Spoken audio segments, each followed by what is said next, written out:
CBS Radio Mystery Theater presents...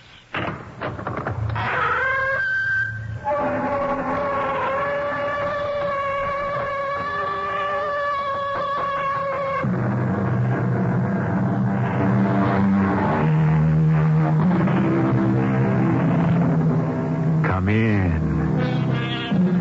Welcome. I'm E.G. Marshall. We marvel at those people who possess what is known as second sight, or the ability to see that which is not present. And well we may, for there are so many of us who don't even have first sight, and either cannot or will not see what is actual, visible, and tangible, and standing right there in front of our noses. Papa, I won't marry him. What's wrong with him? Nothing's wrong with him. Then why do you object, Maria? I don't love him. Well, of course not. How could you love him?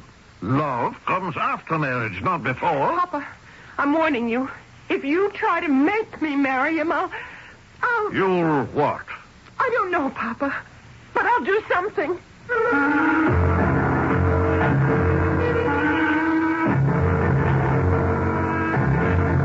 Our mystery drama, Madame Sirocco, was written especially for the Mystery Theater by Sam Dan and stars Earl Hammond and Bryna Rayburn. I'll be back shortly with Act One.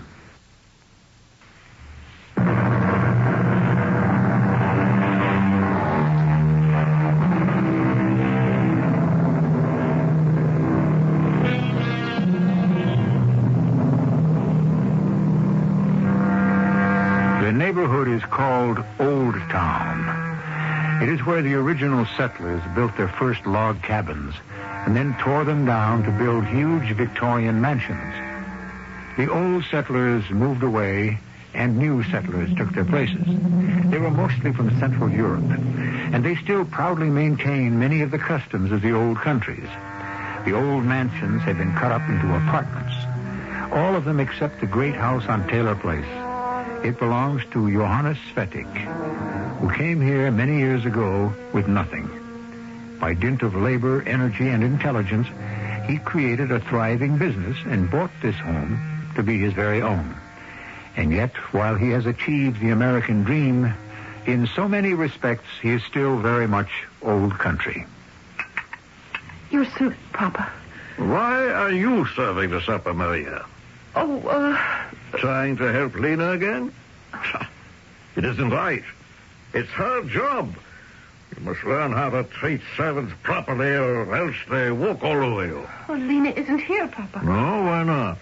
Her night off is Sunday. Well, she wasn't feeling well. How do you know? She said so. And so you let her go? To the doctor, Papa. But she did cook supper first. Yes. If she weren't such a good cook, she'd be out of here long ago. I'll talk to her when she gets back. Now, let me tell you what happened today. Peter Benko came to the shop to see me. You wonder what he came to see me about?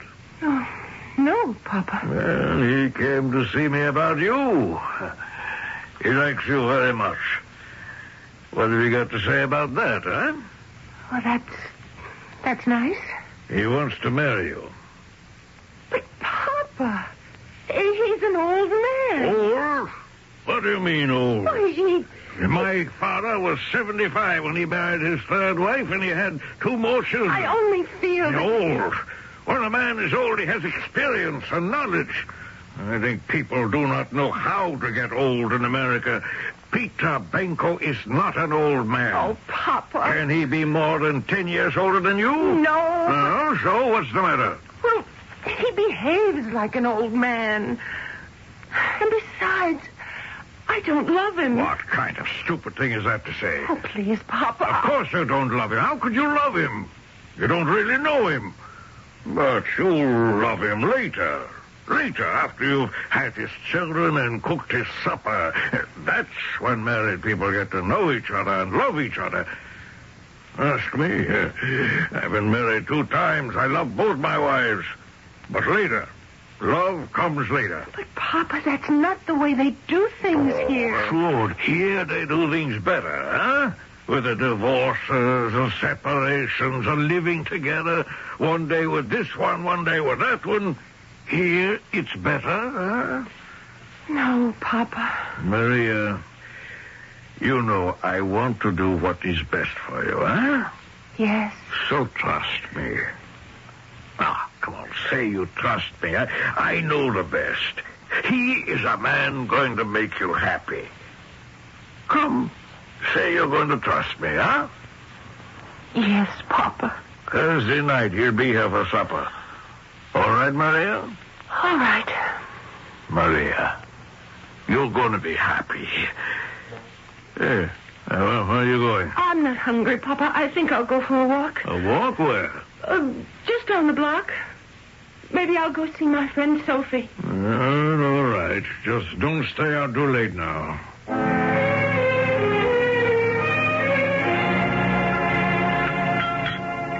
So, how are you this morning, Lena? Me? I got the miseries. It is not Maria's business to serve me my supper. My sister was sick last night. Maria says you told her you were sick. We were both sick. I pay you very good money. I think I'm going to quit. Now, Lena, you mustn't be too quick-tempered. Been working all my life. It's too much. You want eggs? Why isn't Maria eating breakfast? Because she isn't here, that's why. Why would she go so early in the morning? She knows I want her to always have breakfast with me. You must have forgot. She wasn't even home last night. Well, yeah, after supper, she went to her friend Sophie's house. And then she stayed over. What are you saying? Well, she must have. I came back late. Must have been 1:30, 2 o'clock in the morning. I passed by her room. The door was open. I could see she wasn't in bed. Well, she didn't say to me she would stay over. Hey, she's 21 years old, you know. Why didn't she tell me? This friend is Sophie. What is her number? It's on the telephone table. She really should have told me. What does this say?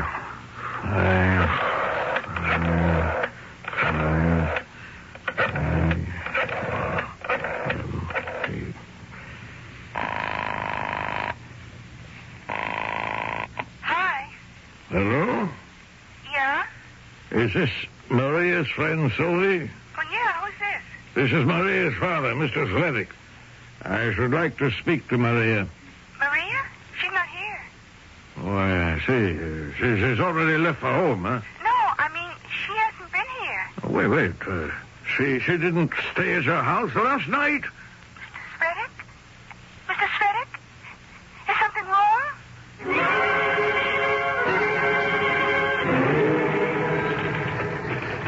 Mr. Svedek, we're here to help you. My name is Lieutenant Luther. We will do everything we can. Have you ever lost a daughter? Well, now, we don't know that you've lost her. But where can she be? What time did she leave the house? It was maybe 7, 30. Mm-hmm. And where was she going? For a walk. To see her friend, Sophie Demchuk. Who lives where? Well, on Pershing Street. It's just 2 blocks. But she didn't go there. Well, where did she go? I don't know. Well, has she ever left the house before like this? I mean, without telling you what her plans were. My daughter's still a young girl. She does not make plans without telling me. She is over 21. She still lives under my roof. Do you have any idea where she might have gone? No. Well, could she have visited a relative or another friend? Oh, no. She would have told me. Mm-hmm. And what was she wearing? What was she wearing? Yes. Well, I don't know. What? We're sitting at the table having supper. Surely you noticed. Well, a brown sweater and a brown skirt, I think. Now, did she have any boyfriend? No, she had no time for foolishness. Besides, she was engaged to be married. Huh? To whom? Mr. Peter Benko. It was something we would announce later. Did she have any money? Money? Well, why would she need money? Well, if she's running away, she needs money. No, she is not running away. Why? I don't know. She was happy, very happy. Was she? I don't know. Is it possible for a woman ever to be happy? Is there anyone at all who could give me any useful information? I don't know. I don't know. Yeah, I'm the cook. Who else lives in this house? Just the three of us. Pretty big place. A lot of work. I gotta get someone in all the time to help clean. It ain't easy. Now, you say you came home between 1 and 2 in the morning. Yeah. And you passed by her room and noticed that she wasn't there. Now, did you think that it might have been out of the ordinary? Yeah. Well, why didn't you do something? Do what? Wake up the old man and say, hey, where's Maria? If she wasn't home, she must have spent the night elsewhere. With a friend. I see. Did she do that often? Not often enough. What does that mean? It's a wonder she didn't go crazy around here. Why? Well, you spoke to the old man. You got the picture. Do you think that she ran away? She should have. But no, I don't think so. Why not? How could she run away? She was scared of the whole world. Besides, where could she go? What do you think happened? I think somebody's got her. I mean, what else makes any sense?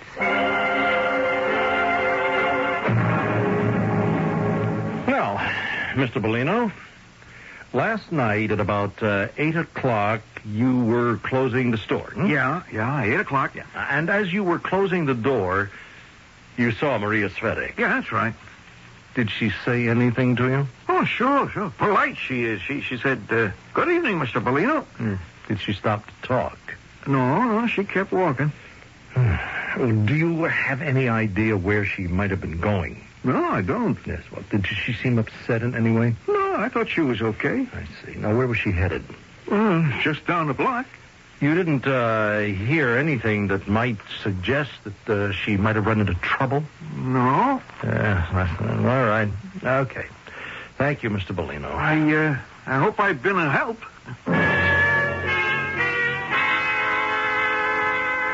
Oh, he was strict with her. I mean, she really had to walk the line. Yes, well, Miss Demchuk, do you know where she could have gone? I can't imagine.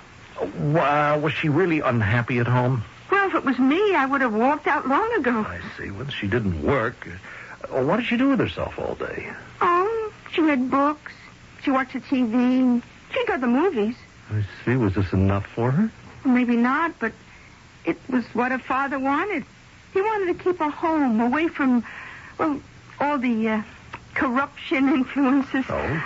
She wasn't allowed to have any boyfriends? Oh, she was allowed, but the old man made it so tough on everybody, if you can get the picture. Yes, it's her fiancé, Mr. Benko. Yeah. Well, he's got money, and he isn't really a bad guy, but he's no young girl's idea of excitement. Actually, I don't know why you're asking all these questions. You don't? No. What's the use?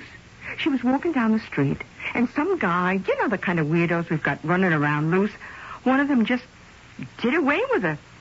I mean, what else could have happened?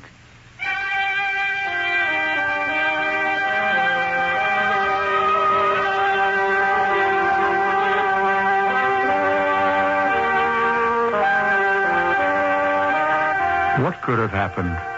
Here we have shy, retiring Maria Svetik, a girl who is so completely dominated by her father, she's almost afraid to breathe without his permission. And yet she told him she was going to one place, and she obviously had plans to be somewhere else. Are there hidden facets to Maria Svetik? Act 2 may yield the answer.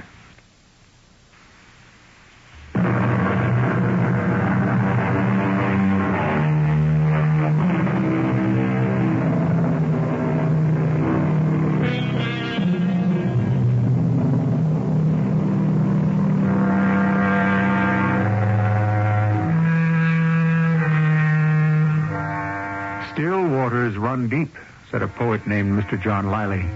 Well, actually, what he said was, where yon brook runneth smoothest, there is the water deepest, which amounts to the same thing. Sometimes noise and movement are merely false faces for true inactivity and emptiness. You may find the greatest turbulence deep in the hidden and quiet places. I hope you have news for me, Lieutenant. Well, I'm not sure, Mr. Svetic. I want you to look at this pocketbook. Oh. Do you recognize it, Mr. Svetic? Sure, it belongs to Maria. Are you positive? Yes, I remember. She said she had to have a new bag, a navy blue bag, you know? And I remember I said, here's money, and she brought it home. Where'd you find it? Just a block away from Bolino's candy store. It was turned into the station house. There was nothing in it. Well, it's hers. It must be 5 years old, more, maybe. What are you going to do now? Well, this proves that when she got about a block away from the candy store, she just vanished. But people live there. Somebody must have seen something or heard something. We have been all through the neighborhood. We've been asking anybody who has any information at all to come forward. Yeah? We're doing everything we can. My little girl has been away for 3 days, Lieutenant. I am not blaming you, but I must do something. Try something else.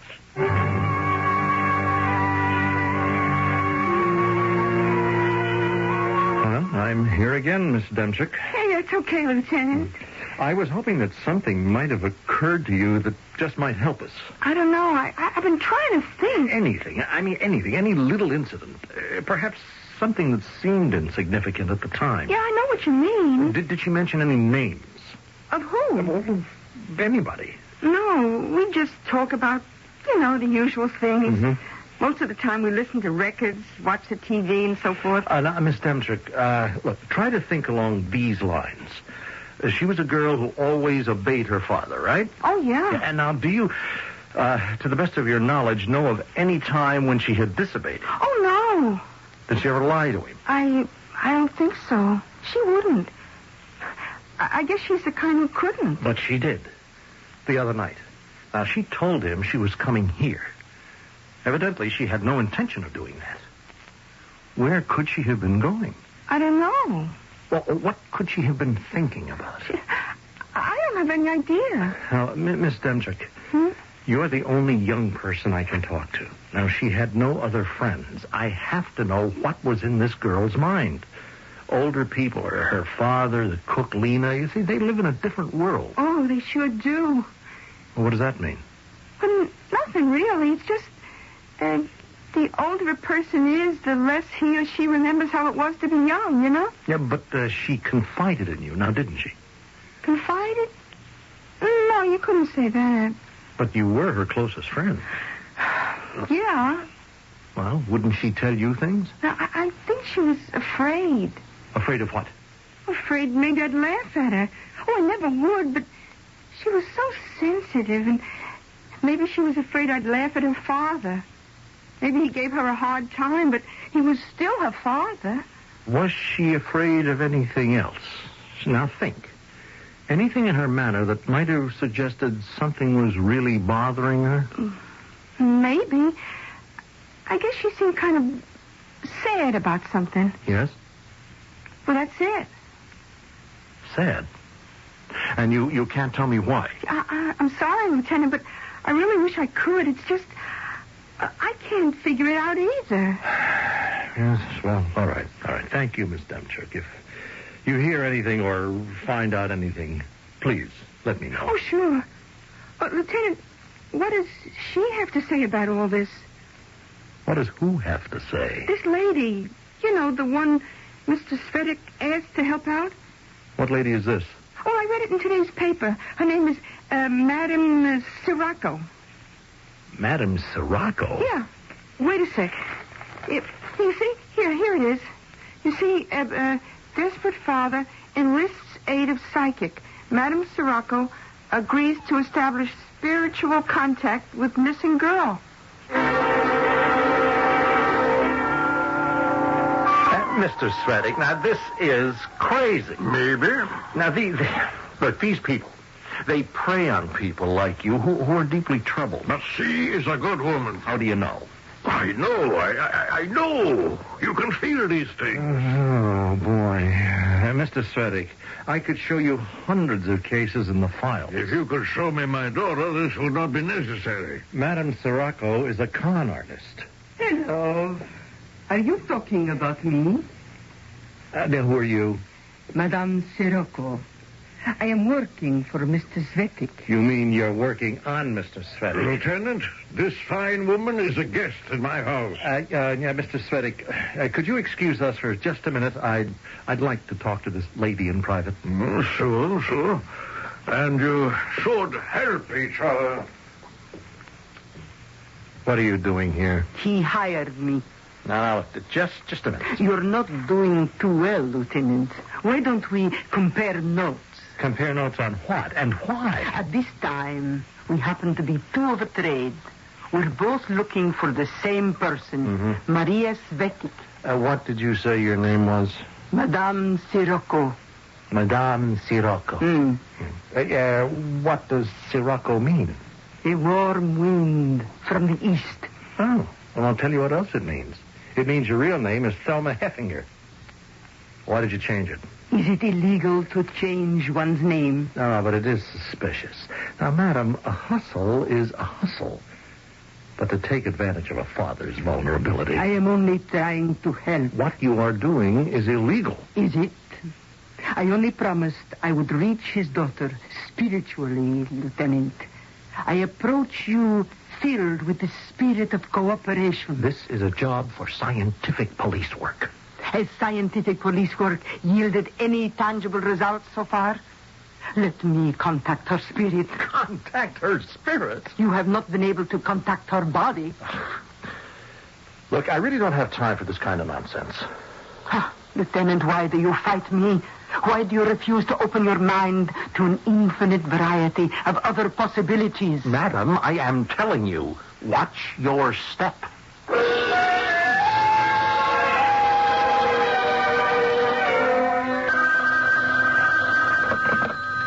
Luther. No, sir. No, sir, Inspector. No, we don't have any leads, and we don't have any clues. No, and we don't even have any theories. But we are doing the best we can. Yes, Inspector. Absolutely, sir. Just as soon as possible. What does he want? Miracles? If you analyze certain miracles... How did you get in here? You will see where they have a basis in rationality. What do you want? You are in trouble, aren't you? You have nothing to show for your investigation. You have not developed the proper spiritual envelope. Well, I'll have to ask you to leave. Will that make you feel better? Oh, you bet. Why don't you like me? I'm really a very pleasant person. That's because I am in tune with the spirits. I have the psychic support of the universe. I offer it to you. To answer your question, why I don't like you? You are building up her father's hopes, and it's wrong. Because I don't think he'll ever see his daughter again. Well, I do. Somebody got a hold of her. You're saying she was kidnapped? No, there'd be a note. This is worse. You're saying she is dead? I'm saying I'm very much afraid. Oh, let me help you. If she is dead, you have nothing to lose. Oh, how could I be a party to this kind of mumbo-jumbo? No one will ever know that you and I are working together. Why do we have to work together? You say you can contact her spirit. What do you need me for? Oh, go ahead. Hold your seance or whatever it is you do and find her. Who's stopping you? I need your help. You do? The more facts I know, the more steeped I can become in the spirituality. Let it be our secret, Lieutenant. What do you have to lose? Tell me everything you know. It adds up to exactly this now. Maria Svetic, age 21, blonde hair, blue eyes, height 5'6", weight 115, wearing a brown skirt and brown sweater, carrying a navy blue bag, walks out of the house 7:30 at night. She is last seen by a storekeeper 3 blocks away. Now, 4 blocks away, her purse is found empty, period. There, stop.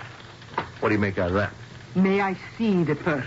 What for? Because it was part of a configuration that made up Miss Maria Svetic at a certain place, at a given point in time. All right. I've got it in the drawer here. Here you are. I see. Yeah?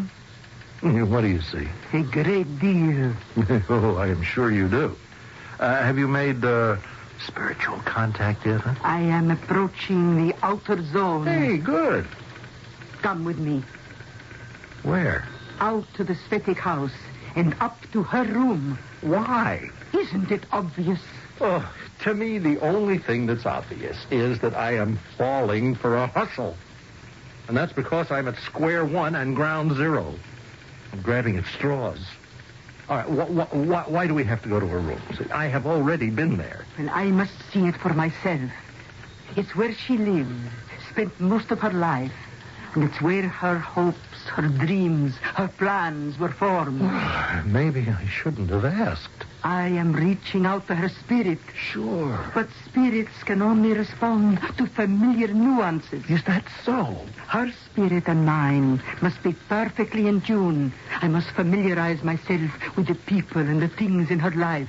I must feel those emanations that still remain in her room. Well, I must say, Madame Sirocco, you have got a line of patter that could make you a fortune. Provided you don't get yourself arrested first.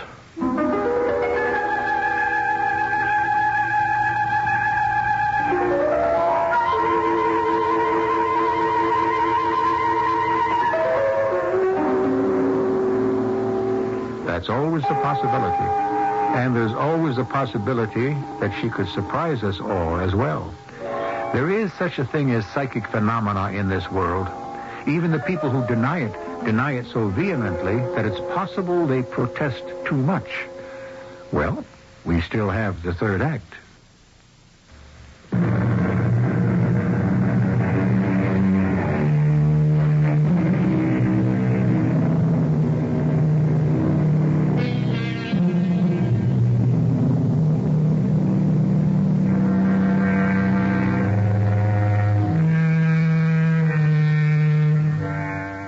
We have science on the one hand and the supernatural on the other. That is, if you must have neat and concise labels for things.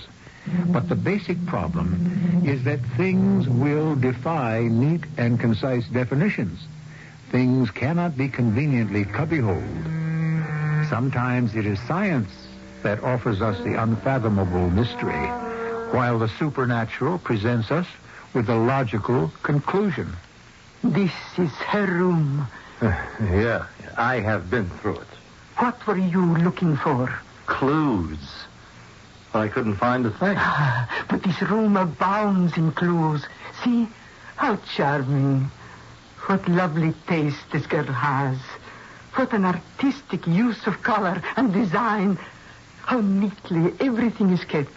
Oh, look at those attractive handbags and shoes. How all of her accessories match. Mm-hmm, but I am talking about clues that give me a lead. Ah, yes. But they have given me a lead. Yes, the component parts of her spirit begin to form themselves. Oh, is that a fact? Yes, and I feel that I shall be able to reach out to her very soon. Oh, I can only say I hope so. Yes, the positive vibrations, they become stronger. Look, don't put on this act for my benefit. You have spoken to whom? Everybody. And what have you learned? I told you, nothing. I have already spoken with her father. And the servant Lena. I have learned a great deal. Such as? It is all part of the force that is building within me to make my spirit known to hers. That's an answer you don't get to hear every day. I have yet to speak with Mr. Bellino and with Mr. Peter Benko. Well, I wish you all the luck in the world. And I have to warn you. Again? Do not imply that you are working in an official or even an unofficial capacity with the police.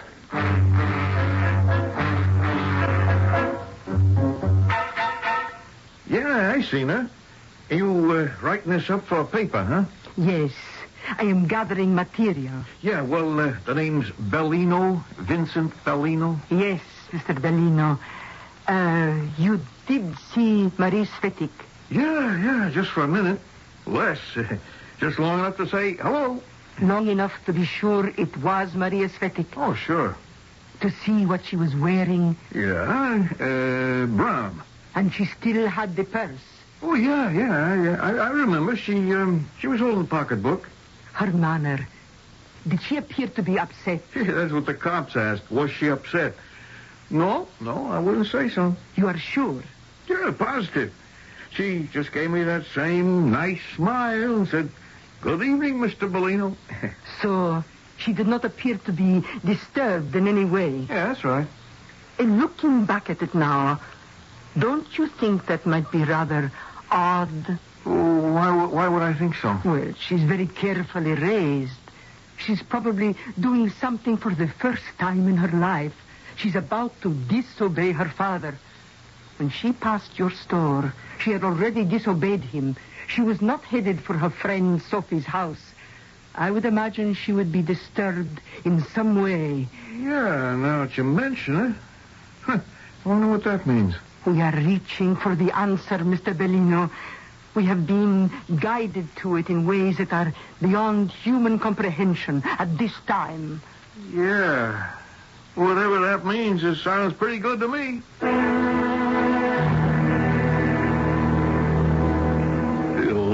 Who did you say you were? I am a friend of Mr. Svetic's.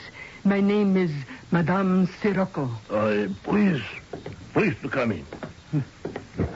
Thank you, Mr. Benko. I should be at my office, but I'm so upset about Maria. I don't know what to think. Maria, she's been missing 4 days by now. Mr. Benko, you are her fiancé. Well, it's not official yet. But you are the man in her life. Well, yes.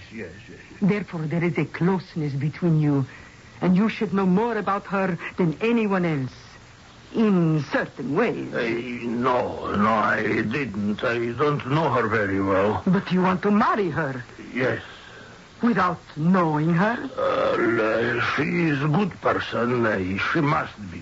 She comes from a good family. I am a good person. We would be good to each other. Why not get married? Yes, why not? Is something else more important? Didn't you ever talk to her? Oh, yes. I would see her on the street. We would say hello, nice day. That kind of thing. Sometimes we would meet in church or at a society. Dances, parties. How often did you go out with her? She didn't go out very much. You're helping to find Maria. Yes. I'm so sorry. I haven't been able to tell you anything. I wouldn't say that, Mr. Benko. The fact is, you have told me everything.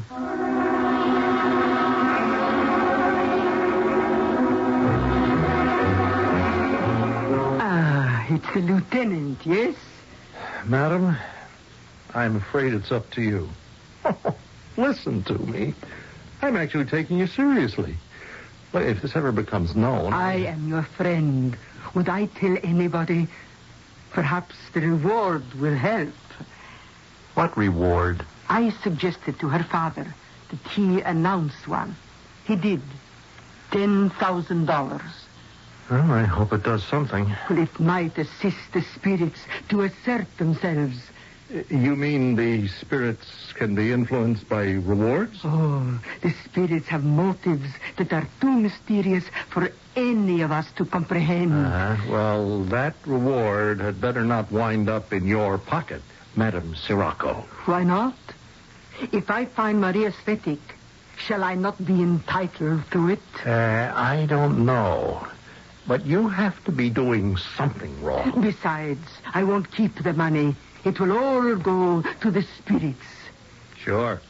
Shall you join me this evening? What for? For a meeting of the spirits. Whose? Mine and Maria Svetic's. And where is this meeting going to take place? I don't know yet. How can I predict what the spirits intend to do? Well, call me when you find out. Of course.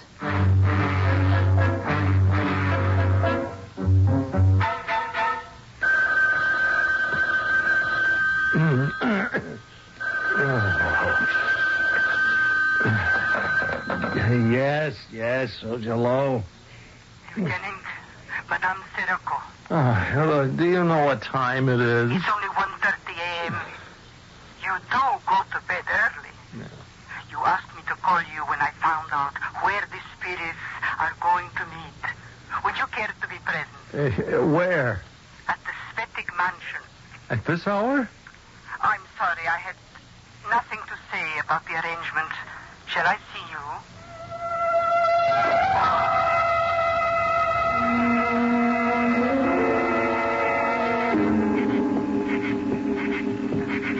Lieutenant, I waited outside for you. What are you going to do? Wake these people up? Oh, no. I have a key.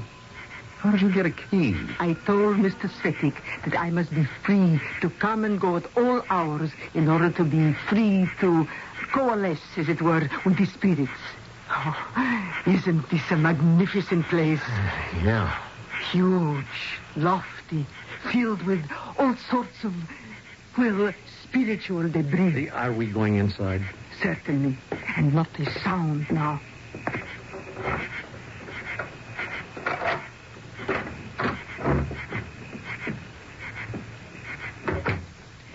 Fortunately, there is a moon. We can see without turning on the lights. Oh, what do we do now? Well, we must go to the kitchen.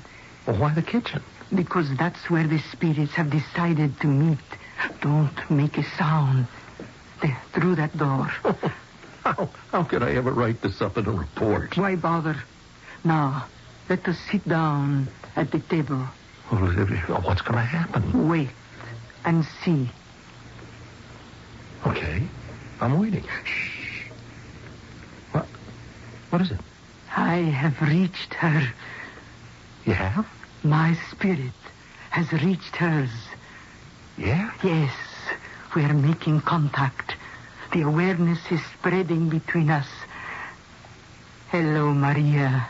Hello. Is she saying anything? Please, be quiet. These spiritual things are very tenuous. Yes, Maria. Yes. We mean you no harm. I know. His spirit is rather gruff, but he's really a very nice man. Look, don't involve me in this, huh?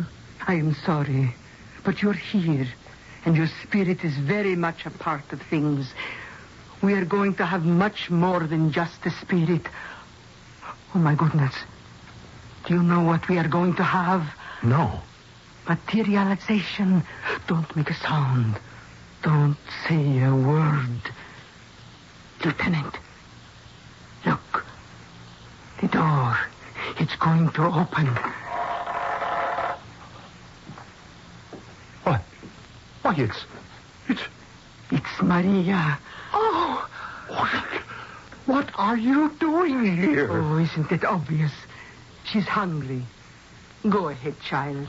You are headed for the refrigerator. Don't let us stop you. Maria, where were you? She was here all the time. She was in the attic. Now, just a minute. Oh, please. I was so frightened. Frightened of what? That he would make me marry Peter Benko. You don't know. You don't understand. I don't want to marry Peter Benko. What is wrong with Peter Benko? Lieutenant. He's an old man. Well, he's not that old. But Papa wanted me to. And I can never say no to Papa. I just thought I would go away for a while. And maybe things would be different. What's all the noise down here?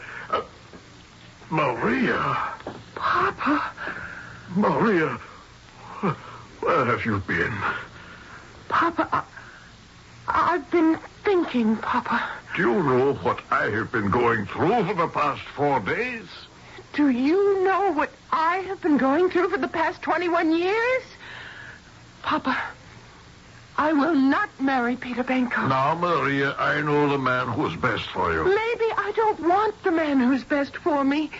Maybe I want the man who loves me. Oh, isn't that foolish? Yes, and I don't care. I will not marry Peter Benko. Oh, if that's the way you feel about it, why didn't you say so? I did say so. You didn't say so loud enough. Mr. Svetic, I found your daughter. Yes. And maybe I found my daughter, too.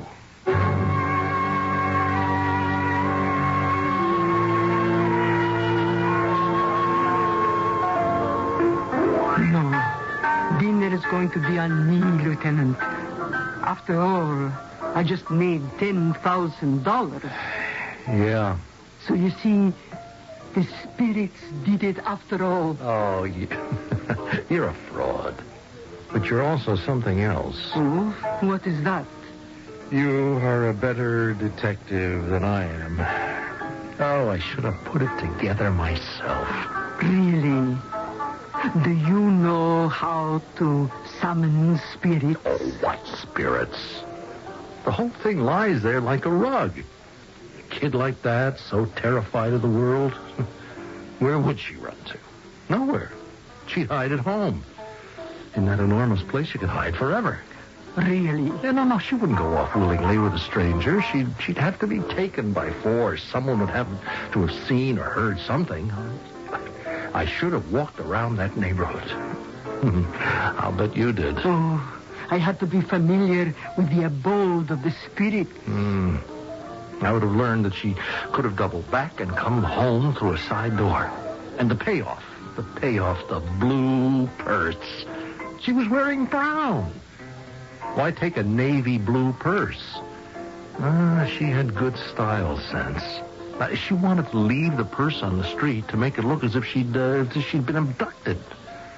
So she didn't take a purse that would go with her outfit, but the oldest one she had. Now, am I right? Absolutely. And every one of those things is exactly what the spirits told me. Hey, now, look. You knew that she was in that attic all the time when you told her father to post that reward. You know, ethically, you swindled him. No. I educated him. For $10,000, he now knows his own daughter, and maybe even himself. That is a reasonable amount, isn't it?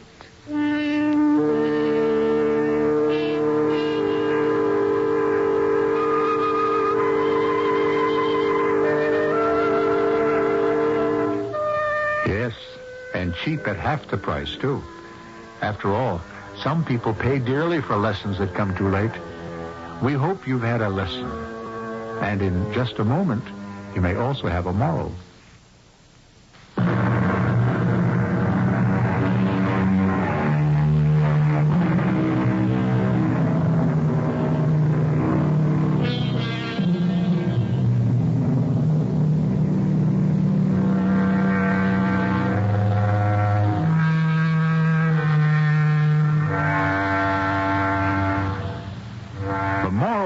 Story is that science and the supernatural are not sworn enemies. Actually, they are close working partners. Supernatural phenomena always have rational explanations, and scientific miracles, consider that term for just a moment. Scientific miracles. We use it so freely, and yet what a contradiction it is. Anyhow, scientific miracles are basically supernatural achievements. Think about it.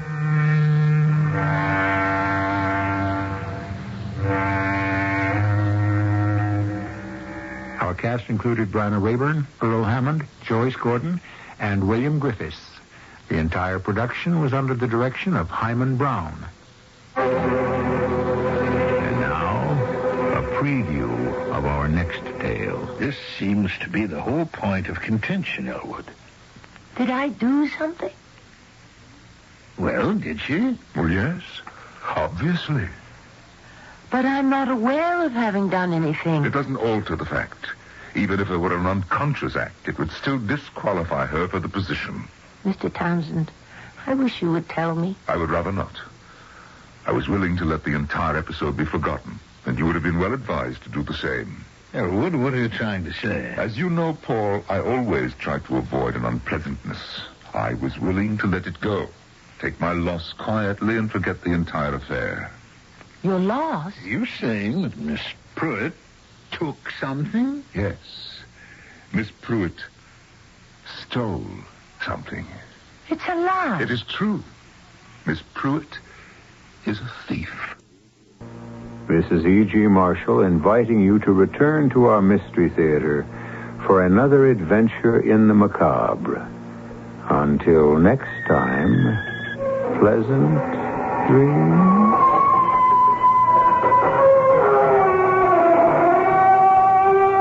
The CBS Radio Mystery Theater presents...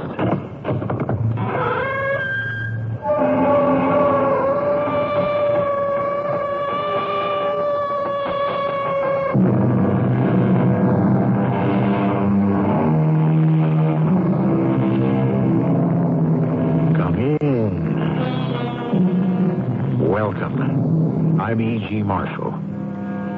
Why do they do it? Relinquish a life of reason and relative quiet for anxious days and inevitable discovery and death. Who are they?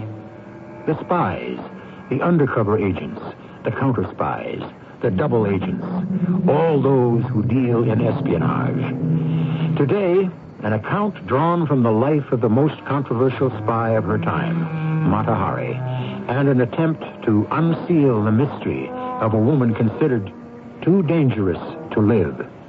What is this work you offer me? Espionage. What? To be a spy. Me? A spy? Madam Mata Hari, I believe you are the ideal person to spy for Germany. But I know nothing about it. It doesn't matter. We can teach you.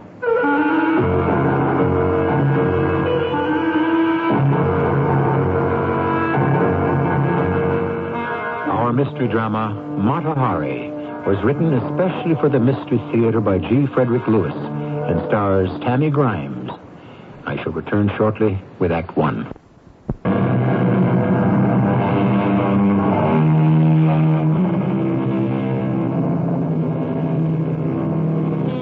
Gathering intelligence has been an essential occupation for thousands of years. What, in essence, is the other country up to?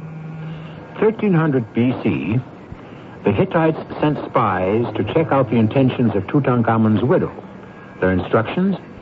Bring me back reliable information, ordered the Hittite prince. Espionage is not a game for amateurs, yet there are many who do it for love or money. Among them, the beautiful dancer Mata Hari, who discovered spying far more dangerous than glamorous.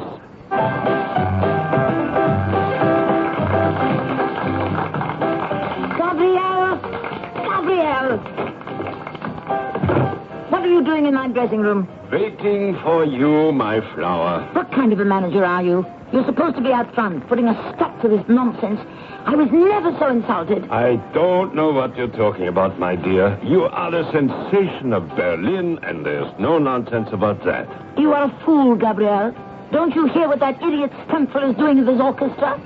I finish a serious Javanese dance. Exotic, lovely, tender movements, and after my last curtain call, he has the orchestra play Tarara Bondier, as if I were some vulgar can-can dancer from the Moulin Rouge. I'm leaving Berlin tonight. My dear child, they don't know what to make of Mata Hari. It's because your dancing is so unusual, because you've just come from a sensational engagement in Paris. That's why they play the French can-can. No one in his right mind would want to insult the unique Mata Hari. You think so? You really think so? Oh, I send in your dress, Louisa, you get into your street clothes, and we're going to have some coffee at the Sacher. And chocolate cake? No chocolate cake. Weighing as little as you do, every pound is noticeable. Oh, go see who that is and send in Louisa. I'm so tired. Yes? Bitte, I'm Hans von Jago, Chief Berlin Police. Oh, you've come to arrest Madame Mata Hari or compliment her? Certainly not to arrest her. It is the Chief of Berlin Police to see you, darling. Is he in uniform? But of course. Have him wait and tell Louisa I'll call her when I want her. Please, Herr von Jago. Madame will be out presently. I will wait for you outside, darling. Herr von Jagow, this is indeed a pleasure. Please sit down. I hope I am not interrupting you. Not at all. I was about to get out of my costume, but since I have a visitor, I shall rest here on my chaise. Would you pour me a little drink from the bottle, and do help yourself? You may sit on the edge of my chaise if you wish. I think your uniform is splendid.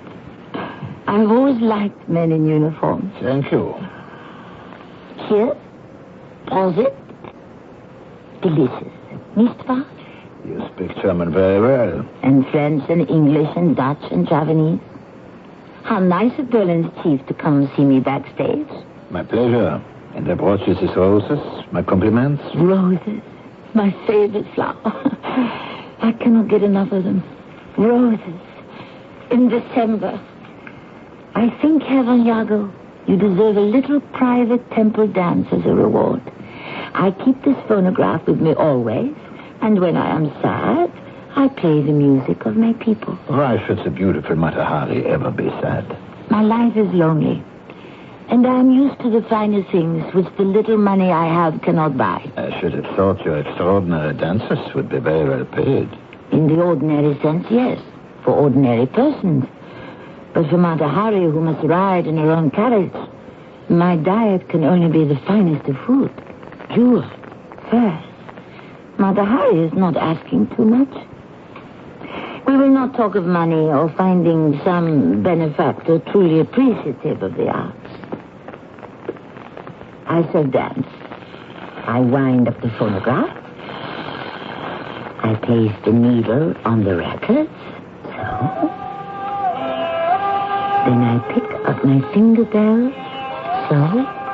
4 on each hand. And we lose ourselves in the music on the floor. Evaniago, did you really come to see me only as an admirer? I confess there have been complaints. Complaints? No. But my program is short, perhaps. That I dance too little? That you, wear too little. In Paris, I wore far less. Unfortunately, Berlin is not Paris. People here are not accustomed to such a wild spirit as yours. Thank you. And what do you think, my dear Berliner chief of police? That I wear too little? Not at all. You give so much, madame. It is perfect. Madame, I would be greatly honored if you would allow me to take you to a little supper tonight. We could drink and dance. A champagne supper. What a beautiful idea.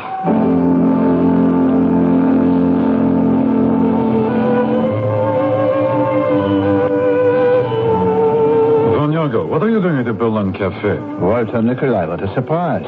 I thought you intelligence people worked around the clock. Well, you look at those couples dancing. You wouldn't think Germany has just declared war. We have. Germany on France and England? No one told me. An hour ago. Hans, I imagine you are not alone at this table. One doesn't drink champagne by oneself. I have a beautiful and exceedingly talented lady with me. She has just gone to powder her nose. Here she is. Mata Hari, the Hindu dancer? She is with you. Javanese. Gentlemen? May I present Madame Colonel Walter Nikolai, Colonel de Mata Hari. An honor. May I join you for a moment? Certainly. Please, everyone sit. Which is my glass? This one? I drink to you both.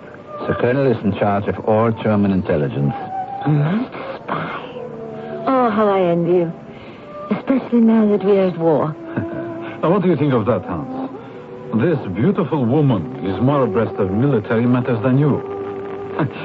Herr van Jagow didn't hear the Kaiser's declaration. I've always loved a man in uniform. He has fascinated me since I was a little girl. I did not know that. It was your uniform, Hans, that first struck me. My husband, rest his soul, was a most handsome British officer who met me in southern India and carried me away.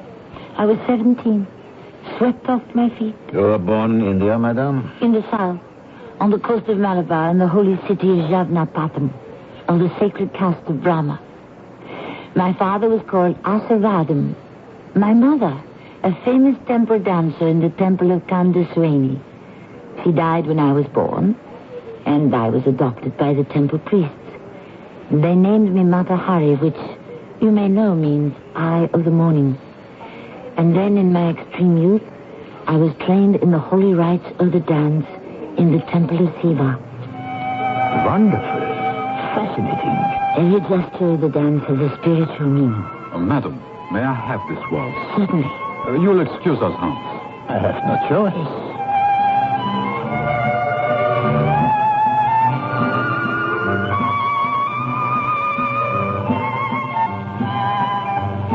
Please, go on, madam, with your story. You really wish to know? Well, I wish to hear you tell it. At the age of 13, I was initiated into the mystery of faith and love. And on the night of Sakti Puja, I danced for the first time alone, before the altar, completely nude. If I were not holding you in my arms as we waltz, I would certainly applaud. A remarkable fairy tale. What do you mean, fairy tale? Mata Hari, 29 years ago, you were born in Holland, in the town of Leeuwarden. Your real name is Margaret Gertrude Zella. Your father, Adam Zella, had a hat shop. When you were 14, your mother died. Your father moved to Amsterdam, and you went to The Hague to live with your uncle. And that's where this British officer who carried you away. Are you going to tell me I was not married? You were married at 18 to a man 20 years older than you, serving in the Dutch colonial forces in the Indies. You went with him to Java, hated that life, left him, learned some dancing, and here you are. The toast of Paris, London, and Berlin. How do you know all this? It is my job. I throw myself upon your mercy. You don't have to do that. I can see by what you're wearing you are handsomely rewarded. These old rags, they're practically falling off my back. Somebody had to pay for them. Whatever money I've spent, I've earned, Colonel. I have no doubt of it. But you are always reimbursed.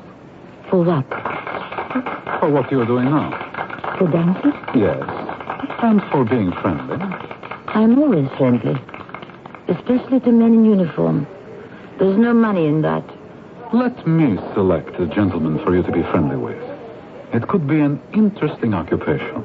What makes you think it would interest me? Mata Hari, I offer you reality. You offer me fiction. Think twice before turning down my offer. For what reason, dear Colonel? Why should you accept my proposal? I would say a beautiful woman whose hotel bill has not been paid in a month, who owes the tailor, the shoemaker, the milliner, whose dresser has not received a pfennig in 6 months. Shall I go on? I don't wish to discuss this woman about whom you appear to know so much. Why would I, Mata Hari, accept a position, interesting occupation, you call it, with the German intelligence? What do you offer me? To be a spy. You did say what I thought you said. I did indeed. Madame, in my opinion, you could be the ideal person to spy for the Kaiser. You speak French, you speak English, German. You know your way about the continent. Paris, London. You are accepted everywhere as an artist. I would like to accept you as a spy. But I know nothing about it. We will teach you. How much money is there in this work? Hundreds of thousands. When do I start?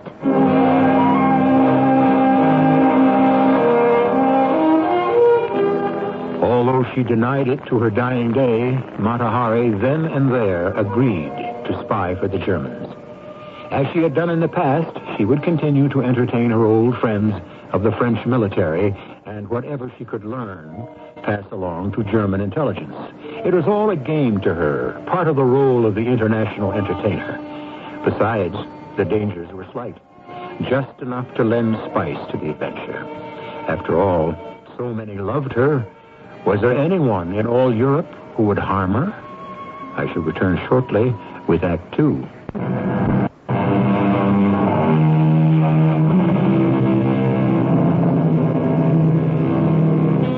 In the White House at the end of Seminary Road in Antwerp, in the heart of unsuspecting neutral Holland, the Germans ran a model spy academy.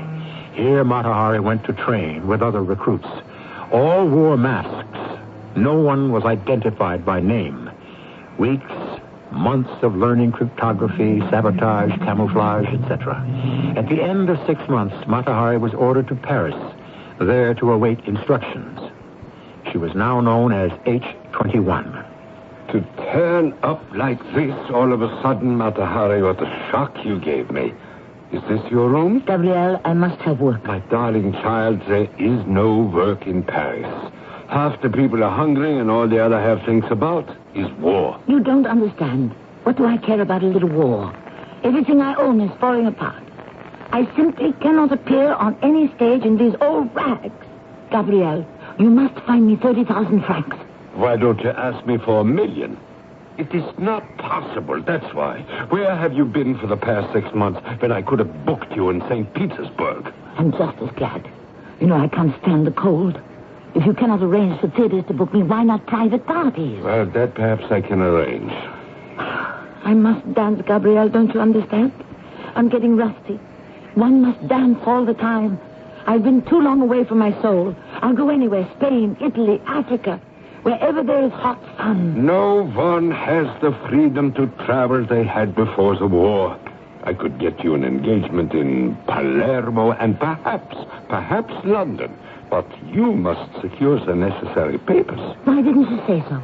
Who do I see? The chief of the Military Bureau for Foreigners. Where is this man? On the Boulevard Saint-Germain, number 282. In that same building, you know, is the French Bureau of Counter-Espionage. What difference does that make to me? I wish travel permits for England and Italy, nothing else. But once you are in that building, no one can protect you. For what? You think I should be interrogated by the Counter-Espionage Bureau? What if they do?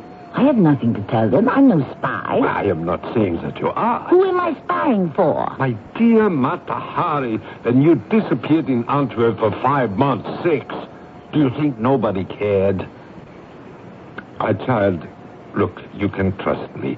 The day you left the White House at the end of Seminary Road, I was across the street. You have a vivid imagination. No. I know what goes on there in that White House. Now do you understand why I am afraid to let you go for a travel pass to the French Military Bureau? I might have known you would sniff it out. And what is that address on the Boulevard Saint-Germain? 282. Mata Hari, you will be followed. There are men from the 2e Bureau in the lobby of this hotel. I have always been followed. That's not a new experience. Come, Gabrielle, cheer up. I'll go right now, and I will get that travel permit you will see. Where to first, Palermo? As you wish. Commandant Ledoux, Madame Mata Hari is in the building. She's been detained at the control section. What is she doing here? She came for a travel permit. Here's a cable concerning her from Basil Thompson, London, just arrived. Concerning the lady? Yes, monsieur. Very well, place it in her file and leave the file with me. Is she outside? Yes, monsieur. Have her sent in. The commandant will see you now. Monsieur, I was in the building to secure a travel pass to Italy, where I have an engagement at Palermo, and I was told Commandant Ledoux wished to see me. A formality, Madame Mata Hari. A slight formality. Please sit down. You know me? Is there anyone in Paris who does not? So? What do you want of me? First of all, I shall be happy to grant you the necessary travel documents to Italy. In that case, Commandant, do me the favor and tell those plainclothesmen downstairs who stick to me like my own shadow that since it's a very warm day, you give them permission to drink to my health in the bistro across the street. You're being followed. Are you sure? My dear man, I am always sure. It is not possible that Ledoux, the chief of the 2e Bureau, does not know I am being followed. Why is this? We have received cables from the British that you are in the employ of German espionage. Why do the British talk such nonsense? You are not a German spy. I am a dancer, Commandant. This idiotic game has to end. If you consider me dangerous, then expel me from France. If I am only a nice little dancer who wishes to seek employment in Palermo, let me have my travel pass and let me go. Here is your passport. The permit is in order.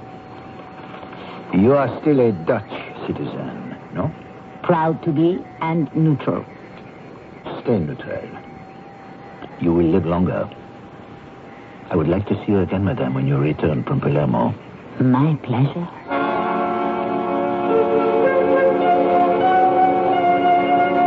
My dear artist, you are being evasive, Mata Hari. Yes, Gabriel. What happened at Palermo? Nothing happened. I made the one appearance the contract called for. You know very well they had the option to keep you for an entire week, but you disappeared. I was tired. How did I know they wished me for another 6 days? But where were you? Oh, you're an impossible woman. I don't know why I continue to manage you. I was here, in France. And you sent me not one word. The sleepless nights I've spent worrying about you. Gabriel, I shall be honest. I have fallen in love. I'm not surprised. You have wished to be in love for a long time. Who is he? His name is Captain Vadim Maslov. He's Russian. He has fought for France and is now convalescing from his wounds in Vittel. I was there. I'm glad to hear it. Are you going to marry? If only I could. I tell you this, he's the only love of my entire life. Does he love you, my child? Yes. Well, then why not marry? I am 40 and he is 25. He comes from a noble family, and what am I? A dancer of Javanese temple rites. A dancer. Also the toast of many cities. That doesn't matter to his family. There is only one way I might impress them, and that is by having money. Would the Germans maybe give you an advance? I have yet to receive an assignment. All that time wasted in Antwerp. 6 months. Why did I say I'd work for them? I was stupid. Only the French know what information is worth. The commandant. The commandant. Why didn't I think of this before? I have spent the entire morning trying to find you, Monsieur Ladoux. Remove the 12e bureau to a building of our own here on the Rue Jacob. What do you wish? You wanted to see me when I returned to Paris. Only to make certain you are in good health. But I can see you are in extraordinary health. Does it show? Decidedly. It is love, eh? Mm-hmm. Why fence words with you of the French Secret Service? Yes, it is love. When is the bride's day? He won't marry me. He can't. He comes from a noble family. Oh, too bad. If I had a great deal of money, then, perhaps. How much do you need? $1 million. And what can you do that is worth $1 million? Something for you, perhaps. Before the war, I was very friendly with the German Crown Prince.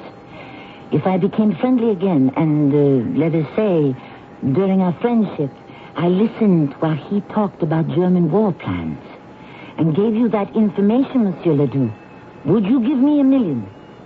If you were an exceedingly good friend of the Crown Prince, he should give you the $1 million. You don't believe me. I've only to wave this little finger, so the Germans adore me, always have. They treat me like royalty. Madame, do you really wish to enter our secret service? It is dangerous work. I never doubted it. Let me tell you something. I am absolutely certain that you are spying for the Germans. Huh? Let me finish, I beg you.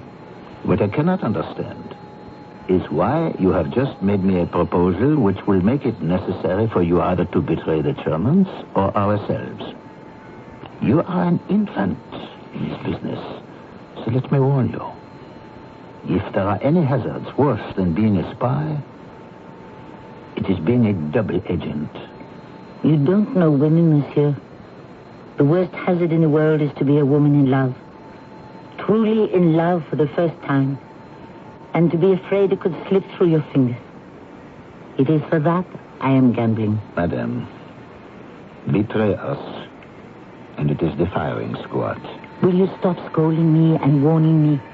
Am I in your employ? Yes. Is it worth $1 million? It is up to you to prove that. My first assignment is what? You will go to Holland, but not directly. I have booked your passage via Spain. This is your itinerary. You were very sure of me, weren't you? We knew about Captain Vadimaslov and yourself at Vittel. After all, a Frenchman does know something about love. Your first stop Irun. From there, you will take the Midnight Express to Madrid, and from there to Vigo. Then, embarking on the SS Hollandia bound for Rotterdam. Everything is said down here. Memorize it and destroy it. One favor. It looks better on a train if a woman is not traveling alone. Can I ask my manager to accompany me as far as Madrid? If he pays his own way, why not? Outside, my assistant has a packet of money for you. Not $1 million, but enough to take care of you to Rotterdam. The train connection to Iran from Madrid leaves tonight. Give Gabriel my regards. You know Gabriel, my manager? We were in school together. He went into the theater, I went into the police. Bon voyage.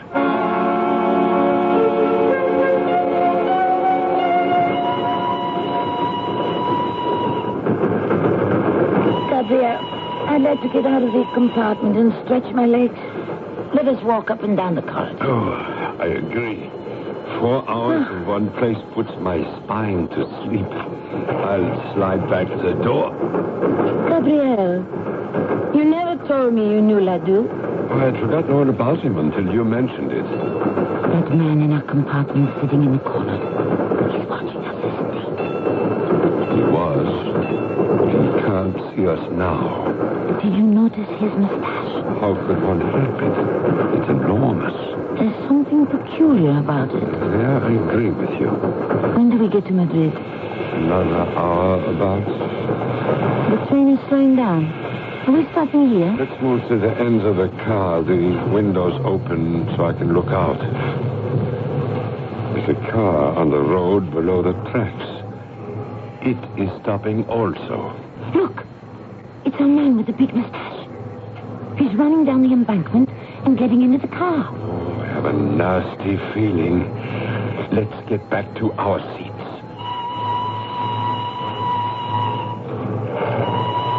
My suitcase has been opened. And so has mine. That gives me a lot of satisfaction. Oh, it does, huh? First of all, I instinctively knew she was following us, which means my intuition is working well. Secondly, there isn't a scrap of anything in my case that would reveal I was anything but a Javanese dancer. Have I met all of you? Gabriel, may I introduce you to Mata Hari herself? Mata Hari, spy for the Germans. And Mata Hari, a spy for the French. And if it is the only way to make the money I need, I would offer my services to the Italians, the British, and the Hottentots. Mata Hari, an adventurous by nature, was discovering that being a spy was far more exciting than being a dancer, especially in Spain, where she was headed for. In those days, Madrid was a hive of international intrigue. Spies from all countries on its streets and in its cafes. But who is it shadowing Mata Hari? We'd also like to know. I shall return shortly with some information on that and all of Act 3.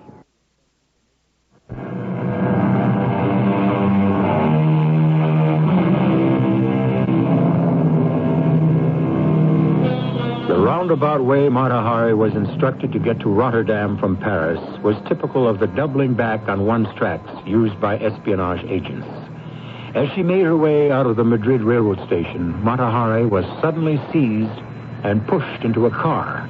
The car took off, leaving Gabrielle, her manager, standing at the curb. What do you think you're doing? Let me out of here. For 3 hours, you silenced the compartment opposite me and did not recognize me. Hans von Jaco. It's the mustache, and you dyed your hair black. I told Gabrielle there was something wrong with your mustache. Why are you in Madrid? Why are you not in Paris? We ordered you to Paris. I waited for word from you, nothing. So you followed me and searched my luggage.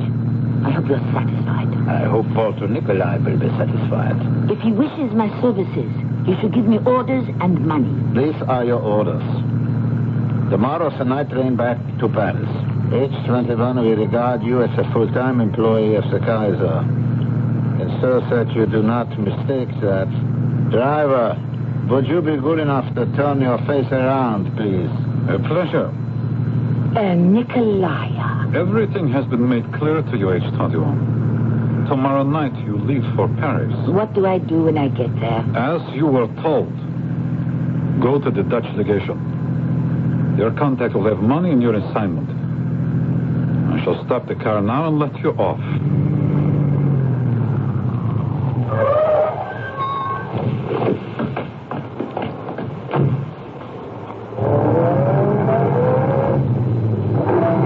The woman's a fool, Vanyago.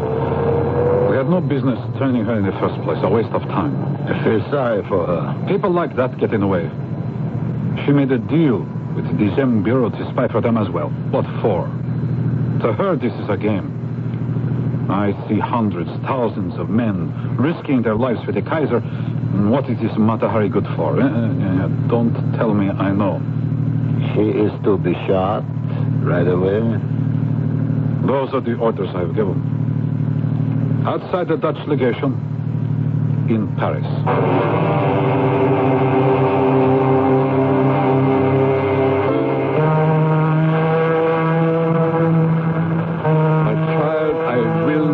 You make this voyage alone, and certainly not after you tell me that the Germans have ordered you back to Paris tonight. The Hollandia will have sailed by then, and I am on it bound for Rotterdam. What can they do? You're not frightened of them, are you? They were sending me to Paris, not to spy, but to be killed. I know it. Now will you go ashore while there is still time? Oh, but how can I leave you?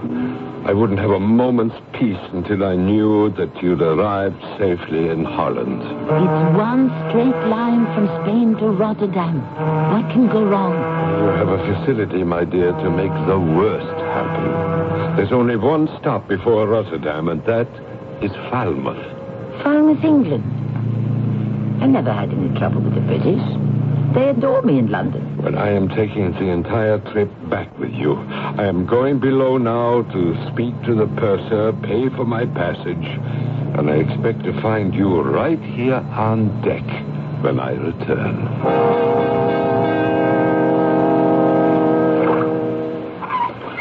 England is beautiful from the water. Well, it's much quieter than the Channel, the way we usually go. So this is Falmouth. I don't like that. What is it, Gabriel? There's a cutter just pulled alongside. Perhaps they're putting on mail for Rotterdam. Will everyone remain on the boat deck, please? British authorities are checking all passports. Thank you. You hear that? What difference to me? My passport's valid. I'm a Dutch citizen going home. Madam, may I see your passport, please? Certainly. You are Miss or Mrs. Mata Hari, Dutch citizen? I am. You will come with me. Why? I'm going on to Rotterdam. We have reason to believe this passport is false.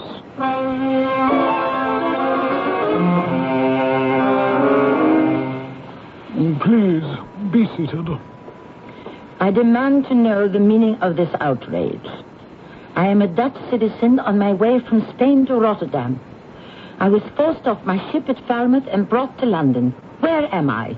This is Scotland Yard, madam.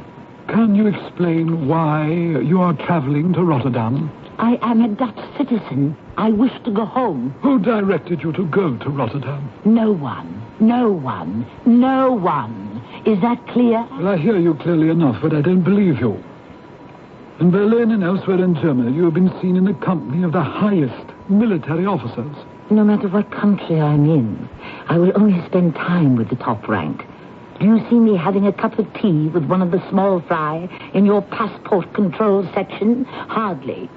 But I might have tea with you, Sir Basil. Well, I should be honored.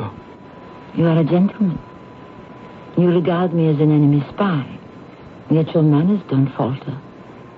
As for spying, yes, I admit it. I admit it to you, Sir Basil, personally. I admit it. I have come to England to spy. Really? But not for the Germans, as you may think. I am in the employ of your ally, France. Really? Get me le Duc, Dixième Bureau, Paris. If this is true, Madame Mata Hari, 1,000 apologies. How can you treat a citizen of a neutral country like this? Because it appears you're engaging in unneutral acts. It appears. It is rumored. Our information tells us. Anyone can lie to you and you believe them. Hello. Ledoux? Oui. Basil Thompson, British Intelligence. We have Matahari here. Who? Matahari, of whom we have sent you several reports. Oui, yes. She tells me she is employed by your bureau as an agent. That she came from Spain and is on her way to Rotterdam. I do not understand anything. Send her back to Spain. You neither affirm or deny she is your agent. Send her back to Spain. Do you hear me? Well, he said we should send you back to Spain. I don't understand that man at all. You must know that if anything goes wrong, the intelligent agent is on his own. No one rescues him or her. We have warned Ledoux you are a German agent. If he has engaged you, he will not verify it. Why does a woman like you get into this? It's very dangerous. For love. For stupid love. I wish to marry. And the man I love is recuperating from war wounds in a French hospital. I took Ledoux into my confidence. He said he would pay me well. But I have yet to reveal one secret to him. Well, I shall release you, but I advise you. I know this business. Do not set foot in France again. You will be caught and executed. Why would they? Oh, my dear, you're an amateur in these matters and not very clever. If indeed you are a double agent, or think you are, you have botched it completely. Now take the advice of a man almost twice your age. Give up this awful profession before it's too late. George, a favor, I beg you. Gabriel, I know what you are going to ask me. It is about the dancer you manage, Matahari, the eye of the morning. Yes, it is. I warned her, George, before she came back to France. She was warned at Scotland Yard. Everyone said, leave the spying alone and just dance. But she wouldn't. Where is she? At Saint-Lazare prison. May I see her? Gabriel, it will take some time to arrange. There will be a trial? Oh, yes. Soon? No, several weeks, perhaps months from now. I must see her and assure her that she will be freed, that it's all a mistake.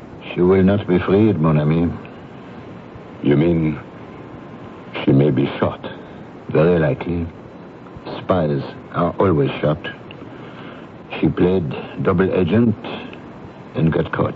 She didn't know what she was doing. All her life she lived in a dreamland. And then suddenly it became real. Gabriel, I will see what I can do for you.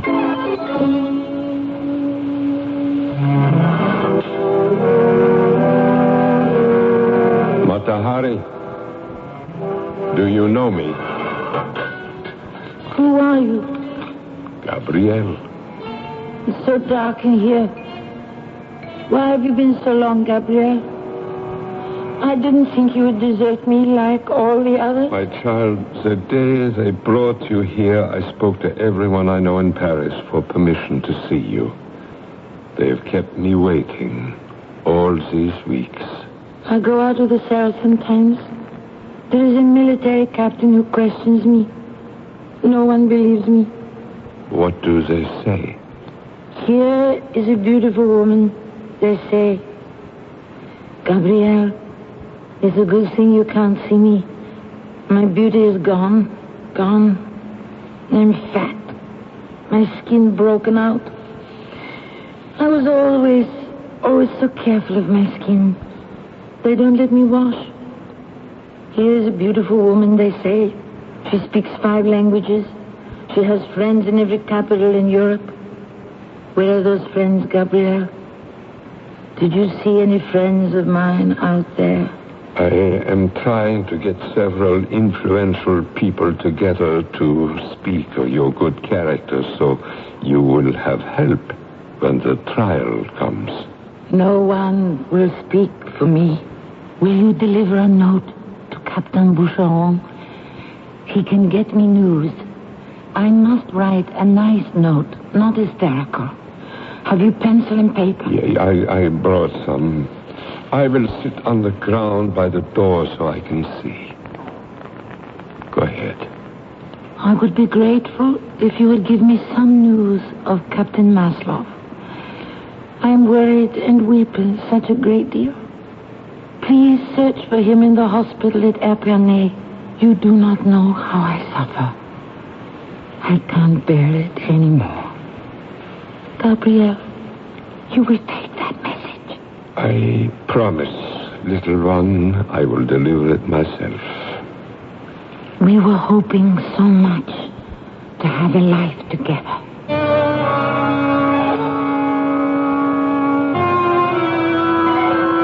I understand you visited Mata Hari, Gabrielle. Tell me, is she worried what will happen to her? No, never mentioned it. She only lives for a word from her beloved Vadim Maslov. You have seen him? Oh, yes. I went to the hospital with Captain Boucheron, who's conducting the investigation. This Maslov, he doesn't deserve her love. I read him the letter she had me write. The captain asked him, was it true? Had he loved Mata Hari? And he said never. They will find her guilty of treason. George, you, I, everyone else are as much to blame for all her wiles, her abilities, her little victories, even her pretense of taking the Javanese name for the eye of the morning. She was an innocent, a child. And like the little match girl, she has learned too late not to play with fire.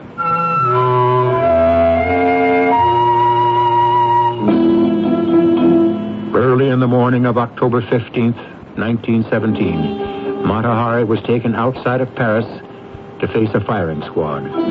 They offered her a blindfold. She refused to mask those eyes of hers that had hypnotized thousands.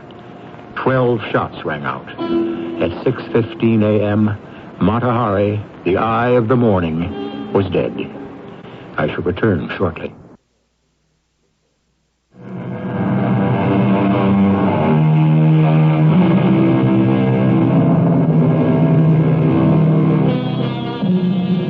As we look back at the story now, it is evident that espionage as a trade can only be successfully carried out by those who are impersonal. It is not a game to play at. The price outweighs the rewards. Chance and luck are not partners, for in such a duel with fate, even a beautiful woman can be overwhelmed by misfortune. That was the tragedy of Mata Hari. Our cast included Tammy Grimes, Arnold Moss, Lloyd Batista, and Mandel Kramer. The entire production was under the direction of Hyman Brown. This is E.G. Marshall inviting you to return to our Mystery Theater for another adventure in the macabre. Until next time, pleasant dreams.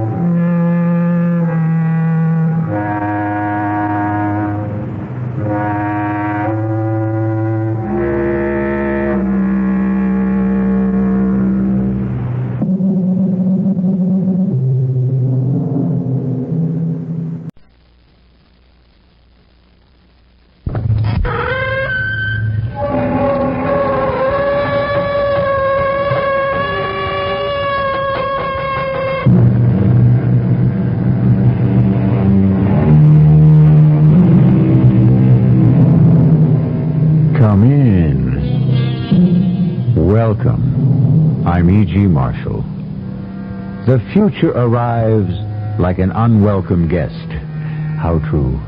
And whatever we may say about it in public, who really wants to see the future? For so many of us, the future will remind us of promises we cannot keep and of obligations we cannot pay. Of course, if we had been wise, we could have prepared and provided for the future. But how could we have been wise? We're only human. But, General, the world simply cannot exist without Sirocco. That's true. Do you know how much we have left? Why, I would think enough to last perhaps 15 years. Captain, we only have enough Sirocco to last 15 days. 15 days? Yes, Captain. In 15 days, the world must come to an end.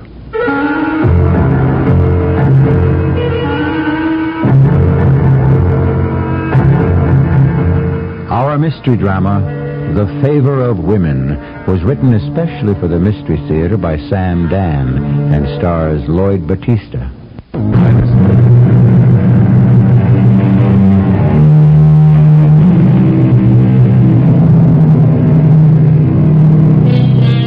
All of us are in agreement, in theory anyhow. We all believe that the world will come to an end one day, for various reasons. And before it happens, there will be warnings, various signs, omens, portents. And you can be sure most of us will disregard them. We are probably disregarding them even now. One fine day, when no one expects it, when everybody's going about his business, suddenly, before we even have a chance to understand what's happening to us and our world, there simply won't be an us or a world. There will be what there was before. Nothing. Freeholders, this is Astral Service Lieutenant Janet. We are now poised some 2 million miles above the planet Daria, waiting to qualify for space drive. Our destination is the planet Earth, located in Universe 9. Now I'd like to present our commander, Wing Admiral Astral Redfern. Thank you, Lieutenant. Freeholders, welcome aboard our intergalactic space liner. Earth time is now 1900 hours. The Earth year is 3978. I have a blue light. Freeholders, at this time, the service lieutenants will make sure that each of you is qualified for space drive. Please cooperate. Answer all questions and follow every instruction, and you will reach Earth alive and well. Thank you. Good morning, Freeholder. Is Victor your name? Yes, Lieutenant. This is space drive qualification. Oh, I know the drill, Lieutenant. You can skip the details. I'm sure you do, and I wish I could. Regulations, huh? Well, let's just burn through it. You are about to undergo space drive, the most violent and traumatic experience known to man. Space drive disconnects the person from his present point in time and space and reconnects him with another. Signify understanding. I understand. Space drive is a passage from one dimension into another. Since none of the human organs or tissues could withstand the immeasurably violent traumatic forces, all life activity must be supported. Signify understanding. I understand. Therefore, you agree to turn over your human life functions to the central life source system, which will then bypass and take over the basic activities of your own organs. CLSS will breathe for you, pump blood for you, etc., etc. Signify agreement. I agree. Check out pulse, respiration, blood pressure, heartbeat. I do pass the test, Lieutenant. Top of the class. Service lieutenants, signify completion of space drive qualification. I need 4 red lights. Thank you. I now have red lights. I am now reporting completion of SDQ to Central. I am now cleared for transcendental passage through space. We are now 100 million light years from the planet Earth. Our exact travel time through space drive shall be 4 minutes and 10 seconds. What? What was that, Admiral? I said 4 minutes, 10 seconds. 4 minutes, 10 seconds? That's twice as long as normal. These are the new regulations. What new regulations? They've been published and broadcast for the past 5 years. I admit nobody has paid any attention to them, but they go into effect today, and it's the law. We must conserve energy. Well, conserve it someplace else. Show a sense of proportion. 4 minutes and 10 seconds to travel 100 million light years isn't all that bad. Where are we? Back in the Dark Ages? Please, realize it requires exactly 1 gram of Sirocco to negotiate this trip from Daria to Earth at the speed of 2 minutes, 5 seconds. By doubling the time, we save half the Sirocco. It's a disgrace. I protest doubling the time of the journey. It's twice as much trauma. Excuse me. I have the yellow light. We are number 1 in line for space drive. We'll have the daylights knocked out of us. I'm standing by. Everyone, take a deep breath.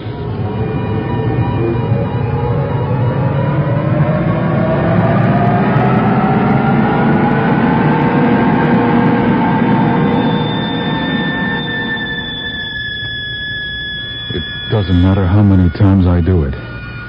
I can never get used to it. And I hate it. It's like you're living outside your body and someone else is breathing and pumping blood for you. You feel as if you're coming apart. And what am I going to Earth for? It can't be anything good.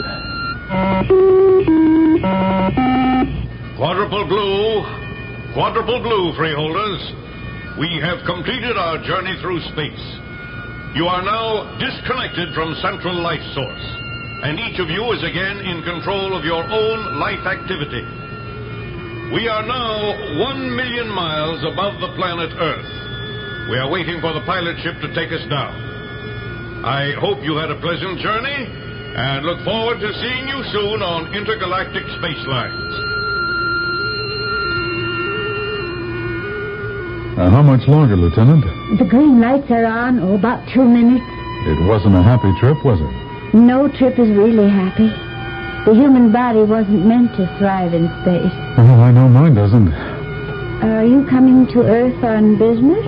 I suppose so. Any plans for the evening? Well, I have a meeting. And afterward? What did you have in mind? We could have dinner and go to my place.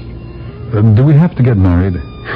Say, where have you been? Well, I've been away for a while. On Daria, you have to get married before you can even talk to a girl. We have the flashing white light. We are in the terminal. Freeholders, please move to the forward processing bay. When your meeting's over, I'll be home. It's Section 1, 9th tier, in case you want to write it down. Oh, I'll remember. Service Lieutenant Janet, report to bridge immediately. Goodbye for now, Freeholder Victor. Goodbye for now, Lieutenant Janet. You won't forget. How could I forget? Oh, you look like a pretty good forgetter to me. Service Lieutenant Janet.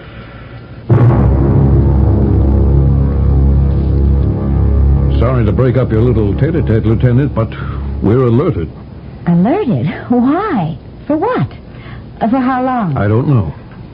Commander, this isn't a joke, please. Look at the order screen. See the red star? And whose names are on it? What, just you and me. What about the rest of the crew? It's probably a VIP trip. But I've got a date. And this guy was really something, too. Well, there's always little old me. Yeah. That's what I'm afraid of. Captain Victor. Please, sit down. Thank you, General. Good trip? No, sir. New rules are in effect. It'll get worse. They've gone from 2 to 4 minutes. It'll go from 4 to 8. But I understand 8 touches the outer limits of safety. Then we'll cut out private space travel. Well, I don't think people will stand for that, General. We may all be surprised at what people will have to stand for. I've asked you here because you're the best intelligence operative we've got. I don't believe in false modesty, but I know I'm not the best. Not even anywhere near it. Well, what I should have said is, you're the best we have for this particular type of mission. Let me show you something. Activate number 1, please. Now, Victor, watch the wall directly in front of you. What do you see? Fire. Mm-hmm. Fire. Heat. Energy. That's what makes the world go. But fire requires fuel. Now, watch the scene. It's thousands and thousands of years ago. Those people are burning wood. Wood? That's what trees are made of. People burn trees? Yes. And now, watch. Activate number 2. The coal. Coal? Yeah, there used to be a lot of it. And this coal activated machinery, propelled vehicles. I read about this, but I never believed it. Why not? Such incredibly inefficient machinery. Please activate number 3. Oil. A thick, blackish liquid that squirted forth from the earth. But we ran out of that, too. May I have number 4, please? And this is what was known as solar energy. And it worked, as long as we used it for simple heating jobs. But when we tried to make it the basic energy source to power the fantastically heavy loads of a highly technological society, well, we placed a dangerous drain on the sun, and we could have hurried it into nova and premature death. Oh, we kept exhausting one fuel after another. And then we discovered Sirocco. You know what Sirocco is? Well, in a general way, sir. Sirocco. A tiny, highly active pebble. A little stone of Sirocco, no bigger than your thumbnail, could handle all the energy needs of this planet for more than a week. Well, that's true, sir. You really don't need too much of it. And that's fortunate, because there really isn't very much of it to begin with. And now, what we have here on Earth is practically gone. There's no Sirocco? We don't know of a single Sirocco mine anywhere in this entire planet Earth. Well, then how do we... All the Sirocco is imported. Oh, I didn't know that. Well, this is highly classified information, Victor. For years, we've been trying to convince people that the Sirocco is running out. But nobody has paid any real serious attention. People burn Sirocco as if there was no end to it. But there is an end. And that end is here, right now. Now, sir? Why, I find that hard to believe. Yeah, so does almost everyone else. People think something will always come up at the last minute. Not this time. At least not yet. Even by using the most drastic economies. Tell me, Victor, how much Sirocco do you think we have stockpiled here on Earth? You have a worried look on your face, so I would assume it's quite serious. Very serious. In that case, I would say we only have enough Sirocco to last us 15 years. Victor, we have barely enough Sirocco on this Earth to last 15 days. 15 days? Yes, Victor. 15 days. And then we shall see the end of the world. And you certainly couldn't ask for anything more final than that, could you? The end of the world. Many of us have thought about that from time to time, but I don't think many of us really picture it as something that will take place during our own stay here on this earth. But here it is, being discussed as an imminent event. However, you know it's not going to happen, at least until I return with Act 2.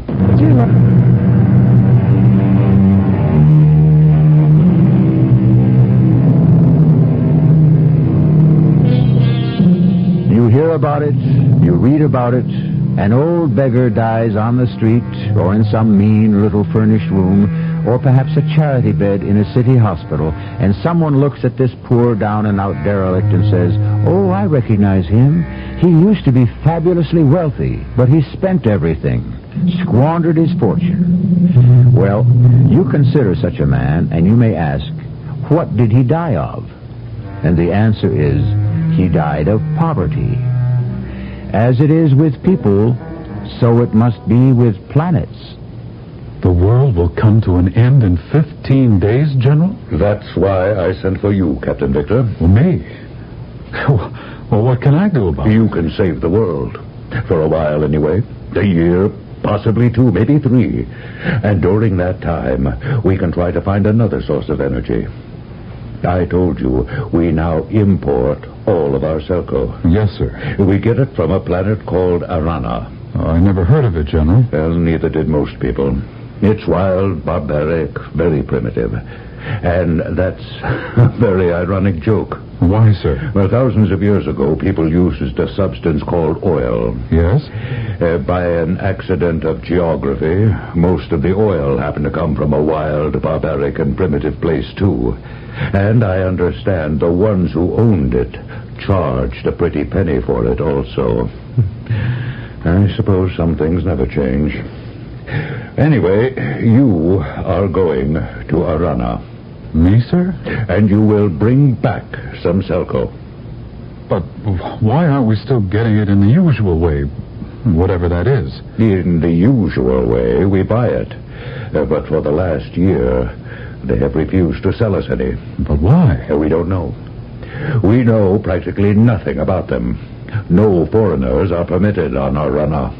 Well, then how can I hope to land there? Well, you'll make a distress landing.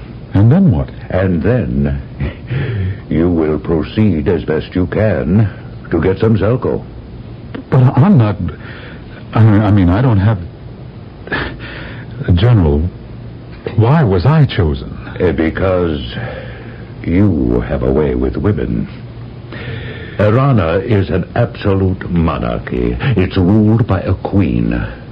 Perhaps you can convince her to let us have some Sirocco. I appreciate your confidence in me, but... Well, then you must realize how desperate we are, and to what means we've been reduced. Now, you must convince the Queen somehow to let us have, sell us, give us anything. A few £100. It'll provide us breathing space and time. We need time. Are you telling me that the fate of the world depends on my making this Queen of Arana fall in love with me? Yes, I am, Captain Victor. Here are 2 sealed envelopes. Deliver this one to the Admiral aboard the Christopher Columbus at the space terminal, and open the second when you complete space drive. This had to be a dream. About the Sirocco and the fate of the world, and the fatal fascination I held for women. It's true I'd always been lucky. But was the General serious? Besides, I had this date with... Oh, hold it. She was with the Christopher Columbus where I had to report. Well, I handed the Admiral his letter, and he began to read it. It looks as if we're going to have a date after all, Freeholder. Is that a fact? He's no freeholder, Lieutenant. He's a member of the Secret Service. Say, is that true? Yes, but it's nothing to be alarmed about. Secret Service? Uh-oh. What does this say? We're to land on Arana? Why, we'll never get permission. Well, land without it. They'll blow us up. That's the chance we'll have to take. Nobody told me this was a hazard mission. Not just hazard. Class 1 hazard. That's suicide. Aren't you happy to have this opportunity to save the world? I'm overjoyed. As commander of this mission, I order you to set your course for Arana and prepare for space drive qualification. Anyway, it was a relief to be able to talk and act like a Secret Service commando. They both had gray looks on their faces. Why not? What did the average citizen and freeholder know about danger or even discomfort? How beautiful life was for the freeholder, who was always being shielded from harsh reality by the Secret Service. But they had to follow orders. And we headed for Arana. And once again, I was traveling hundreds of millions of light years through the galaxy. I have blue lights. We've just completed our run through space. We have just disconnected from central life source. What's our position?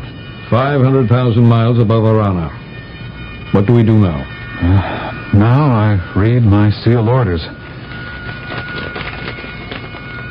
Let's see, we are instructed to request permission to land. Good luck. We are to say that our fuel is exhausted. Well, they can check and see it's a lie. I am afraid you don't understand. We have no more Sirocco. But I had an emergency half-gram pebble in the fuel compartment. It's gone. What is this? Well, I guess they removed it before takeoff to make our story convincing. How are we going to get home? We don't. Unless the mission succeeds. Now go ahead. Ask permission to land. You can always ask. This is the Christopher Columbus requesting permission for landfall. Permission denied. We are in distress. Permission denied. You must extend permission according to interplanetary treaty. We are not signatories to the treaty. Our fuel is exhausted. I must land. Permission denied. I am landing without permission. You have 10 seconds to alter course. I can't. I have no fuel. I'm coming down.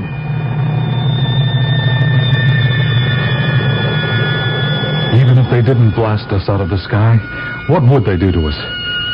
We were moving downward at a fantastic speed, and yet the journey seemed to last forever. Finally, there was rapid deceleration as we reached the atmosphere of the planet. The gentle bumping sound told us we were on surface. I looked through a viewport. I could see soldiers forming around our spaceship. That is, they looked like soldiers, but they carried weapons that... Well, I saw such things in museums. I think they were called guns. Then we heard a voice. You have landed without permission. Your ship is confiscated. You are prisoners. Who is in command? I am. How many in your party? 3. You will open the forward lock and emerge one at a time. Will they shoot us as we come out? You always ask the greatest questions. I'll go first. Step out. I invoke the Interplanetary Convention of Hospitality. We are not signatories to the convention. Step out. We have 2. Where's the 3rd? You. Stand with the others. I accept full responsibility. My crew was unaware that we would enter your space. They cannot be held accountable. Silence! The next one who speaks without permission will be shot. There are certain interplanetary laws that... Shoot him!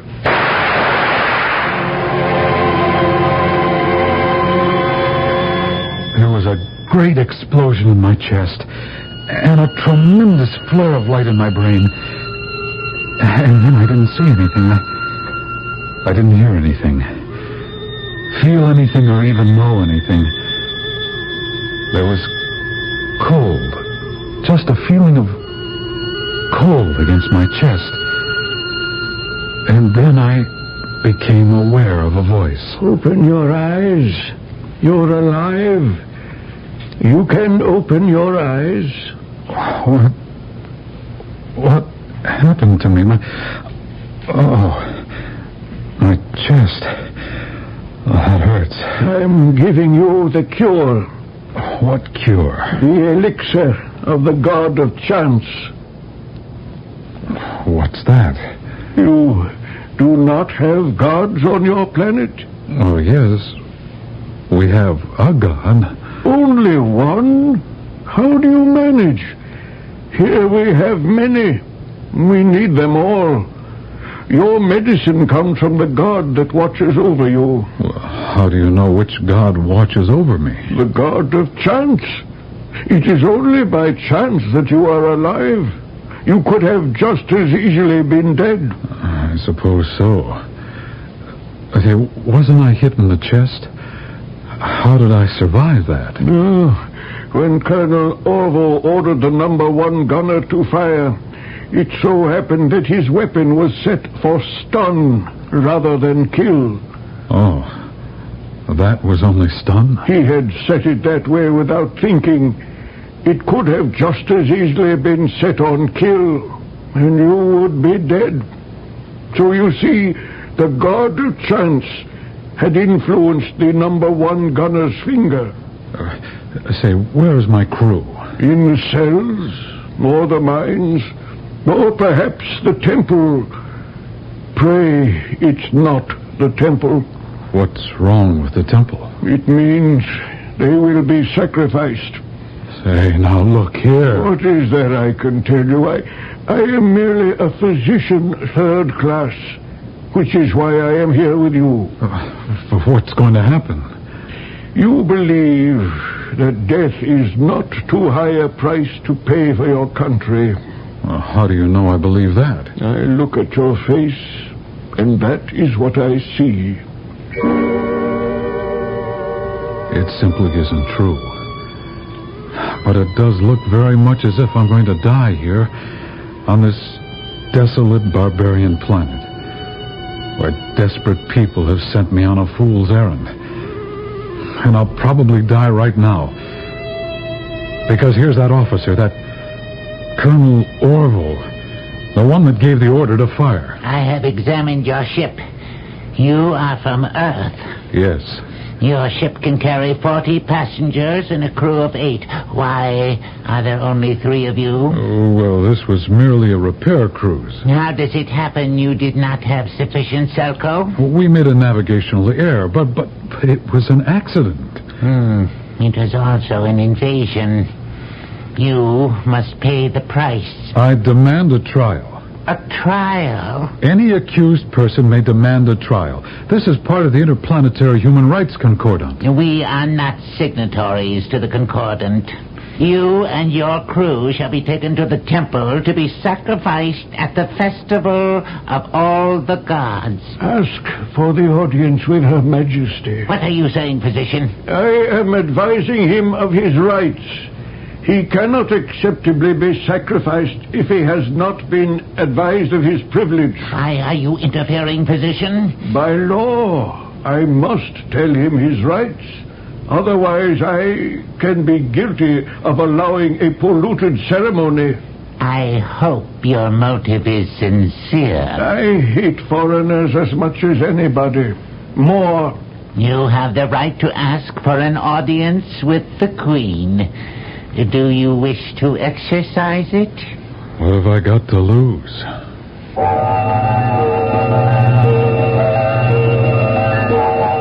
You never know.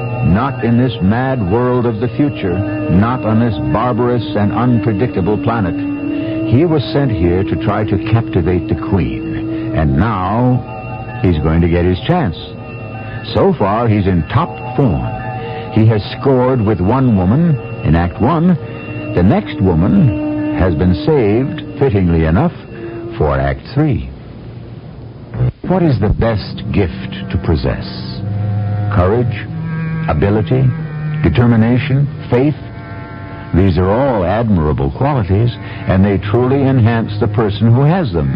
But when it comes to getting on in this world, nothing can be as helpful as the favor of women. When you have a woman in your corner, you have the best ally in the world.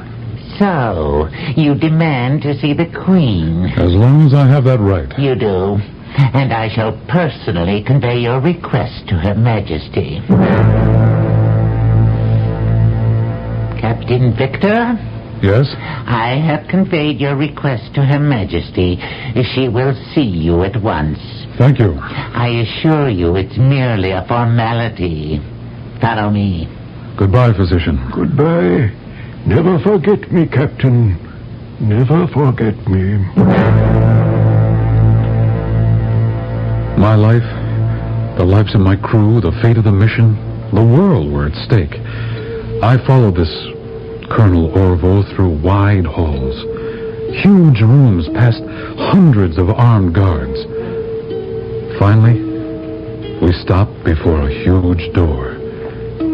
It seemed to be made of solid gold.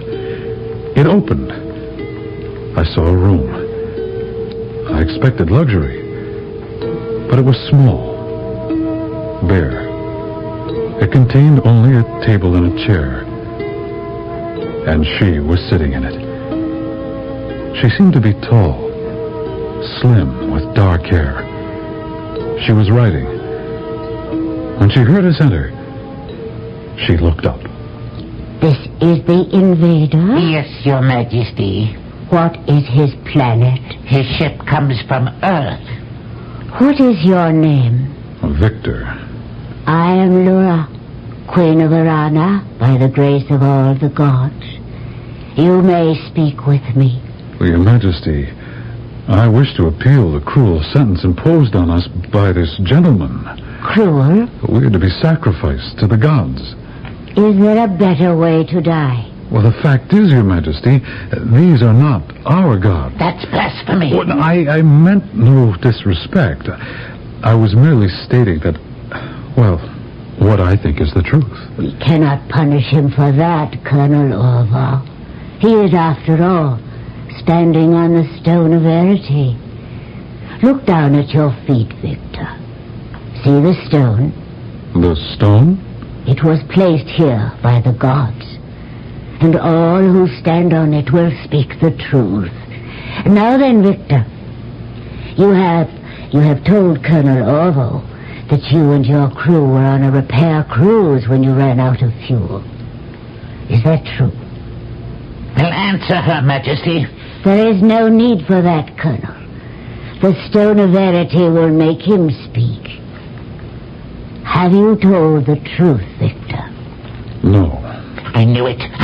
Why, then, are you here? I've come to persuade Your Majesty to let us have some Sirocco. On the behalf of your government? Yes.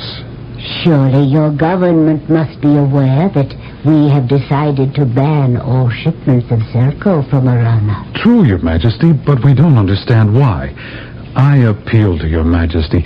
Sirocco must indeed be something magical. It's the magic with which we run the world. We ask you for just a little bit. No, nothing, never. Well, surely your gods would be happy to know that they make such great things possible all over the galaxy. Your Majesty, must we listen to more of this sacrilege? Permit me to take him to the temple now. Leave him here. Your Majesty? I will speak to him alone. But, Your Majesty... Leave us. Yes, Your Majesty. I am sorry I cannot offer you a chair. No one is permitted to be seated in my holy presence. Oh, I understand. I am curious. Very curious indeed. You said you have come here to persuade me, somehow, to let you have some Sirocco. Well, yes, Your Majesty. I admit I'm curious. What does somehow mean? Well, I would use any means at all, Your Majesty. What means are at your disposal. Remember, you are standing on the stone of verity. Is there such a stone, Your Majesty? There is, if you believe it. Have you been telling the truth so far? Yes, but I'm not sure it's because of the stone. How would you hope to convince me? Well, since we're dealing with truth, I had hoped to smile at you. Oh, yes. I knew that. I could tell the moment you walked into the room. However, you should have had more information about me. Well, back on Earth, we know very little about this planet. How unfortunate.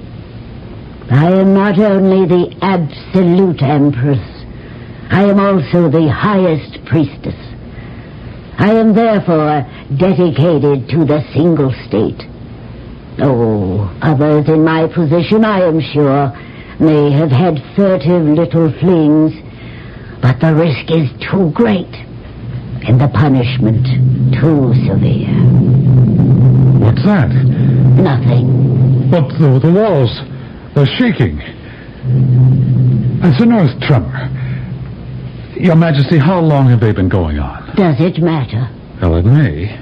Oh, for the last year, perhaps. I thought so. What does that mean? For the past year or two, you've stopped all exports of Sirocco from this planet, true? Yes. You're getting all this turbulence because you have too much Sirocco. Too much Sirocco? Of course.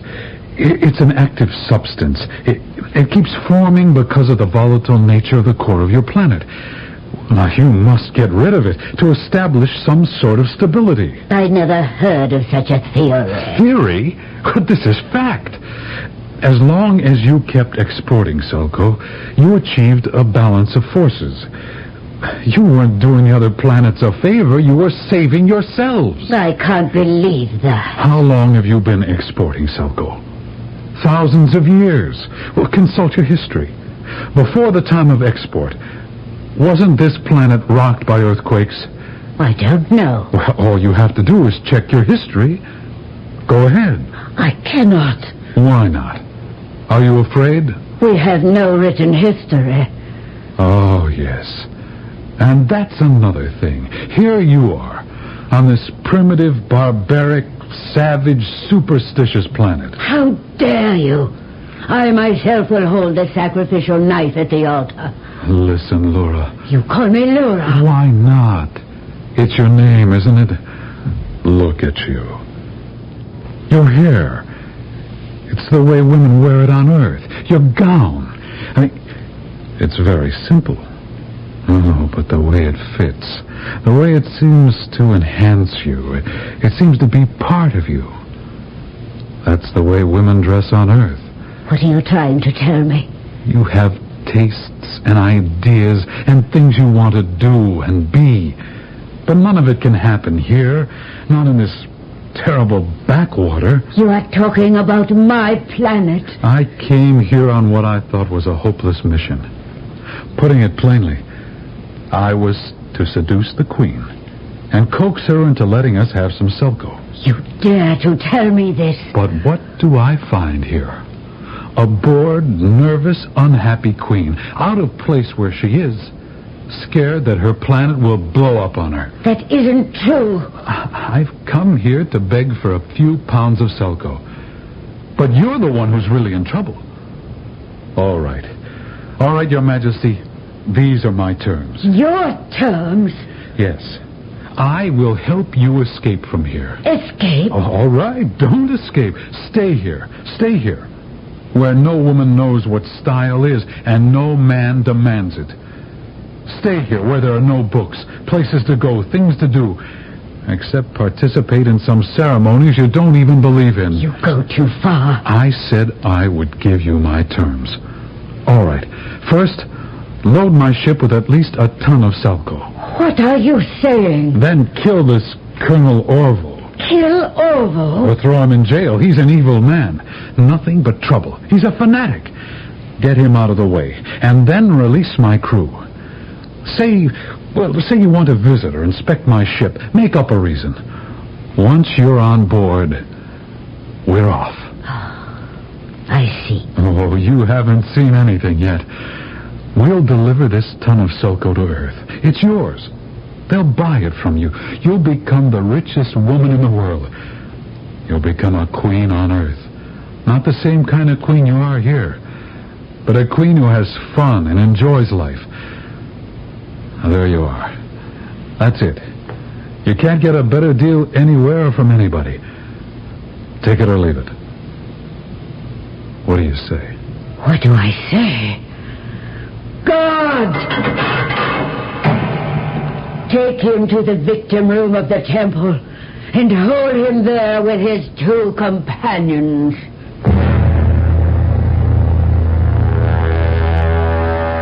I looked at her, but her face was blank.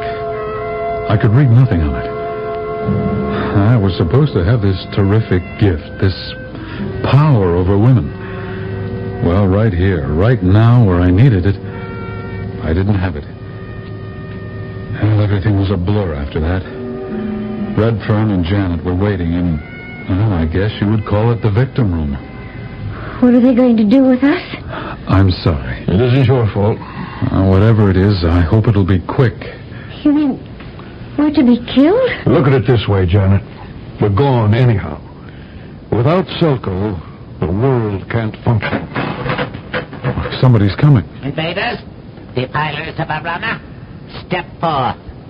You are to be given a special honor. You are to be sacrificed by the hand of the Empress and highest priestess. Wait! I have a vision.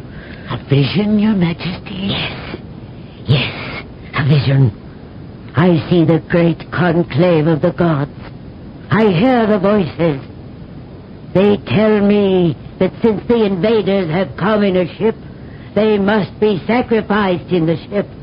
I, and I alone, must take them there and perform the ritual. But, Your Majesty... Silence! But, Your Majesty, how do we know it isn't a trick? I command you to be silent. I must protest. First, Gunner, throw him in the cells. And if he says one more word, shoot him. Now, let the ceremony continue.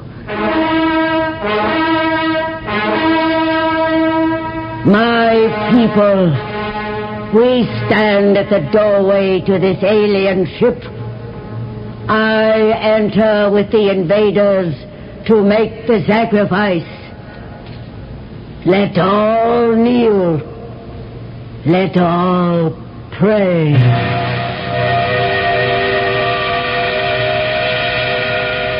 Why did you scare us like that? I needed time to load the Sirocco. Is it all aboard? Can't you feel it? The place is live with it. Oh, Your Majesty, you are now going to be a queen on Earth. Think you'll enjoy it more? I'm sure. After all, I have the prospects of having a king. That's right. For a little while, 10, 15, 20 years, unless, of course, they learned how to conserve and preserve. But did they? Who knows? It's always a race. We're always running out of something. And right now, we're running out of time. But I shall return shortly.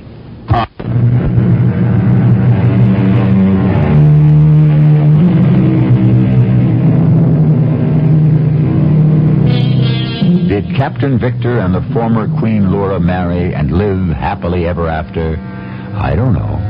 I don't know if all those thousands of years in the future people married in the sense that we do. I don't know what living happily ever after means either. I do know that we have discussed two things in our little morality play. A, waste not, want not. B, a man who can get a smile out of a woman can generally get anything he wants from anyone else. Our cast included Lloyd Battista, William Griffiths, Evie Juster, and Ray Owens. The entire production was under the direction of Hyman Brown. This is E.G. Marshall inviting you to return to our Mystery Theater for another adventure in the macabre. Until next time, pleasant dreams.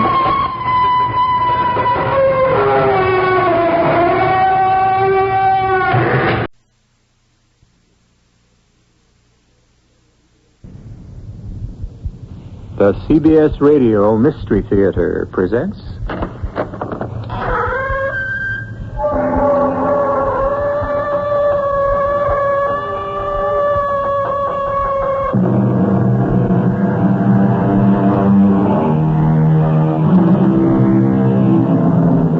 Come in. Welcome. I'm E.G. Marshall. Man, it is said, is a pliable animal who gets accustomed to everything. And perhaps this is why man has survived. Pliability, flexibility, adaptability, these are man's great strengths because they have enabled him to adjust to the demands of nature. They are also man's greatest weaknesses because they enable him to adjust to the temptations of the devil. I'll take this call in my study. Meanwhile, my dear, can you keep Mr. Carroway amused?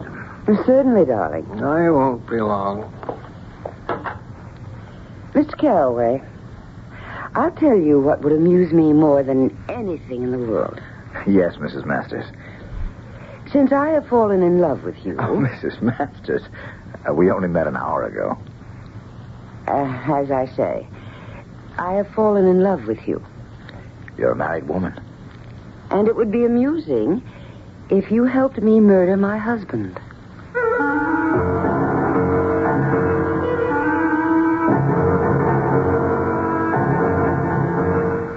Our mystery drama, Killer's Helper, was written especially for the Mystery Theater by Sam Dan and stars Michael Wager.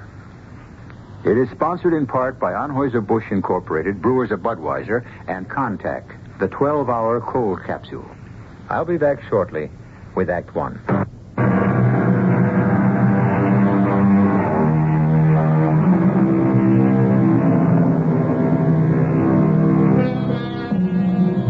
When you add it up, it's easier to be a lover than a husband, for the simple reason that it's more difficult to be likable every day than it is to be charming only occasionally. Someone said that if women had to spend as much time with their lovers as they do with their husbands, that's an interesting speculation. However, we have a story to tell. And our play begins, coincidentally, with a scene between a wife and her husband at breakfast. I believe I'll set out some tulip bulbs this afternoon. Firemark is now at 37. Priscilla brought these from Rotterdam. Didn't we buy Firemark at 16? Priscilla went there on her honeymoon in September. The International Silver Screen is holding its gains nicely, too. It was her second honeymoon. Carroway manages that investment group. She also went there on her first honeymoon. That young fellow's made one right decision after another. With her first husband. Now, what was his name? He hasn't missed one yet. Albert.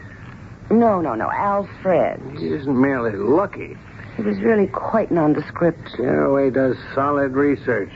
I've decided to concentrate on tulips this year. More than just facts and When figures. you consider I've won with roses and dahlias and carnations. He has an instinct. Now, if I win best of show with tulips... A feel for the ebb and flow of the market. I'll have no more worlds to conquer. Carroway. He's the man. It's a tough decision.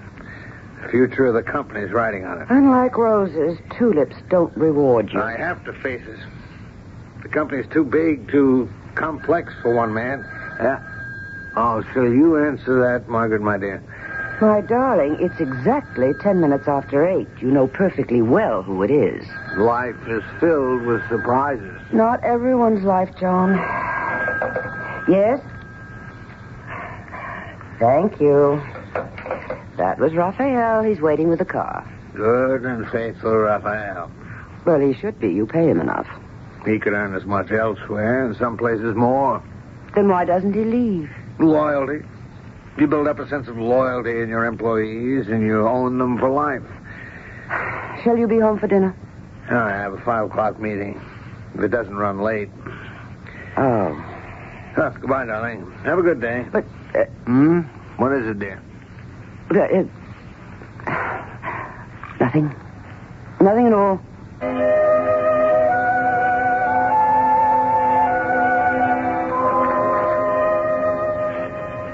Coffee? Marty? Darling, coffee. Oh, yeah, I suppose. Now, what are you thinking about? Oh, nothing, Doreen. But you have such a thoughtful look on your face. That's how I fool the people. Marty, it's going to happen to you today. What is? The thing. The thing? This is going to be the day he announces it. Oh, come on, Doreen. No. This is the day that Big John, Honest John, John the Great, John our Lord Master, shall anoint you with his holy oil. Banana oil is more like it. So call it what you will. You become heir apparent to the empire. Oh, you are in a classical mood this morning. Oh, you forget. I am privileged to all the conversations.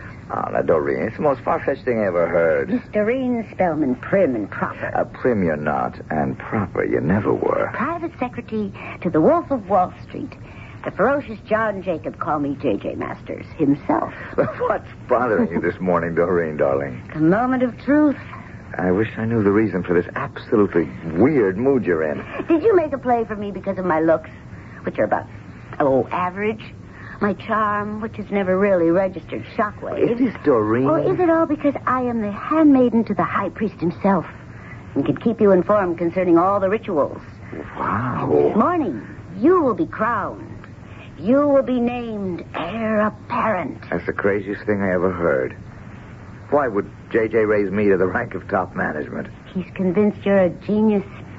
On the basis of what? What do I know about finance? Well, you know when to buy stocks that are going up, when to sell stocks that are going down. What else do you have to know? What else is this business all about anyway? What makes you think J.J. would choose me? Oh, you're the fair-haired boy. You have a phenomenal record. But it's all guesswork. Of course. And the trick is to guess right. Ah, Marty. What'll happen to you and me? What do you mean? What'll happen? Well, as long as you're just one of the junior execs and I'm somebody's secretary, it's okay for us to have our little affair, as long as we're discreet about it. But from now on, socially, you'll be in the penthouse, whereas I'll still be in the basement. So, what's going to happen to us?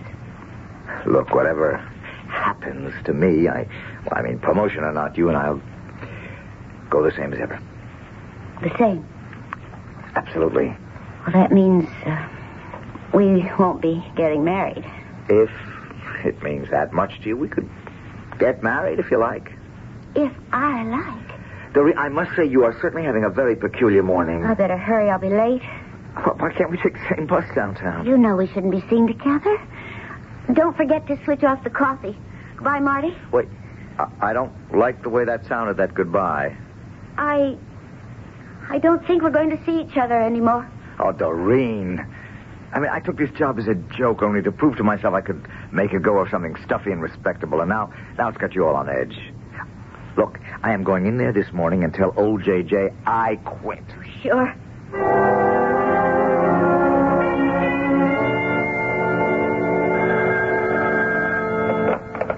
Mr. Masters' office? Hi, baby. Is he free? Oh, he is right now. I'm coming out. What for? Well, you know what for. We discussed it at breakfast, didn't we? Marty, be careful how you talk about having breakfast. You can never tell who might be listening in. Oh, couldn't we have met by accident in a coffee shop? Nobody has to know we have breakfast every morning in our own room. The old boy's free, you say? Yes. Okay, here I come. You what? I resign. Sit down. You've got guts, I'll say that. I don't think it takes any particular guts. Fantastic timing. How did you know? How did I know what? Marty, subtlety's okay to a point, but not where it wastes valuable time. Now, let me just sketch this out. You know your value and worth around here, and you found out you were up for number 2 spot in the outfit. I went out on a limb for you to the board of directors. How embarrassing for me if it turns out I can't deliver you. Thank you, Mr. Masters, but I am not interested. You're not interested in what? In the job. Now, look, you mustn't do this to me, Martin Edward Carroway. It's a fantastic pose, but I'm wise to it. To many of our customers, it's worth its weight in gold. I don't know what you're talking about. This cool, calm, almost, but not quite, supercilious, amused manner of yours. But don't pull it on me. I don't know why you insist on... Don't try to be the Renaissance man with me. Don't palm off this I don't care about money routine in my presence. You'd sell your soul for a buck. Now, look, you have no right... Oh, shut up. If it's any consolation, I'd sell mine for 50 cents. One thing about us soul sellers, it takes one to know one. And I spotted you the minute you went to work here. Starting today, your salary is $52,000 a year. $1,000 for each week in the year. Now, close your mouth. You'll catch every fly on Wall Street. But That's just window dressing so you can pay some income taxes. You have an unlimited, unquestioned expense account. And the lawyers and accountants are figuring out the best way to set up bonus, stock, and profit-sharing plans. Well, within 3 years, you'll have a net worth of $5 million. All right, now turn me down. Now say no. Now say you don't want the job. I thought so. So I don't know what to say. No gratitude, no humility. They don't become you at all. Arrogance. That's what we're paying for. But I don't understand. Oh, yes, you do. You have that gift for finance. But I never studied. You're a natural. Now, you've got a lot to learn about the way our company works. Do you have any plans for the evening? Well, as a matter of fact, You don't? Oh, that's fine. We'll have some dinner sent in. Yes? Mr. Masters? Yes? What is it, Miss Spellman?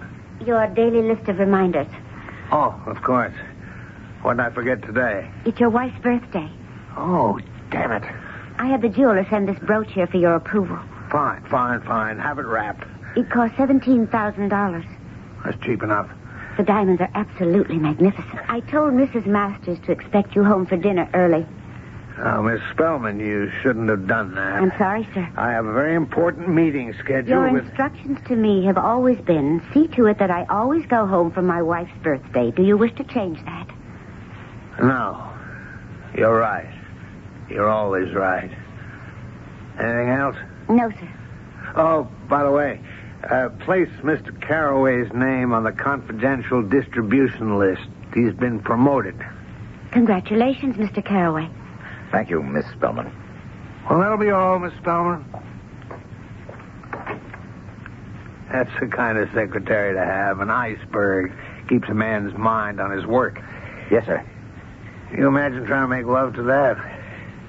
Yes, sir. Yeah, that's part of your style. Nothing's too far-fetched for you. Saved my life. How? Come home to dinner with me tonight. Mr. Masters, it's your wife's birthday. Wouldn't you want to be with her alone? Oh, no. No, never. She's even colder than the glacial Miss Spellman. We have a fantastic cook, and we can sit around comfortably, and I can score points for being a dutiful husband. Now, be a good fellow, Marty. Help me out.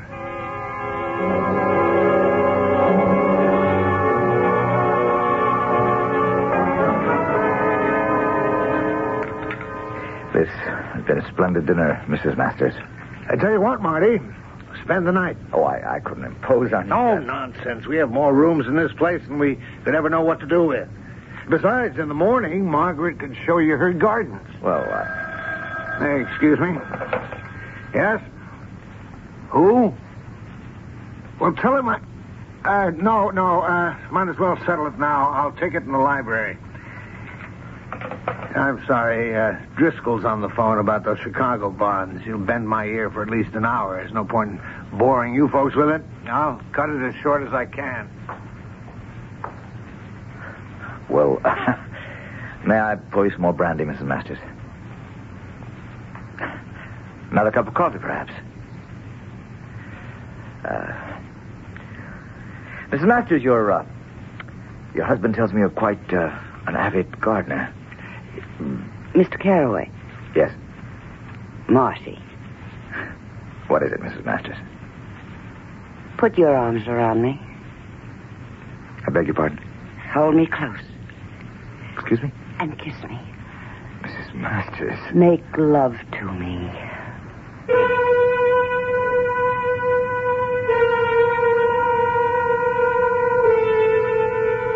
Dinner is over at the master's home. And what is this? The dessert? What can it be? Could it be a trap? Could that phone call have been a device to get Mr. Masters out of the room so that what? Or is our Marty Carraway one of those dynamic lovers who knows how to arouse the passions of prim and proper women? Act 2 is almost upon us.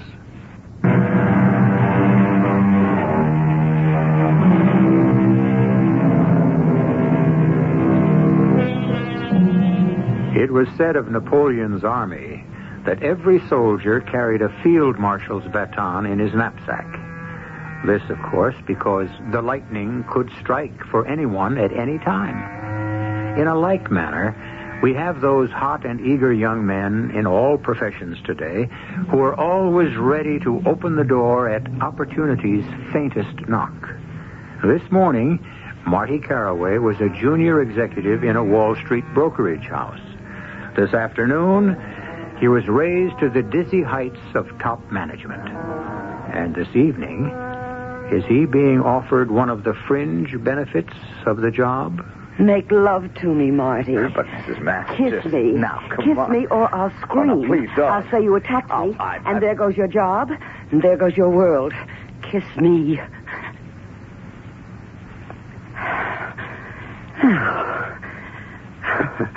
Is that so bad? Am I so hard to take? I'm 10 years younger than John Masters and only 5 years older than you. Kiss me again.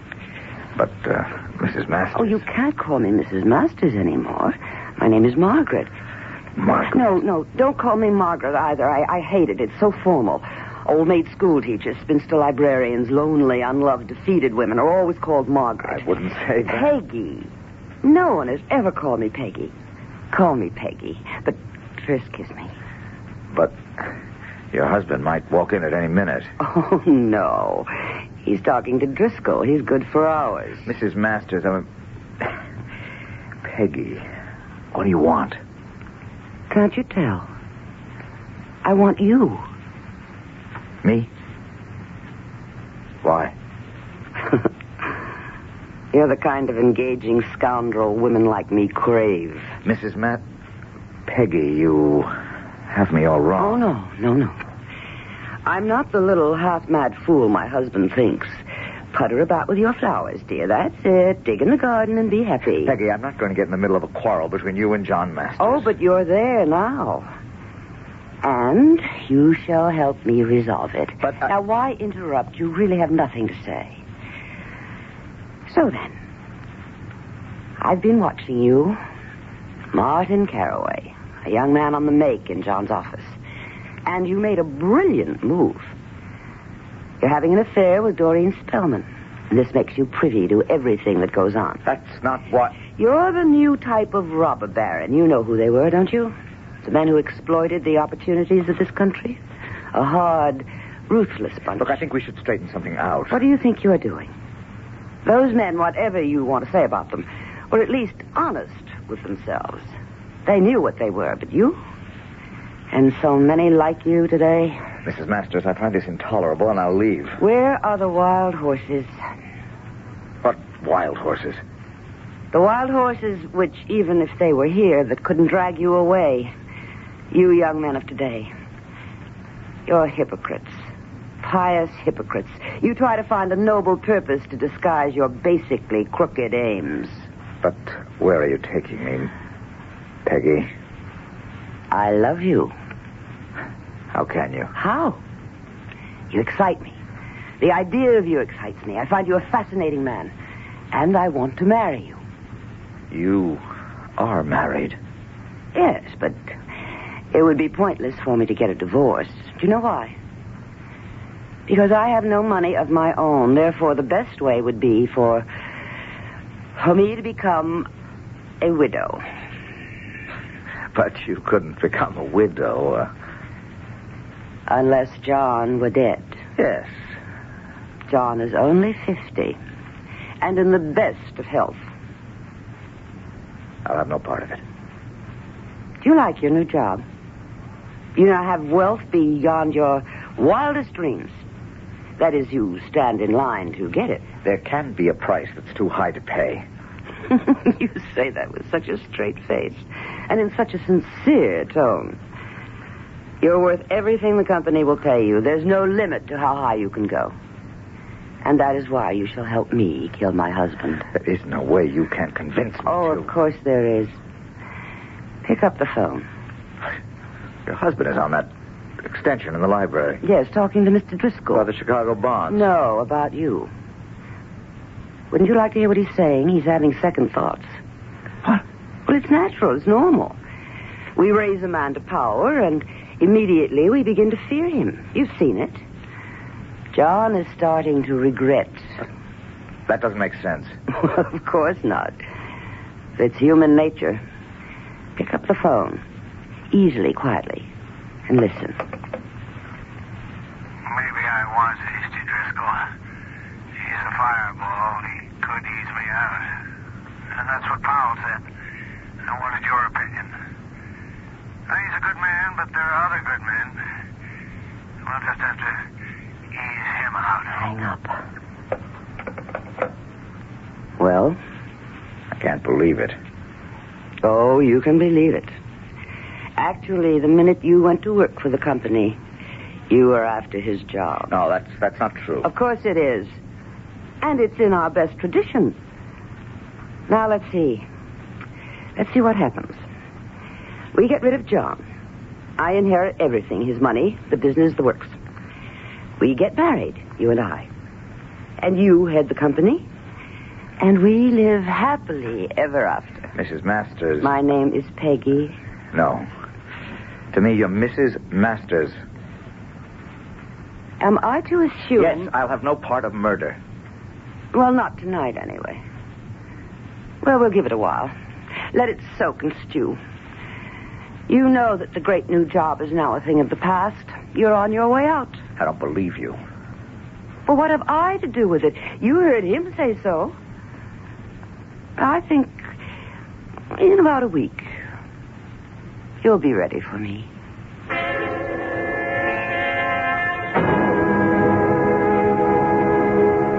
And therefore, the company will hold the securities in escrow. For further instructions, call me personally. That's right, Miss Belman. Sign my name to it. Copies to Driscoll, Powell, Harding, Schechter, and Murphy. And Caraway. Caraway? Why Caraway? Well, just the other day, you told me to place his name on the list for confidential distribution. Did I? Oh, well, I don't know what I could have been thinking of. If you do have his name on the list, remove it.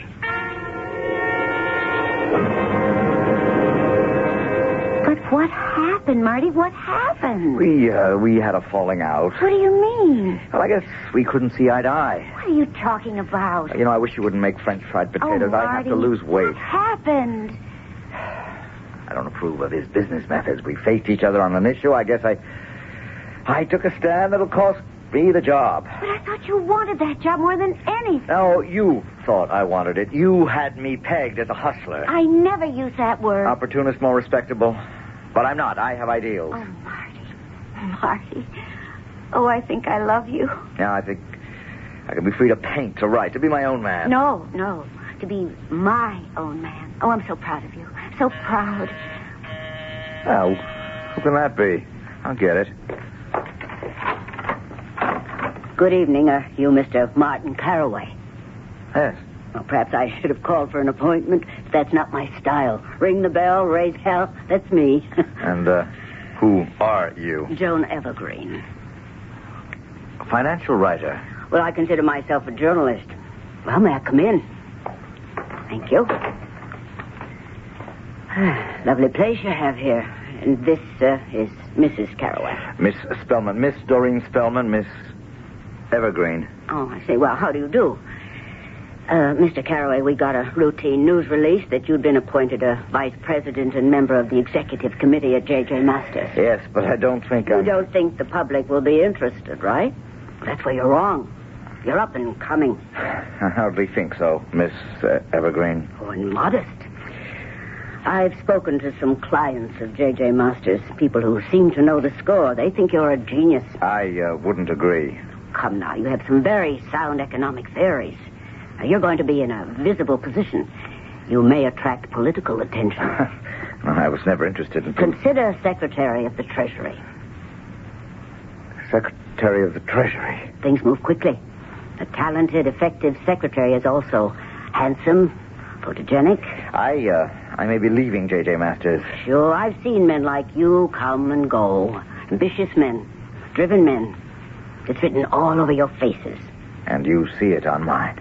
Oh, it's etched sharp and clear. Sorry to disappoint you, Miss... Evergreen. Evergreen, but I have no ambition. Other than to be left alone.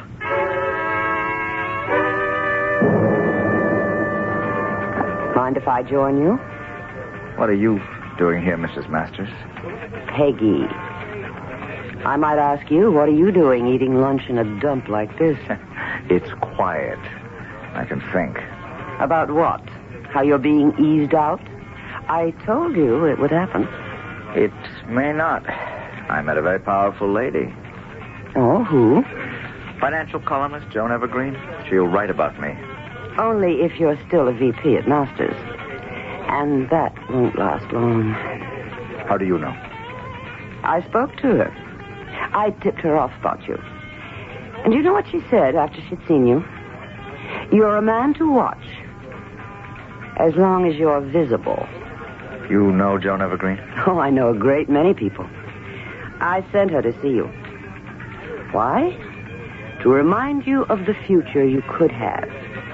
With me. I want no part of murder. Oh, now don't say no part. Say a small part. Oh, how can there be a small part? I shall ask John to bring you home tonight for dinner. He'll do it to please me. In this package that I want you to take is a .32 caliber revolver. Oh, no. Well, now, why do you talk so quickly? It's so simple. I've arranged for all the servants to be off. We're having a potluck supper. Sometime during the evening, a burglar is going to enter the house and kill my husband. No. You just said that. He will struggle with my husband and kill him. No. You're really quite monotonous.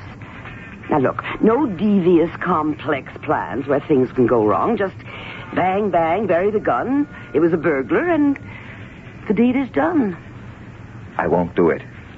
I've already spoken to John. He's driving you home. We'll be at the table. When I say, now, you shoot him.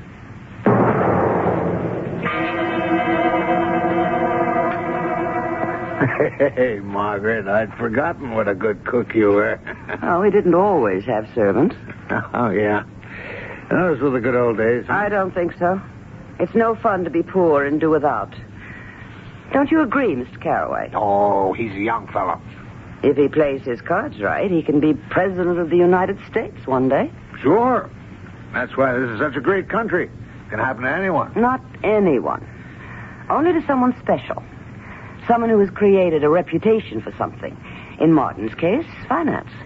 Someone attractive, personable, with the right connections, sufficient backing. Hey, Marty, she's practically got you elected. Now, Marty. Now.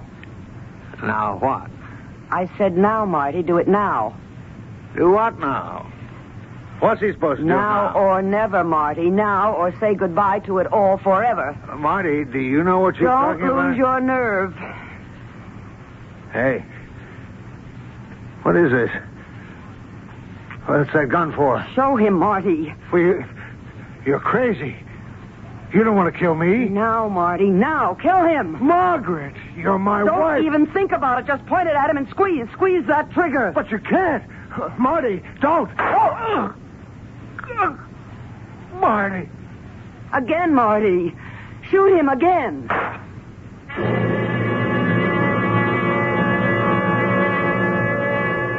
This woman becomes increasingly more demanding. She begins by saying, make love to me. And she has just advanced to the point where she says, kill my husband. Where can she go from here? Well, we're going to have a brief intermission, and then it's back for Act 3.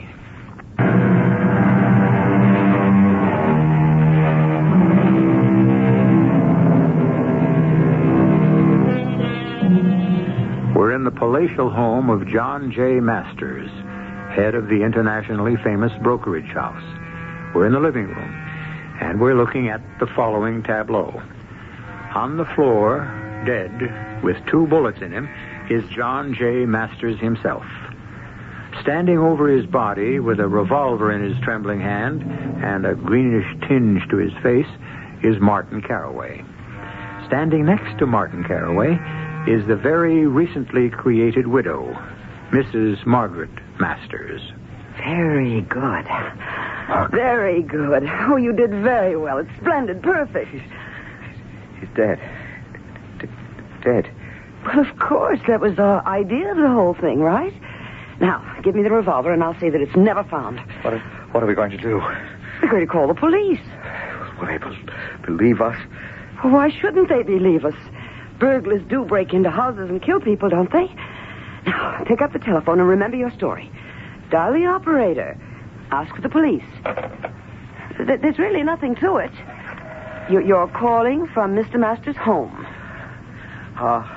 Operator, I'm calling from the home of John J. Masters. There's been a murder. Mr. Masters has been murdered. By a burglar. By a burglar.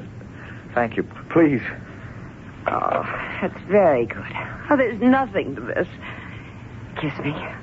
No. Why not?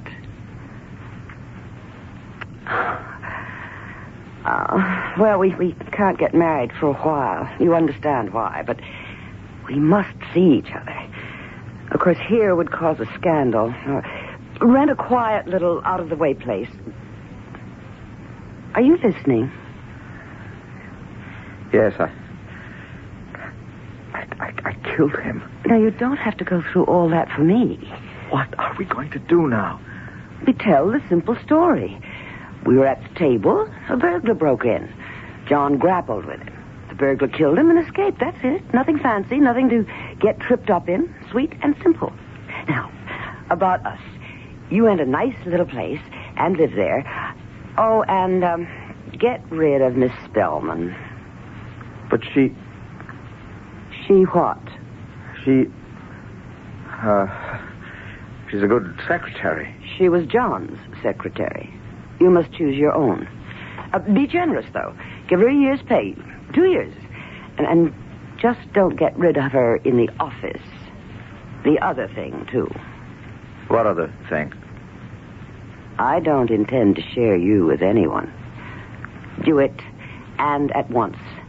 As soon as we finish with the police.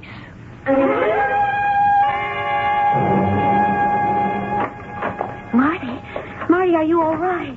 Yes? It was on the news. J.J. murdered by a burglar. Are you all right? I'm fine. Oh, I'm so happy. The only way to say this is to say it. We're through. Are you tired of me, Marty?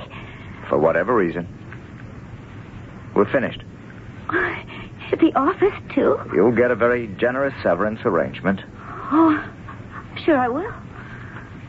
Well, I can understand your being tired of me as a person, a woman, but why at the office? Because. Oh, that's the way it is. Can I guess? Do as you like. Another woman? Does it matter?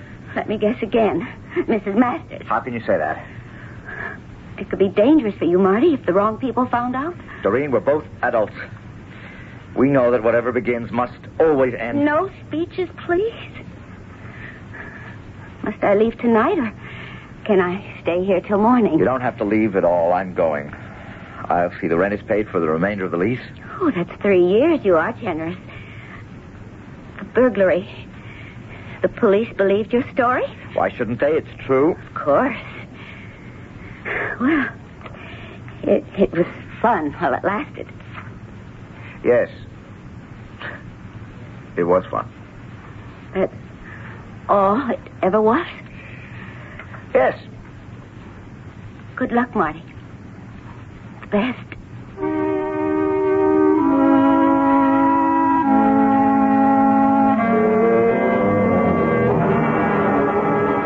What is it, Bellows? Mr. Carraway, Mrs. Masters wants to have a conference with you on her stock options. Is she on the phone now? Yes, sir. Mrs. Masters, I'm sorry. There's been an emergency, and Mr. Carraway had to go to the airport. Yes, I'll tell him. Bye. Thank you, Bellows.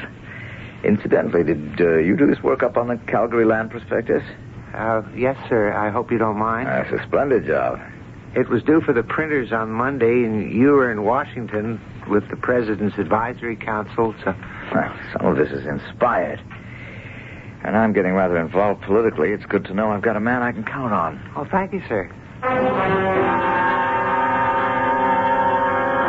sick of coming here and having dinner. I spoke to the president. It's just like it was with John. Why can't we ever go out? The whole country, the world puts pressure on him. I know we won't be able to get married or even be seen together for a long while. How can one man bear that burden? But can't you pay a little more attention to me? And yet, I would like to try that burden. You're just like John, so remote. I can do it. I know how to spend money effectively. You're never aware of me. I know how to save it. I'm no better off than I was.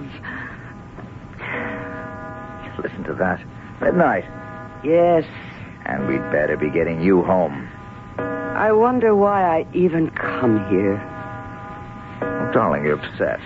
I never see you. If we get married before at least another year goes by, that will create too much suspicion. I know. Now, so don't be silly. When shall I see you again? If you get involved in politics, I'll never see you. It's the duty of every citizen to be involved in the running of his country. Can I see you tomorrow? I'll call you. That means no. The day after? Margaret. My name is Peggy. I'll see you as soon as I possibly can. Just a minute. Hello? What are you doing here? Well, aren't you going to ask me in? Thanks. What do you want? Well, I might want a little civility, a little courtesy, kindness. But you lost all those traits when they were no longer needed to serve your purpose. Doreen, what is it? I said you could be in trouble if the wrong person found out about you and Mrs. Masters. What are you driving at? Fortunately for you, the right person found out. Me. I don't know what you're talking about. She comes here to visit you. Oh, not as often as she'd like to, perhaps. But she comes here. I've seen her. All right. Let's get to it. How much you want? This is blackmail, isn't it? No. Well, what is it? I've come here to save you. From what? From hell. Simple thing, Marty. You committed murder. Oh, go to the police. Confess. Why? Well, what's your life worth this way? Are you serious? Your conscience will kill you in the end. Don't believe that. Conscience never killed anyone. I don't even think about it. Oh, there's something in you, Marty. Something I fell in love with. That's honest and decent. I must ask you to leave, Doreen. I'll give you 1 week to decide. And then I'll go to the police. Why? Because it's the right thing to do.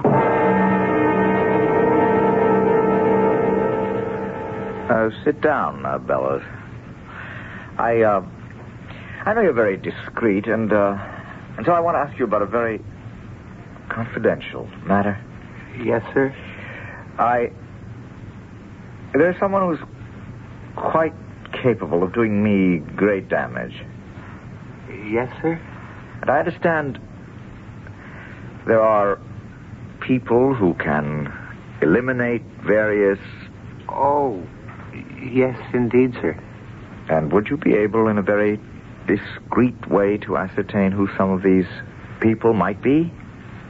Consider it done, Mr. Carraway. Bellows, I get to lean on you more and more each day. I shall have more information for you tomorrow, sir. Good. Now, what is there I have to know today? Well, the Calgary reports must be done in detail. Well, that will call for hours of work. You free this evening? Yes, sir. But you're not. Why? Oh, Mrs. Masters phoned and said since it's her birthday, she was expecting you for dinner. Oh, damn it, I forgot. Which is why I took the liberty of purchasing this necklace at the jeweler's. Oh, Bellows, you're a prince. Look, save my life. How's it? Come to dinner with me. But isn't this a rather personal... Look, it'll give me an excuse to break away early. Well, if you're sure it's all right, sir.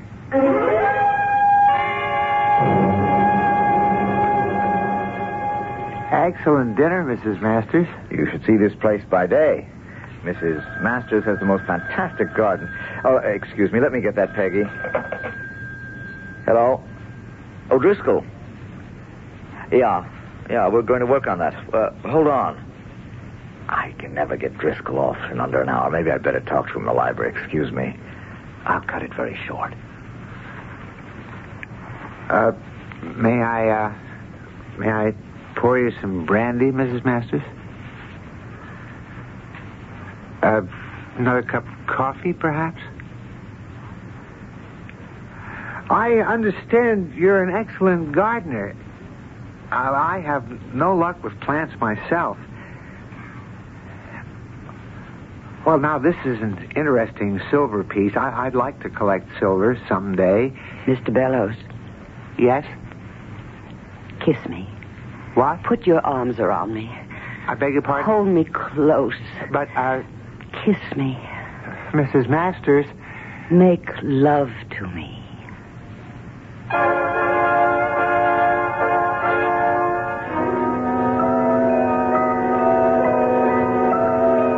Haven't we been here before? Well, we've been everywhere before. We've seen everything and even done everything. Doesn't the book tell us there's nothing new under the sun? We know it, but we keep hoping tomorrow will be different. Well, maybe I can come back with something different in just a few moments.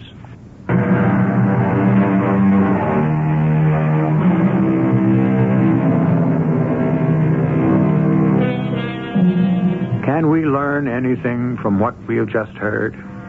Yes, of course. Write this down and memorize it. If you ever meet a wealthy lady whose husband neglects her and she asks you to help murder him, do not, I repeat, do not assist her in this enterprise unless you are prepared to be a better husband to her than he was. Our cast included Michael Wager, Joan Lovejoy, Robert Dryden, and E.V. Juster. The entire production was under the direction of Hyman Brown. Radio Mystery Theater was sponsored in part by Buick Motor Division. This is E.G. Marshall inviting you to return to our Mystery Theater for another adventure in the macabre. Until next time, pleasant dreams.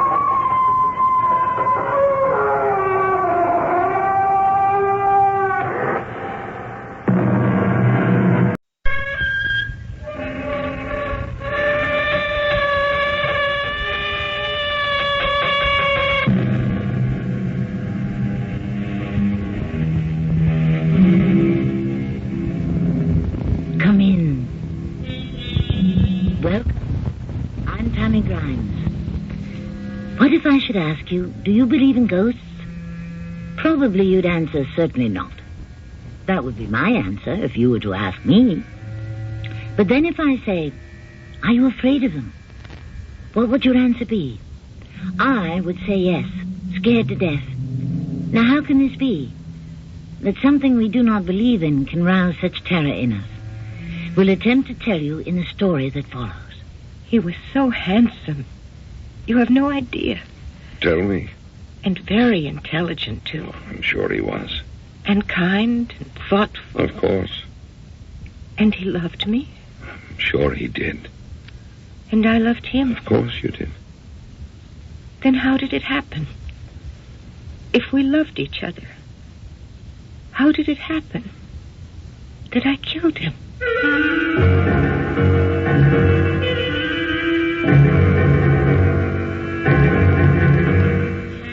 Our mystery drama, The Sensible Thing, was written especially for the Mystery Theater by Elspeth Eric and stars Lee Richardson.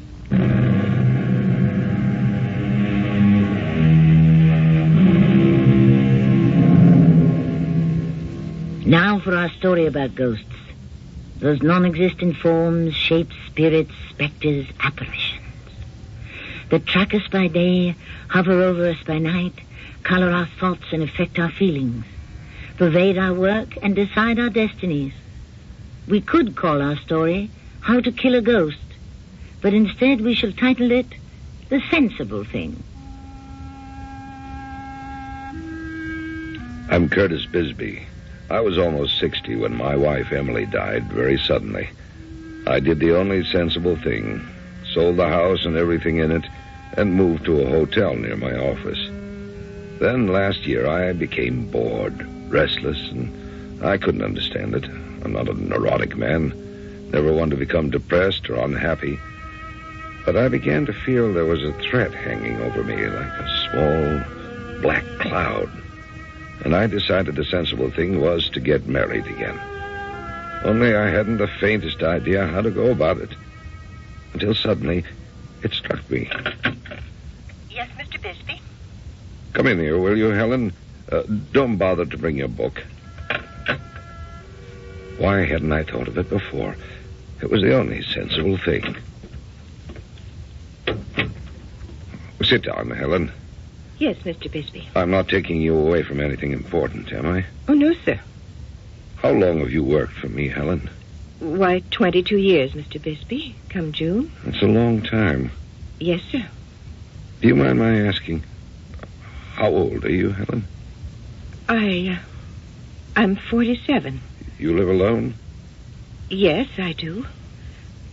Mr. Bisbee, is there anything wrong with my work? No. I thought maybe I was, slowing up.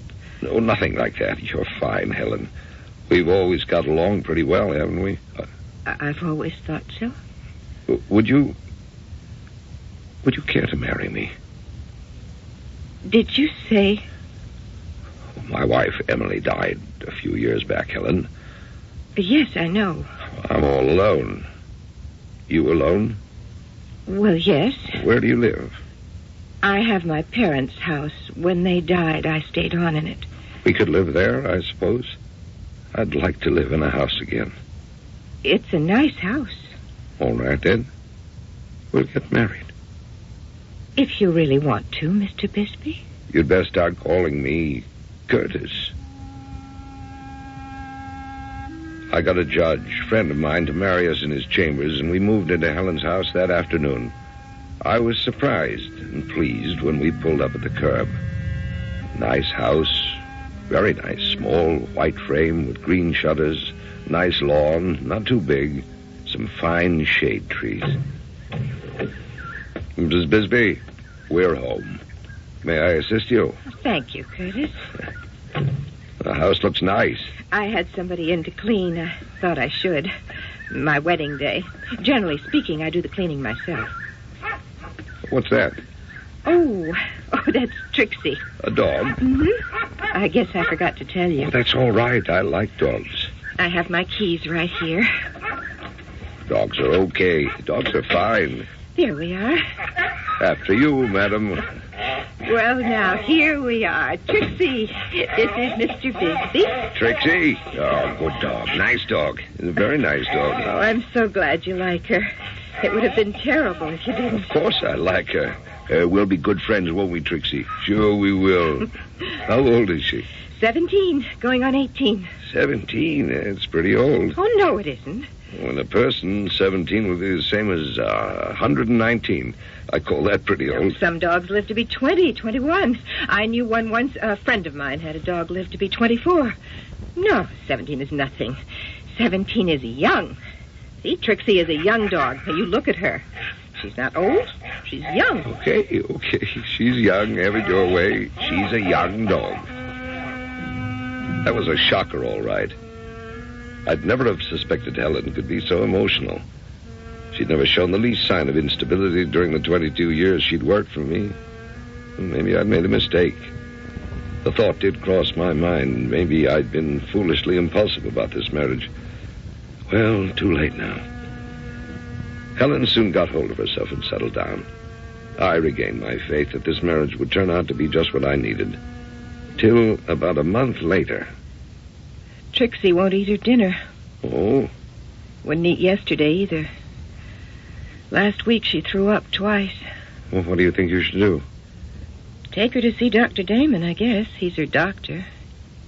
He's taken care of her since she was a tiny puppy. Oh, good idea. Take the day off. I'll manage by myself. Curtis, could you possibly come with me? Come with you where? To see Dr. Damon. You want me to go with you to see a vet? When I take Trixie. What for? Well, I don't know. Just to be there. In case... What do you mean, in case?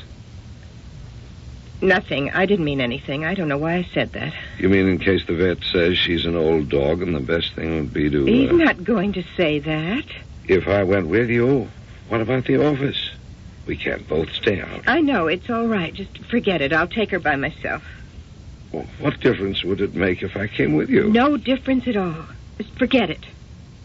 Oh, wait a minute now. You going to cry? No. No. Yes, you are. You're crying right now. It is all right. I'm sorry I brought it up. You just forget I mentioned it.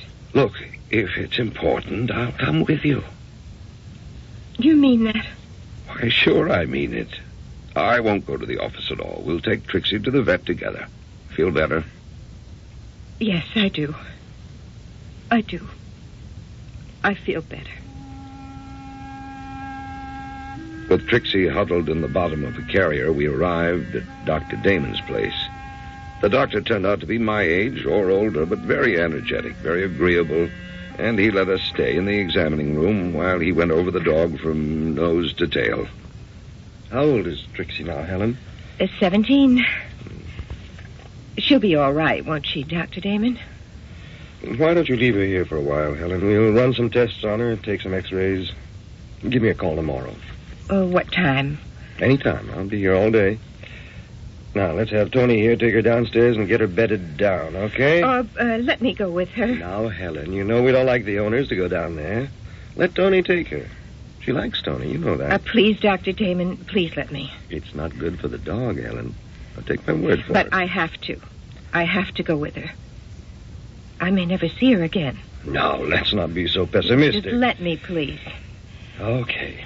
Okay, let her tag along, Tony. Thank you. Thank you very much. Now, Trixie, baby, you can be all right. See, you'll see. Oh, my, these are the hard times. Very emotional, isn't she? Helen? I never knew she could be like this.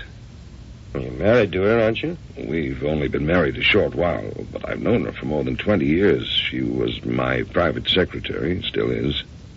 And all that time it never entered your head that she had feelings? Of course I knew she had feelings. Everybody has feelings. But not everybody lays them out for other people to see, right? I guess. For fear of offending others.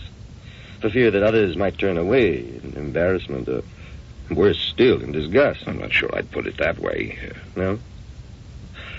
How would you put it? I don't know. I don't really know. Trixie stayed at Dr. Damon's for almost 6 weeks. Helen called every day and got varying reports. She became a little withdrawn, but still very efficient both at home and in the office. Then, one evening, we were at dinner. You like the meatloaf? Good. New recipe. Cut it out of the newspaper. Hello? This is Dr. Damon. Oh, yes. This is Curtis Bisbee, Doctor. It's about Trixie, Mr. Bisbee. Her prospects aren't good. Oh. Matter of fact, they're very poor. Hopeless, actually. She's lost a lot of weight. We've been feeding her intravenously, but we can't keep that up indefinitely. The truth is, her whole metabolic system is broken down. I see. At her age, there's no hope of setting it to rights. So if you and Helen want me to go ahead and give her a kind death... I don't think you should ask me. She's Helen's dog. Well, put Helen on, will you? Yes, I will. Hold on. Helen, it's for you. Helen got up and came to the phone. As I handed it to her, I thought how calm she looked. It seemed that we were going to get through this without too much trouble. I understand. No, I really do. Clearly, Dr. Damon was telling her everything he just finished telling me. She was taking it admirably well, I thought. Yes, I see. All right, if you say so. Go ahead. And thank you, Dr. Damon. You didn't finish your meatloaf. Oh, I had enough. I ate most of it.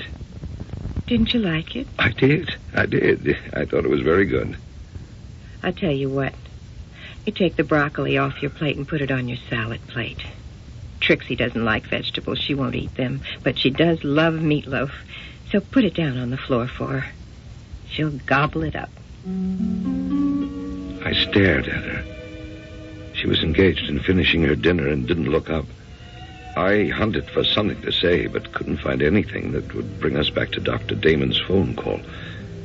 Then I carefully scraped the broccoli onto my salad plate and put my dinner plate holding the scraps of meatloaf down on the floor. Helen went right on eating, as though nothing had happened.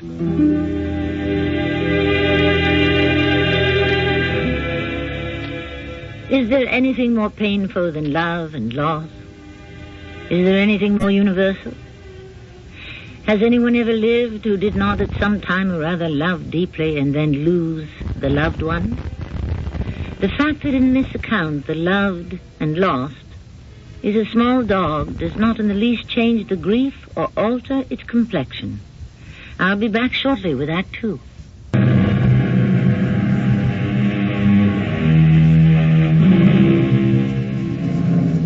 Tell me, do you believe you will ever die? I'm sure you know you will. You'd be silly to think otherwise, wouldn't you? Heaven forbid that you should be capable of such foolishness.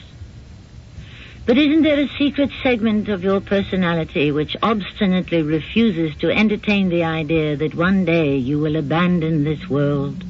Or worse still, that this world will abandon you? Listen now to the second act of the sensible thing. What had I got myself into? If I'd had any idea, but I didn't. Helen had always seemed such a sensible woman. I'd looked forward to a calm, peaceful life with her. Now, what was this craziness? I felt sorry to call it that, but what else could it be? I invented a story the next morning about seeing a customer across town, my excuse for not going to the office, and at 9 o'clock found me in Dr. Damon's office. All right now, Mr. Bisbee, calm down. Try to tell me what happened. When I handed the phone to Helen, I went back and sat down at the table. I could only hear her end of that conversation, naturally, but I took it for granted you were telling her what you told me about the dog, about, you know, the hopelessness of the whole situation, Doctor. That's right. And she seemed to be taking it so sensibly. She seemed to be agreeing with you, Dr. Damon, that there was only one thing to do. She was.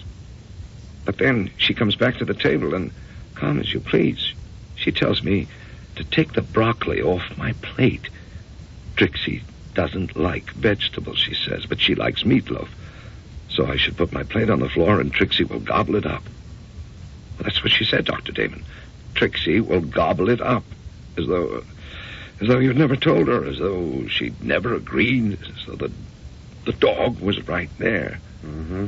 She's denying everything, that's all. You can't deny death. I mean, there it is. You can't deny it. Well, can't you? To me, it seems very easy. What's hard is to accept it. You think so? I'm sure of it. Now, what do you want me to do with the dog's body? Well, I don't know. I suppose I should ask Helen, only the way she is right now, I don't know. There are crematoriums for pets, you know. Really? I had no idea. Sometimes that makes it easier. Oh, well, what do I say to her? I can't tell you what to say or when to say it. Just follow your instincts and treat her gently. Very gently. It was hard to go home that night. No doubt about it. I was in way over my head. I'd no experience dealing with people who were irrational. I'd led a very conventional, controlled life. I'd never come up against anything like this. Curtis? Is that you? Yes, it's me. You see your customer? Oh, yes, I saw him. Spent most of the day with him. Get a big order? Oh, big enough, I guess. Hungry? Not very. No, not really, no. Feel like having a drink? That's a good idea. Want me to make it for you? If you don't mind. Of course I don't mind. Things were very quiet in the office today. You didn't miss anything, in case you were worried. I wasn't worried. You were there. Why should I worry? That's a very nice thing to say. Thank you. Well, you know as much about the business as I do. More, probably. No, I doubt that. Here's your drink. Thanks. Want anything to go with it? To nibble? No, thanks. Aren't you having anything? I never drink. You know that. I forgot. Helen, I heard something today I thought you might be interested in. Did you know, I never knew, that there are crematoriums for pets.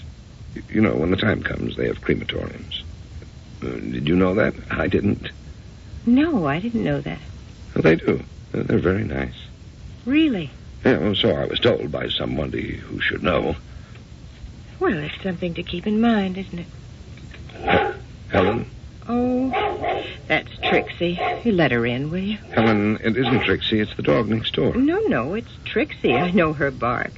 Let her in, will you? And I'll go start dinner. With that, Helen left the room, bound for the kitchen. What she was thinking or feeling, I had no idea. But driven by something I could not possibly fathom, I went to the front door and opened it, half expecting the small dog to look up at me gratefully and walk through it. I don't know why I did this. Perhaps I heard Dr. Damon's voice saying, "Treat her gently." I don't know. At any rate, a few seconds later, I closed the door. Then I went to the phone.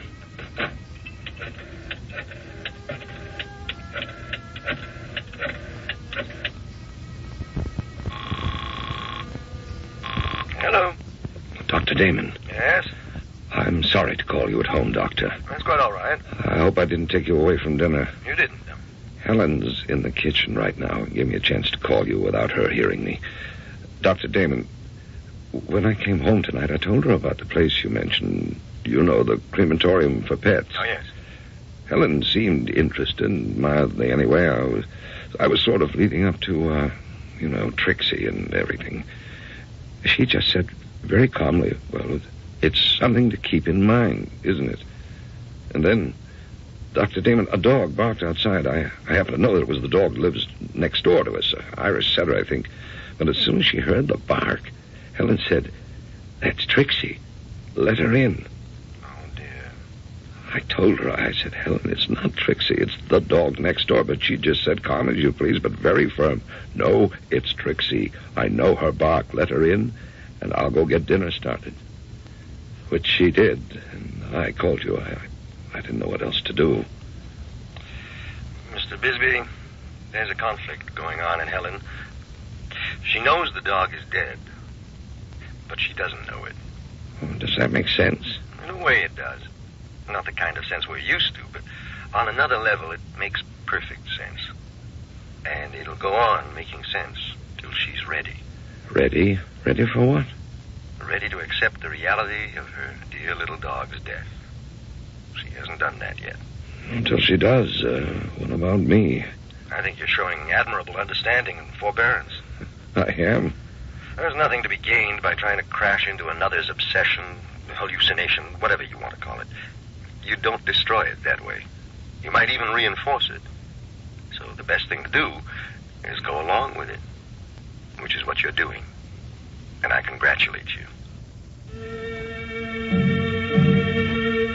I mumbled something and hung up the phone.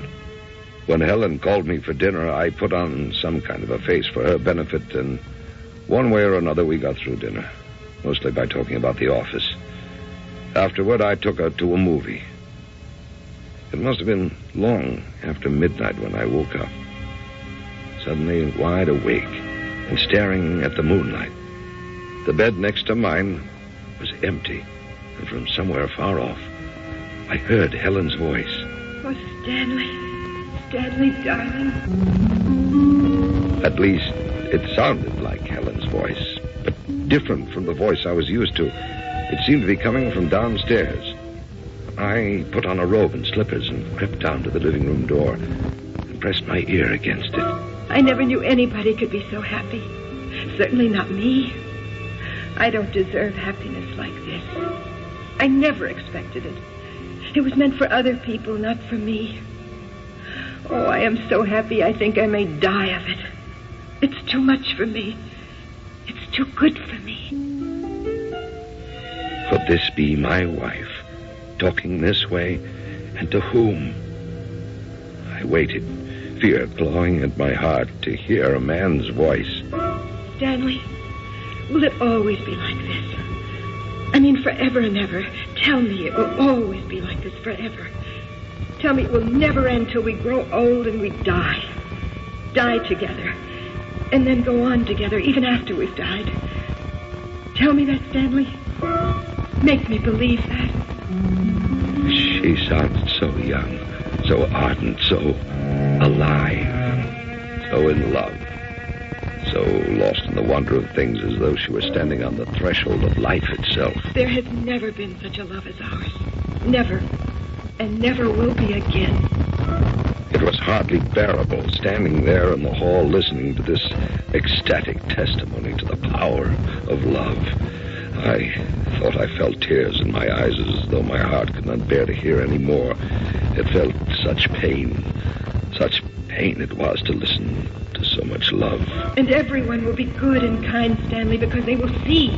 They will know that kindness and goodness are the important things, and the only way to be. I couldn't listen to any more. For less than a second, I thought I might open the door and burst into the room to confront her, to see whom she could be talking to. Was he in the room with her, or could she be talking to him from an open window while he stood outside in the dark? Or was she quite mad and talking to no one at all? I stumbled back upstairs, got into my bed, and reached for the phone.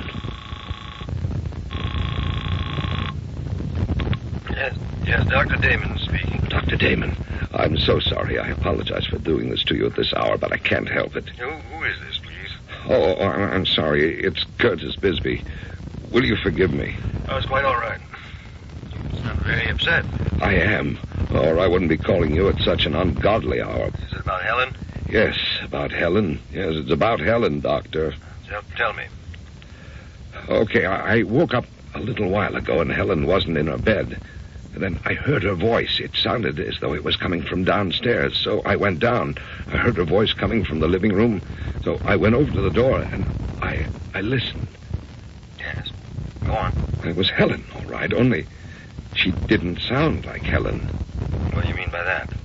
She sounded like a young girl. A young girl in love, very much in love. Oh, it was Helen, all right, but not the Helen I've always known, not like that at all. Something different, so passionate, so sure of herself. You know, Helen, you know she's not like that. Not with me, anyway. Maybe with this Stanley person, but not with me. Stanley? You said something about somebody named Stanley? That's who she was talking to. She called him by name. I didn't go into the room. I didn't want to, or I was afraid to. I don't know which. Maybe both. I don't know. Mr. Bisbee, let me talk to my wife, will you? In the morning, she's known Helen since she was born. If there's anybody named Stanley in Helen's life, she'll know about it. I'll ask her first thing in the morning. Dr. Damon, you don't think Helen may have lost her mind, do you? Why, no. I don't think so. She's always been so sensible. I'll tell you what, you leave Helen alone for now. Don't try to break in on her in any way. Just leave her alone. And I'll be in my office by 8 tomorrow morning. See me there. I hung up the phone and laid there staring up at the ceiling where the moonlight was making shadows. I couldn't hear Helen's voice anymore, but lying there, it came back to me. It echoed in my head. I never knew anyone could be so happy. I'm so happy I think I may die of it. Will it be like this forever? Where had I heard those words before, or words very like them, spoken with that same urgency, that same breathless passion? Then it swept over me. I'd heard them almost 40 years ago, spoken in the same way, by my first wife, my Emily, the young girl I'd loved so much. Yes, tears were rolling down my cheeks when the door opened. Helen came in and got into her bed, and quietly staring at the shadows, I wept.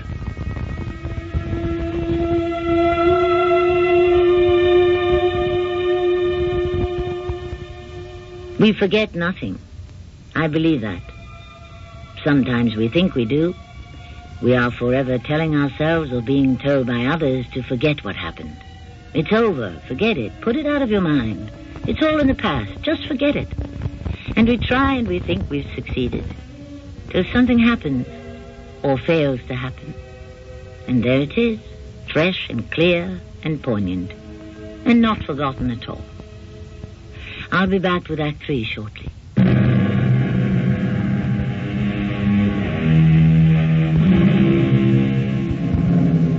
Besides telling yourself and being told to forget it, put it out of your mind, have you also been told and told yourself that you must compromise, face reality, and settle for what's within your reach? Of course. And you think you are doing just that till you hear a voice, tiny but shrill, distant but demanding, and it cries out, "No, no, I want more, more. I want it all." The next morning, I was out of the house early, giving the crosstown customer as my excuse. At 8 o'clock on the dot, I was in Dr. Damon's office, and that good man was listening patiently. I have a small bit of information for you, Mr. Bisbee. I hope it helps. I need all the help I can get. My wife tells me there was a young man named Stanley who was thought to be interested in Helen. Stanley Dolan, his name was. When was this? Oh, a very long time ago. 25 years ago, my wife thought. That would be before Helen came to work for me. I think Helen wasn't working at the time. She was just out of college and living at home with her parents. Everybody was very pleased when she started going steady with a young man. Everyone always liked Helen. What happened to him? Did he die or what? My wife didn't remember precisely. For about a year and a half, Helen was seen everywhere with him. Then suddenly, she wasn't. I suppose everybody took it for granted that they'd had a disagreement of some kind and broken up. Dr. Damon, the way Helen sounded last night by herself in the living room, she was terribly in love with him. I found it hard to listen to, if you want the truth. Why hard? It was such an outpouring of feeling. Maybe I was embarrassed, I don't know. Feelings do seem to embarrass you, Mr. Bisbee, wouldn't you say? I don't know. The feelings of others? Perhaps. How about your own? Oh, I could never. I couldn't. No, not possibly. You couldn't possibly do what? I couldn't expose myself like that. I just couldn't. What are you afraid of? I don't know exactly. Afraid someone will laugh? Afraid someone will look down on you? Or think you're strange or even contemptible? Is that it? Well, that could be it. And did you find Helen's outpouring laughable or strange? Or in the least contemptible? Heavens, no. I found it touching, believe it or not, very touching. Even if she was talking to someone I never even heard of, I found that what she was saying was very touching.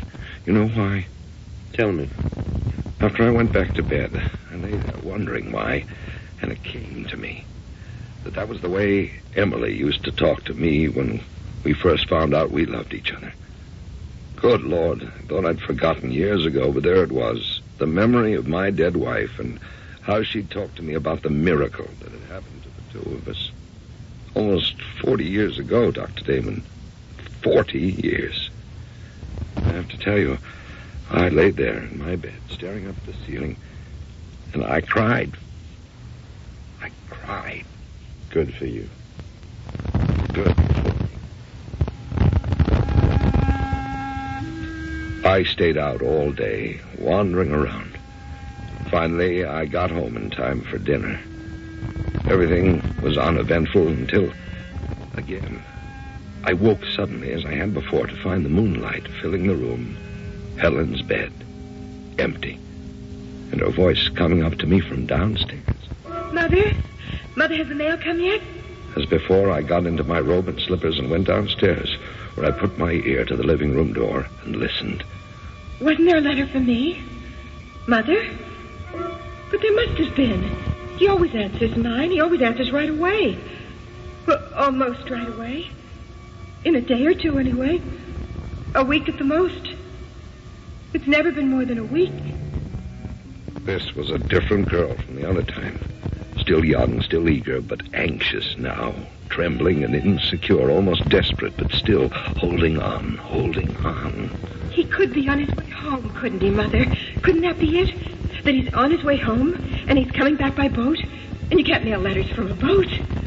Oh, I think that must be it. Don't you, Mother? Then, like a stab in the heart, I remembered when I had run off to New York with a young, appetizing woman who worked in the office, telling Emily it was a business trip, but not writing home, not calling her, leaving her to wander and wait and wonder. Had she called out to her mother, as Helen was now calling to hers? Had I inflicted this much pain upon Emily? Stanley's not coming back, Mother. And he's not going to write. And I'll never see him again. And it was all for nothing. All for nothing. All that joy, all that hope, all that love. It was for nothing. I wish that I would die. Here. Now. True, I came back to Emily. She never asked for an explanation, and I never offered one. We simply took up where we'd left off. If there was a look of pain in her eyes, I never noticed it, or if I did, I looked away. Oh, Mother, I hate him. I hate him, and I'll hate him forever. He knew I loved him. He did this to me. I hate him so much I could kill him. Oh, I wish he was here so I could kill him. Oh, Emily, did you hate me? Did you want to kill me? At least, my dear, you should have told me. Yes, you should have. I'd have understood. I think I would have understood. I understand now. I stole upstairs and into my bed.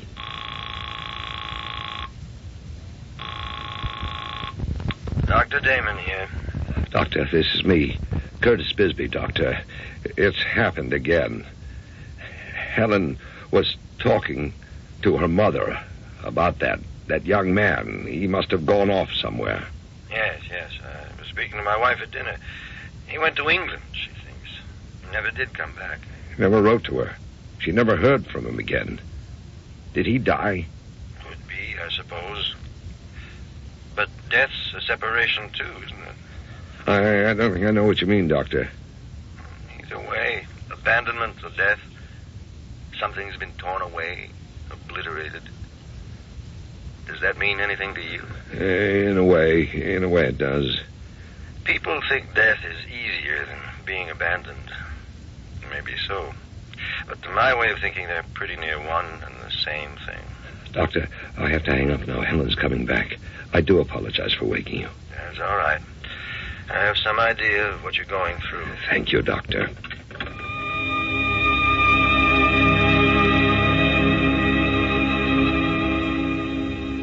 Helen, why didn't you ever tell me about Stanley Dolan? Who? Stanley Dolan. Why didn't you ever tell me about him? Oh, Stanley. Heavens, that was ages ago. Ages and ages. I'd forgotten all about him. I don't think so. Well, I had. My goodness. Tell me about him. There's nothing to tell, Curtis. Yes, there is. Well, Stanley was a boy I went out with for a while, for about a year, I guess, and then we broke up. That's all. No, it's not. I haven't thought about Stanley Dolan in years. Not in years. I don't think you've ever stopped thinking about him. How can you say such a thing? Gracious. Have you? Of course I have. I married you, didn't I? Why didn't you ever marry Stanley? Well, I just didn't, that's all. I forget why. I guess it just wasn't meant to be. What happened? He just went off somewhere, England, I think. And I guess I just forgot about him or something. How do you happen to know about Stanley Dolan? Somebody mentioned him, said you'd known him pretty well. Oh, my goodness. Haven't people got anything better to talk about? I think people thought you were going to marry him. Yes, well, I didn't. Did you think so? I don't know. I may have. Did you? Yes. I thought so. And what happened? That you didn't? He went away. You told me, to London. Then what? You don't want to know. I do. I want to know. We wrote to each other for a while, and then I wrote, but he didn't. He just stopped. That must have been pretty awful. Yes, it was. So there was just one reason why he didn't write. And what was that? He didn't love me. That's why. He didn't love me anymore. He didn't want to see me anymore. He didn't want to have anything to do with me. Didn't even want to think about me, because if he would have thought about me for one little minute, he would have known. Known what? That he was killing me. Killing every bit of pride and self-respect I'd ever had. And he did. Oh, he did it. Only I went on living as though nothing had happened. I was all dead inside. But I went on living and working and talking to people and buying dresses and paying bills. And... No. Let me hold you close. Oh, thank you. Thank you. Really, thank you. Cry all you want to. Oh, I don't have to. You don't have to, but it's all right if you do. Thank you. So we'll just stay here for a while and talk, and then I'll go down and let Trixie in if you want me to. You don't have to do that. I thought you wanted me to. Trixie's dead. Dr. Damon put her to sleep. I know. She was quite old. And very sick. And it was the best thing to do. Remember I told you about the crematorium they have for pets? Yes, somebody said it was nice, he told me. It is nice. I took Trixie there and had her cremated. And I have her ashes in a little box. That was very nice of you, Curtis. I couldn't have done that. In the morning, we'll take the little box and bury it. In the backyard, maybe. Under the apple tree. All right. And then for the rest of the day, let's stay home. Not go to the office at all. What do you say? Why, all right. Oh, we can talk about you and about me and about all the things that have happened in our lives and how we feel about them. It'll be a nice day, don't you think? It was a very nice day. And it was the beginning of our being married. Really married, I mean. It was the beginning of feeling and trusting and truly loving.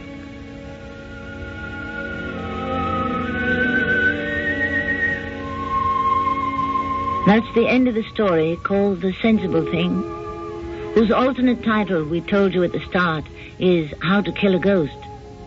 There's only one way to keep from being haunted, and that's to spill out every bit of feeling connected with your ghost and thereby open your heart and let go. It may not seem like the sensible thing to do, but it is. I'll be back shortly.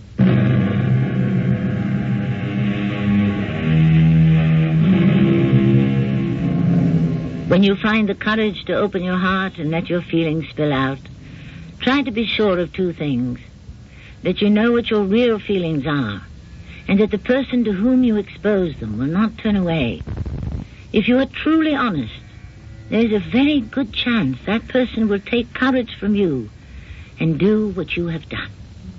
When that happens, don't turn away. Our cast included Lee Richardson, Terry Keane, and Louis Turin. The entire production was under the direction of Hyman Brown. This is Tammy Grimes, inviting you to return to our Mystery Theater for another adventure in the macabre. Until next time, pleasant dreams.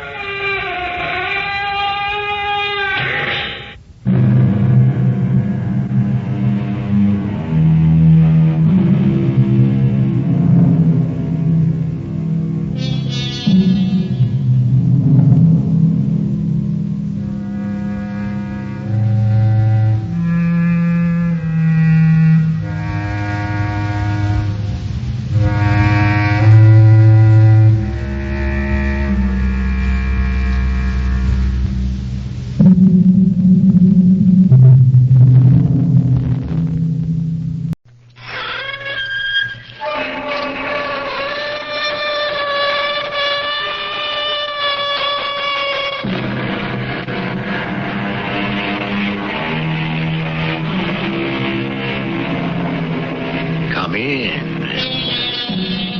Welcome. I'm E.G. Marshall. Follow with me as we adventure into the far side of darkness, whether it be an intangible dream or foresight into the future. The world of shadows is our domain. And there are shadows in the world which we know as real. As the world has shrunk through communication, our tangible world has become laced with a network on which our lives depend. Its name? Espionage. In a pay station telephone booth in Washington, D.C. Don't identify yourself or me. Yes, sir. There has been another security break. I'm putting the counter move into effect. Everyone will be in place. You have been briefed. I leave Boston undercover for Los Alamos, then by commercial plane for Washington. On Thursday, Nantucket. My secretary, Miss Chase, and Van Phillips will meet you at Dulles. Yes, sir. And the real Dr. Sam Jeffries. Already underground. Don't fail me. Your life would be forfeit.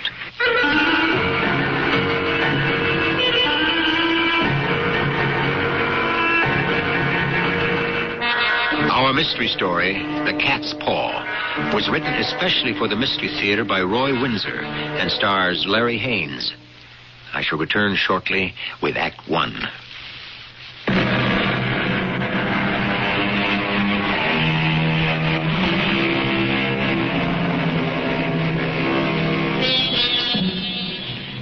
Spies are not the creatures of fiction.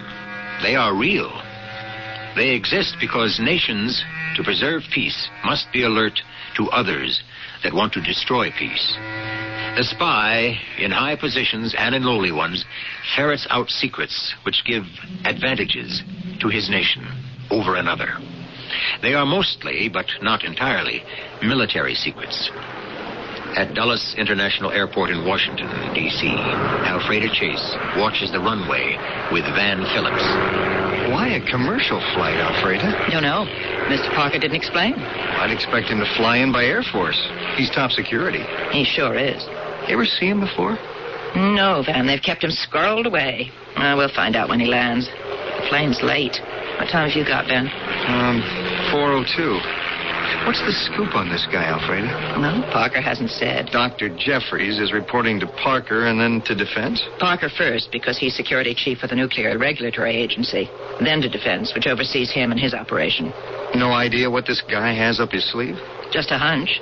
Dr. Jeffries is the brightest of the bright, string of degrees. He knows everything there is to know about nuclear power. So my guess is that he's come up with a plan to switch the ICBM silo locations. And more. Such as? Well, I haven't the vaguest. But the public is leery of nuclear reactors. We have to be cautious.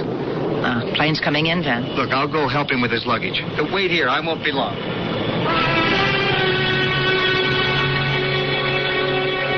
Dr. Jeffries? Yes, it's a pleasure. You're Miss Chase. A nervous Miss Chase. You're not what I expected. Oh, well, all scientists aren't gray-haired and doddering. Yeah, but I never met one who looks like a football player. Well, thank you. Thank you for the compliment. I did play in college. What I intended when I said I was nervous is that being security for you is pretty overwhelming. Van and I wouldn't have had a chance if, well, you know, if there were spies intent on kidnapping me. Yes, I understand, and I appreciate your concern. Oh, here comes my porter. It's Van Phillips, also from security. I have the bag stowed in the trunk and the car's in front, Dr. Jeffries. Follow me, please. Yes. Van and I wondered why the Air Force didn't fly you in, Dr. Jeffries. Expensive. Oh, but a man in your position. Anonymity is protective covering, except for Ross Parker. And now you and Mr. Phillips. I'm pretty much unknown. And that's as it should be. I've been buried for almost a year. But then why didn't Ross visit you in Los Alamos? Oh, I have some personal business to attend to in Boston. But you're exposing yourself to danger. You know that. Well, I'll have someone watching over me, and I won't be in Boston long. And then it's back to the desk. You're meeting with the Defense Department. I'm in Ross Parker's hands. I don't know what he has in mind. Do you? All I know is that Mr. Parker sent me and Van to meet you. We're armed. If anything suspicious happens on the ride to the agency, we're prepared to act. And, to die for your country? No. in self-defense.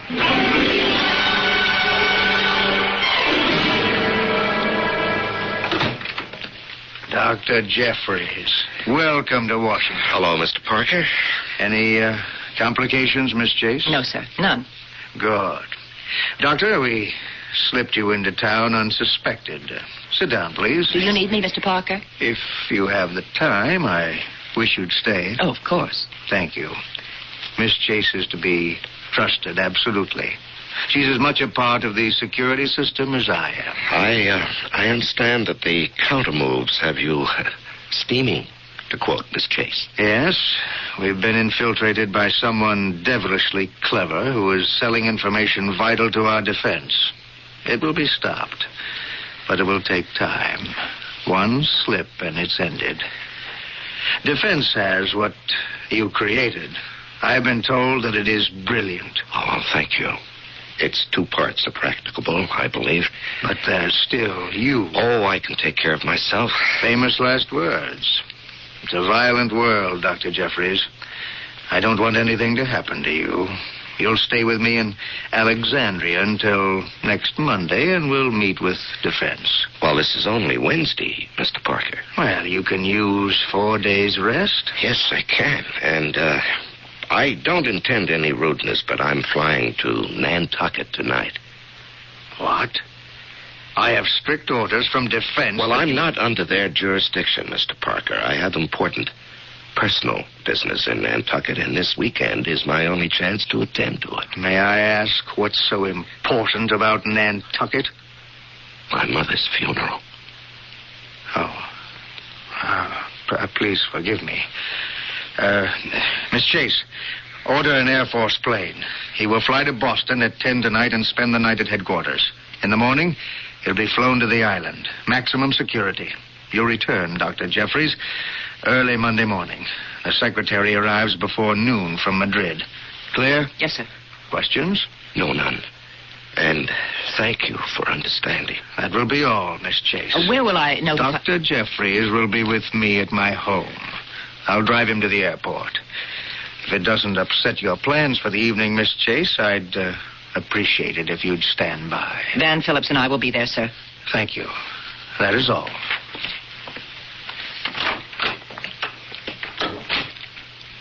Well, how did I do as Dr. Jeffries? Well, you convinced me, Sam. Very attractive little restaurant, Ross. It's out of the way, and the food is good. You know, Ross, when you come to think of it, this is a weird way to live. We can never relax. Neither can they. Alfredo was right. Our work is like a chess game. What about her? I don't know. I don't trust anyone. She was highly recommended to the department by her congressman, qualified easily, and is a crack shot. Your Miss Chase is distracting. You're Dr. Samuel Jeffries until this caper is ended. Is that clear? Yes, sir, boss. Now, ready to listen to business? Yep, ready. Well, I'll brief you quickly. Then we'll order dinner. First, you are comfortable with the impersonation? But you said I convinced you. You did. This genius you're impersonating, Dr. Jeffries, you've met him. He's serious, all business, no sense of humor, a machine. He's not even personable, from what I've heard. So far, your pretense has worked. Now, if nobody knows Jeffries... From what they know of him, from the serious papers he has written, our enemies could deduce his character. So play it straight. Yes, I understand. You know enough, but not too much, about our silo installations and our suspicions about the subtle sabotage of nuclear reactors. No matter what might happen in the next few days, I'd miss you. You could not be brainwashed of anything not already known to them. Yes, that's correct. I know the patois, nothing more. When you land in Nantucket, a taxi with one of our men as driver will take you to what presumably was your mother's house. Mrs. Winship was her housekeeper. She's been given a password which she will state once you have entered the house. You'll reply with a line which I'll give you when you take off. Okay. Oh, what about the funeral? You handled that line beautifully. I was touched. How is your mother, by the way? Oh, she's fine. She still wonders what I do for a living. Well, about the funeral. Mrs. Winship has it arranged. A closed casket is at the funeral home. She and you and some selected stragglers will follow the hearse to the cemetery near the old mill. This is really a big operation, isn't it? The biggest in years. Someone's going to try to grab you, Sam, and brainwash you or transport you. Or leave me for dead. Uh-huh. You'd never be found. You'd be gone, baby. You must be Dr. Sam Jeffries. If you make a false move, you'll scare them off. I don't resist. I'm the tethered goat. We call this Operation Cat's Paw.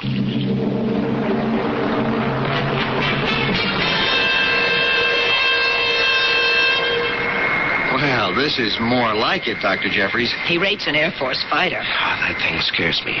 You'll be in Boston in an hour. I'm sorry about your mother. Yeah, that's too bad. Yes, the funeral is tomorrow. Is Nantucket your home? No, it was hers. I lived and worked in the Cambridge area. Both of us were off island. His mother moved to Scotsett many years ago. Loved it, as I still do. All set, Dr. Jeffries? Yes, well, goodbye, Miss Chase. Mr. Phillips, I'll see you next Monday. Will he, Alfreda? See us next Monday? Here comes Parker. Well, that's a relief. Thank you both for standing by. Mr. Parker, are we certain that he is Dr. Jeffries? Of course. If he isn't, what's the point of the charade? A cover for the real Dr. Jeffries, who might have been captured and taken out of the country. I think we should follow him to Nantucket to see if he's taken off the island. Wise precaution, Miss Chase. You and Van leave in the morning. I'll follow if I can.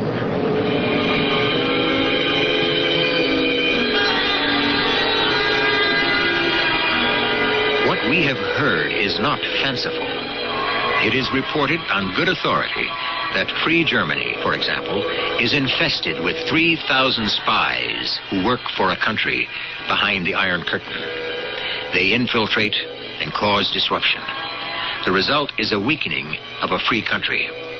At the highest level, a spy steals or buys information vital to defense. He would not hesitate to take captive a scientist like Dr. Sam Jeffries. We'll follow the almost certain attempt when I return with Act 2.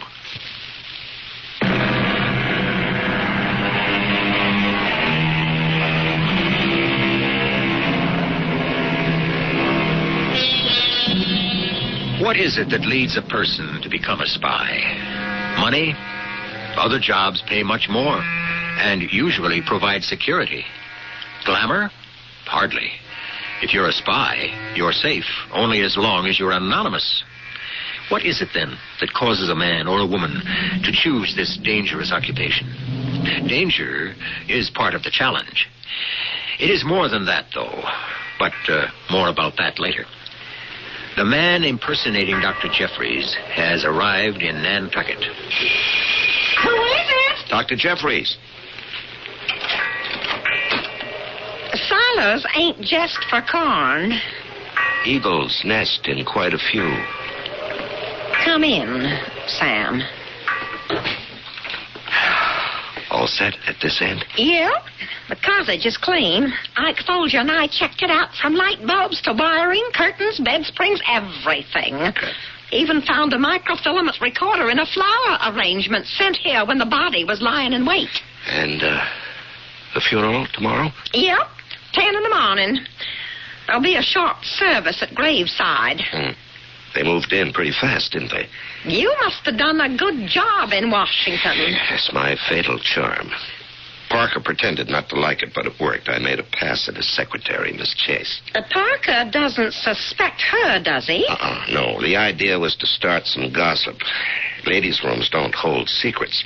Someone learned I was coming up here. Someone determined to get to me or to remove me. We've been preparing for a month. The couple renting your mother's cottage agreed to move out for a week.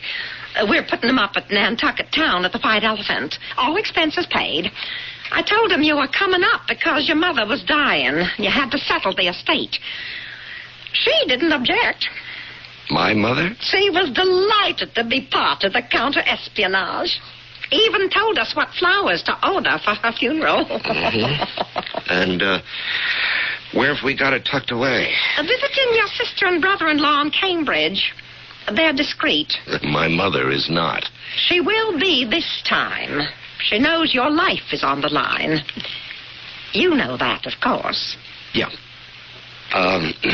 Are you staying here, Addie? No, I'm the housekeeper come days, but go home at night. Have you got a gun? No, Parker decided against it. I'm supposed to be defenseless. Come to think of it, I am, except for all you shadows. Well, one of them is next door. Ike Folger. He's recording what we say, and he'll be on guard until I return early in the morning. You'll sleep well tonight. Yeah, I can use it. I didn't sleep much at the airbase, that's for sure. Let's see, it's 11:45. One thing, Sam. Lock up and don't go outside till I return. We don't know which way they'll jump. Mm-hmm. Maybe they'll try questioning you, or maybe they'll try a snatch. Yeah. Any one of them been spotted? No one who's obvious. So, by noon tomorrow, I am a sitting duck. Yeah, that's the idea. Well, okay, how do I get around? The bus to town, car? A moped. You rented one, and it's outside on the screened-in back porch. You'll want to go to one of the beaches. Cisco, Surfside, Dionis. That's where you might be approached. You know how to play it, Sam. Oh, yes. Well, I'll just toddle along. The place is yours. Good night, Dr. Jeffries. Yes, thank you, Mrs. Winship. Good night.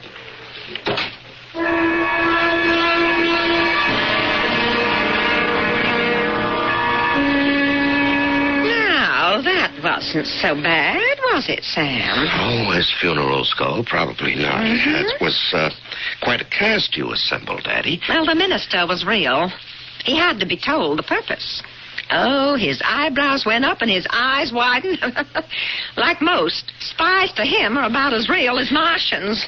By the way, did you notice the woman on the bicycle who stopped by the side of the road and watched the funeral party for a few minutes? Not too clearly.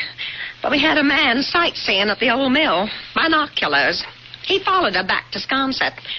She's from Philadelphia and is staying at the Red Rooster, a block from the Rotary. Her name is Duncan. Did you place a tracer on her? It's being done. I don't expect much from that. Is she alone? Yeah. I'll have some information about her by supper time. Good. I'm having dinner at the Red Rooster. If you say so. I have to be seen, Addie. I know. All right, you'll have a couple of shadows. I'll wait until you return. And now I'm going to head for a beach. A Surfside. We have it covered. Okay, Surfside it is. Watch the cross rip. If you drown before they move in on you, I'll never forgive you, Sam.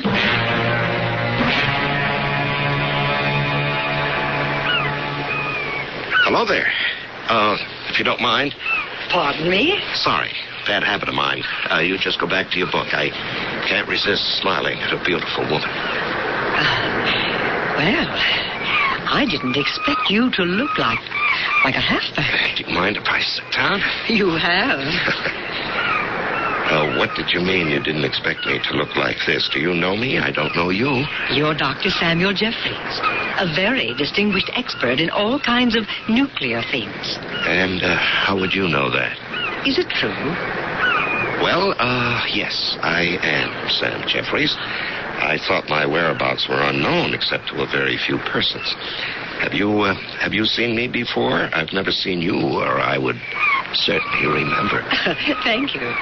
Your picture, just a headshot, was in the Intelligencer last week. Oh, well, that's news to me. And you? Edith Duncan. Mrs. Scott Duncan. I'm a widow. Oh. We've been coming to Nantucket for years. This time I came back alone.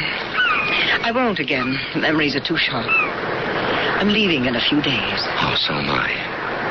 I had to come back to settle my mother's affairs. She was She was buried this morning. Oh, I'm so sorry. Is Mrs. Jeffries? Oh, there is no Mrs. Jeffries. Oh, married to your research? Yes, I guess so. And now it's too late. You said you couldn't resist smiling at a beautiful woman. Well, that's one thing, but marriage has passed me by. I am much too old. Well, I've taken enough of your time. No. It isn't often I get to talk with a man of real distinction. Or, for that matter, a real man. Well, thank you. The article said you'd come up from Washington. Yes, true. I report back on Monday, and then I return to Alamos. Oh, what's it like to know so much about something that the public cannot understand? All that nuclear stuff, the ICBMs, placements, reactors. What's it like? It's just a job, that's all. Oh, but a very special job. Just what do you do, Dr. Jeffries? I'm afraid I'm not at liberty to say. Well, I wouldn't understand it anyway. But seriously, I've lots of time for reading, that our missile sites are no secret to the other superpower. Is that true? Probably. They're hard to conceal. So are theirs. Ah, then it's a stalemate. Not in this chess game. There are many more pieces. Well, aren't you in danger? Only from you, Mrs. Duncan. Will you have dinner with me tonight? Well, I don't see why not. You'd better call me Edith. And I'm Sam. I'm staying at the Red Rooster in Wisconsin. Good. My house is only a few blocks away. I'll meet you at 7:30. Shall I make the reservation? Oh, that would be perfect. Wait till they hear about this in Philadelphia. Oh, thank you, Sam.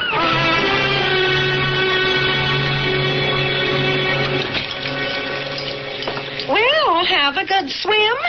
Just fine. Who is she? Walkie-talkie? Uh-huh. Ike reported that she found a spot on the beach close to yours and that you couldn't miss her. Bait? I think so. Bait. Sure. Her name is Edith Duncan. Beautiful? And smooth as cream. Mm-hmm. Deadly bright, too.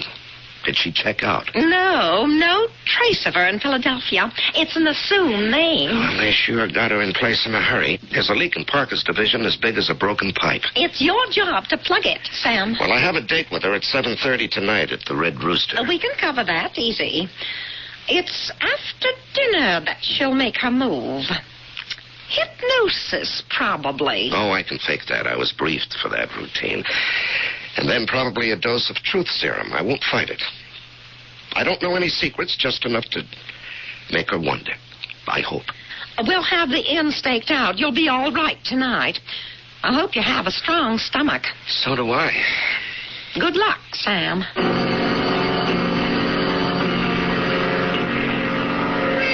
Freddie, it's me. Don't interrupt. All went as planned. Oh, Lord, he's a handsome man. Having dinner here at 7:30.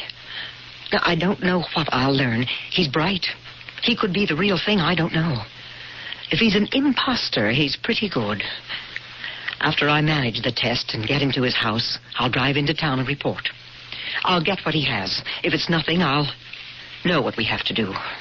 I'm ringing off. I'll see you late tonight. Dr. Jeffries. Real? Phony. Parker accepted him. Then why did Parker send Alfreda and Van up here to check him out?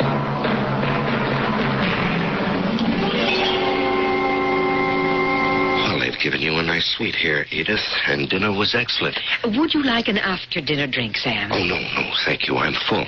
Coffee? I'm going to have a cup. Well, it smells tempting. Yes, thank you. I'll have a cup black. I'll help you. No. I won't be a minute. Make yourself comfortable, Sam. Thank you. Have you stayed here before, Edith? Oh, for years. I like to be waited on. So let's start. It's close to the little business section in the tennis club. They show a movie there every week. Oh, here you are, Sam. Oh, thank you. Well, now, drink your coffee.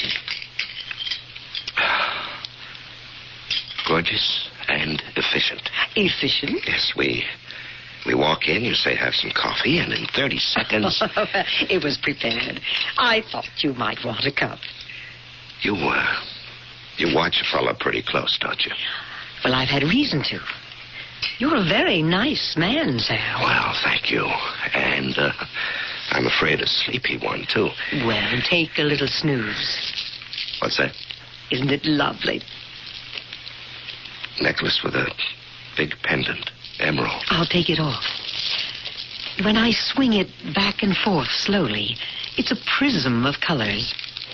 Watch it, and it will help you fall asleep. Yeah. Back and forth. Back and forth. Yeah. Back and forth.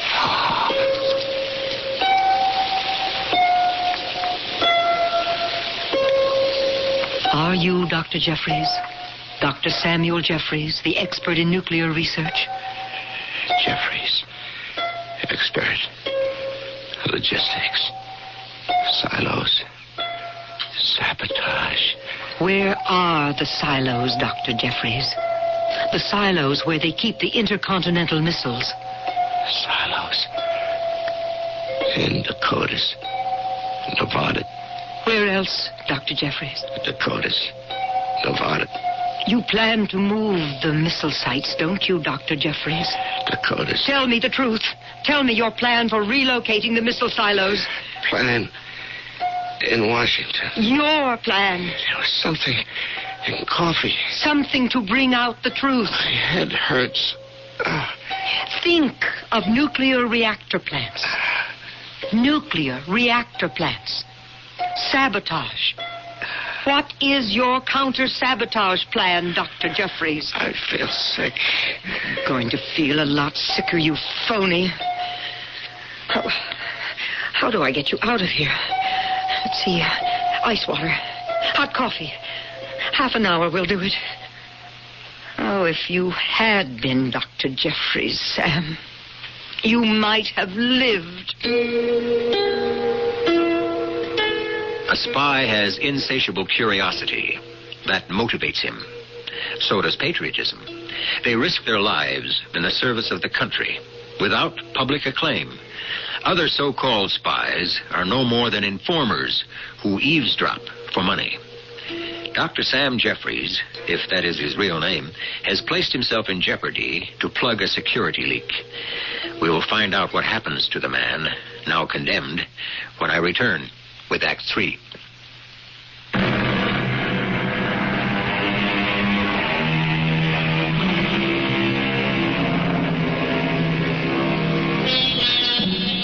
Who is Dr. Samuel Jeffries?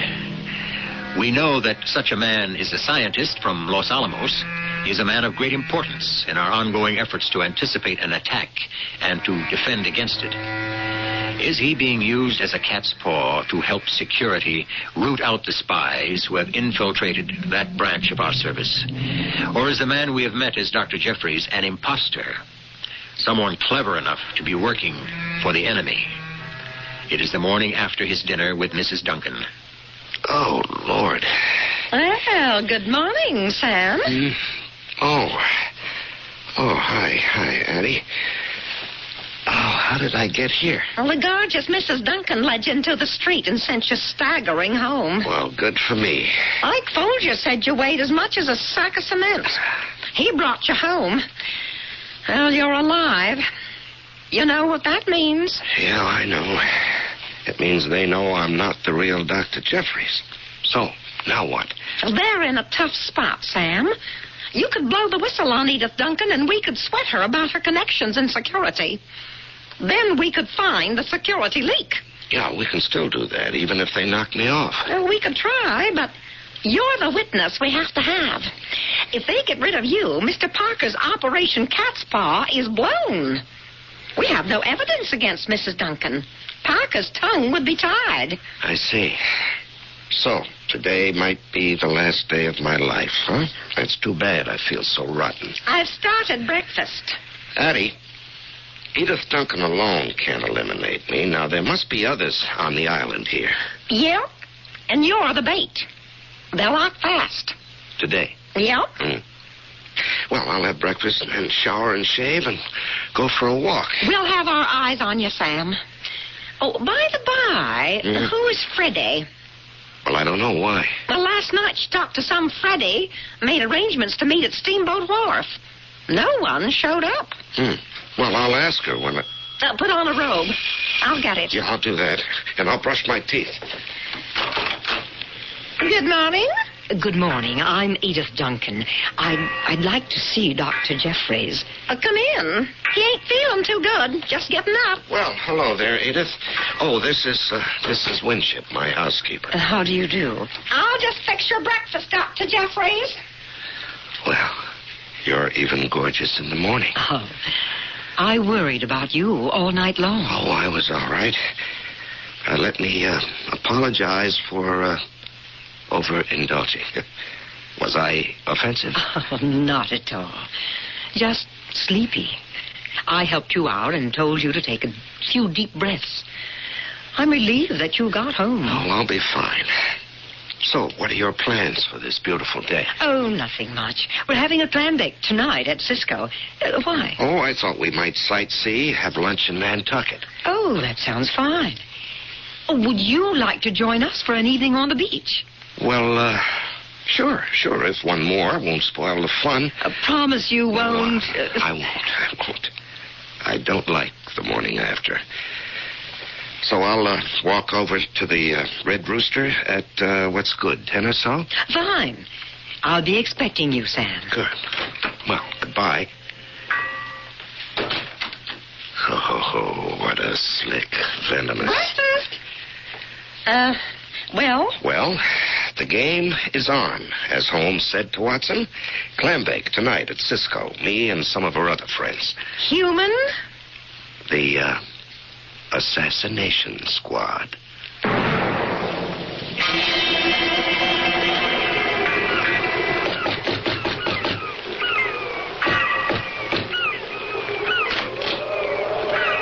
Come in, Addie. Yes, Mr. Parker. Sit down. Tell me. Edith Duncan doped him last night, and Ike helped him home. She came by this morning. They're going sightseeing, and tonight he's invited to a clam bake at Cisco. That's when we round them up. And as soon as they make a move against Sam, we appear. It will be touch and go. Sam knows that. So far, he's done just fine. He's one of our best. I don't want to lose him. What's the layout, Mr. Parker? At 5, you'll board the Rover 2. It's docked at... I know it. It has enough power to outrun most. That's just in case. The Rover 2 will anchor a half-mile offshore and wait to see what happens. There are rifles aboard. You're in charge, should they be needed. So you think they'll knock Sam out and drag him out to sea? That's a possibility. Another is a small seaplane. We'll cover the beach. Ike is handling that end. I'll be there, too. Well, we just wait to see what happens. That's right. Have you seen Miss Chase or Van Phillips? They're here? Miss Chase was suspicious of our Dr. Jeffries. I agreed to let them fly up and keep an eye on him. I don't get it, Mr. Parker. If Dr. Jeffries is a phony, as Miss Chase suspects, she reasoned that the impersonation had been rigged by the enemy. Why? To give them time to get the real Dr. Jeffries out of the country. Oh, now I get it. And? But Dr. Jeffries is safe and working in Los Alamos. Have you told Miss Chase? No. I want her to enjoy her short visit. What about the Coast Guard? Standing by. There's a foreign freighter due off the coast at 9 tonight. All clear? Yep. I admit I got butterflies, Mr. Parker. Just don't let them shake your hands, Addie. You might have to make your first shot good.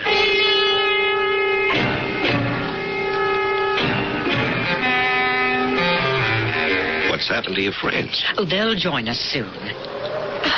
Why, Sam? Tired of my company? Oh, you know better than that.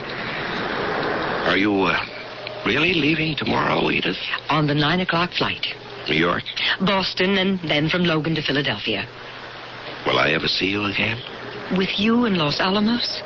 Oh, I doubt it. You will be there, won't you? As far as I know. Not Washington? I report in when I'm asked. You're sure you don't work there? You, don't trust me, do you? Should I? I don't even know who you are. You're not Dr. Samuel Jeffries. And you're not Mrs. Edith Duncan from Philadelphia. Oh, you've put me on the spot, Sam. You're a special agent, the cat's paw. You know what that means. Yes, I do. How is it to be done, Edith? Well, you've got guts, I'll say that for you. Does that make it harder? No, it's you or us. If you had been Dr. Jeffries, I think you'd have stayed alive. You'd be abroad and cooperating with us. Or squeezed dry and disposed of. But you caught the wrong pigeon. One who couldn't coup. You'd name me, and you could destroy an espionage system that has taken years to get into place. That's why you have to die, Sam. What if I overpower you? Oh. Little but deadly. A Mauser? You didn't think I'd arrange this farewell without a gun protecting myself. Oh, no. I expected something like this. So, you kill me and feed me to the sharks. Now, stand up and strip. Then put on these swimming trunks. My last dip? You catch on fast, Sam. And just how do you explain my, accident? I won't have to. You joined me and my friends for the clam bake. Then we left. And what did I do? Said you'd follow on your moped. My moped is here? That's right. We said goodbye. You decided to have one more dip. See? Yes, I see. Foolproof. Okay, now what happens? Walk to the edge of the water. And if I refuse? I shoot you. Then what? We drag you into the water. We? You don't think I'm alone, do you? Oh. Why the flashlight? Look out there in the ocean. Oh, I see. Someone flashed back. Van Phillips. He's in a Boston whaler and is coming to shore with a very sturdy rope. He'll tie your hands. The rope is attached to the boat. Van returns to it, and off you go. I drown. Your goon cuts my hands free, I'm washed ashore, or the sharks get me. That's a pretty good idea. He's close. Hello, Edith. Hello, Dr. Jeffries. Well, once again, you're my chauffeur. That's right. Hold out your hands, please. Whatever you say. Cover him, Edith. I am. Not too tight, Dr. Jeffries? No, just fine. Uh-huh. Now, follow me into the water. I don't want to jerk you from the shore. You'd scrape your stomach. Very considerate, Van. Have a nice trip back to Alexandria. Oh, so they know. They set us up. Well done, Edith. Thank you, Alfreda. You know, I'm still not absolutely sure about him. I am. The real Dr. Jeffries is in Los Alamos. We better scatter the clam bake and get out of here. It's chilly on this beach. It was a rifle shot. Look, a speedboat's heading for the whaler. The spotlight. Van is hanging over the side. The woman in the bow. Well, that was Sam's housekeeper. She's got the rifle. Get out of here. Hold it, ladies. You can't get away, Edith. Ike! Edith! Don't move, Miss Chase. Ike Folger's a pretty good shot. Keep her covered, Ike. I'll go see about Sam. Eddie? Is he all right? Yeah, he's fine. He's swimming ashore. I was. Addie plugged Van Phillips. Here. Let me give you a hand. Yeah, thanks. Did you get him? We got him, Sam. Okay. And what happened to Edith? Well, she tried to run away. Dead? I don't know. I'll check. We'll get her to a doctor.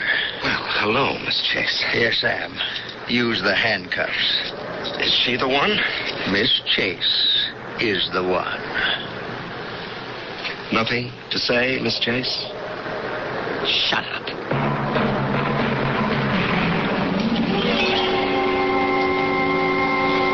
how did you work the caper, Ross?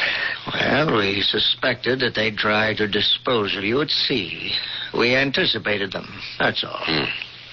By the way, that was some shot, Addie. Oh, what happened to Van Phillips? Dead. He's in the morgue. We'll ship him back to Washington. And Alfreda Chase and Edith Duncan? Alfreda was the top agent. We have ways of destroying her network. She'll talk. So will Duncan. We'll clean out the nest. And what about Dr. Jeffries? Well, he'll be in Washington on Monday as planned. You see, Operation Cat's Paw worked. In every country in the world, the game of espionage and counter-espionage is played every day and night.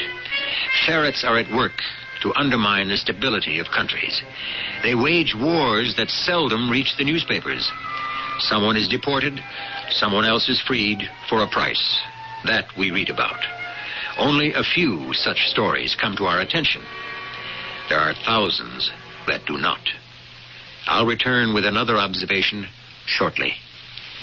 Feeling fit feels so good, firming up the way you know you should. I'm Susan Anton. The ultimate in feeling fit is sleeping on a Perfect Sleeper Pillow Soft.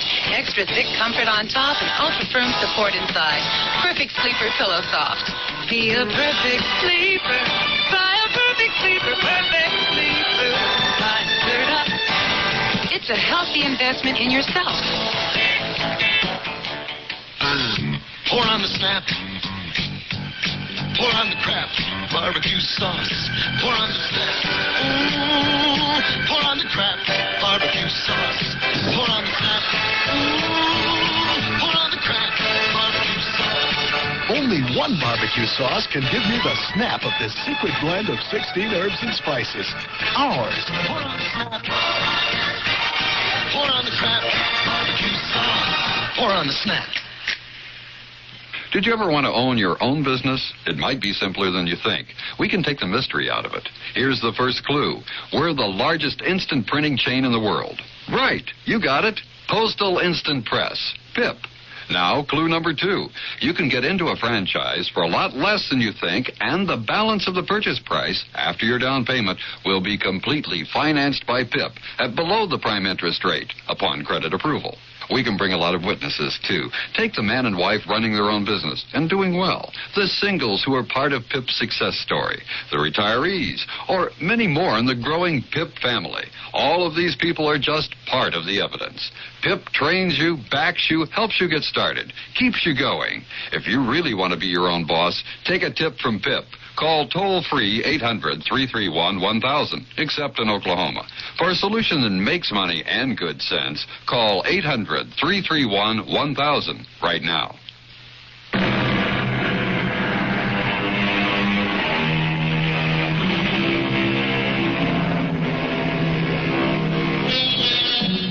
We have traveled this time not into the realm of the occult, but into a very real shadow world. For the present, the infiltration by spies into security has been stopped. It's almost inevitable that it will be tried again. The price of national security is tenacious vigilance by trained men and women who risk their lives and let the glory go. Our cast included Larry Haynes, Marion Seldes, Joan Shea, and Bob Caliban. The entire production was under the direction of Hyman Brown. This is E.G. Marshall inviting you to return to our Mystery Theater for another adventure in the macabre on WDAF, Kansas City. Dan Henry, WDAF Local News at 11. The outlook for Kansas City, cool. One party was fatally shot tonight in the armed robbery of a service station at 21st and Indiana in Kansas City, Missouri. Kansas City detectives are investigating and withholding the name of the victim pending notification of next of kin. Preliminary reports indicate there may have been no money taken in the hold-up attempt.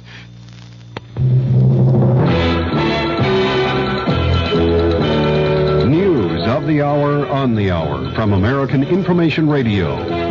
This is Richard Wall from Los Angeles, and at this hour, President Nixon says he's given Congress and the public all relevant evidence on Watergate and related issues. And in Phoenix, Arizona tonight, the president told a Republican rally, "The time has come to get Watergate behind us and get on with the business of America."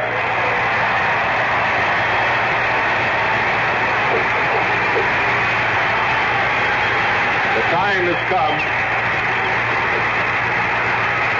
for the President and the Congress to devote their full attention to what you, the people of Arizona and America, think are of your great concerns. President Nixon was warmly received by the GOP crowd. In a broadcast taped in Phoenix earlier, Democratic Congressman Morris Udall of Arizona criticized the White House for sending transcripts rather than tapes to the House impeachment inquiry. That either the President has committed impeachable offenses and should be tried and removed from office, or he hasn't. And every day that goes by without delivery of all the evidence to Congress and to the special prosecutor drags this process out and hurts this country. Congressman Udall is the featured speaker at the Democrats' counter rally in Phoenix tonight. The vice president on the transcripts, that story coming up. Paper's full of those women again. They say they don't have equal opportunity. Ridiculous. I don't know, Bob. I'm beginning to see they may have something there. What do you mean? Your daughter Mary Jean's doing all right, isn't she? Oh, yeah, just great. She's finishing college with almost a straight A average. Cost me $15,000. Hey, she wants a job in publishing. Can I send her to see you? Sure. Always glad to have a bright, pretty girl like Mary Jean around. We'll start her in the typing pool. Typing pool? Good college, great grades, and a $15,000 diploma so she can be a typist? If she were a young man, would you say the same thing? Let's stop neglecting one of the greatest untapped resources we have, the young women of our country. They deserve the same breaks as young male graduates who often move into executive training jobs straight out of college. Stereotyping women constantly as office workers only is just not fair. Woman power, it's much too good to waste.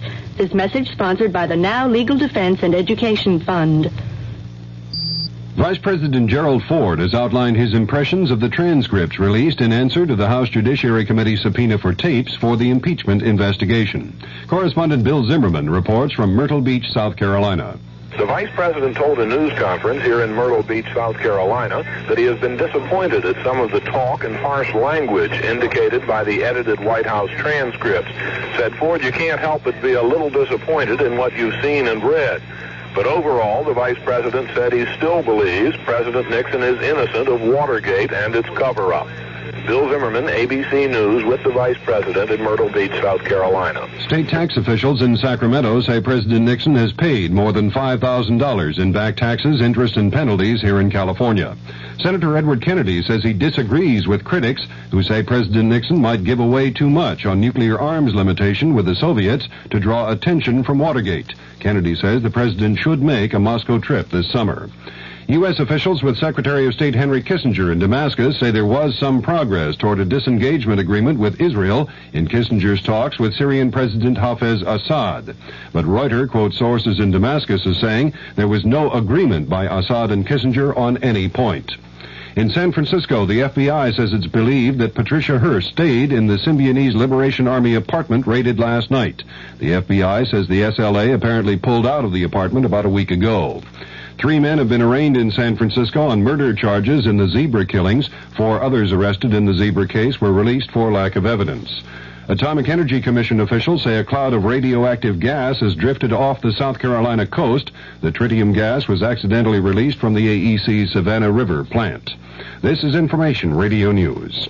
From the Kurt Murray Sports Desk, the Kansas City Royals will be hosting the Yankees tomorrow and Sunday. Pistol Pete Maravich has signed with the NBA's new franchise in New Orleans. Kansas City's Tommy Watson is tied with Bruce Crampton in third place in the Byron Nelson Golf Classic in Dallas after the second round. And 23 horses are set to run tomorrow in the largest field yet in the Kentucky Derby.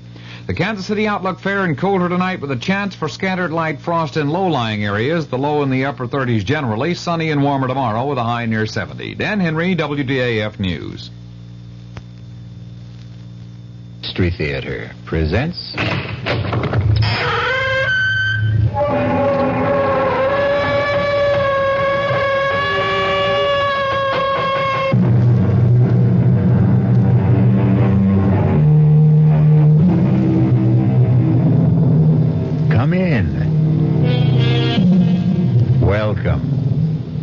I'm E.G. Marshall. Welcome to another hour of mystery and suspense, to a terrifying battle of wits. Our play poses a dilemma you have never faced, or are likely to face in your lifetime. Whether to commit the murder in your heart when your mind tells you to restrain yourself. Listen to what happened to one man, Thomas Drake, who did face that dilemma, and what he did about it. Professor Mallory, if you're a friend of Emery's, you've got to tell him to stay away from my wife. Really now, Drake, I don't like to interfere in the personal life of faculty. You must. You must tell him, or I won't be responsible. I don't want to kill him, but I don't trust myself. Come now, Drake. Sensible people don't solve their marital problems like that. With murder.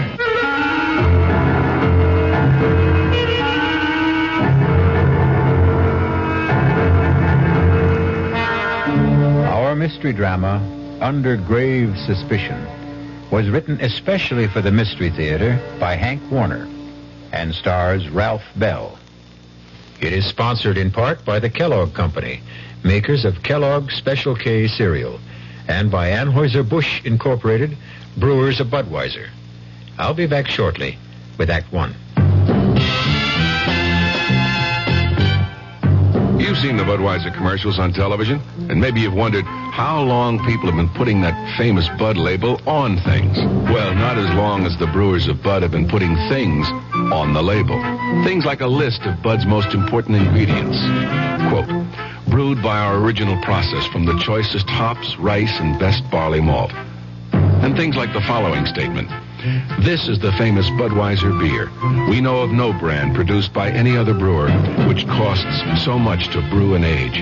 Our exclusive Beechwood aging produces a taste, a smoothness, and a drinkability you will find in no other beer at any price. Unquote. Yes, brewing beer right does make a difference. Read the Bud label. Taste the king of beers, and you'll agree. When you say Budweiser, you've said it all. Anheuser-Busch, St. Louis. A, we're the action corps. C, we contribute more. T's for the teamwork of our crew. I, our ideals are high. O, oughtn't you apply? Means it's now that we need you. A, C, D, boy. We could go on all day. Oh, here's why. Volunteers are needed right away. Action is VISTA, the Peace Corps, RSVP, SCORE, and other volunteer programs that are helping people to help themselves. If you're trained in a skill or just have a little love to share, Action needs you. Yeah, baby. Action really needs you. Don't crawl under a rock. Get into action. Oh, yeah. This is a public service of this station and the Advertising Council.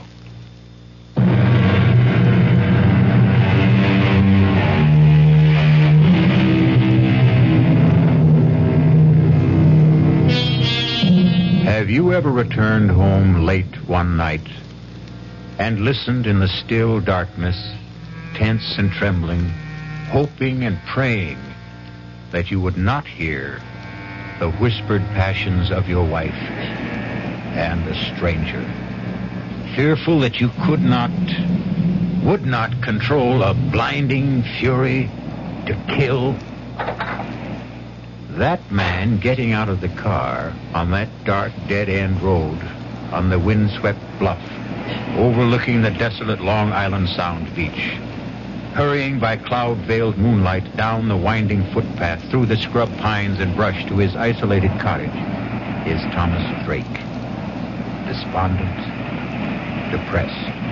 I should have telephoned, given us some warning that I'd be home a night earlier. But deep down I had the feeling that I still couldn't trust her. And I had to find out. I hurried towards the cottage, wondering why there were no lights on. Wondering whether she was asleep, alone, or with.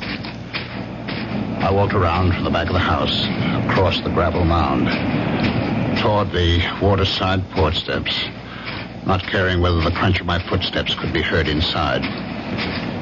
The only other sound was my pounding heart and the surf washing the loose gravel off the berm. The half-moon slipped behind a bank of black clouds, and in the darkness, I tripped over the shovel, left lying on the gravel. I kicked it away. I went up the porch steps to the front door. I tried it. It was not locked. I stepped inside and listened. I called out, "Marianne!" The bedroom door was closed. I opened the door. I stabbed at the light wall switch. The ceiling flooded. An empty made-up bed. I went to the kitchen. Turned on the light. It was swept and tidy. The counter, the sink, the stovetop, bare and dry. Not a trace of food particles. No lingering cooking odors. The dish mop, dish towel, bone dry. I needed a drink to calm down. I reached for the bottle of bourbon in the kitchen cabinet. Poured myself a stiff one. Wondering where she was. The drink only added fuel to my slow burn. I flushed with waves of anger. I had to get out in the air to think. I put out the house lights, carried the bottle and the glass to the porch, and settled down to wait. The cool onshore wind on my face. The moon playing hide and seek with the dark clouds. The lights of Connecticut blinking across 10 miles of black water. The old field light alternating beams of green and red. It was restful. But as I nursed the bourbon, I couldn't altogether get her out of my mind. My thoughts wandering back in time, wondering if she'd left me or would once again like the first time before we were married and were living together in my apartment on Manhattan's swinging east side. Two modern, sensible singles willing to give it a try.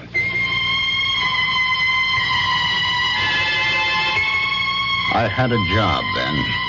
Good job. I was a vice president with electronics engineering. I got home that night. It was Friday night, about 8 o'clock. And as I let myself in... Yes, dear. I heard her talking on the phone. Come on up, Jack. Oh, ask the doorman to hold a cab. He just got home. Oh, who was that, Jack Harrison? Of course. Who else? You know, I'm getting tired of his hanging around. Why did you tell him to stop calling you? He didn't. I called him. You look so surprised, Thomas. You don't have the time anymore for anything but dear old electronics engineering. You did phone me you wouldn't be home for dinner, so I called him. There's a movie I want to see. That's the third time this week. Oh, I didn't know you were counting, darling.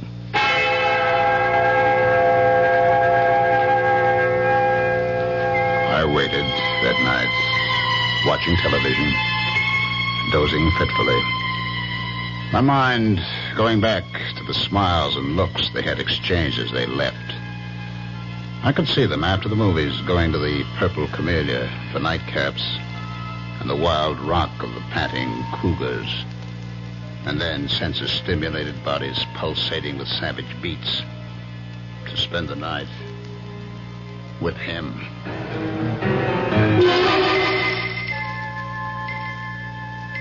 I was awakened from my sleep in the chair by the buzzing TV set. It was 4 o'clock. I fought off the idea of phoning her at Harrison's apartment. I had no one but myself to blame. We had agreed, like two sensible moderns, that there'd be no strings, that we'd be free to live our own lives. And for the first time, I admitted to myself I didn't want that freedom. By 10 o'clock that morning, I couldn't stand it. I phoned Harrison's apartment. There was no answer. I went down to the lobby reception desk to get the mail. It hadn't arrived yet. But the clerk handed me an unstamped envelope. My name and apartment number on it, in Mary Ann's handwriting. I tore it open. Dear Tom, I'm sorry. I think it would be best for both of us to call it quits. I'm going away. There was no date on the plain white notepaper. No imprint of name and address, no forwarding address. Just signed, Mary Ann. I refused to believe it. I hurried right back up to the apartment, to her bedroom closet. Her clothes were gone. I got through the day somehow, in a daze. But the next day, when I went out to get the Sunday paper and returned to the apartment, there she was, unpacking. I changed my mind. Let's have a drink. Want to tell me? There's not much to tell. He told me he has a wife, 3 children in Connecticut, that she won't let him go, so he couldn't marry me. Marry you? You want to get married?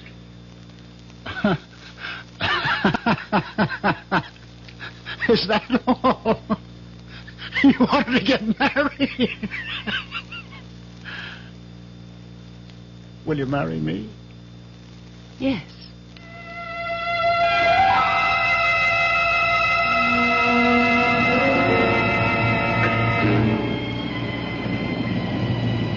Now, here I am, waiting once again.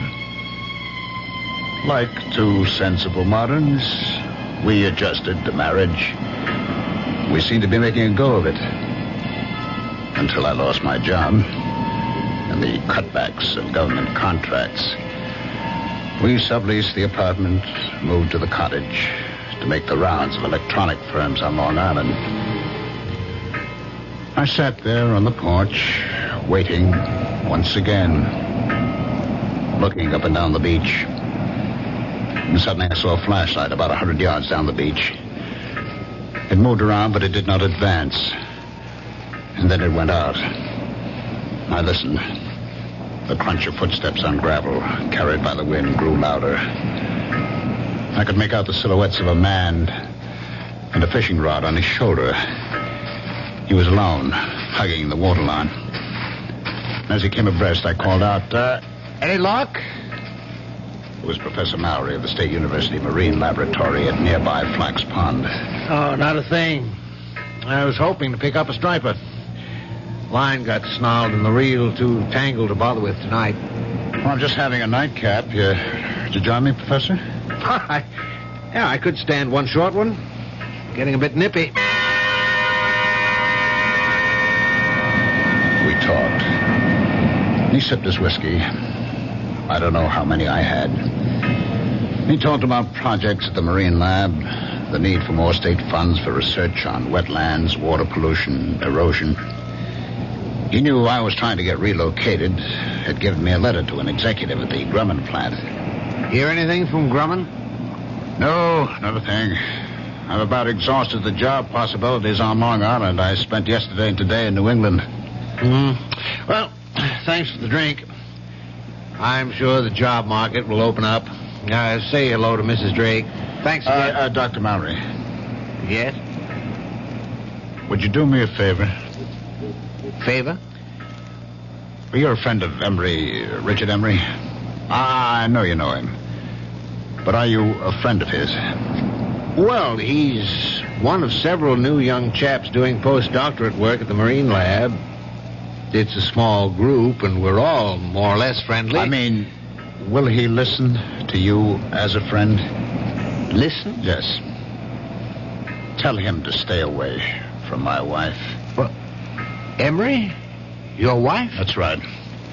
Don't ask me how I know. Little things, I know. I come home tonight. She's not home. I know. Well, it's a rather personal matter. I don't feel I have the right to meddle in the personal affairs of a faculty member. If he doesn't, I'll kill him. Now, Drake, don't talk like that. Sensible people don't solve such problems like that. That's what I always thought, but now... Look, Drake, if you don't mind my giving you some advice, why don't you just get a divorce? Or separation? You just tell Emery to stay away from her. You must tell her, Mallory. You must. I don't want to kill her, but I'm afraid. There'll be a breaking point. You tell him, Mallory, tell him. If you don't, you'll share the responsibility. Now, Tom, you're overwrought. You'll feel better in the morning. All right, I'll talk to Emery. Thanks. Good night, Tom.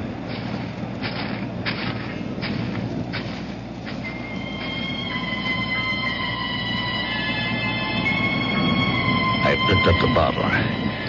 It still had about one drink in it. I walked down to the waterline. I swallowed what was left in the bottle. And with swelling anger, I flung it into the waves. I turned back towards the cottage and stopped. I saw a flashlight down the beach. I could make out two persons walking towards me. And then the light was out, and silhouetted against the night sky, two forms embraced as one. And then, carried by the wind rising out of the northeast, I heard the teasing laughter of Marianne.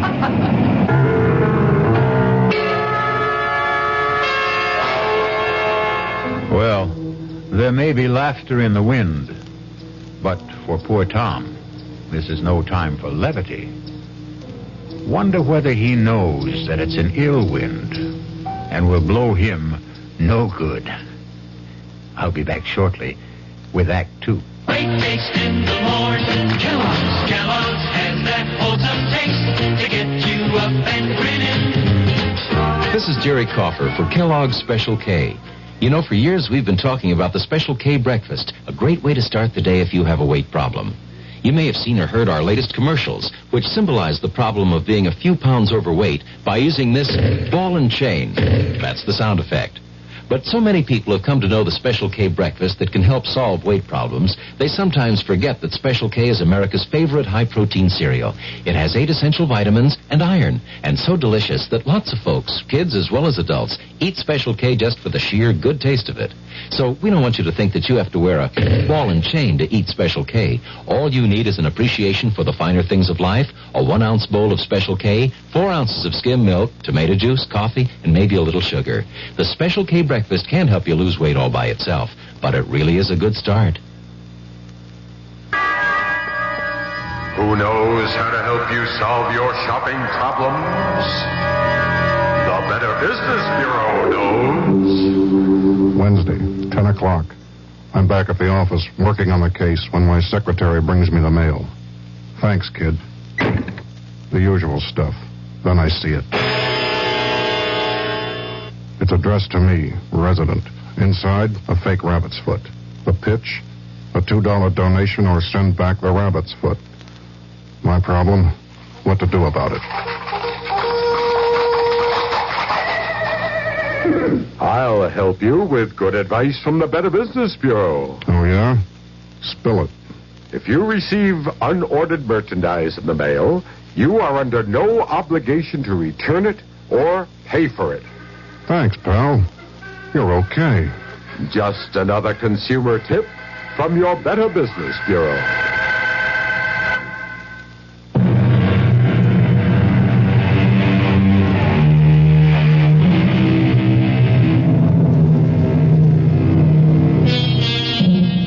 Now, what's a fella to do? Poor Tom Drake is in the dark and all at sea, wondering where he ought to be or not to be.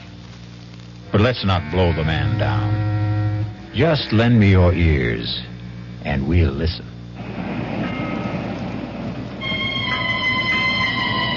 Their embrace in the dark was brief.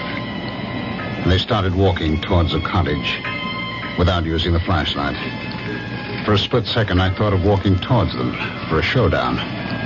But Mallory's promise to talk to Emery made me put aside the impulse. I ducked behind a line of boulders that formed a breakwater above a high water line. They stopped in front of the cottage. From behind the boulders, I watched and listened. That was a good hike. Yeah. Let's go inside. Oh, let's sit out here for a while. It's such a beautiful night. I'd like a cigarette. Okay. He sat down beside her, struck a match, cupped it in his hands and held it to the cigarette in her lips. In the glow from the match flame, her face flushed, her eyes dreamy with desire. I knew I would never give her up. I'm going out to Montauk next week. It's a long Monday holiday weekend. How about coming with me? I'd love to, but I'll have to figure out some excuse to be away. Figure out? Well, that shouldn't be any problem. You're pretty clever about such things. I'll think of something. I couldn't help thinking she was pretty clever about such things. Like the night she went with that very clever Harrison leading her on. I'd never forget that Friday night. And now, another Friday night. Come on, let's go inside. You said he won't be back tonight. Oh, relax, Richard. You mean to tell me you prefer this cold gravel to a nice, comfortable couch? Come on, Marianne. Oh, what's wrong with staying out here? Omar Khayyam was content with a jug of wine, a loaf of bread beneath a bough. Oh, not bad, not bad. The laughter broke off suddenly. I saw the glowing tips of two flipped cigarettes, and then... Kiss me, Richard. Oh, I'm crazy about you. Stop it! Stop it! Tom! What are you... Marianne, go inside. Go inside, I tell you. Now, wait a minute. Why? If you have anything to say, you can say it here in front of Richard. Go inside. Let go of my arm. Now, listen, you leave her alone. Let go of her. He broke my grip on her arm and pushed me away. His shove made me slip to my knee. I came up swinging at his face and missed. He pinned my arms from behind. Now, listen. What's the matter with you? Are you crazy? I broke out of his grip, stepped back from him, and fell across the shovel. I grabbed the handle, jumped up. No! And swung at Emery. Too late for me to stop the swing. No! As she rushed in between us, the sharp edge of the shovel hit her in the back of the head. Oh, my God. I stood there, holding the shovel, unable to move, my eyes fixed on her face as Emery knelt down over her with the flashlight. I watched her face and prayed she wouldn't die. I trembled with fear and anguish, telling myself this couldn't be. It was a nightmare. Emery turned the flashlight on me, studied my trembling lips, my glazed eyes fixed on Marianne. She's dead. I heard him, but didn't answer. I couldn't take my eyes off her. Drake, did you hear what I said? She's dead. You killed her. You better go in the house and call the police. I looked at him, puzzled. My mind, my eyes, my memory playing tricks on me, wondering who he was. Harrison? Jack Harrison? Mocking me the night he took her to the movie, telling me we'll be back. What's the matter with you, Drake? Don't you hear me? Call the police. I'll tell them. I'll say it was an accident. She tried to steal. I don't think you've heard a word I said.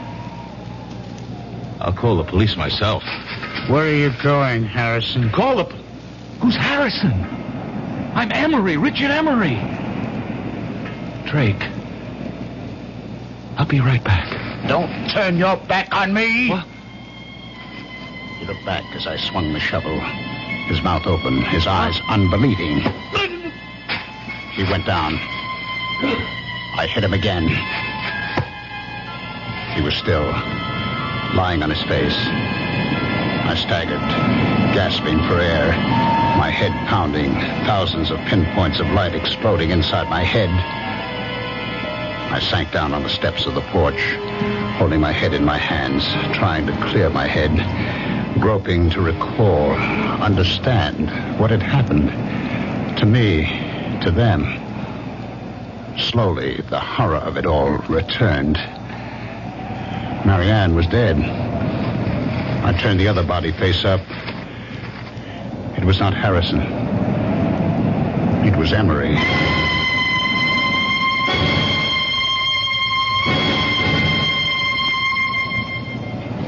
I don't know how long I sat there on the porch steps. Finally, I faced it. I decided to try to get rid of the bodies, bury them temporarily in the gravel berm. I'd have to get a small boat, that rowboat, in the woods just above the flood water line stored by one of these summer residents. I'd row the bodies out to the channel, weight them, drop them overboard on an outgoing tide. The strong current on the bottom of the channel would move them out to the sea. The loose gravel was only about 3 feet deep. It would be deep enough to hide them. I dragged the bodies over, laid them end to end, covered them, building up the gravel mound to the same height of the berm that ran parallel to the water level. I inspected the shovel. The metal glistened clean, no sign of blood or hair.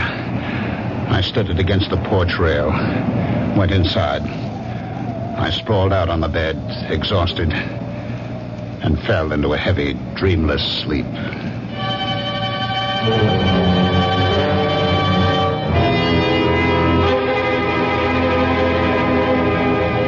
I woke up the next morning about an hour after sunrise. My mind clear, instantly aware of what had happened, what I had done. I jumped off the bed, went to the porch door, looked at the gravel graves on the burn. It looked natural, peaceful, like a cemetery. I knew what I had to do. I put on the coffee, showered, changed my clothes. Became aware that her clothes were still hanging in the closet. I got the old note she had left me on that weekend with Harrison. Read it over and over as I had my coffee on the kitchen counter. I turned on the radio for the weather. The Bureau reports Hurricane Gilda moving past Cape Hatteras, leaving a devastating I placed the note on the counter, carefully spilled a spoonful of coffee on the counter, wetting a large corner of the paper, and then blotted it with a paper towel. I knew I'd have to keep checking the weather, but first get rid of her clothes.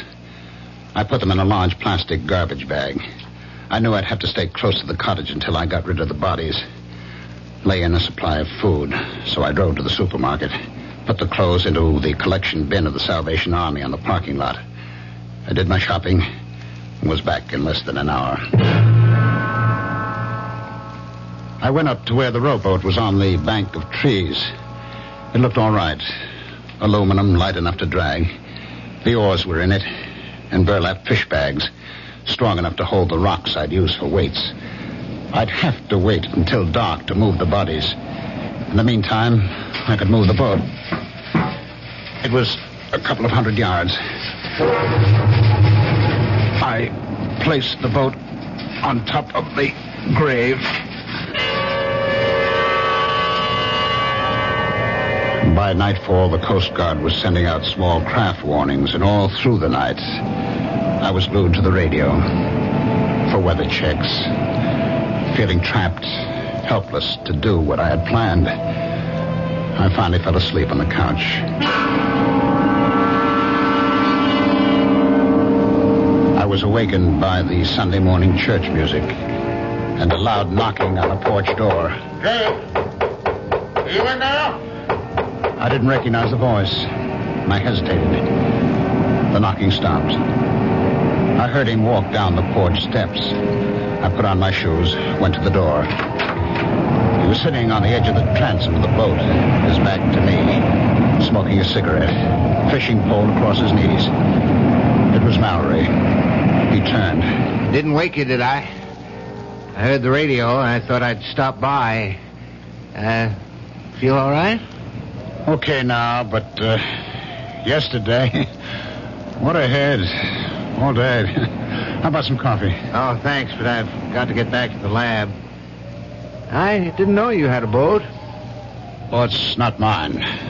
Belongs to the Johnsons. I saw a couple of kids dragging it out of the patch of trees up there. They ran when I started towards them. Thought I'd better keep it here for them. I guess it's safe enough here. Unless we get that hurricane. I'd pull it up on higher ground if the weather gets worse and Gilder doesn't move out to sea.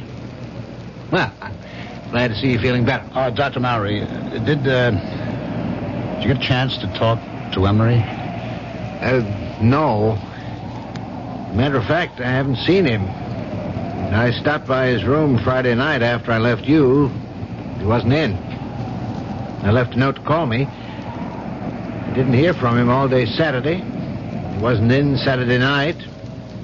Not in his room this morning either. It's not like him to go off without a word. I've been thinking over, Dr. Mowry. It's no use talking to Emery. I can't keep it tied to me. She's left me. Oh, did she? I'm sorry. Perhaps for the best. Well, she didn't get home Friday night and left me a note. I found it in the kitchen Saturday morning. Is she leaving you for Emery? She didn't say. I see. Well, I'm sorry, Drake. I really am.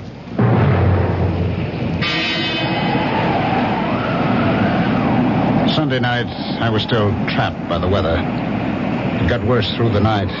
But the weather report said there still was a 50-50 chance that the hurricane would bypass Long Island.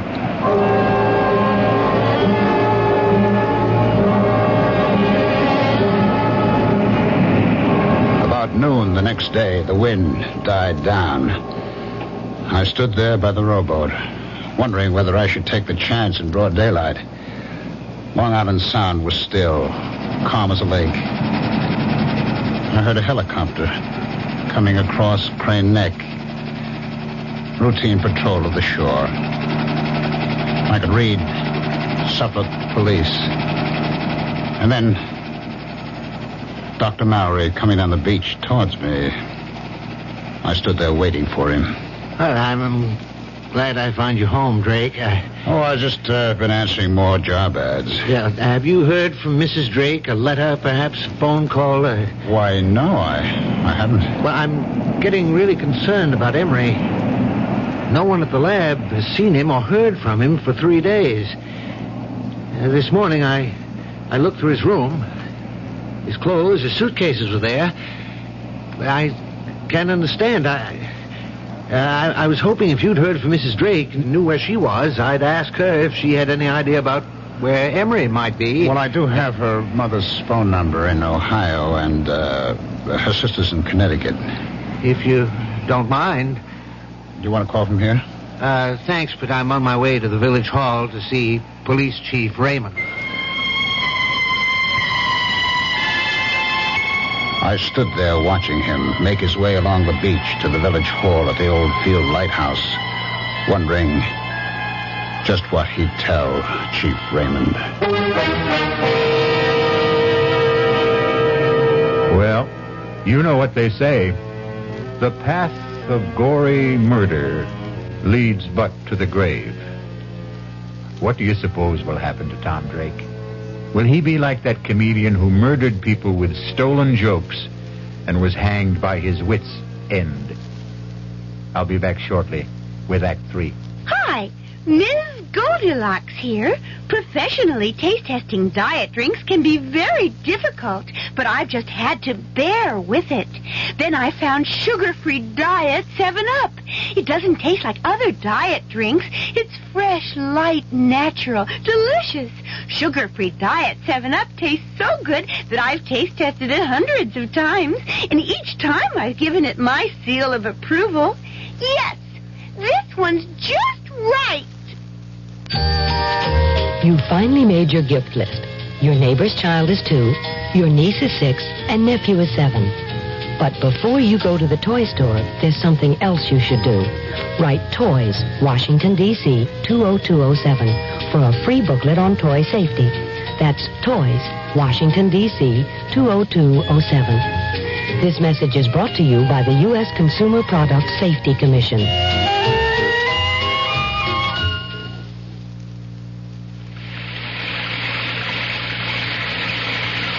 Sometimes a gentle rain in one place adds up to a raging torrent in another.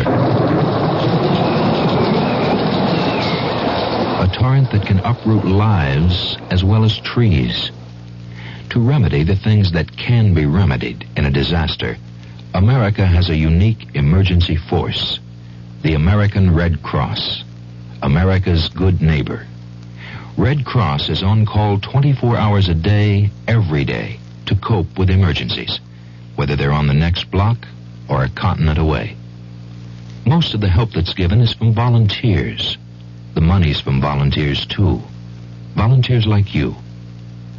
If you need help, join us. If you can give help, join us. The American Red Cross. Help us help people.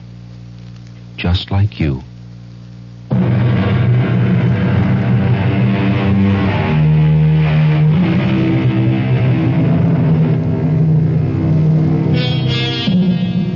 The lot of most policemen is not a happy one.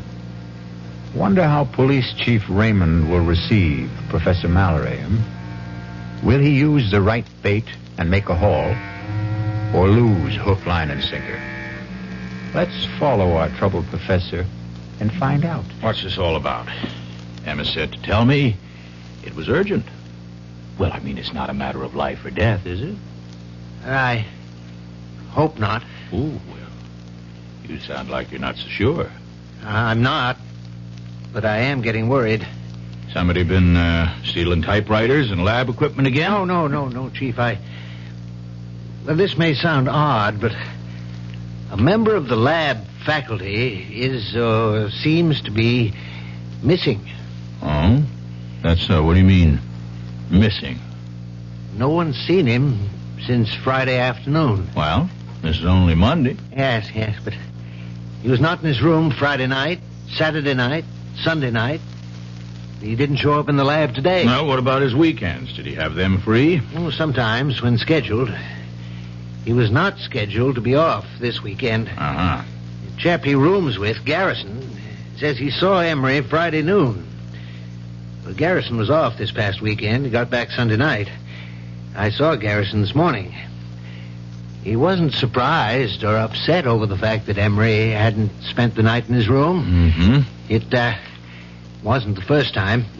Do you know that cottage the Drakes rented? Yes, I do. It belongs to Howard's. Was that the one? What about it?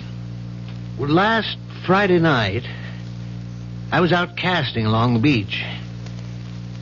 On my way back to the lab, Drake invited me to stop for a nightcap on the porch.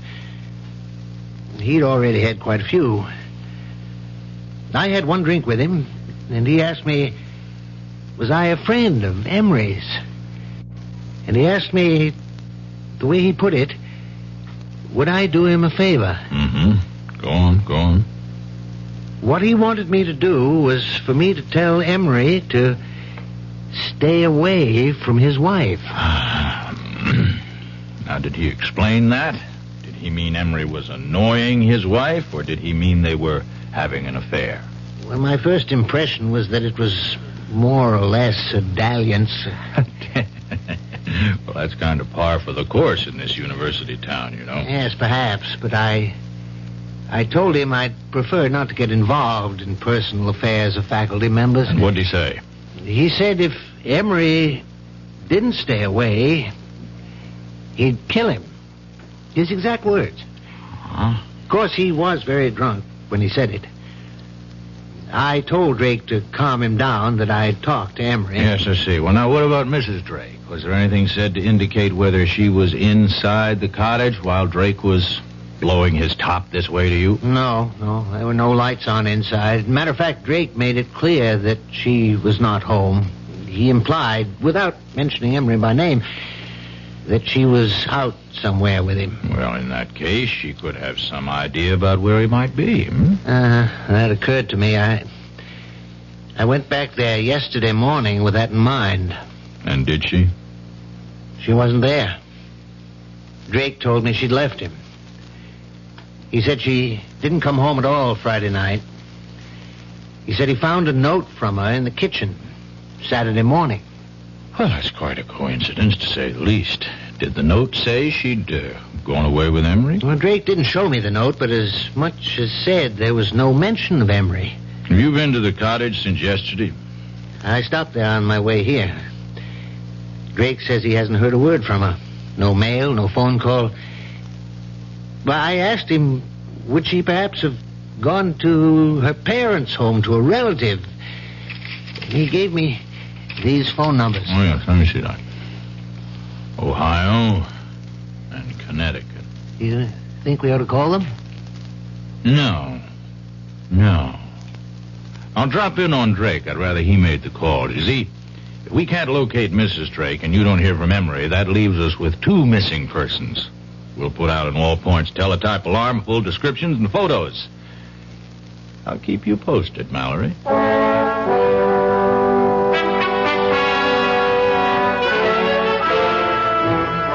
I'll come to the point, Drake. Mallory, Professor Mallory up at the Marine Lab, came to see me. And he's a bit worried about the absence of a faculty member, one Richard Emery. There's no use being delicate about this, Drake. From what he told me, it does look like Emery and your wife ran off together, doesn't it? Yes, it sure looks like it. Do you mind if I see that note she left you? Oh, no, not at all. It's on the kitchen counter where I found it. We went into the kitchen. He picked up the note, studied it carefully, looked at the back of the paper, felt the coffee stain. When did you, discover this note? Saturday morning. Well, that stain's some coffee spilled from my cup as I was reading it. Oh, I see. You mind if I, look around? Oh, go right ahead. I followed him into the bedroom. He looked through her dresser, the closet, the night table. Well, her clothes are gone, all right. I was looking for a letter she might have received from a friend or relative, inviting her for a visit for a few days or a week. I mean, did she mention such an invitation to you? No.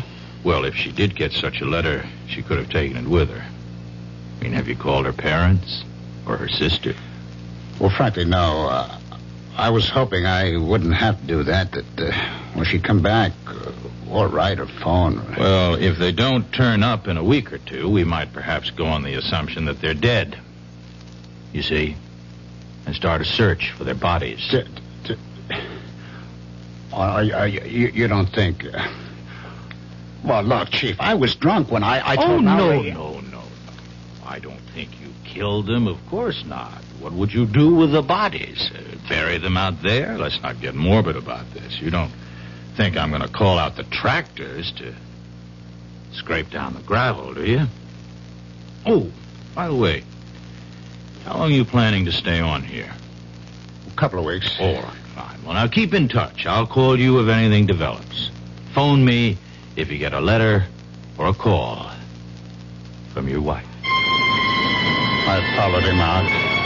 He looked at the rowboat and studied the sky. I'd pull that little boat up higher beyond that low ground back of the house. I wouldn't be surprised if we get some of Hurricane Gilda before night's over.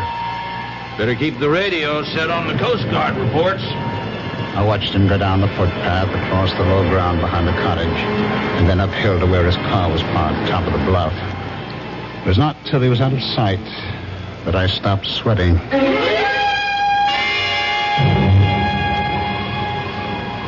It stayed calm, windless, an oppressive silence hanging over the water and the land. The sky was sunless, gray, not a cloud in sight. I'd heard of the calm before the storm, but I'd never seen it. I filled the kerosene lanterns, got candles ready. Gale warnings, Cape May to Block Island. High tides 3 to 4 feet above normal with flooding along lowlands. By late afternoon, All up and down the sound, white caps galloped shoreward from as far as the eye could see. Treetops swayed and twisted in the whistling wind. The waves crashed higher on the shore. It started to rain hard. Windswept sheets of water lashed the roof and the shingled siding. The lights went off. I lit the lanterns and candles. Winds 50 to 60 knots. Residents alerted to evacuate low-lying shore areas. The door banged open, and the wind picked up the rowboat, sent it rolling side over side across the low ground behind the house. I stood with a lantern on the gravel berm, watching the waves inching closer, lapping the foot of the gravel mound, loosening gravel in the backwash.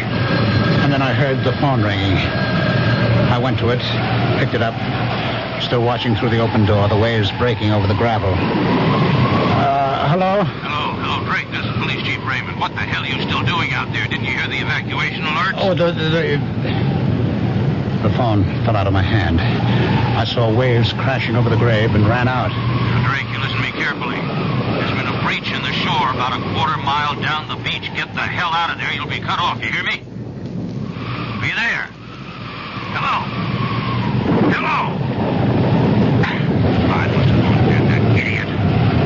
Well, better get going with the motorboat.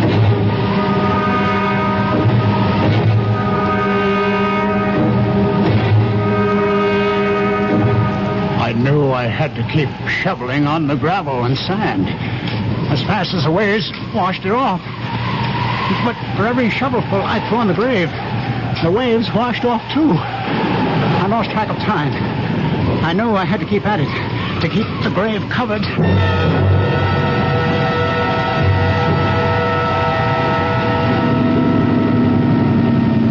Heading close to the house, Mallory. Yeah. Ray! Ray! All right, let's go ashore. Nose it into the bank. You better bring your flash. All right.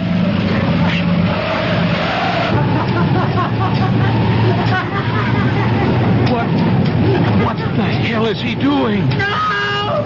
No! You can't come back! Never, Harrison! Never! God of mercy. It's Emery.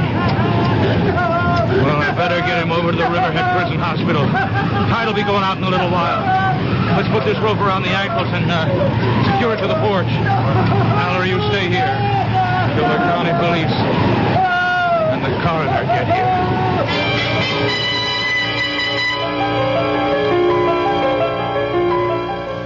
Chief, I'm at the morgue at Riverhead. Dr. Henderson of the police lab gave me an envelope to get to you. He said you wanted an analysis report in a hurry. That's right. What's it say? Read it to me. It says, the coffee stain is less than a week old. The ink is at least a year old. Well, thanks, Mallory. By the way, do me a favor, will you? Leave a note to Highway Superintendent Murphy in the State Office building. And tell him I said, I won't be needing those tractors.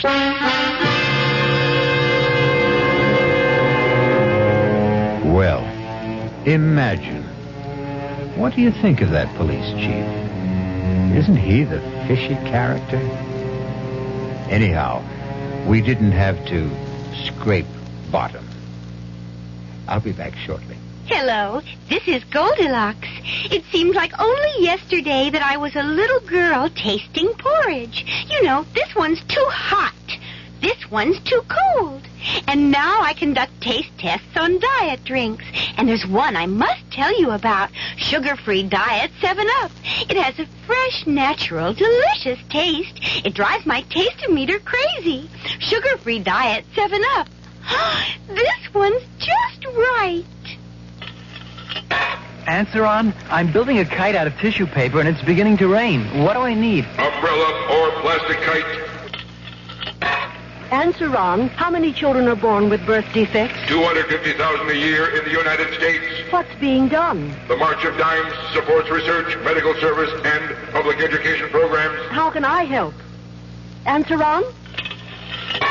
Like me, the March of Dimes needs money for answers. Give to the March of Dimes.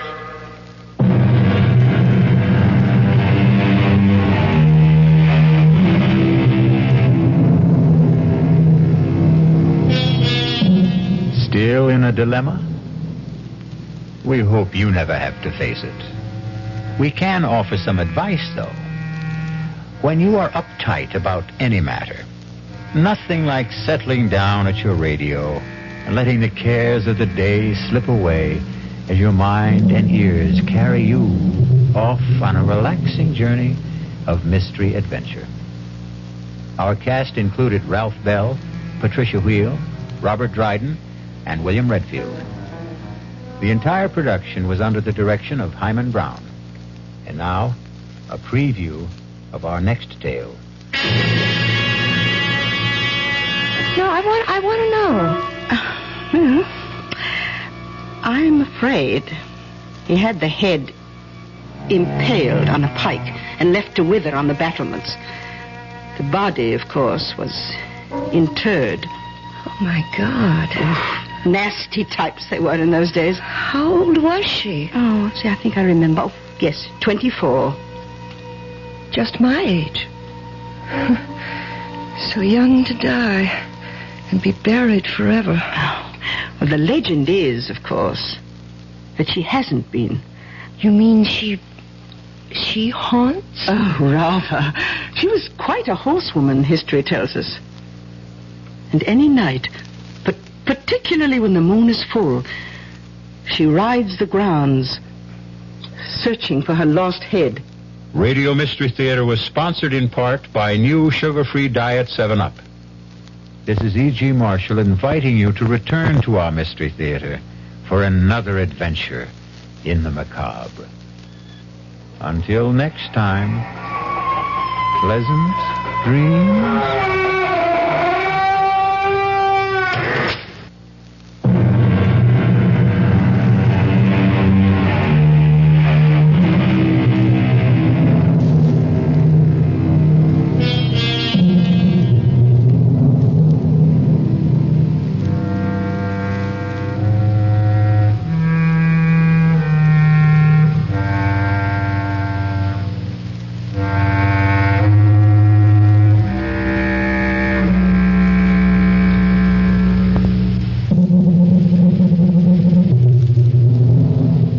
WDAF.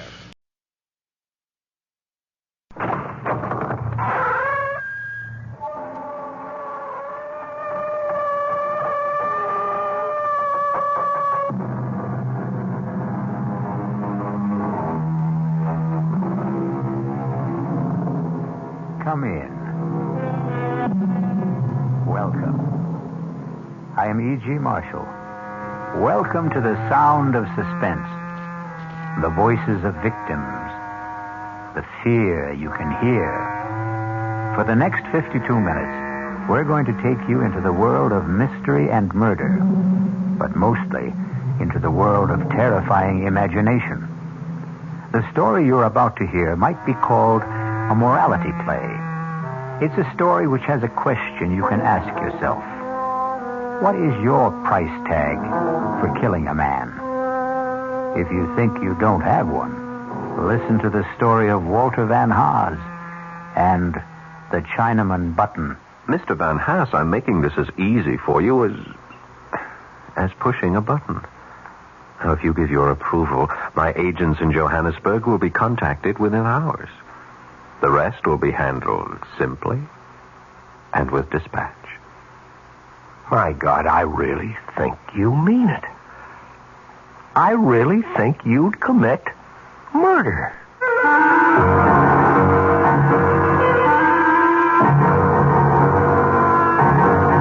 Our mystery drama, The Chinaman Button, was written especially for the Radio Mystery Theater by Henry Slesser and stars Paul Hecht. It is sponsored in part by the Kellogg Company, makers of Kellogg's Special K cereal.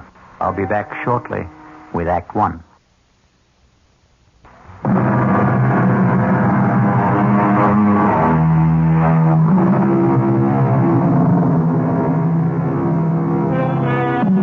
And now, Act One of the Chinaman button. But it does not begin in China. It begins in New York City on the executive floor of a bustling advertising agency. Good morning, Mr. Fish. Good morning, Susan. How have you been? How is Hawaii? Oh, just great. Oh, you look perfect. My partner get in yet, or is he goofing off? Oh, no, Mr. Michaels is in his office. He's been there since 8 o'clock. Oh, don't give me that. I'll bet Lou hasn't been in the office before 10 since I went on vacation. Well, what do you know? There you are, just like Susan said. Hello, Phil. Welcome back. How do I look? Fat and sassy? 3 weeks in Hawaii. Luau every night. Plenty of rum and pineapple. I figured I gained 10 pounds. Well, it looks good on you, Phil. No kidding. What is this? What's the matter with you? I'm nice and brown. You're white as a sheet. You look terrible. Lou, are you sick or something? No, I'm okay. I'm fine. You look like you've been sleeping in the office or something. Well, let's hear it. There's some bad news, right? Something happened while I was away? Yeah, that's right. Something's happened, Phil, but it wasn't my fault, so help me. Okay, come on. Let's have it. We lost an account, Phil. Okay, so we lost an account. We lost the Brewster account. You want to tell me that again? I know it's real bad news, but I don't know how else to tell you. Brewster's definitely out. You want to tell me what you did wrong, Lou? Well, nothing, Phil. I swear it. It'll come out sooner or later. Phil, I had nothing to do with it. It started with a call from Charlie Edwards a week after you left. He wanted to talk to you. He said it was urgent. When I told him you weren't here, he hung up. Next thing I know, there's a letter from old man Brewster, the official 90-day notice of termination. But did you call Charlie? Well, sure, I called him. Only Charlie isn't the ad manager anymore. Charlie's got a new job. He was kicked upstairs. He's in customer relations, out of advertising completely. There's a new guy in charge. Lou, you know what you're telling me. You are telling me that our gross profit has been cut in half. You think I don't know that? I think I'd better sit down. The new ad manager's name is Walter Van Haas. $6 million in billing, just like that? Charlie said the whole thing was his fault. Whose? Walter Van Haas, the new ad manager. Charlie says he started the whole thing, but I never got the full story. Charlie's been too busy in his new job to talk to me. Give me that phone. Yeah, sure, Phil. Charlie is not going to be too busy to talk to me. I haven't been kicking back $10,000 a year to Charlie for him not to talk to me.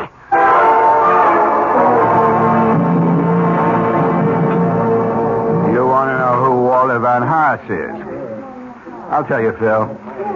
He's a Boy Scout, and he won his merit badge for backstabbing. So Walter Van Haas is a backstabber. How did he get close enough to do the job? He's my assistant. He's been my assistant for like 8 months. How come I never knew him? Because that's the kind of guy Walter is.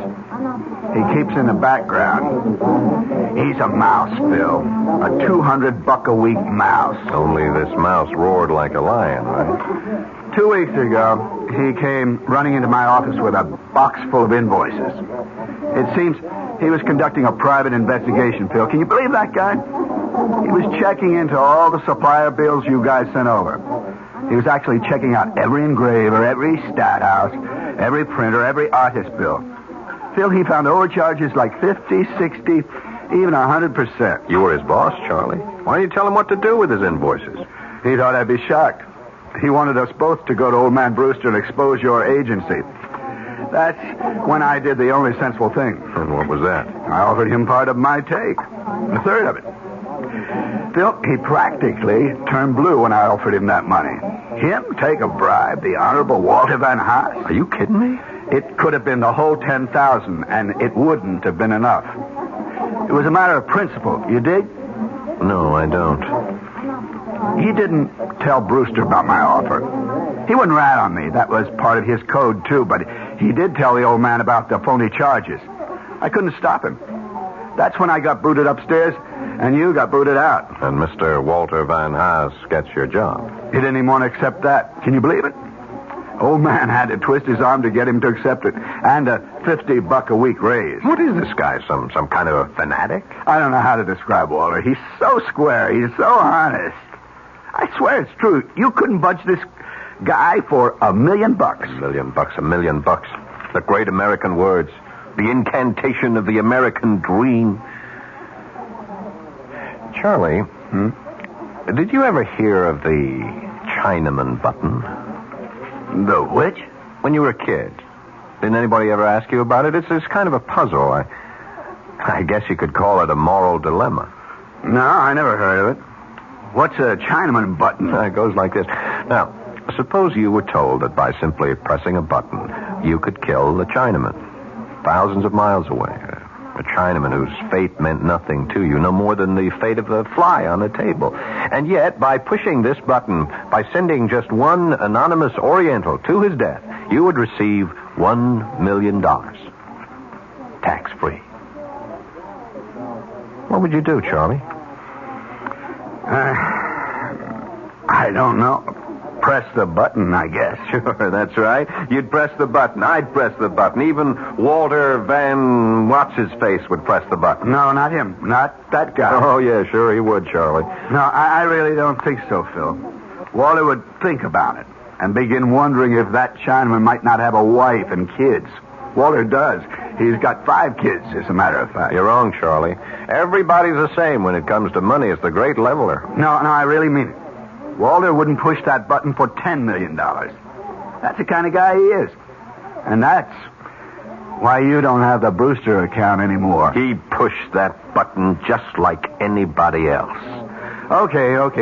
What's the difference? There isn't any Chinaman button. So what's the difference? That's right. There isn't any Chinaman button. Or is there?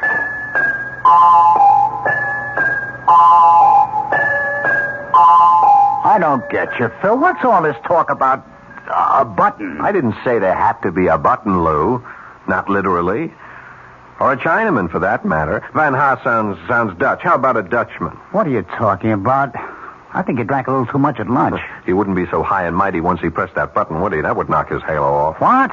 Which is worse, Lou? Taking a kickback or killing a man? Oh, come on, Phil. Will you talk sense? We'd have him right where we want him. We could call the shots then, Lou. We can get Charlie his job back. We might even get our account back. Oh, for Pete's sake, Phil, will you tell me what you're talking about? Better. I'll show you what I mean. Only first, I gotta compose a letter. A letter to who? Don't rush me. This has got to be done right.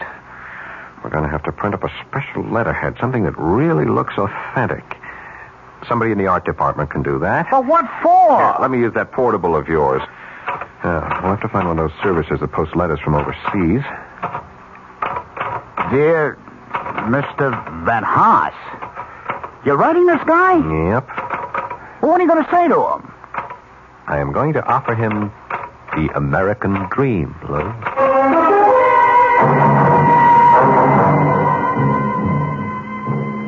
Millie? Oh, Walter, I didn't know you were home. I got here about 10 minutes ago. I was looking through the mail. How are you? Oh, all right. Tired as usual. Isn't it kind of chilly to be out here? Oh, I just had to get out of the house. Kids have been impossible all day.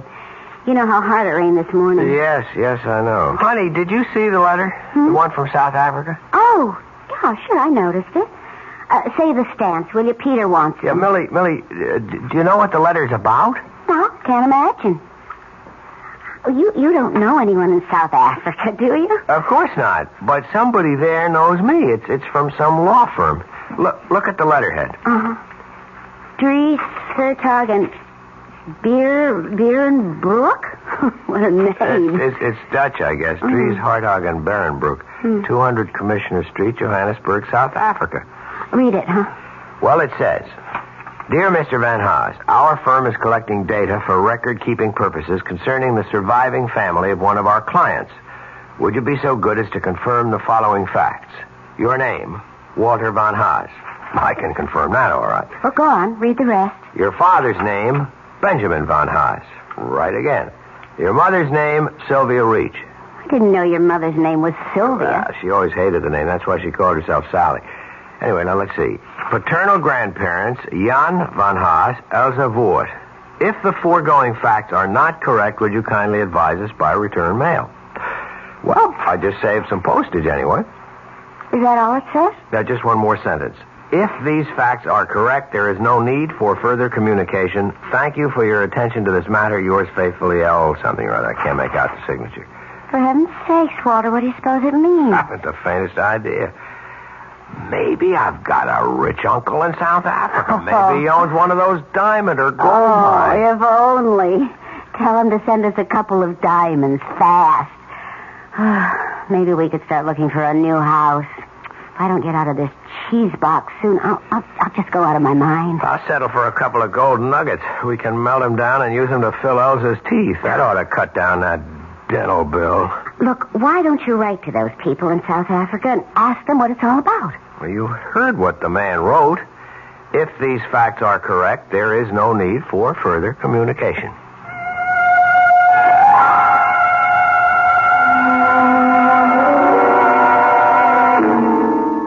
Thank you for your attention to this matter. Faithfully yours, Scribble.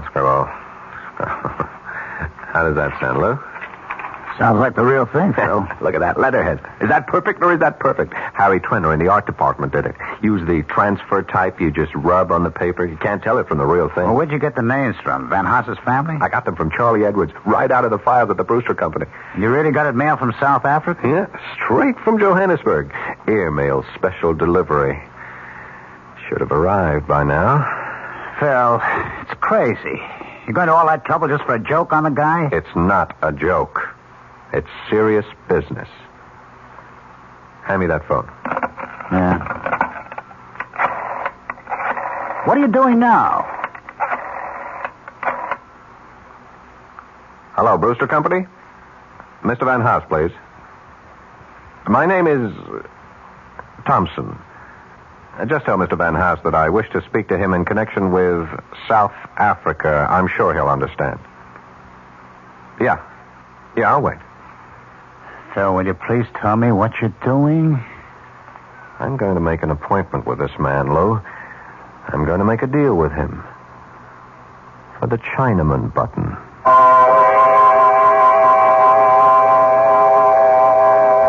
Phil Thurston seems to have invented his own Chinaman button. But will his improved model work? It all depends on Mr. Walter Van Haas. We'll return shortly with Act 2.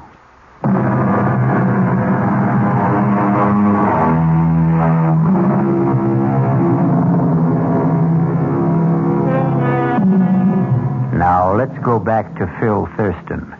Or rather, let's go back to Mr. Thompson, since that's the name Mr. Thurston used to make his reservation at the Ebb Tide Restaurant in downtown Manhattan. Nice of you to come all the way downtown to meet me for lunch, Mr. Van Haas. That's okay. I'm sorry I don't have a permanent office, so a place like this is convenient for me. You still haven't told me what business you're in, Mr. Thompson. I would have come to your home for this meeting, but I didn't want to disturb your wife and children. You do have children, don't you? I sure do. 5 of them. How old are they? Stepladder. 2, 4, 6, 8, 10. That's a lot of mouths to feed. Yep, and teeth to fill. Yes, I don't doubt it. Did you say that you were with that law firm in Johannesburg, Dries Hartog, and... Sorry, I can't remember the last name. I'm not sure I could pronounce it if I did. Your family is Dutch, isn't it? Yeah, my grandparents were Hollanders, but the rest of us are strictly Yanks. Well, the answer is no. I don't come from the attorneys in Johannesburg, but I wanted to talk to you about their letter. Frankly, we couldn't figure it out, Millie and I. That's my wife. I don't remember having any relatives in South Africa, and neither does my father. Oh, your dad's alive, then? Yes, he lives in Allentown. I called him, but he didn't have any answers. Well, maybe I can help. You see, there is a relative, but a very distant one of those cousins 4 and 5 times removed. What's his name? Oh, it wouldn't mean anything to you if I told you. Yeah, but you do know his name. It is my business to know such things. Well, that brings us back to the original question, doesn't it? About what business you're in. The person who told me the name of your relative was a clerk in the offices of Dries, Hartog, and Berenboek. He works for them, but you might say that he's on my payroll, too. I don't think I understand. He's the one who informed me about the letter that was being sent to you, and why it was being sent. Is there any reason why you can't tell me my cousin's name? I'd rather not. I think you'll understand why later. But I will tell you something about him. Fine. He left the Netherlands with his family when he was very young. He's lived in South Africa since. He's in the diamond business. Well. He's a widower, he has no children, and he's rich. He is very, very rich. And at the moment, he has only one traceable heir. Wait a minute. You mean that I actually do have a rich uncle in South Africa? No, I said cousin. But that's incredible. I mean, Millie and I were kidding about it. We even said that he might be in the diamond business. Oh, he is, very much so. And are you saying that I'm his only heir? That's correct. Well, if there was the possibility of some kind of inheritance, why didn't the lawyer say so? Simple enough. There was nothing to say. What? The attorneys were only performing a routine function, putting the gentleman's will in good order. Undoubtedly, they'll have to redraw the will sooner or later in favor of a closer relation, such as a new wife. A wife? You see, this rich cousin of yours is only 41 and in excellent health. How old are you, Mr. Van Haas? 43. So that's all there was to it, just a routine inquiry. At the moment, that's all there is to it. Well, I'm not surprised. I never did believe you get something for nothing in this world. I said at the moment. What do you mean? Mr. Van Haas, you don't know this man in South Africa. You don't know the first thing about him. In fact, he means nothing at all to you. I guess so. And the only way he could mean something to you is by dying, isn't that right? Well, that's a rough way of putting it, but if you mean that he won't benefit me until his death, I guess that's obvious. Now, what if I told you that this man will be dead in 2 or 3 days, and that his entire estate will be yours? I thought you said he was healthy. Well, I'm just asking how you would feel. Sorry for the guy, I suppose. Sorry about a man you don't know. Well, he's a human being. I see. Mr. Van Haas, did you read the newspaper this morning? Yes, I did. You looked at the obituary page? Yeah, briefly. Did you feel sorry for all the people whose death was reported? Did you feel any real sorrow for them? No, I can't say I felt sorrow. Because they were all strangers, weren't they? All right, Mr. Thompson, I'm a human being, too, and I guess if I got a letter from Dries, Hartog, and whatever telling me that I was rich, I wouldn't go into mourning. I'd probably go out and celebrate. If you saw my kids' dental bills, you'd understand. But I do understand. Believe me, I understand very well. That's why I wanted to see you, to suggest arranging that happy event without the slightest trouble on your part, without any obligation until you're completely satisfied. What the devil does that mean? All you have to do is say yes. Just that one word, and your dream will come true. Yes to what? Now, in a short time, you'll receive another letter from Johannesburg informing you of the sad news that your cousin, Mr. Well, I still won't reveal his name. Let him remain anonymous. That'll make your decision a great deal easier, I'm sure. What decision? The decision to inherit his estate. Now, hold it just a minute. Are you talking about... Please, keep your voice down. Mr. Van Haas, I'm making this as easy for you as pushing a button.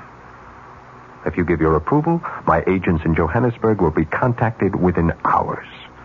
The rest will be handled simply and with dispatch. All you'll have to do is wait for official notification of your inheritance. When the money arrives, of course, I'll expect payment in the amount of 50% of the total. By our calculations, I'd say that total should be just about $1 million. Good Lord. I really think that... I think you mean it. I think you really do. I know you have scruples, Mr. Van Haas, but I also think you have common sense. Listen, Mr. Thompson, if that's your name... Yes, of course, you're quite right. It isn't. But it's the name you'll use to get in touch with me. I'm not getting in touch with you because I can give you your answer right now. It is no. Oh, don't be so hasty. I never heard such a filthy proposition in my entire life. Look, if the percentage is the problem, we can discuss it. Our organization has been known to be flexible about such Money things. has nothing to do with it. We could base our agreement on a sliding scale. That is, we would take 50% of any inherited amount up to and including $1 million. Anything after that, our percentage would be 40%. Does that sound more attractive? You talk about it like it was some kind of a simple business deal. But it is. Especially simple for you. A very clean, very uncomplicated deal. You do nothing at all, Mr. Van Haas. Can I make you understand that? You won't be connected to your cousin's death in any way. In fact, our agents are so expert at what they do, it's almost certainly going to be called an accident. Believe me, we've never had the slightest bit of trouble in the past. You heard my answer, Mr. Thompson. Now, if you'll excuse me. You haven't had your lunch yet. My appetite is gone. Van Haas. What? I'm sorry. Perhaps I put the whole thing to you too bluntly. I shouldn't have expected a man like yourself to agree immediately. Or ever. All right. Maybe you'll never agree. But at least give yourself some time to think it over. I don't need any time. Just 12 hours. 12 hours, that's all I'm talking about. Now, if you change your mind any time during the next 12 hours, you can reach me at the Florentine Hotel on 51st Street. Hey, did you get that name? I don't need to remember it, Mr. Thompson. I'd like to forget your name, too, in this whole conversation. I'll be at the Florentine Hotel between 8 o'clock and midnight tonight. Don't call me after 12, my sleeping habits, you understand? I don't see how you can sleep at all, Mr. Thompson. You'd be amazed at how well rich men sleep. Well, you can go to bed early tonight. Don't wait up for my call because there won't be one. Goodbye. So long, Walter. I'll be hearing from you.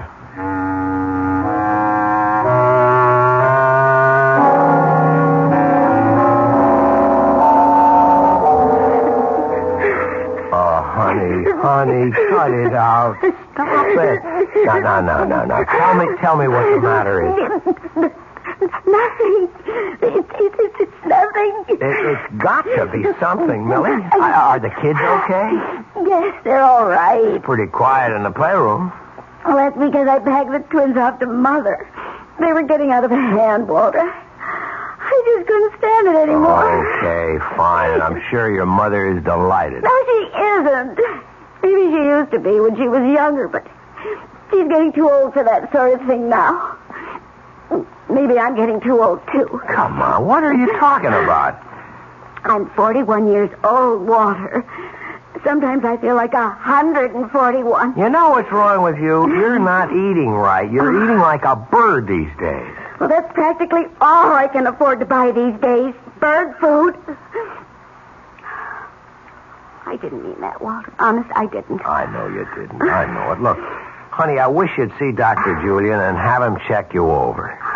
Walter, I did see Dr. Julian. You did? When? This morning. I didn't know you were going. Well, I didn't want you to know. Not until I was sure, anyway. Sure about what? Hey, you're not sick, are you? I mean, did he find anything serious? No, I'm not sick. I'm pregnant, Walter. What? You see, I'm not over the hill after all. I can still make babies. It should be some sort of comfort, shouldn't it? A baby? Dr. Julian shook his finger at me and said he was going to call you sometime and give you a lecture on the population explosion. Well, that's just great, honey. No, Walter, it's not just great. Oh, honey, don't pretend to be happy about it. I just can't be. Well, it's not the end of the world. Oh, that's right. It's a beginning, isn't it? That's what Mother said when I told her. She's always said that, even with the first one, with Peter. 10 years ago, almost 11.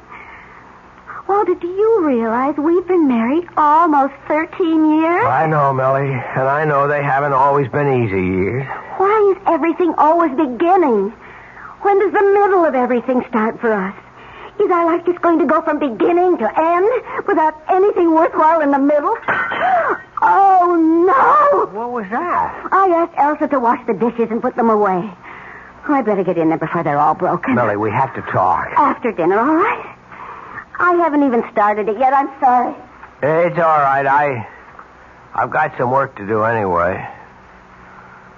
Or some thinking anyway.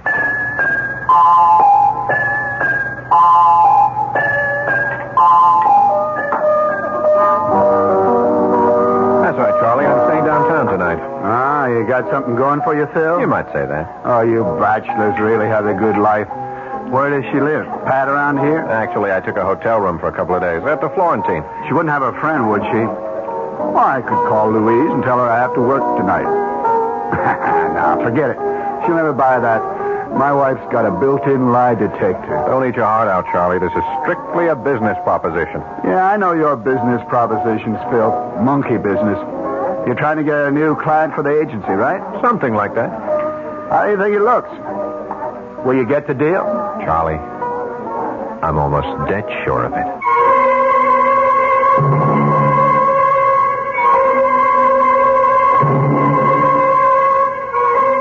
Will Walter Van Haas press the Chinaman button? Would you press it? To make $1 million? Before you answer, wait until we return with Act 3.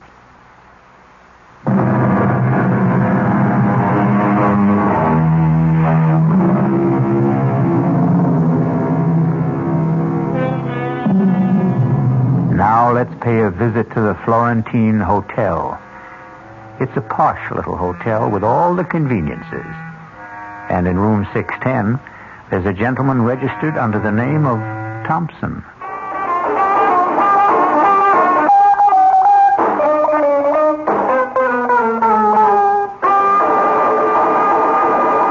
That was a request for the gang at the Williamsburg warehouse. And now here's the time of weather check. It's exactly 40 minutes past the hour.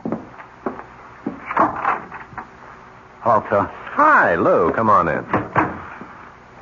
So, this is the Florentine Hotel, huh? Well, that's not a bad-looking room. Why, they call this a suite? That's right. Bedroom is in there. Look at this bar setup. Glasses, refrigerator, everything.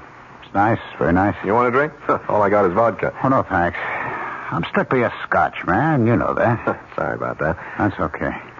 I'm not staying long. I'll just leave the layouts and the reports for you to look over. We can talk about them in the morning at the shop. Relax, Lou. Your wife knows you're working late tonight, doesn't she? Yeah, she knows. Well, sit down. Take it easy. Look, I got some orange juice. I can make you a screwdriver. No, thanks, Phil. Guess I have to drink alone, then. Well, aren't you going to ask me about your friend, Van Haas? What about him? I told you I was going to see him today, or rather that Mr. Thompson was going to see him. Did you? That's right. I saw him for lunch and told him the whole story about how easy it was for him to become a millionaire just by pushing the Chinaman button. Or maybe I should have called it the Dutchman button. Did he believe it, Phil? All the way. But did he go for it? I mean, about having the guy in South Africa killed. No, he wouldn't go along. So Charlie was right. He said no because he was scared. He was afraid that he was getting into something too deep for him. Well, maybe that wasn't it, Phil. Maybe he is the kind of guy Charlie says he is. Maybe he was that kind of guy, Lou. And that was before he ever got really tempted. A lot of people are honest because they never had anything worth being dishonest about. Am I right? You don't think much of people, do you? I think people are people, that's all. Open your eyes, Lou. Look at what's happening all around you. Everybody's on the grab.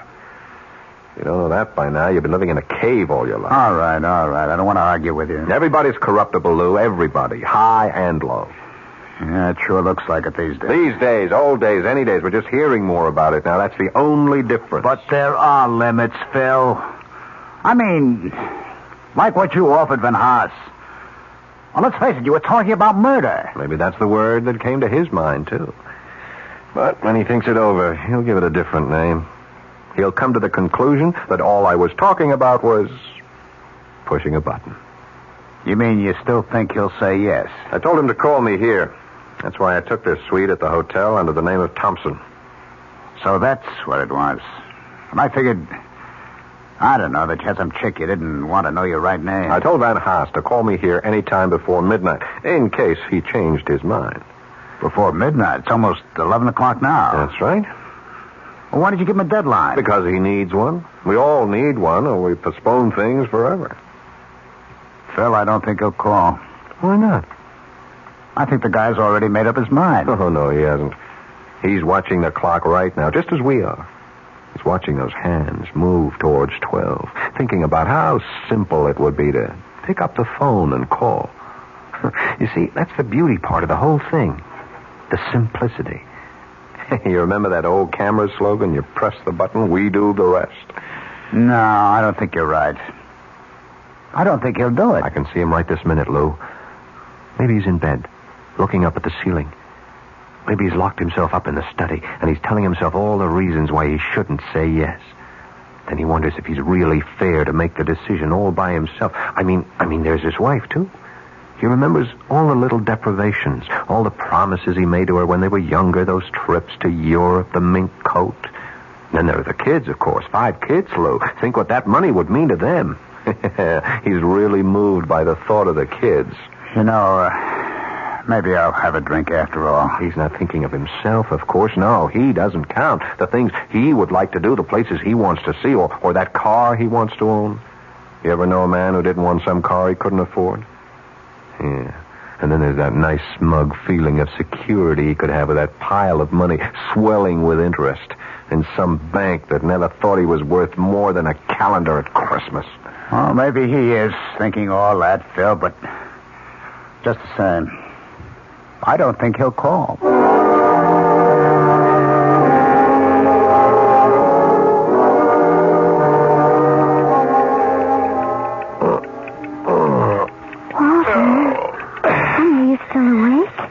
Yeah. Do you feel all right? Yeah, I'm okay. You're not still thinking about it, are you? About what? About, the baby. Oh, no. No, Millie, I wasn't thinking about the baby. Get back to sleep, honey. But, I'm less than 2 months gone, honey. If you're really upset about... Stop that kind of talk. Well, I just thought... Well, there are alternatives. I'm sick of hearing about that alternative. I heard about it the last time you were pregnant, remember? I'm sorry. I know you're worried about money.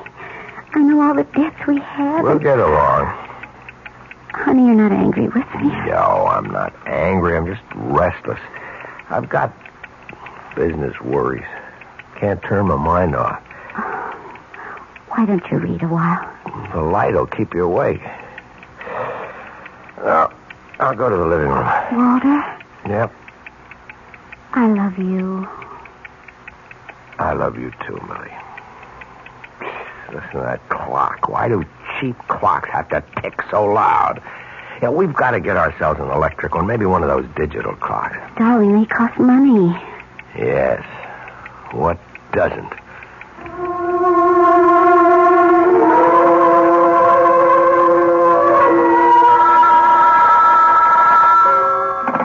Hello? Oh, yeah, I ordered the scotch. Oh, you can, huh? All right, thanks. Sorry, Lou. Room service can't deliver from the bar after 11:30. That's okay, Phil. I don't really want to drink anyway. I'm almost out of liquor myself.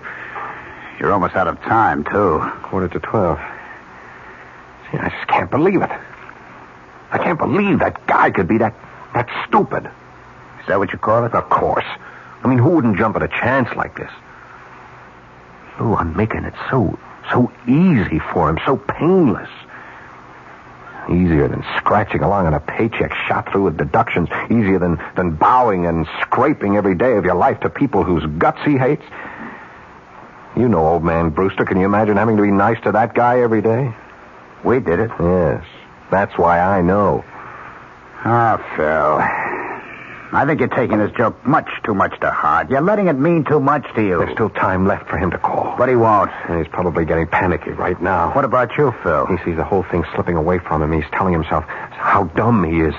He's telling himself that the Chinaman doesn't mean a thing to Dutchman. him. He's telling himself that he's got a bigger duty, a greater responsibility to his wife, to his kids, even to himself. When you forget it, it's over. No concern of his what happens 7,000 miles away. He doesn't have to dirty his hands. All he has to do is call. You're lost, Phil. Why don't you admit it?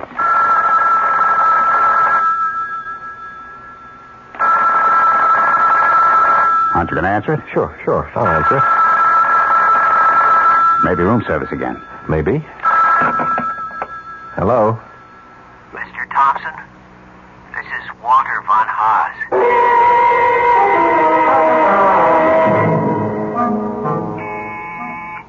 Okay, I'm coming. Who is it? Room service. Breakfast. Come on in, I'm starving. Yes, sir. Are you sure those scrambled eggs are hot? They tasted like rubber yesterday morning. They should be all right, sir. Yeah, well, you tell the chef he'll hear from me if they aren't. Yes, sir. Will you sign right here, sir? Okay. There you are. Thank you. I'll be back later for the table. Half an hour, that's all I need. Yes, sir. I guess my shower's going to have to wait. Oh, now what? Hello. Phil, it's Lou. Oh, hi, what's up? How come you're still at the hotel? I thought you were just going to stay there 1 or 2 days. It's the 3rd day now. I like it here. They stay until the end of the week. Besides, I saw some great-looking chicks at the bar downstairs. Well, what's happening? Nothing. I was just wondering if you knew anything about, Van Haas. Walter Van Haas? He's just waiting for the mailman, Lou. Waiting to hear the good news from South Africa. I spoke to Charlie Edwards. He says Van Haas called in sick yesterday. Yeah, I'll bet he was sick. I'll bet he was home planning on ways to spend all that money he thinks he's going to get. $1 million. No, 500 grand. Are you coming into the office soon, Phil? Sure, I'll be there just as soon as I finish breakfast and grab a shower. I'll see you later then. All right. I'll bet those eggs are cold for sure. Oh, for Pete's sake, it's a conspiracy. Hello, Mr. Thompson. Well, what are you doing here? May I come in? I told you not to get in touch with me, Van Haas. Yes, I know you did, but I had to talk to you in person. I told you that it was for your own protection. Don't worry. I found out your room number, and I came up the back stairs. Nobody knows I'm here. Well, why are you here? Please let me come in. All right. As you can see, I'm just about to take a shower, so whatever you have to say, would you make it fast? Yes, I'll make it fast. I hope you haven't come here to say that you changed your mind, because it's too late for that. The thing is over and done with. It is? You're sure of that? Well, as soon as you gave me your okay, I was in touch with our agents in Johannesburg. They didn't waste any time either.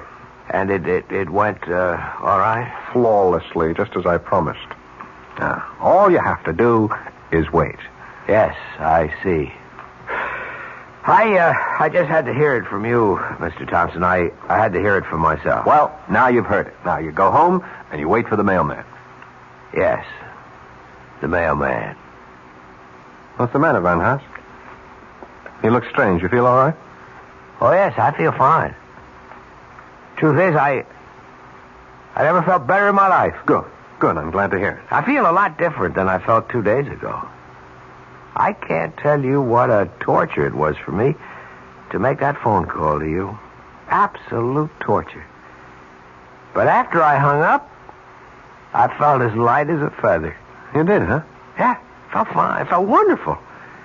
Even though I got myself involved in killing a man. It's funny, isn't it? It was easy, wasn't it?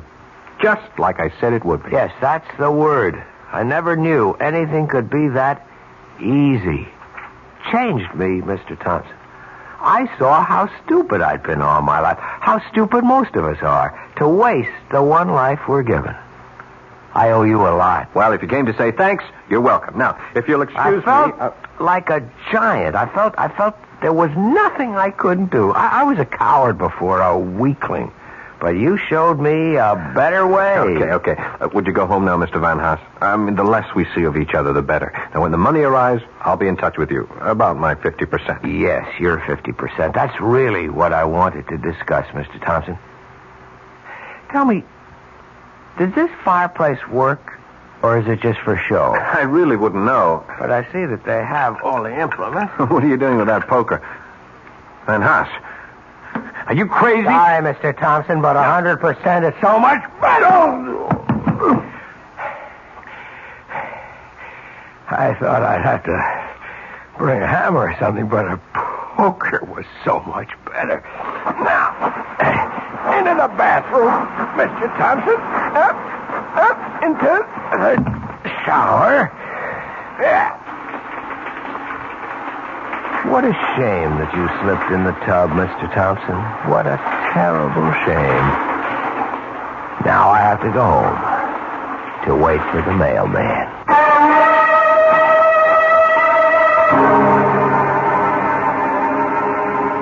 There's an old saying.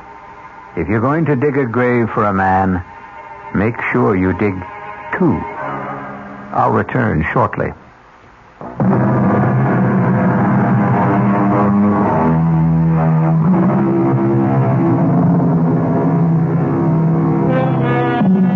Ready for an instructive statement? It goes like this. The wonderful thing about radio is that it can be enjoyed in complete darkness. And isn't darkness the natural medium for mystery? Our cast included Paul Hecht, Ralph Bell, Mason Adams, Evie Juster, and Will Hare. The entire production was under the direction of Hyman Brown. Now, a preview of our next tale. You know the saying, if you can't lick 'em, join 'em? Come on. I've decided to join you, Jason, to do business your way. I want a certified check for $50,000. When I've finished, I want another 50. And you know me well enough to realize that I'm not going to give you $50,000 just because you asked for it. Not even to save your life? Are you trying to blackmail me, Harry? I'm trying to do you a favor. Your life should be worth at least $100,000. Before I agree, answer one question. Do you know who's going to kill me? I do. Who? Me. Radio Mystery Theater was sponsored in part by Anheuser-Busch Incorporated, brewers of Budweiser. This is E.G. Marshall inviting you to return to our Mystery Theater for another adventure in the macabre. Until next time, pleasant dreams.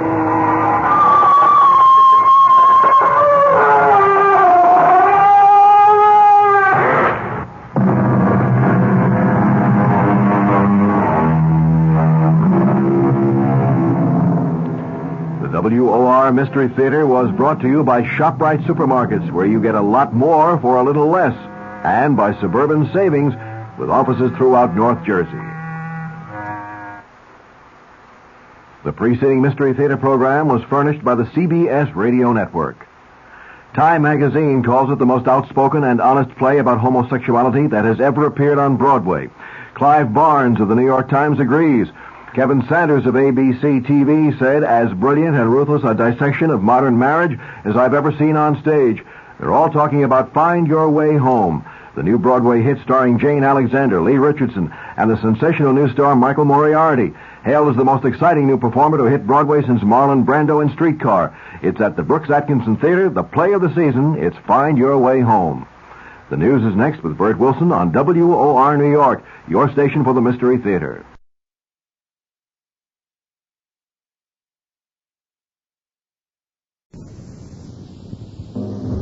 The CBS Radio Mystery Theater presents...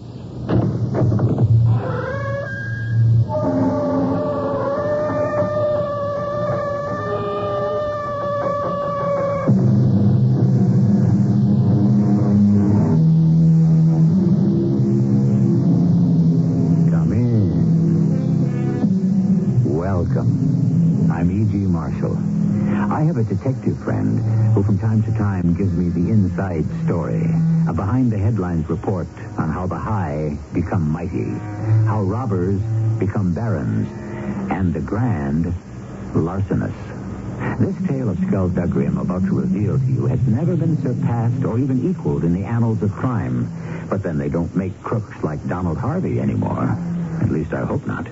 Mr. Kellogg, will you please stop asking me questions? Mrs. Rusk, investigation is my job. There's no way around it. I don't care what your job is. Please, go away. How can I talk to the police when 2 days after my husband's been killed, I get a letter from him as if he was still alive?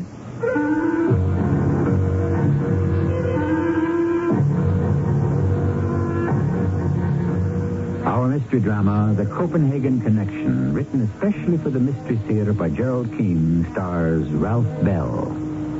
It is sponsored in part by ARM, Allergy Relief Medicine, and Contact, the 12-hour cold capsule.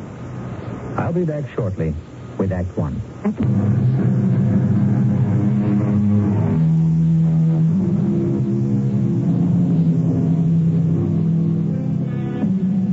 The time is today, or shall we say, quite recently. The place in the mountain ranges of California, 1,100 feet above the Mojave Desert. And the next voice to talk to us, that of Sam Kellogg of the California Patrol. This is where it began, October 10th. A small chartered airplane had struck the side of the San Bernardino Mountains bordering the California Mojave Desert. I got there as the bodies were being pulled from the wreckage. The impact of the crash and the flames leaving very little for identification. Did you say very little, Sam? Oh, I'd say less than nothing. 3 bodies are all we could find, but who could tell who they were? Any word on the plane, George, whose it was? Yeah, I got a message radioed through that it may have been a twin-engine fan jet chartered from Mexico City from a private company. Give me a hand over here, George, in back of these rocks. Yes, I thought I saw the sun shining on a piece of metal. Grab that end. Let's turn it over. Hey, what looks like a piece of the tail.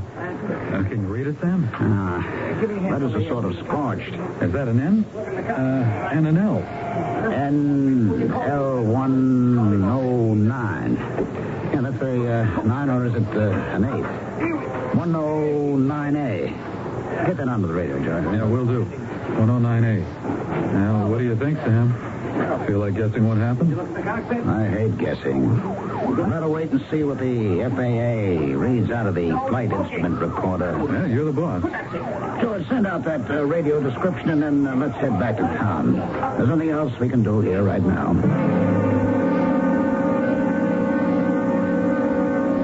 Interesting thing about that flight instrument recorder. Our boys searched 3 miles in all directions. It never turned up. That was my first clue that something funny was going on. Then clues 2, 3, 4, and 5 came in mighty fast. Sam, I've got more on that plane crash. The guy who hired the plane was Donald Harvey. I wonder if it was the Donald Harvey. The one who's made a deal to sing to the Attorney General? Yeah, the king of the dope empire. He's not exactly the king, George. More like a prime minister. Hey, who heads up that big smuggling combine? It's a dame they call the Viking. The whole Copenhagen connection is his baby. A Viking? Yeah, I've never heard of him. Yeah, a few people have. The Viking stays out of sight. He's never even been photographed. How do they know Donald Harvey was on that plane? Well, his brother identified the remains. Doesn't that beat all? Not even the FBI knew he had a brother. Anyone else identified? Yeah, the 2 others in the crash were, Juan Rodriguez, a pilot who worked for the Mexican Charter Air Company, and a man who's probably Harry Rusk, Harvey's assistant. It's not much to go on. We do know Harvey was a fugitive. He was indicted in Miami. He got his lawyers to try to cop a plea and has been on the run ever since. Well, that's not all, Sam. I just got a call from a man and his wife who live not 10 miles from where the plane hit. They swore they heard 2 sounds. One was an explosion in the air right over their heads, and then minutes later, they heard the plane smash into the mountain. Remember asking me yesterday, George, if I wanted to guess? Well, if I was to, I'd say it looks like somebody had a contract out on Harvey and scored a direct hit.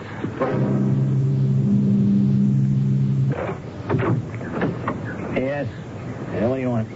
Sam Kellogg, California Patrol. I'd like to speak to Jerry Harvey, the brother of the gentleman who was on that plane. I'm Jerry Harvey, officer. Come on in. What can I do for you, Mr. Kellogg? Mr. Harvey, I understand it was you who identified your brother. Is that a fact? Yes, I did. Gruesome experience. If I'm not being too intrusive, I'd like to know how you identified your brother. I saw the bodies at the morgue, and they were so burned and disfigured that even the dental records were useless. Well, that's what I meant when I said gruesome. Naturally, I couldn't ask Linda, that's Mrs. Harvey, to make the identification, so I had to. You see, Mr. Kellogg, we did know Donald would be on that private charter flying up from Mexico City. A kind of, a secret visit, you understand, to see Mrs. Harvey. You said visit? Visit his own wife? Yes, yeah, they're estranged and not living together. Linda's staying with me here on the ranch.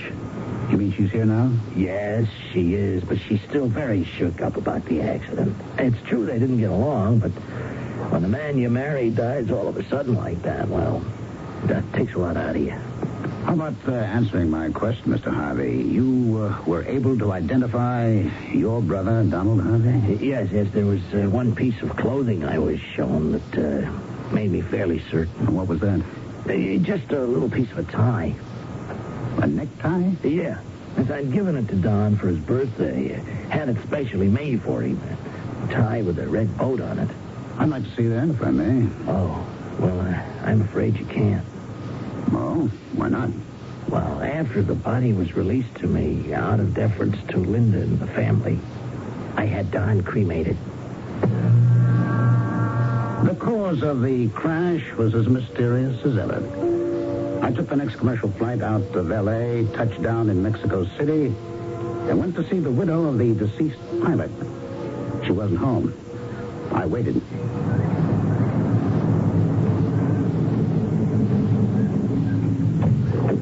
Mrs. Rodriguez. Mrs. Swan Rodriguez? Yes, that is me. And who are you? Sam Kellogg, California Patrol. I'd like to ask you some questions about your husband. My husband? Oh, yes, of course. Anything. We should go into my house. Oh, I've lost my front door key. Where did I leave it? Perhaps you put it on the seat with the ignition key of your beautiful new car. Oh, I see. You are right. That is what I did. I'll get it. I'll come along with you, Miss Rodriguez. I've never seen one of these big babies close up. Oh, I like it, too. With your husband? Oh, no. I just picked it up. Oh. Suede leather seats. Sure must have set you back a couple of pesos, eh? Oh, here are the keys. Just as you said. Mr. Oh, I forgot the name. Please? Sam Kellogg. Oh. Please, you will come into my house? Thank you.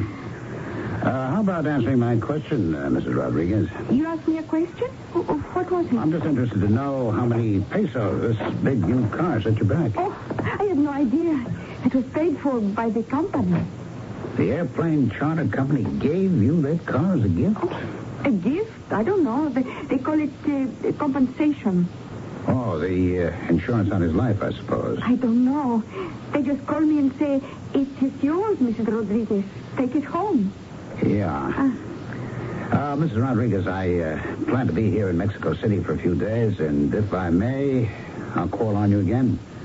I want to know whatever your husband knew about his passengers. Oh, I don't think he knows anything. He flies where they tell him to fly. Oh, but of course I shall see you.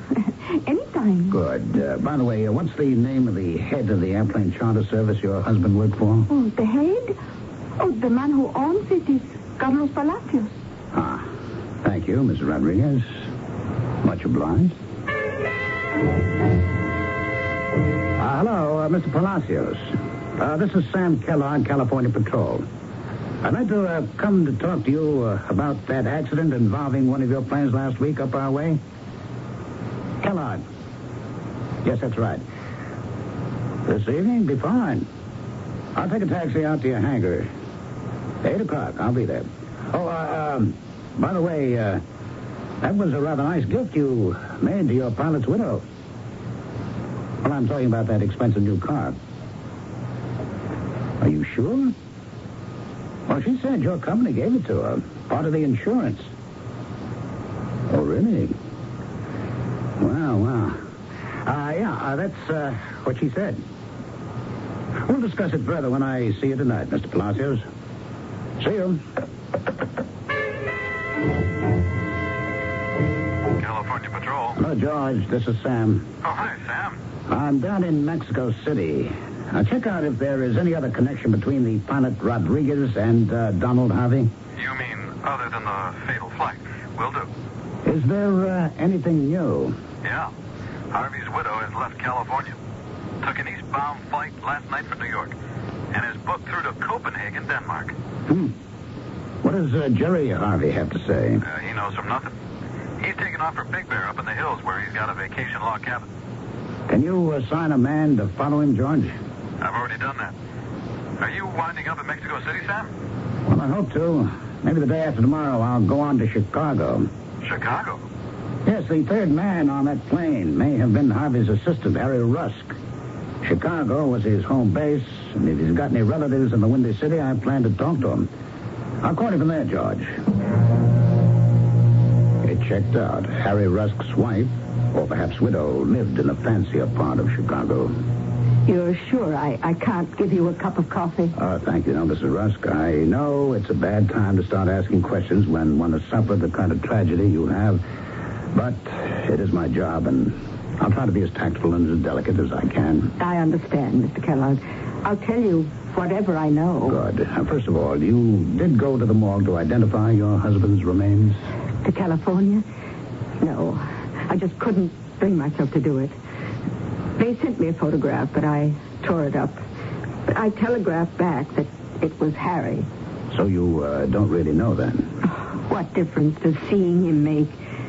Harry was always with Mr. Harvey. No question about that. You're basing your identification on the assumption that Donald Harvey was on that plane. Well, why shouldn't I? If Harry wasn't on that plane, why hasn't he been in touch with me? It's not very tactful or delicate of you, Mr. Kellogg, to imply my husband may be alive and pretending to be dead. One last question. Has your attorney been in touch with you about your husband's will? Oh, he's not our attorney anymore. I mean the one we used to have here in Chicago. I see. Can you tell me more? No, I can't. I don't want to talk about it. Do I understand correctly? You changed attorneys? May I ask why? No. Please, stop asking questions. Now, Mrs. Rusk, I told you this investigation is my job. It's not easy for me either. Easy? How can I talk to the police when 2 days after Harry's been killed, I get a letter from him as if he were still alive? A letter from Mr. Rusk? Yes, from Mexico City. He wrote, "I'll be seeing you soon, darling." And then more about a new lawyer in Copenhagen. Look, I can't talk about it now. Can't you understand? It's too real. Like a voice from the grave. Now, will you please go away and stop asking questions? Please. Between Mexico City, the mountains of the Mojave Desert, and Copenhagen, there was a link. A lawyer there? Why? Mrs. Harvey on her way there? Again, why? Something was rotten in that state of Denmark, and my misgivings would not go away. My friend, the detective, tells me the great sleuths are great because they try never to overlook a single fact. The tiniest bit of fluff in a trouser cuff may hold a clue that sheds a light on a personal act that hides the motive that points a finger at the perpetrator of the crime. There's a nursery rhyme, something like that. I'll try to remember it before the end of today's story, and I'll be back shortly with Act 2.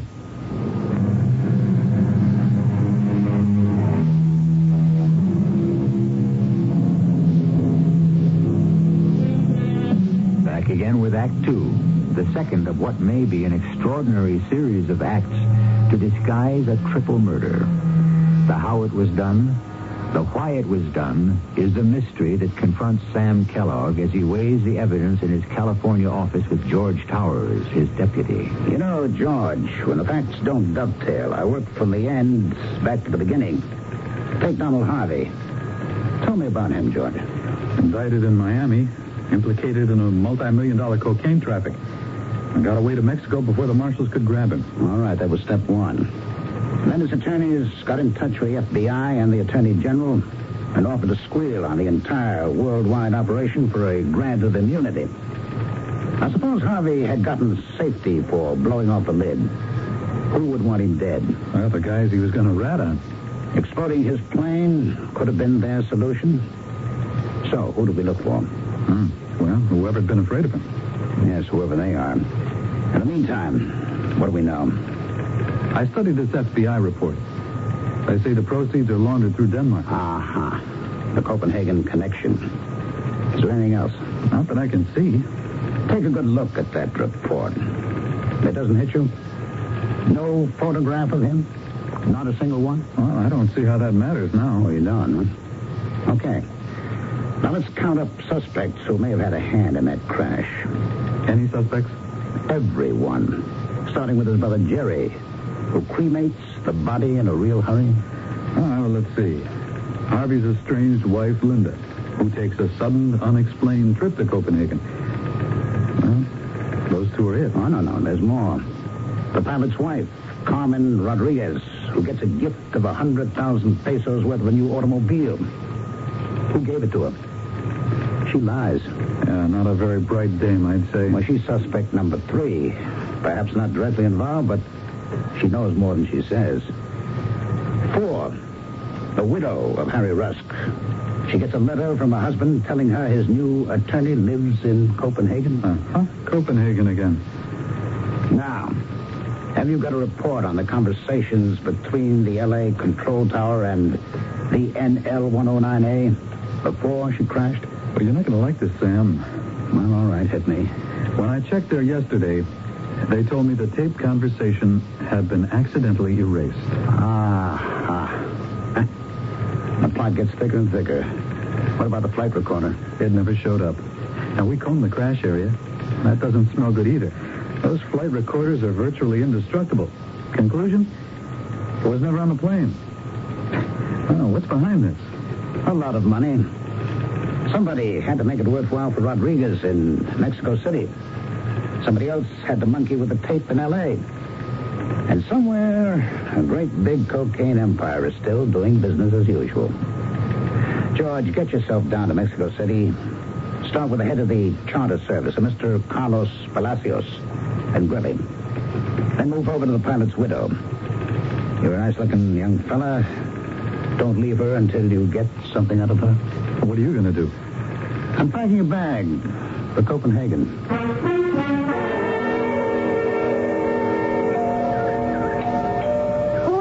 Why don't you open the door and see, honey? George! Oh, darling! What are you doing in Mexico City? Not out here, Carmen. You can hug me inside. I'm here on official business, baby. Oh, well, come in, you big fool. Oh, my darling George, I was going... I say it's stark crazy. Yeah, crazy is right. How could you be so dumb? What are you talking, George? My boss, Sam Kellogg, comes down here to interview you, and you drive up in a brand new car. Well, what is wrong? Look, let me finish. Then you tell him Palacios of the Charter Airways, who knows nothing from nothing, gave it to you as compensation for Juan's death. So? He could have? Oh, you fool.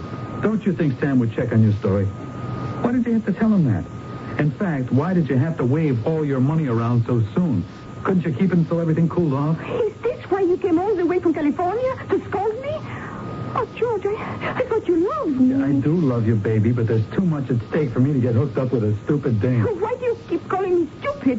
Look, I've got to come up with some story why you lied about the car. But that's not the big problem. Oh, what is? It's Jerry.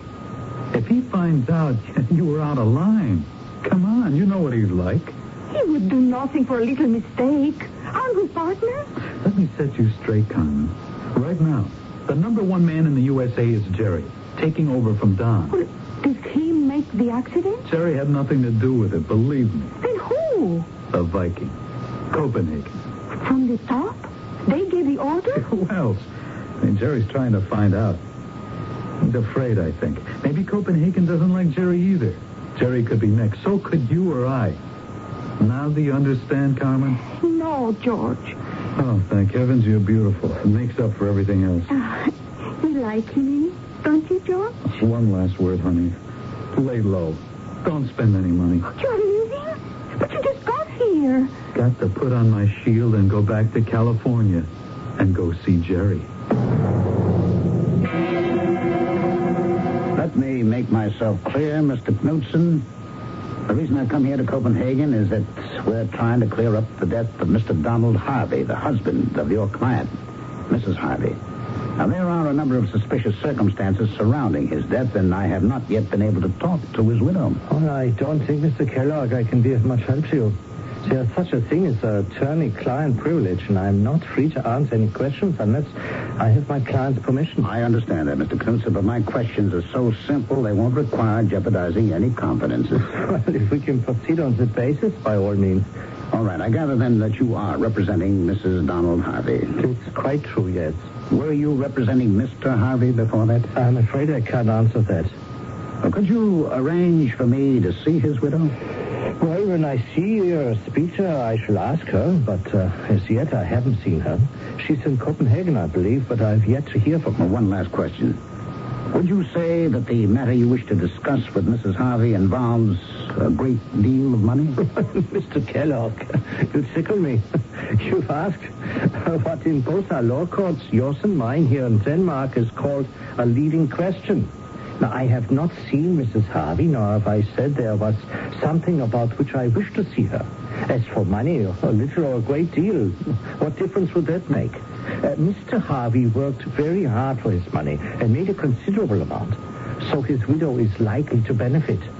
Well, I shall certainly ask if she will see you. Good day, Mr. Kellogg.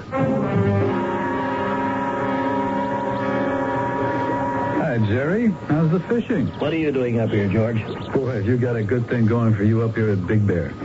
If I could get away from the patrol, believe me, here is right where I'd be. At the end of a fishing pole. George, you picked a bad time to pay a social call. I came up to find out the news and give you some. What news? There isn't any. And I got some for you. Sam Kellogg is in Copenhagen.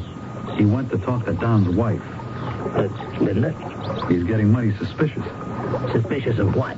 That it was the Viking who was responsible for the accident, so he could get rid of Don. Does Sam really think that? He's going to try to prove it. Oh, George, you are something. When Don told me he was putting a state patrolman on the payroll, I thought he'd be smarter than you. Oh, if you and I had met before Don was killed, I don't think I would have okayed you. Hey, I thought I was doing okay. Well, let's hope in time you'll learn. Nobody had anything to do with that plane crash. Not the Viking, none of us. It really was an accident? It was. So you see, when a guy tries to rat on his pals, even though he was my brother, sometimes fate pays him off. Yeah, but that doesn't explain who paid off Carmen Rodriguez or why Linda Harvey hops on a plane for Copenhagen. You're the police officer, George. That's for you to find out. Now, all I know is we got rid of a rat. Well, business as usual. No indictments, no attorney general, no FBI, no hassle. Okay. So if you don't mind, Georgie, I'd like to get back to a little quiet fishing. I killed a day hanging around my hotel in Copenhagen, waiting for a word from Sven Knudsen. Next day, I wired George and then did some sightseeing. When I got back to the hotel, there was a message to meet Knudsen right away at his office. I got to the building. He was in the street, waiting. He jumped into my cab, gave the driver an address, and we were off. Where have you been, Mr. Kellogg? Sven, I don't get you at all. First, you're putting up roadblocks about seeing the lady, and then it's, where were you? An hour ago, I got a call from Mrs. Harvey. She changed hotels twice, and she was staying at a small boarding house under an assumed name. I told her who you were, Mr. Kellogg, and she said to please bring you over right away. Is she in some kind of danger? Well, it's possible. There are those in Copenhagen who would do anything to even the score with her husband. Even now, when Don Harvey is dead? Even now.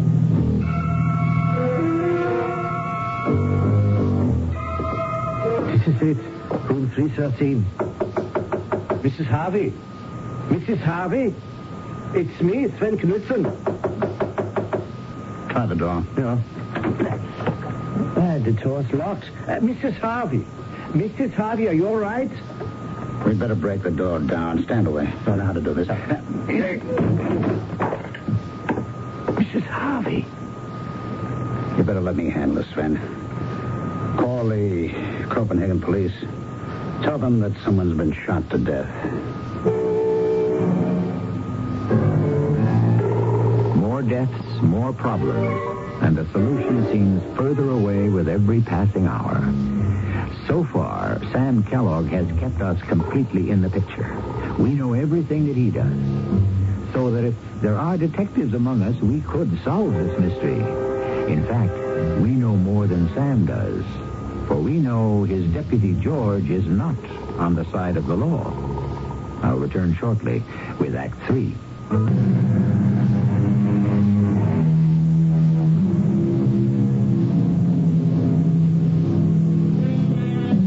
That nursery rhyme I was trying to remember that applies to the detection of crime goes like this. This is the farmer sowing his corn that milked the cow with the crumpled horn, that tossed the dog, that worried the cat, that killed the rat, that ate the malt that lay in the house that Jack built. In other words, all clues are irrevocably linked in a chain. It was nice of you, Sven, to drive me out here to the airport. Oh, it's nothing, Sam. You helped me with all the paperwork details over the late Mrs. Harvey. When a foreigner is murdered in Copenhagen, it presents so many problems. Well, what stumps me is that the coroner reported she'd been dead 24 hours. Yet you said she called you the day we went there. Yes, she did. I'm prepared to swear it. Not an hour before. Well, obviously, whoever called you was not Mrs. Harvey.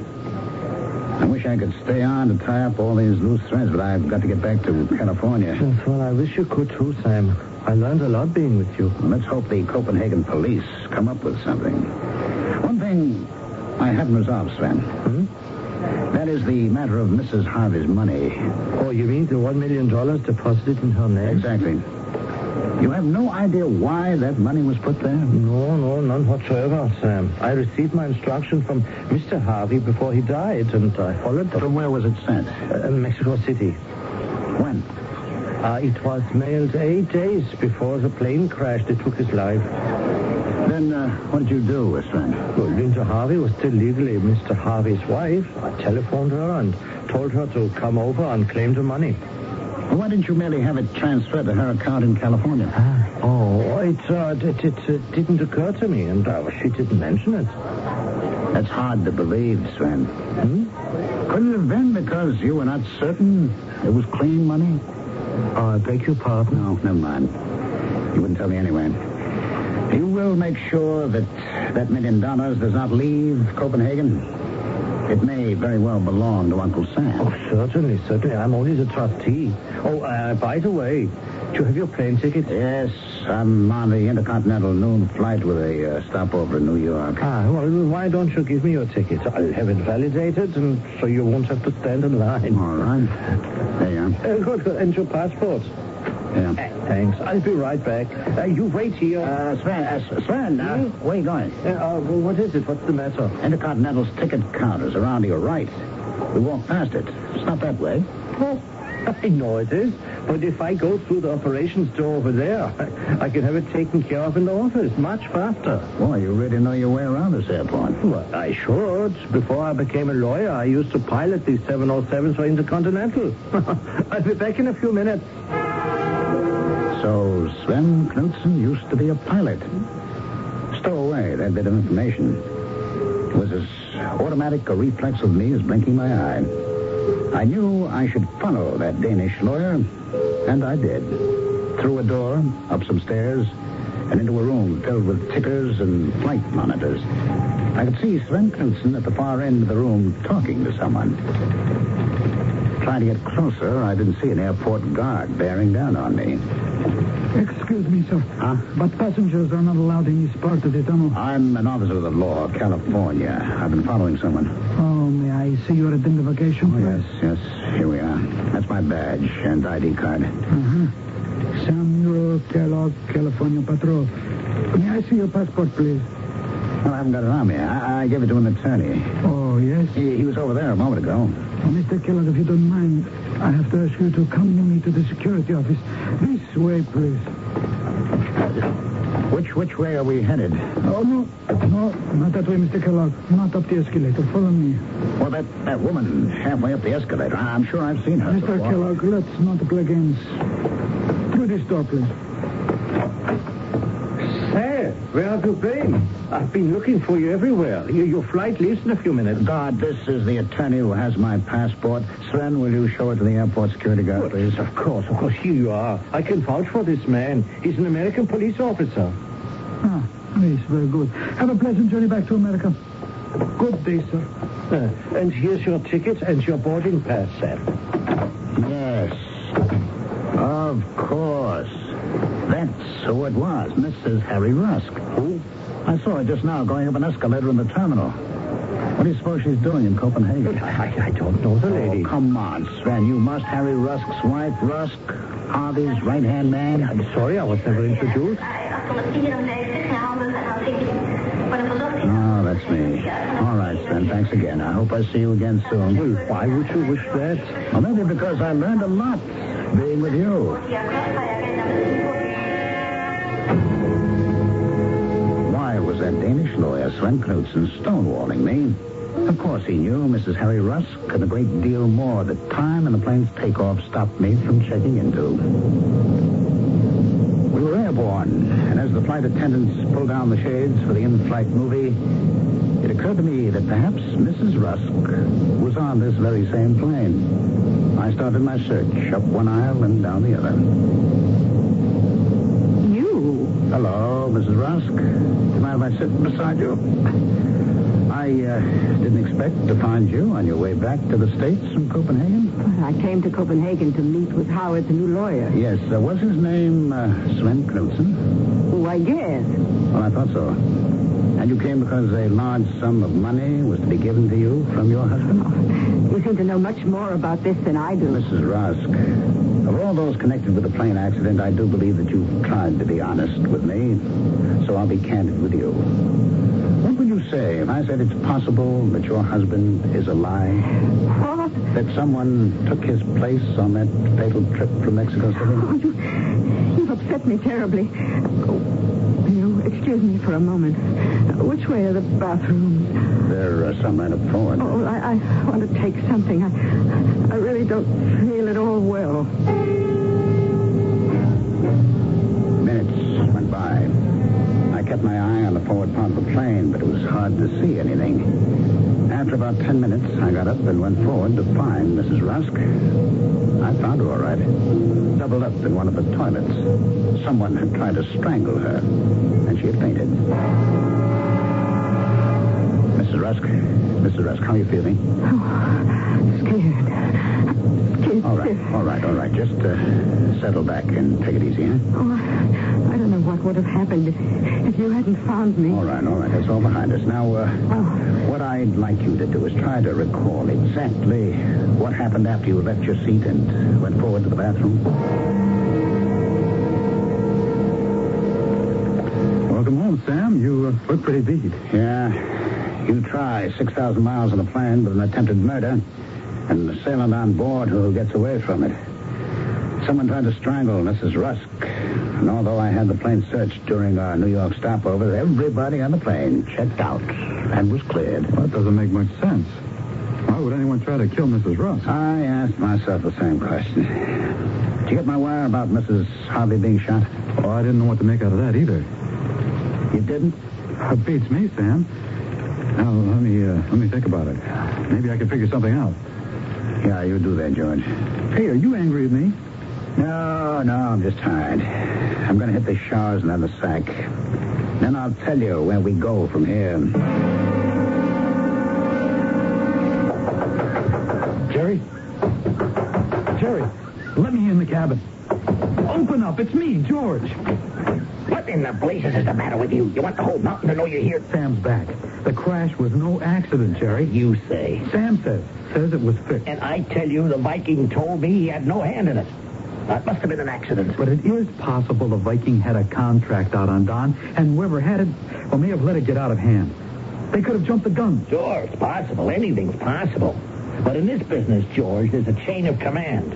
And what the Viking says goes. Did he tell you face to face? I never met the man. Don was the only one who ever did. Viking takes care of the shipments, and Don and I did the selling. And that crash was an accident, believe me. All right, Jerry, if you say so. I just wish I'd met your brother, Don. Well, you were just beginning with us. All he could trust you with was the pickups and the deliveries. Now, George, move your tail out of here. George Stewart! Jerry Harvey! This is Sam Keller. You are surrounded.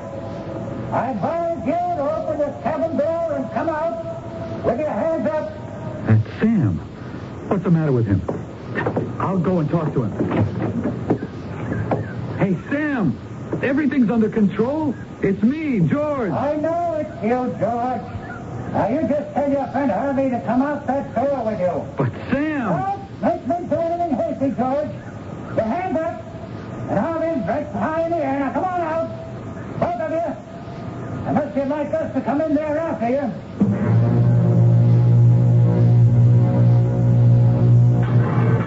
I'm sorry I had to put you both in the same cell, but we're a little crowded. Sam, what are you locking me up in here with Jerry Harvey for? Are you out of your mind? I have a right to see my lawyer. Oh, well, please, one at a time, gentlemen. No, George, I'm not out of my mind, but I admit I was a little slow in wising up whose side you were on. And Mr. Harvey, your lawyer will be here in a moment. He's in Copenhagen. No, I'm afraid he isn't. Guard, will you escort the gentleman with the briefcase to the cell block, please? Mr. Harvey, your lawyer is Mr. Sven Knudsen, isn't he? Yes, but how did He'll be here in just a moment. Sam, can you tell me one single thing I should be put behind bars for? All right. How about conspiracy, George, just for openers? Here we are. Mr. Knudsen, I'm glad you could join us. I believe you have a client in this cell. Guard, would you unlock the cell door, please? If you would be so good as to step inside. Thank you, sir. Gentlemen, this is going to be quite a session.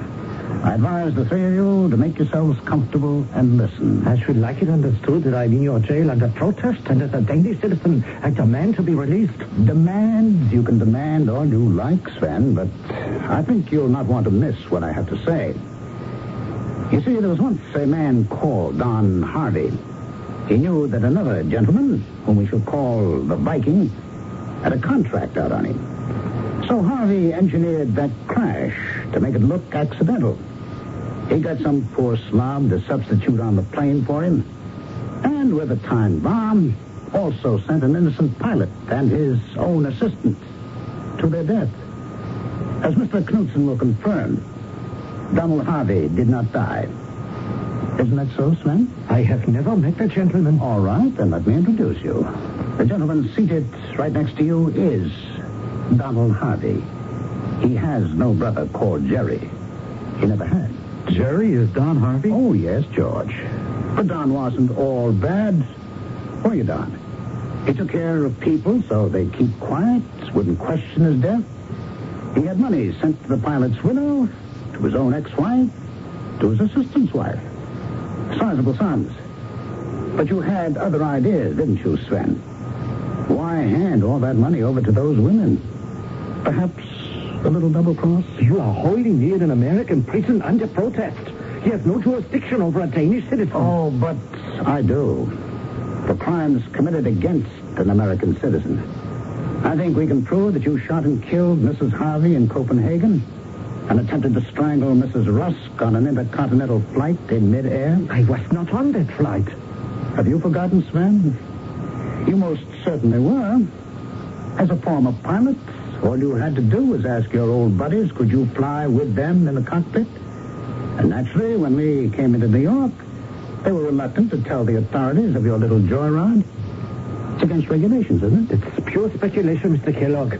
I demand to see the Danish ambassador. And so you shall, sir. The ambassador has been notified that we have apprehended a man both our countries have long been looking for. The mastermind of the Copenhagen connection. Donald, George, may I introduce you to Mr. Sven Knudsen, otherwise known as the Viking.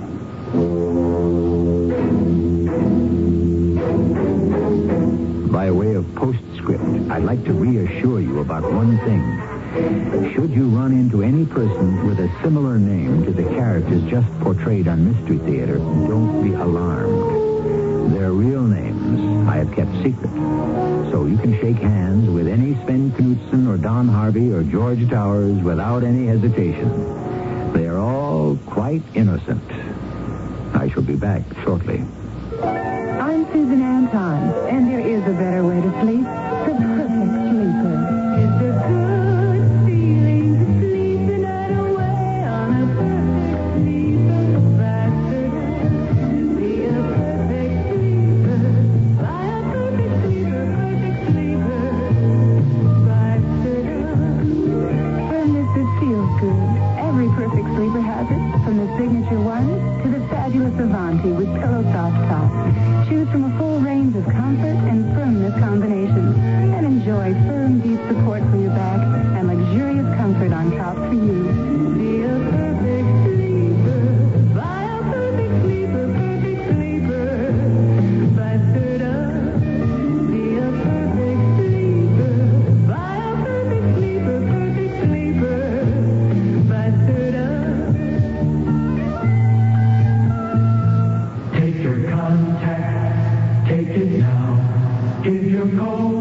to contact.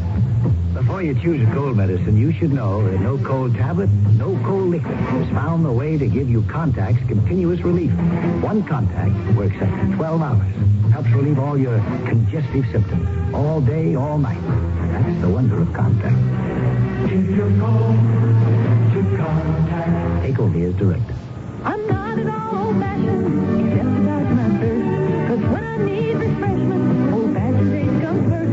One thing I can depend on when I get parched and dry to take the good old-fashioned lemonade. Right in country time, country time, country time. Tastes like that good old-fashioned lemonade. Not too tart, not too sweet. With natural lemon flavor, country time lemonade flavored drink. Tastes like that good old-fashioned lemonade.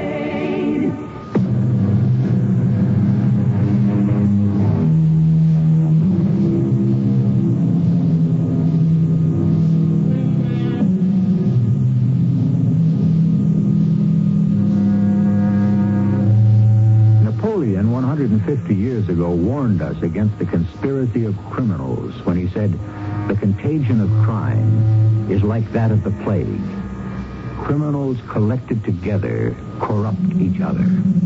They are worse than ever when at the end of their punishment they return to society." A few words, I say, to the wise. Our cast included Ralph Bell, Lloyd Batista, Bryna Rayburn, and Earl Hammond. The entire production was under the direction of Hyman Brown. Radio Mystery Theater was sponsored in part by Contact, the 12-hour cold capsule, and ARM, Allergy Relief Medicine.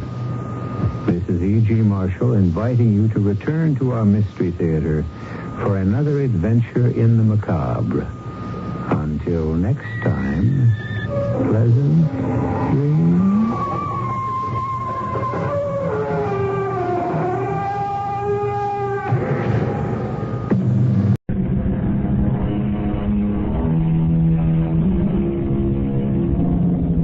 Come in.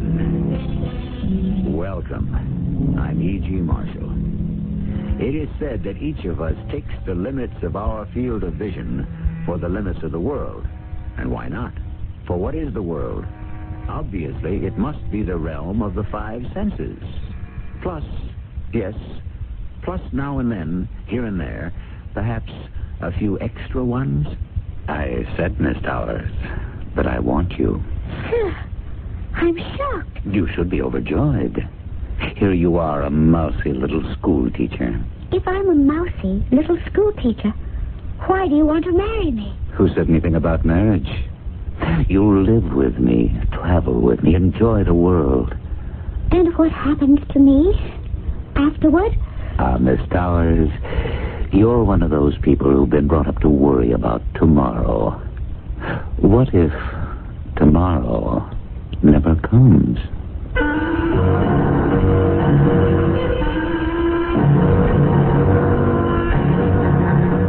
Our mystery drama, The Fall of Gentryville, was written especially for the Mystery Theater by Sam Dan and stars Michael Tolan. I'll be back shortly with Act One. They say a virtuous woman is an insult to the devil. To Satan, of course, purity and moral rectitude are like red flags to a bull. Decency and chastity to Old Nick are abominations to be destroyed. And so, through the centuries, Mephistopheles has spent his time roaming the earth to perform his mission, which is to seduce the innocent, degrade the righteous, and corrupt the saintly. They also say, unfortunately, that he isn't as busy these days as formerly, since so many people seem to be doing fewer and fewer things that would offend him. Well, before we can form a conclusion, it is necessary for our story to have a beginning. But in order to begin this particular story, we must start with the ending. Just stay with us. We'll sort it all out before we are finished. Hey, Pete! Pete! Now, don't pretend you don't hear me. Get in here and shut the door. Well, he can't hear himself think. Yeah? What would you be thinking about anyhow, Gomez? Just close that door, huh? Now, where were you going? Oh, no place in particular. You weren't by any chance going to sneak down to Deuce's for a couple of quick ones, were you? You know me, Gomez. I'm on the wagon. And I'm willing to bet that wagon's already off the track. I'm entitled to a lunch hour. You can eat on the plane. What plane? You're headed for a town called, I got it written down here someplace. Gentryville. That is, if you can find it. Why won't I be able to find it? Because it's missing. How can a town be missing? As of right now, people can no longer find Gentryville. Where's it supposed to be? In the mountains, 30 miles north of Jamesburg on Interstate 989. So why can't people find this place? This, Gentryville? You haven't been paying attention. Gentryville isn't there anymore. What is there? I guess whatever was there before Gentryville existed. Trees, rocks, bushes, hills, nature. You're telling me this town just disappeared? Finally, it's beginning to sink in. Listen, Pete, all the wire services, the networks, feature writers from all over the country are headed there. And what are they going to write about? How do I know what they're going to write about? I don't care what they write about, but I do know what you're going to write. You do? Whatever it is, it's going to be different, unusual, provocative, off the beaten track, sure to win the Pulitzer Prize. Hey, now, Gomez. It had better. It's the only way I can justify keeping you on staff. Now, wait a minute. This is your golden opportunity, Pete, baby. To do what? To prove you're not a has-been. You'll show them you're not all washed up and all dried out. You just go there and find that town. Ladies and gentlemen of the media, I'm here to tell you everything we know. Which isn't much. Which isn't much. Anyhow, this is the site of the village of Gentryville. It was a hamlet of some 600 people, and it stood right here. Right where? Here. Just where all of us are standing now. Come on, Sheriff. What are you trying to run here? There's absolutely no sign of any kind of building. Well, I appreciate your, what shall I call it, your attitude. It is hard to believe. But right here where I'm standing was Jepson's General Store. And 50 feet to the left was Crowder's Barber Shop. And just past that was the Gentryville Bank, which also contained the post office. The church was right down that way. And there was a row of houses along the road. What road? Well, there was a road leading further up the mountain. Just as it made the turn, you could see Mason's service station. Then there was the grammar school. Sheriff, that clump of trees is standing exactly where you said the general store was. That's right, ma'am. But those are full-grown maples.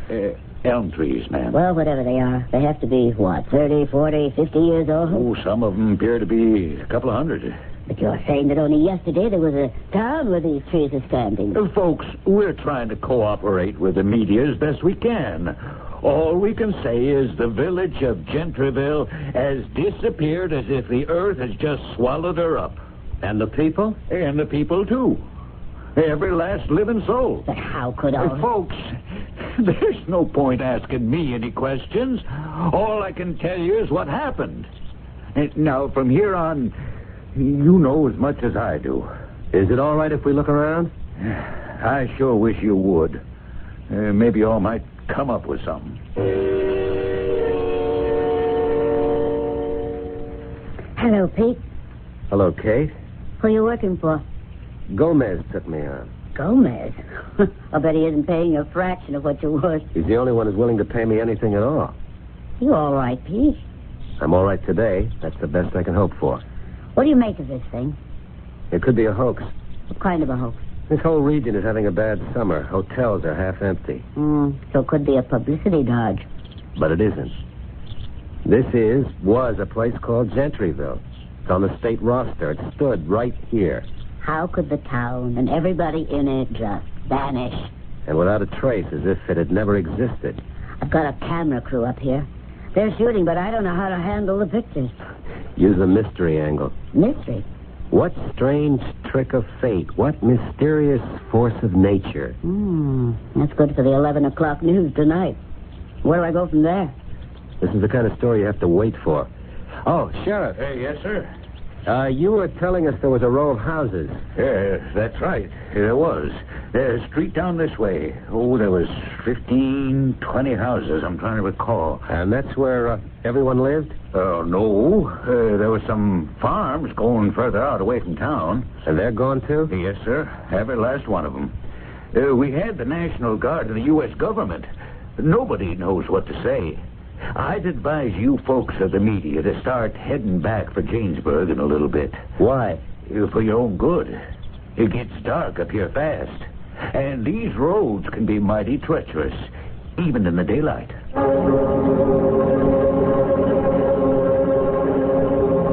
Hi, Pete. Oh, I thought you were on the wagon. Ginger ale. How long are you staying here? Oh, my producer says give it another day. What are you reading? I have here a copy of the Gentryville telephone directory.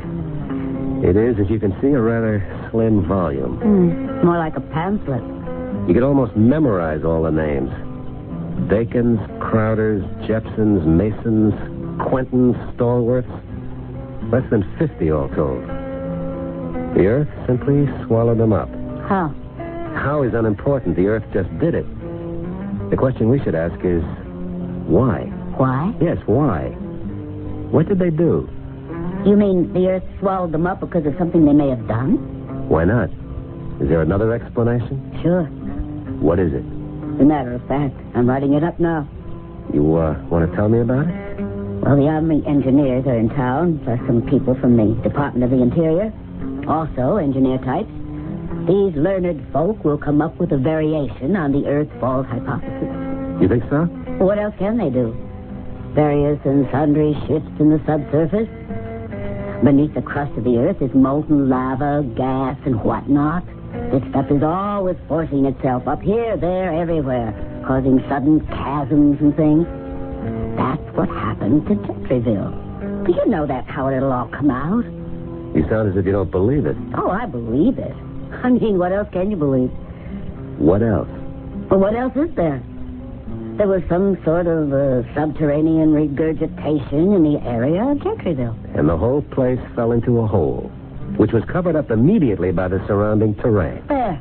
You've got it. Leaving absolutely no trace at all. And you believe it. You don't? It's just... I'd like to know what these people did. And what does that mean? We've been told that cities have been wiped out because of evil. Oh, well, this becomes another kind of discussion. Why? Okay. How do we handle it? The town of Gentryville and every single living inhabitant disappeared from the face of the earth because... Yeah, because? Because of... Take a deep breath for this. Sin. Sin? It's happened before. And that's to become the lead paragraph in your story? It could be. Oh, Pete, please. What is it? This is your chance to come back. At least you've got a job. And I'm trying to do it. Hey, maybe we could even work things so we could, start again. Kate, part of the problem was you thought you had to edit all my stories. I know. Well, I was wrong. Maybe I was jealous. I know you're the better writer. But you always had the better jobs. Oh, that has nothing to do with talent. What are we arguing about? You shouldn't do something silly. If I say that Gentryville might have vanished from the face of the earth because it was guilty of sin, that's being silly? Well, Kate, I refer you to the great book that must be the cornerstone of all our lives. The Bible. Well... Well, what? These things are not supposed to happen anymore? Just be careful how you handle it. Gomez has a very short fuse. I can't write scared. I can't pick and choose my thoughts to make sure I select the ones that'll protect my job. You actually believe the town of Gentryville was punished? I'm looking for facts. Such as? Oh, here's a man who can help us. Hello, Sheriff. Hey, evening, folks. Everybody treating you right in town? First rate. Yeah, that's good. And Jamesburg's never had nearly so much play from the media. We want to make a nice impression. Oh, I'm sure you have. We got the best swimming, fishing, sailing in the entire state. Sheriff, could you answer a question? It'd be my privilege. The people who lived in Gentryville. Yeah. What about them? What kind of men and women were they? Oh, nicest folks you'd ever want to meet. This is off the record, Sheriff. You don't have to be afraid to tell me the truth. Well, the truth is they were. Well, how can I put this? And I'm not saying it because, well, you should speak well of the dead, but they were just too good to be true. In what way? Well, they were just so honest and upright, trustworthy. There's never been even a breathing of any kind of scandal whatsoever.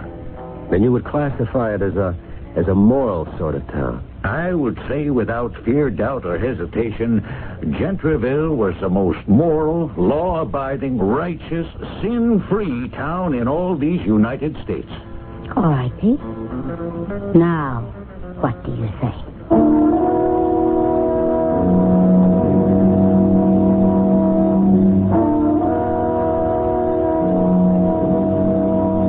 What can he say? He was starting to experiment with the theory that Gentryville may have been punished for its transgressions, but it now develops that these were few and far between, just about non-existent. So what are we left with? We still must come up with an explanation for the disappearance of Gentryville. Well, we can try again in Act 2.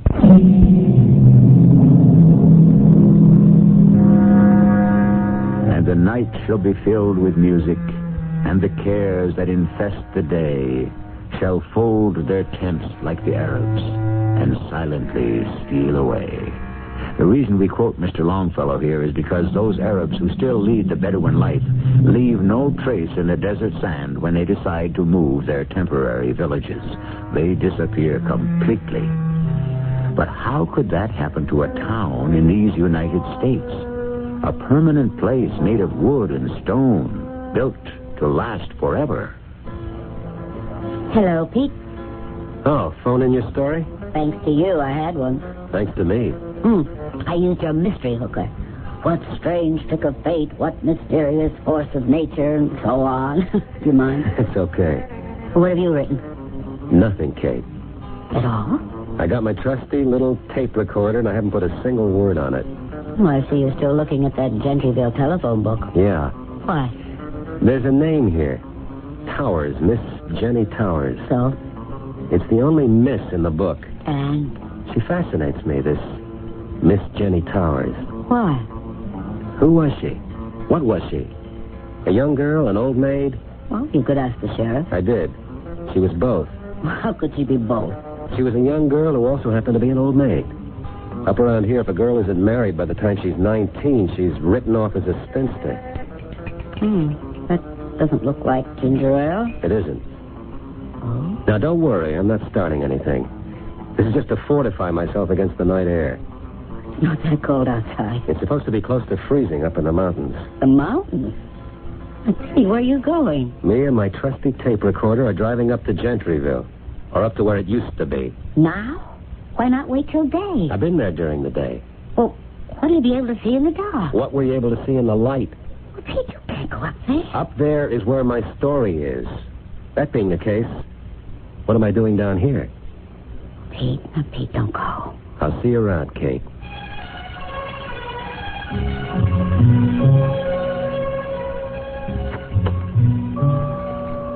And so, of the little hamlet of Gentryville, there remains not a stick, not a brick, not a single sign of life.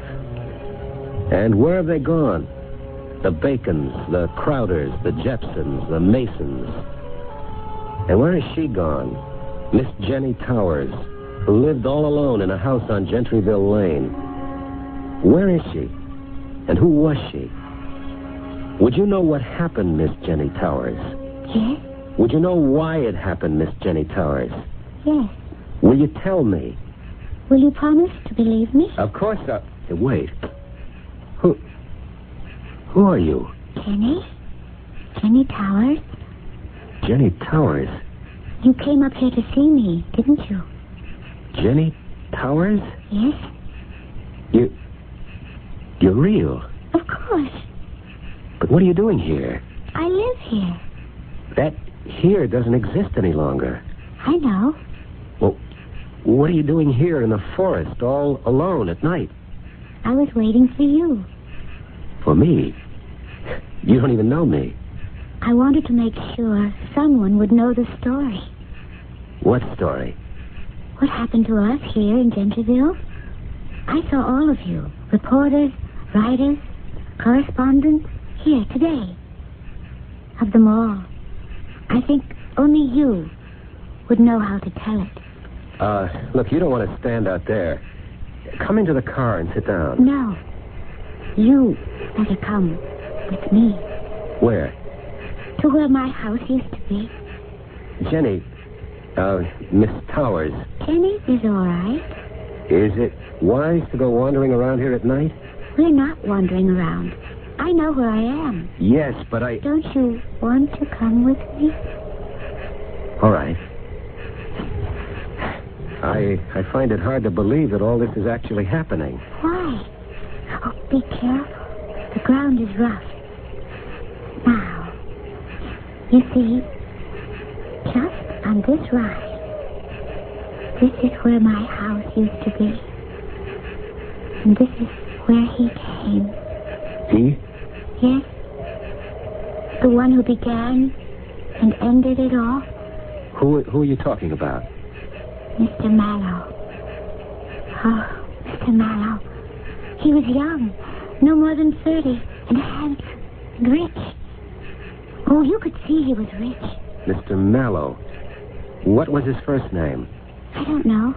It didn't matter. Just Mr. Mallow now. I was sitting on my porch. It was a Sunday afternoon, and I could see him coming up the road that used to be here. He was dressed for walking in the country. Comfortable boots, corduroy jacket. But you could tell they were expensive clothes. I was listening to a concert on the radio. Hello. Hello? Mind if I listen? Won't you come up and sit down? You're very kind. Do you like Mozart? Oh, Mozart. I know him very well. That's an odd way of putting it. Really? What you mean is, you know his work very well. But it sounded as if you said you knew Mozart very well. And that would be impossible. It would? Of course. He died almost 200 years ago. Yes. Oh, I see where you might think that's impossible. And you don't? We live in a world where anything can happen. Oh. Are you staying at one of the hotels down in the valley, Mr. Mallow. Mr. Mallow? My name is Jenny Towers. I know. You know? Oh. I know everything about you. You do? Oh, yes. You were born and raised in Gentryville. Your parents died and left you this house. You were engaged to be married, but he was killed in Vietnam. Now, where did you find all... And so you just stayed on here, teaching school. Why would you even want to find out these things about me? Why? Because I want you. I beg your pardon? I believe you heard me. I heard, but I'm not sure I understand. My dear Jenny, what is there not to understand? What are you talking about? You know very well what I'm talking about. I want you. Sir, I don't wish to continue this conversation. Why not? Because you should be overjoyed that someone like me has opened such a conversation. Here you are, a mousy little old-maid country school teacher. If I am a mousy little old-maid country school teacher, why do you want me? Because you appeal to me. That's why I'll make you rich. But I don't want to marry you. Who said anything about marriage? You'll travel the high spots of the world, London, Paris, Rome. You'll live in luxury. The greatest designers, couturiers, shall create your fabulous wardrobe. Now say no. No. No? Why? What happened to me afterward? Oh, I see. It is not moral scruple, but practical consideration. Oh, I didn't mean it that way. Although, I admit that's part of it, too. Oh, I simply couldn't do what you asked. It goes against everything I believe in. You know what that sounds like. Yes. Stiff, stuffy, self-righteous, perhaps. And so completely out of tune with the times. I don't wish to seem inhospitable, but I would like to say goodbye to you, Mr. Mallow. Oh, never say goodbye, Miss Towers. But always, au revoir. That man's name was Mr. Mallow? Yes. And you're saying that he came from out of nowhere to proposition you? Why? Why? Well, I'm not really bad looking, am I? No, but why you? He said I appealed to him. And he offered you everything. And you turned him down. Why? Because what he was proposing was immoral. Is that the only reason? Pure morality? Yes. I'd like to think pure morality was the only reason, but I know now when you analyze morality, it can be made up of many things. Fear, vanity. But he did leave you. Yes. And was that the end of it? It was just the beginning. The next day, I stopped in at the bank, and Mr. Bacon, it was his bank.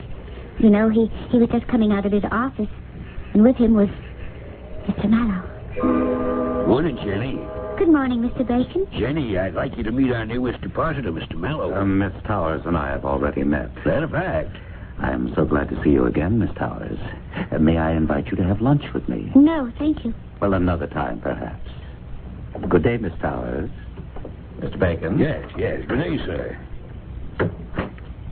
Jenny, why didn't you want to have lunch with him? Why? He's sweet on you. You can see it. And the fella's a millionaire. He is? Jenny, he just opened an account here. I mean, I'm not allowed to disclose the exact amount of what it is, but it is handsome.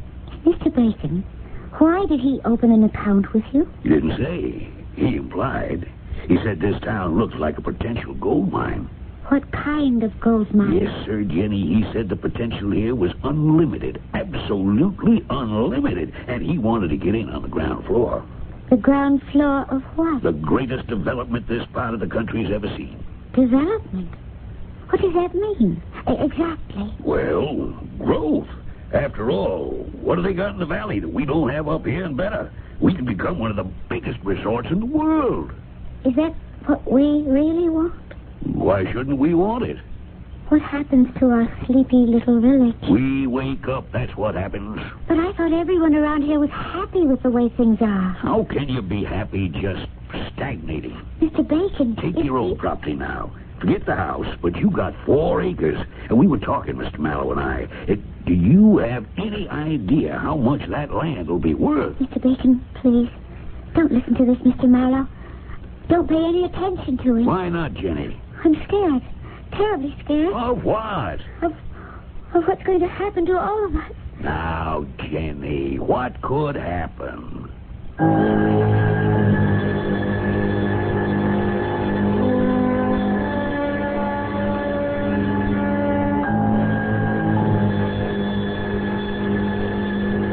We've seen what could happen. Indeed, what did happen. The town simply disappeared with everyone in it. But is all this related to the mysterious Mr. Mallow? To answer that question, we require a third act, which I shall bring to you presently.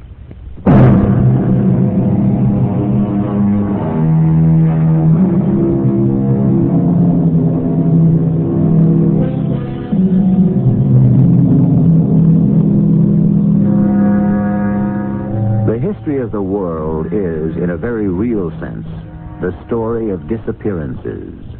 Nations, kingdoms, empires rise, have their day, and then simply vanish. But these things, as a rule, don't happen overnight or even suddenly. It takes time, years, decades, even centuries. We, however, have accelerated the process. We are talking about a town named Gentryville that was there one evening and gone the following morning. What you're telling me is that this Mr. Mallow decided to stay in town. Yes. Soon everybody knew him. Everybody liked him. Everybody but you.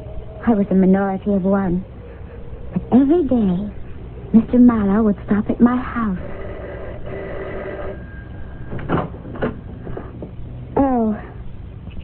you. Of course.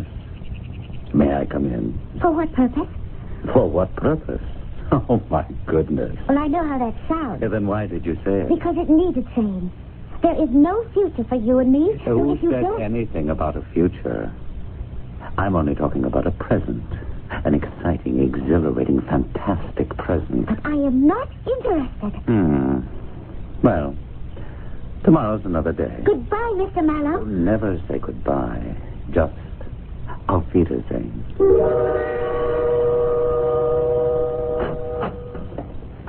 Morning, Jenny. I should like to cash a check, Mr. Bacon. Good. Glad you dropped in. School starts next week, you know.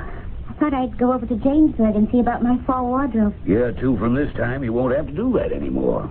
We'll have the smartest shops right here in Gentryville to service the guests at the new hotel. Oh, Mr. Bacon. You don't believe it? Well, This thing is taking shape right before our very eyes. We've been having meetings with Mr. Mallow almost every day.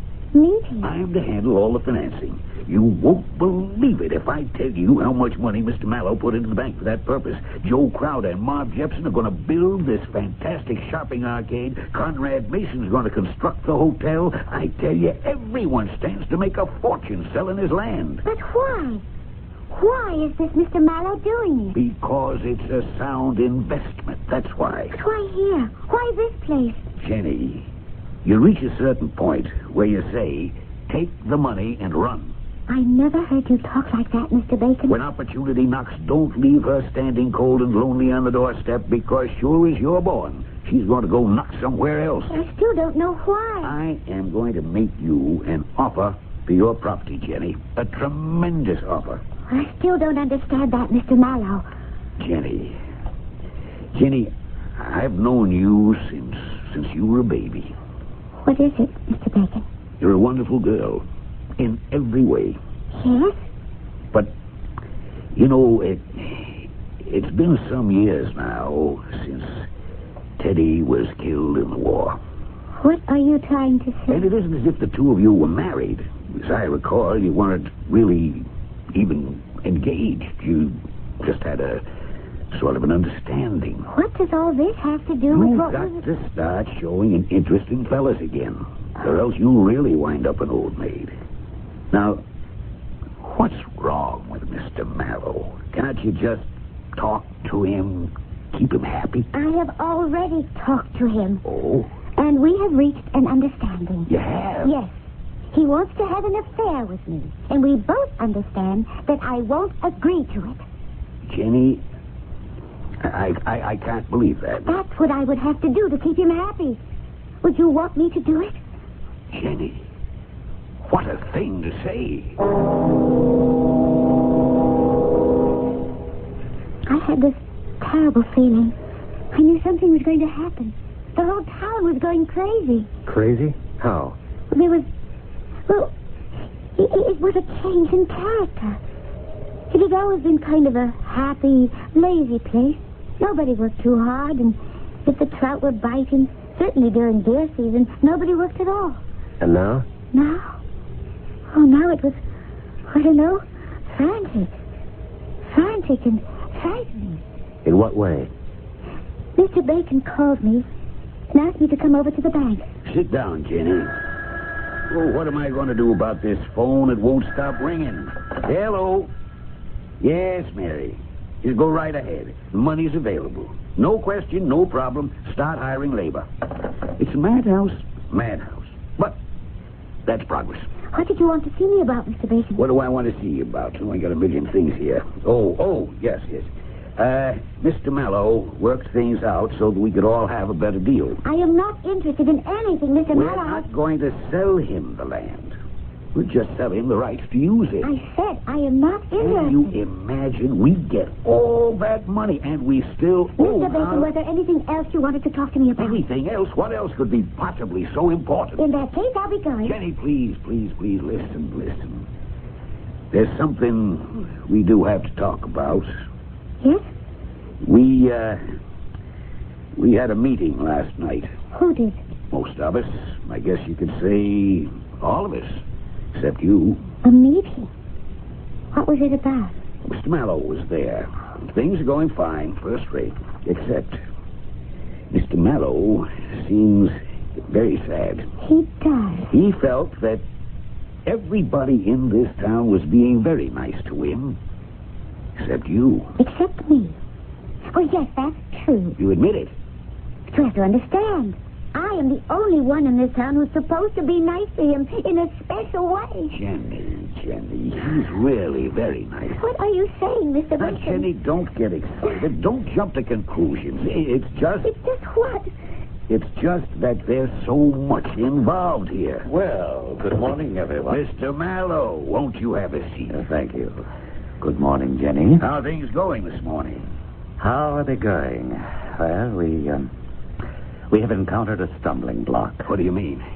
Anything serious? Quite serious.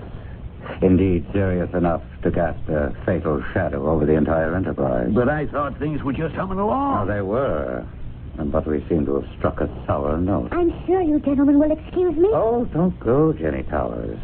The discussion I'm about to have with Mr. Bacon concerns you. But I am not concerned with anything where you're involved, Mr. Mallow. Goodbye, gentlemen. Never say goodbye. Just say ciao.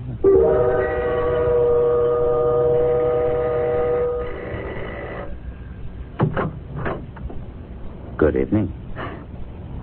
What do you want? Oh, now, is that a way to greet your lover? I think it's time we put a stop to this. How can we stop what hasn't even begun? Mr. Mallow, I am going to call the sheriff. The nearest sheriff is in Jamesburg, and that's 30 miles away. He could never get here in time to help you. Help me? Yes, to help you. Don't touch me. Don't be silly, Jenny. Let go of me. Back here. Where do you think you're going? Help me. Help me. Somebody help me. Nobody's going to help you. They're all on my side. I have friends. They'll help me. Mr. Bacon. Mr. Bacon. Help me. Help me. Mr. Bacon. Not going to help. Somebody has to. Mr. Thomas. Mr. Thomas. He's on my side. Mr. Thomas. Mr. Thomas. Oh, he's one of my people. Somebody help me. Every door is closed against you. These are my friends. They love me. Oh, they love me more. Who are you? I said, give her to me, and they said, take her. No, they never said that. Oh, say it now. Listen. No. Call for help. Call for help again. Help me. Now, listen to their answer. Listen to the silence. The silence, that's their answer. I know who you are. I know. You're the devil. The devil? Listen, everybody. He's the devil. Don't sell yourself to the devil. What an idea. If you give me to him, you're also giving yourself. He'll take you too. Isn't that the most comical thing? Isn't it a joke? No. Help me. Save me. Save yourself. Please. Look at the sky. Feel the earth. He's the devil. The devil!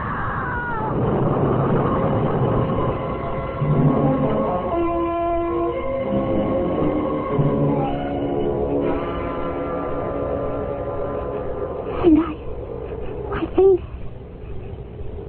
I don't know what happened after that. When I awoke, everything was calm. And it's just what you see here. You don't believe me? Well, Somebody has to believe me. Look! Coming up the hillside. Lights! people. They're after me. Who's after you? Don't let them take me, please. Help me. Who's after you? Those men. Which man? Hold it, fellas. But that sounds like the sheriff. Our gear up there. Sheriff. Help me. No, it's all right, Jenny. It's all right. Oh, please. I see your phone. Oh, please. No, Miss Howling. Everything's going to be just fine. Oh, please. You don't need me. Hey, Tom? Jack? You bring her down there to the ambulance. No. Help me. I'll help you. Stay with me. All right. Wherever you go, I'll stay with you. We better get her back to the hospital.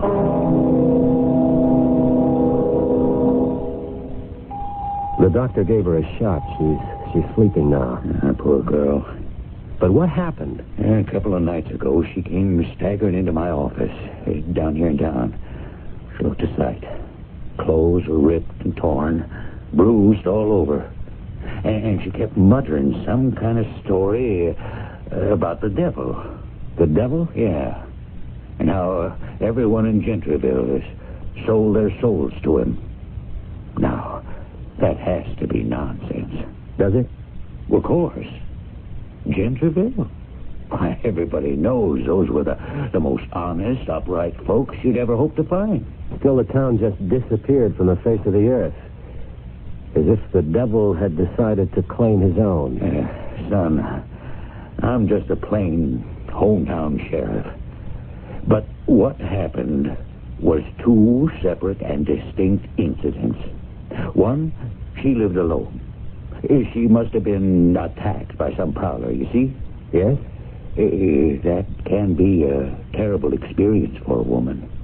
She may have lost her mind over it.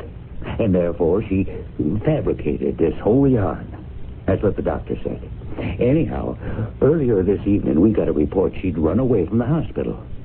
We figured she'd go back to where her home used to be. And we were right. And how do you account for the disappearance of the town? Well, now, that's a separate incident entirely. The geologists are coming up with an explanation. You know something, Sheriff? I believe her.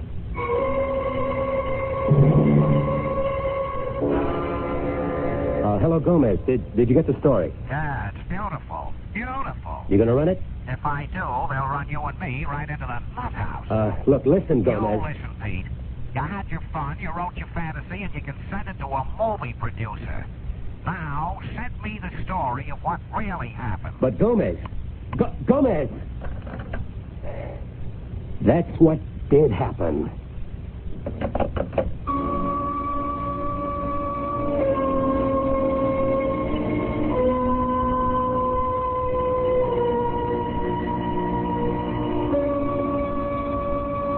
You know what they say. You can't believe everything you read in the papers.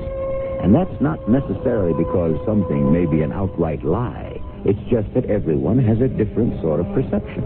And while one explanation may seem entirely logical, another could be just as true. I shall return shortly.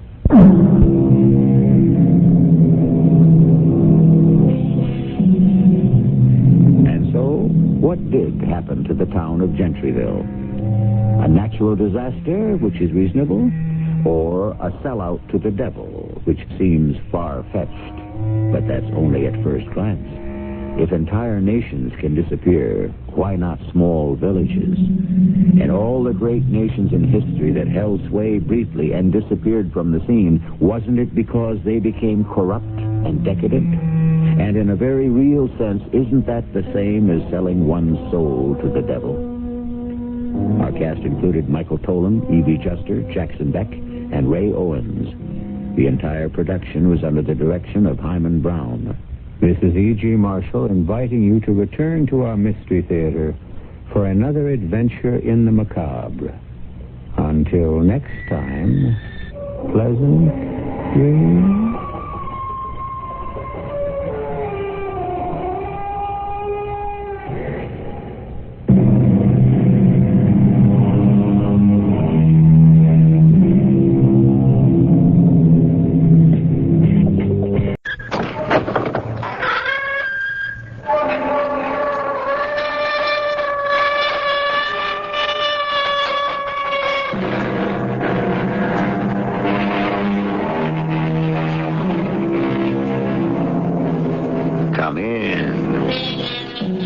Welcome. I'm E.G. Marshall. The universe goes on, as round and round she goes. And where she starts And where she ends is something no one knows. Beginnings and endings. Our neat and precise human minds will insist on clearly stated limits, boundaries, definitions. But unfortunately, there are no satisfactory ways to limit, bound, or define the truly important things in life. Have you interrogated the prisoner?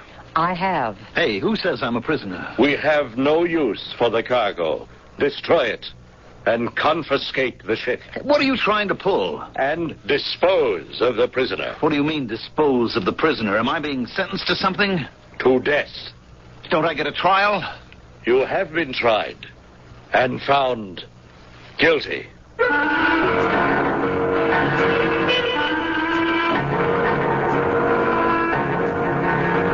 Our mystery drama, The Hole in the Sky, was written especially for the Mystery Theater by Sam Dan and stars Mandel Kramer. Rid of that noise, Curly. What's the matter? Don't you like good music? I thought you was a real space jockey. If you want to talk about space, all right. You want to get down to business? Well, how about a little drink first? When I listen to a deal from you, I better be stone cold sober. Oh, would old Curly ever steer you wrong, Raj? Absolutely. Do you know where Medusa's at? Medusa? That should be a star beyond Polaris. Well, I got the chart right here. The fifth planet circling around Medusa is called Bacchus. So you can see it. Mm-hmm. I can also see it's a pretty good trip. Can that lark of yours hold a 3,000-pound cargo? What kind of cargo? Why do you care? I won't handle contraband. What's contraband? Everything's contraband to somebody somewhere. You know what I'm talking about, Curly. What's the difference, huh? The trip's illegal anyhow. There are no solo flights allowed outside the solar system, so what do you care? No drugs, no weapons, Curly. Now, would I be mixed up with weapons and drugs? Up to your ears. No. This is just stuff for the ladies. Yeah? Yeah. This Bacchus is a wild place. It's just being colonized. Now, you could clear a fortune with some makeup. You know, powder, makeup, things the ladies just have to have. That's contraband. Sure. But it's nice, harmless contraband. Look, if I'm caught with any sort of non-essential... If you're caught, what's the difference what you're caught with? What's the deal? Hey, fantastic. You split the take 50-50. I what? That's right, old buddy. Right down the middle. What's the catch? No catch. No ifs, ands, and maybes. 50-50. Some deal, huh? When do I leave? Your cargo's ready right now. Tonight? Well, it better be tonight.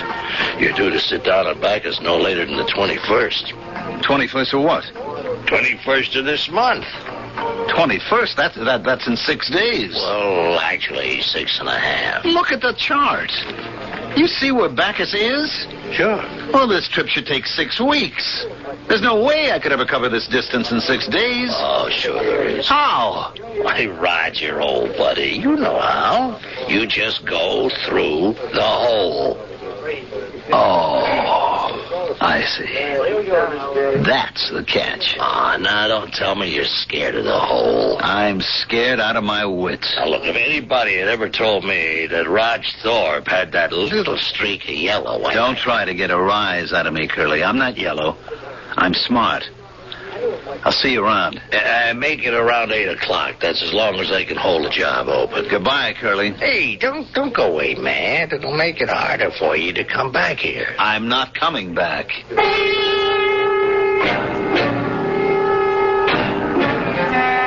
And I meant it. I was through with all that stuff. But what else was there for me to do?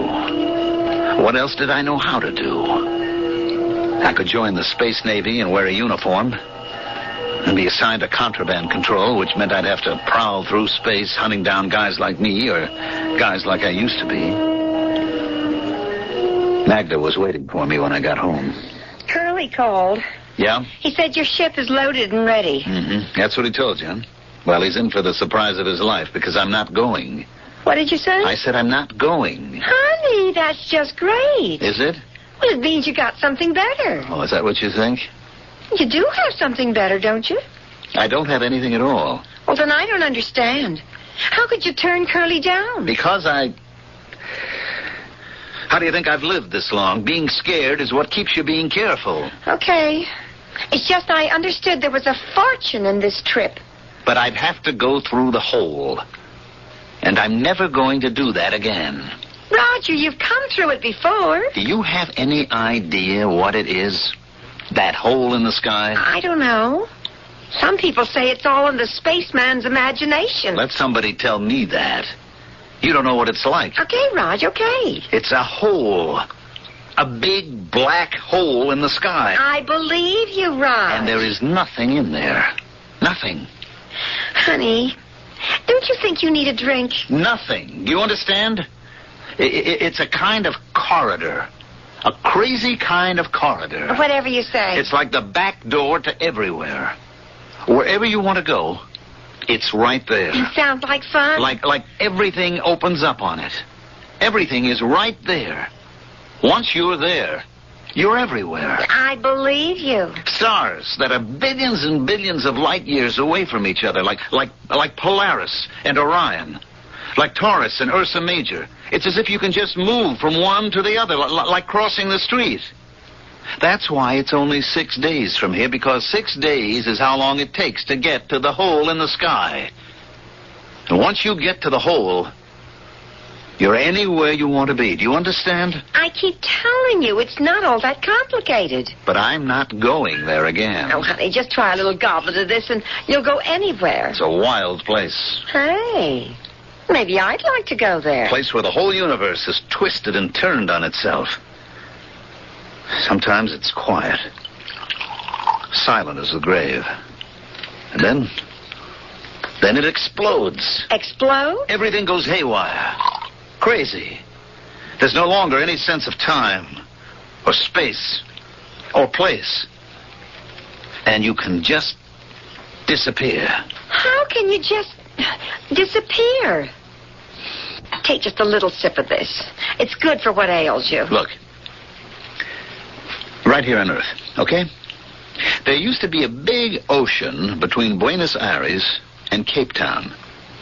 Thousands of miles of ocean. Sure. And right in the middle, someplace, there used to be a spot called the Bermuda Triangle. Oh, is that so?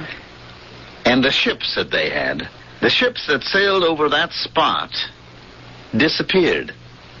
Ships that flew above this place disappeared. So?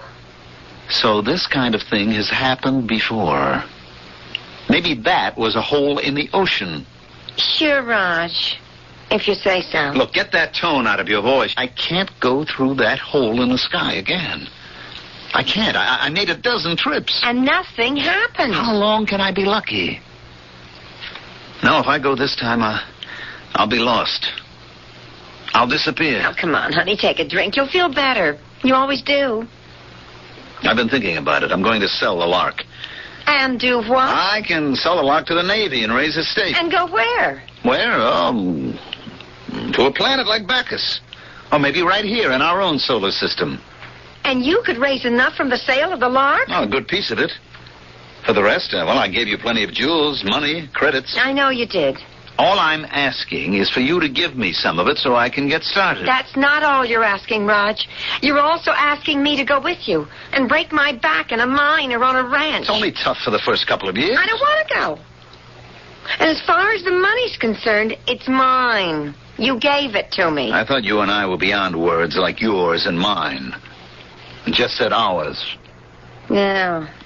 What'll I do the day you get tired of me? I'll never get tired of you, Magda. I'm sorry, Roger. I can't say to you, my darling, everything I own in the world is yours. Take it. Magda, I'm not asking for anything which You know that basically I'm out for myself. Did you think you could change me? All right, Magda. 6 days there and 6 days back. Well, honey, that's less than 2 weeks. I'll be waiting for you when you come home. She could only give me what she had to give. Why did I think I was entitled to more? And who was I kidding? I'd become a farmer, a rancher, a miner. I was nothing but a space rat. And I might as well learn to live with it. And die with it. I didn't even bother to tell Curly what he already knew. I went directly to the spaceport. The space car, but we had to go through the ritual. Hey, Roger. Hi, Joe. You're inspected and cleared. Okay. Let's do page 2. Destination? Venus. And cargo? None. Purpose of journey? To visit friends. Oh, come on, Roger. You got to do better than that. Why? What's the matter? Give me a break. The sheet does get checked. How does that look? To visit friends? Well, what do you want me to say? You could say medical emergency. Say medical emergency. You got to prove you're sick, though. You got to name the doctor and so forth and so on. Joe, write down anything you please. Well, don't bite my head off. You and I know what you're doing. You and I know where you're going, okay? All right, look, I'm going to visit my poor old mother. Great. But you better have one, and she better be on Venus. Joe, just let me get out of here, will you? Raj, don't go. What do you mean, don't go? I mean, pack it in. Walk away from it. Are you telling me I can't go? No, I'm not telling you not to go. I'm just asking you not to. Why? Because you won't be coming back. How do you know? I know all the signs. You're not coming back, Raj. I know you are not coming back. At this point, he probably knows something we don't. But what? Obviously, there's something especially dangerous and ominously unusual about this one. Well, Act 2 is but a few minutes away.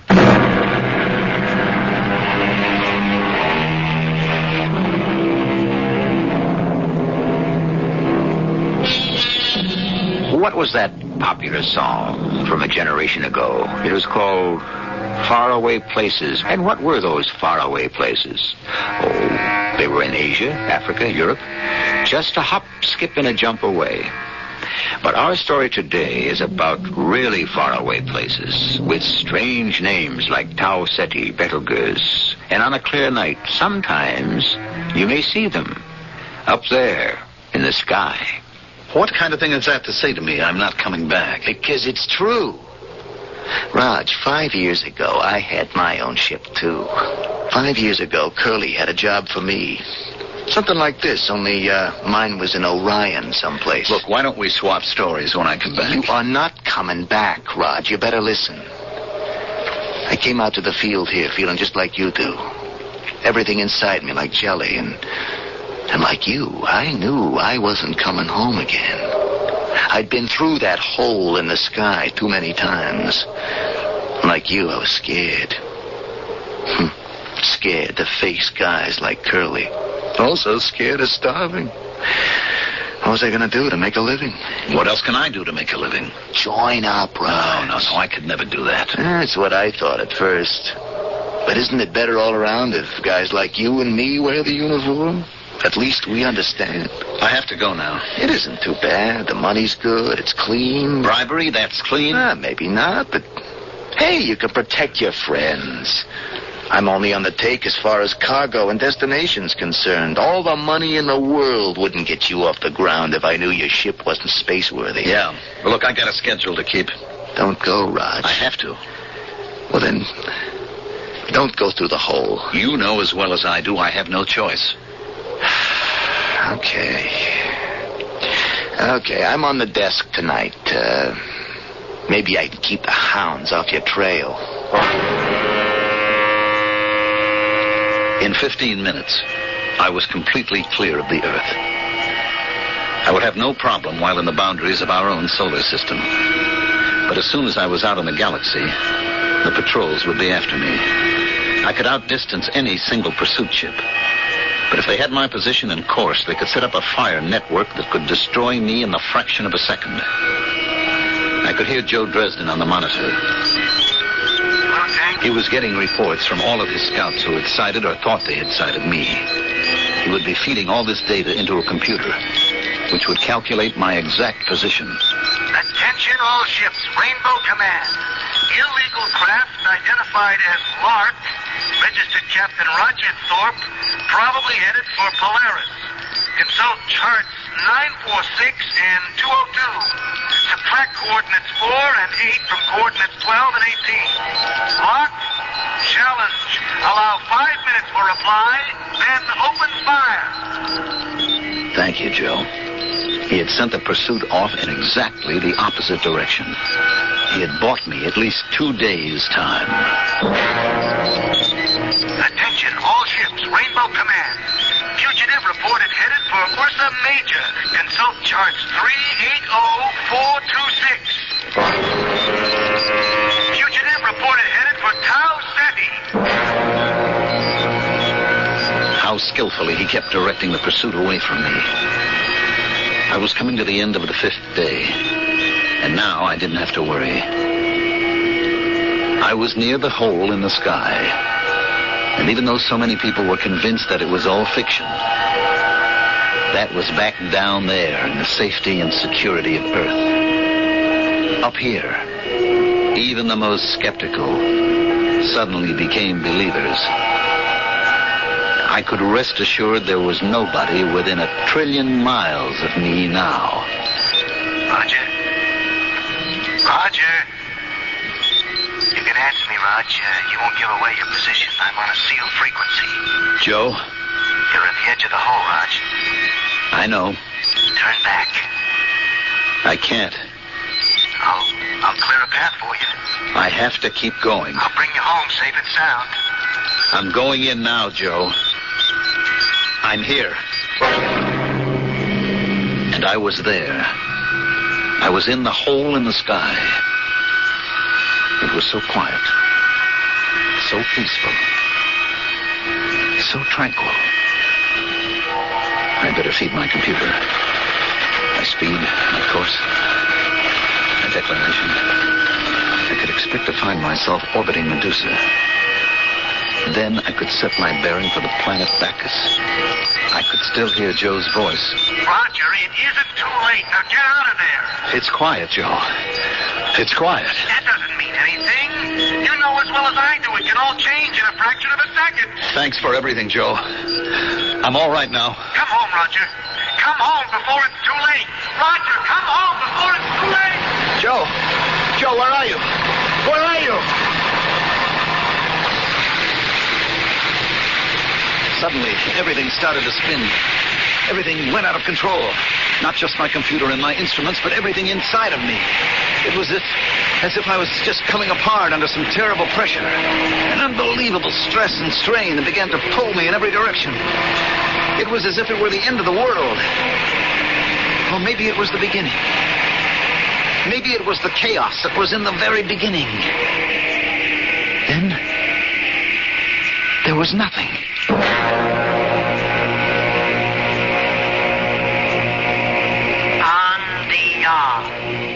Andia. Rodia. This voice. Andia. Rodia. What was she saying? It sounded like no language I'd ever heard before. Then I remembered what I had to do. I fed the sounds into the computer and waited. Just like the ancient anthropologists could construct an entire prehistoric animal from just a few fragments of bone, the computer could project an entire language from just a few significant sounds. Gradually, the voice became clearer and clearer. What ship is yours? Identify. Identify. Lark. Lark. How many aboard? Just one. Identify. Roger Thorpe, registered captain. Home port. Earth. Where is that? Consult Star Chart 876. What is Star Chart 876? Whatever you happen to use, start with Polaris. What is Polaris? You draw a line from Polaris to Deneb. There are no such stars. Hey, what's that noise? You are locked into a landing beam. Hold it. I don't necessarily want to land. Cut your power. I only need to get my bearings. Prepare to descend. Am I being forced to land? You are being invited. But I don't want... Cut all power.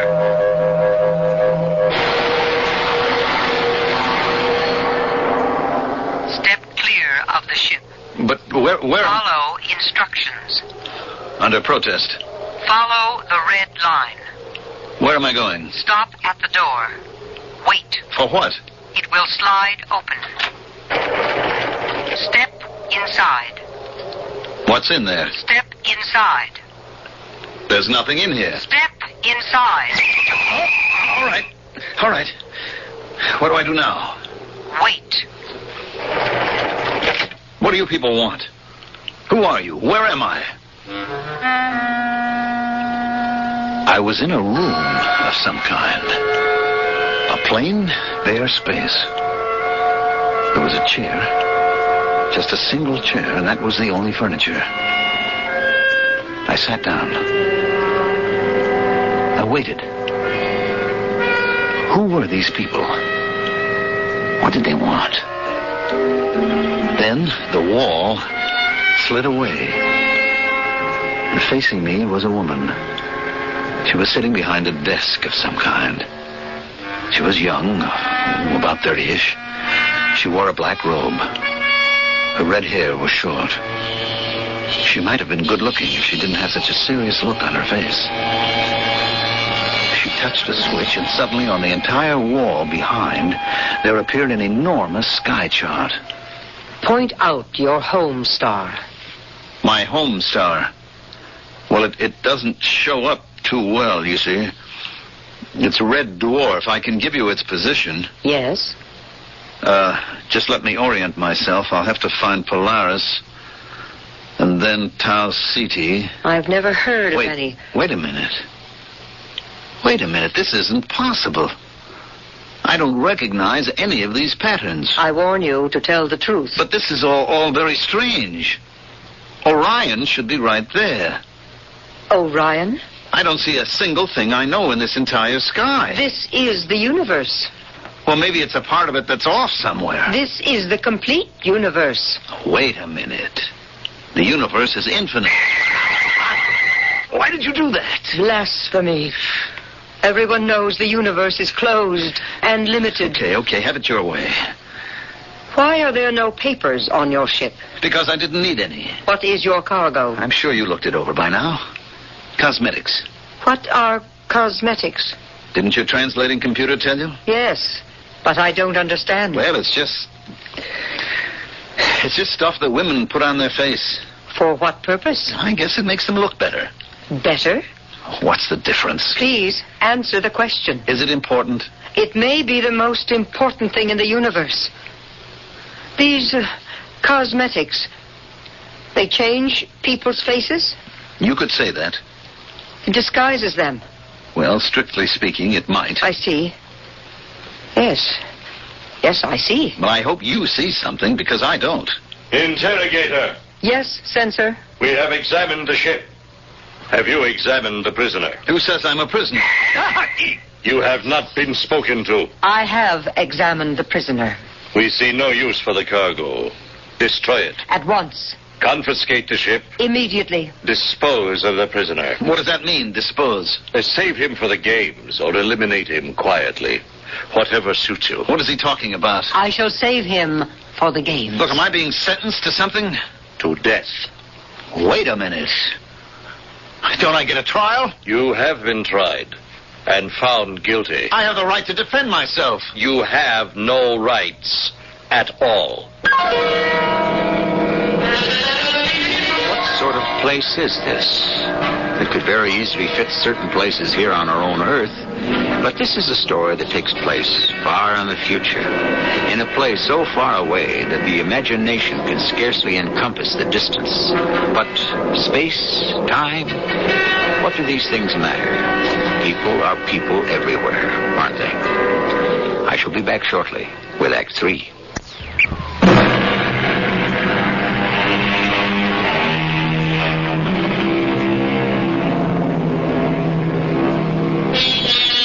There are more things in heaven and on earth than are dreamed of in your philosophy, is a favorite line of Shakespeare's. And, of course, he had a rather limited idea of heaven. He didn't know that the heavens consisted of an infinity of space with an unlimited number of worlds, Can you imagine what he might have written had he been able to talk with a modern astronomer or an astronaut? From what I could gather, the man was called the censor. The girl who had been talking to me was called the interrogator. Anyhow, they both decided that it was all over for me. The man left.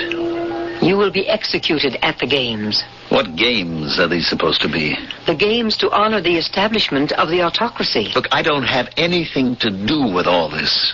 What was your purpose in coming here? I was on my way to Medusa. Medusa? Yes, it's a giant yellow star. There is no such star. How can you make a statement like that? Because I never heard of it. That doesn't mean that... If it existed, I would have heard of it.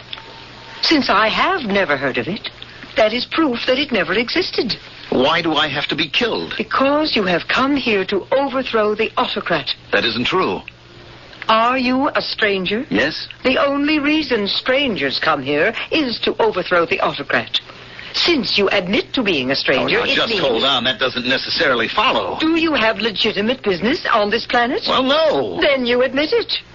Since you do not have legitimate business, you therefore must be treated as a stranger. She stood up and nodded her head. 2 men in black robes came in. I understood I was to go with them. I don't care what world you're in. A cell is a cell. This was a small room with smooth white walls. There were 2 beds in it. I had a roommate. His name was Artie. I asked him why he was in jail. I tried to kill the autocrat. Look, set me straight, will you? Who is the autocrat? He is the maximum ruler. That's why you want to kill him? I want to kill him because he oppresses the people. And then what? Then perhaps the next maximum ruler will be a kinder person. And suppose he turns out worse? That has happened before. Mm-hmm. In that case, what do? Kill him and hope again. Wouldn't it make more sense to eliminate all these rulers entirely? Well, then who would rule? The people. The people? How could the people rule? Well, they would elect representatives to let's say, to a Congress. I don't understand how that could work. It doesn't work with all these rulers either. Well, that's because he has not come yet. Who? The ultimate ruler. And who's he supposed to be? The ultimate ruler? He will come down from the skies. How? He shall be carried by a bird. Have to be a pretty big bird. Yes. And he would mark his people. Mark them? In what way? In a certain way. In other words, you don't know. I only know what the prophecy reads. Oh, it's prophecy. For those of us who believe he will come. Still, it should be easy to explain what marking his people would mean. I suppose with a sign that will enable everyone to recognize them. All right. Meanwhile, how does it look for you and me? We shall be executed. You say you were opposed to the ruler. What'd you do? I wasn't able to do anything. We are too few, too weak. Or maybe we are many, but we do not know it. We have no sign by which we may recognize each other. Well, what did you actually do to wind up in here? I complained. You complained? About what? The weather. You mean you're going to be executed because you complained about the weather? It wasn't the first time. If you establish yourself as one who complains, it means you are basically a dissatisfied person. Therefore, you are likely to revolt. Well, do you plan to just sit here and wait?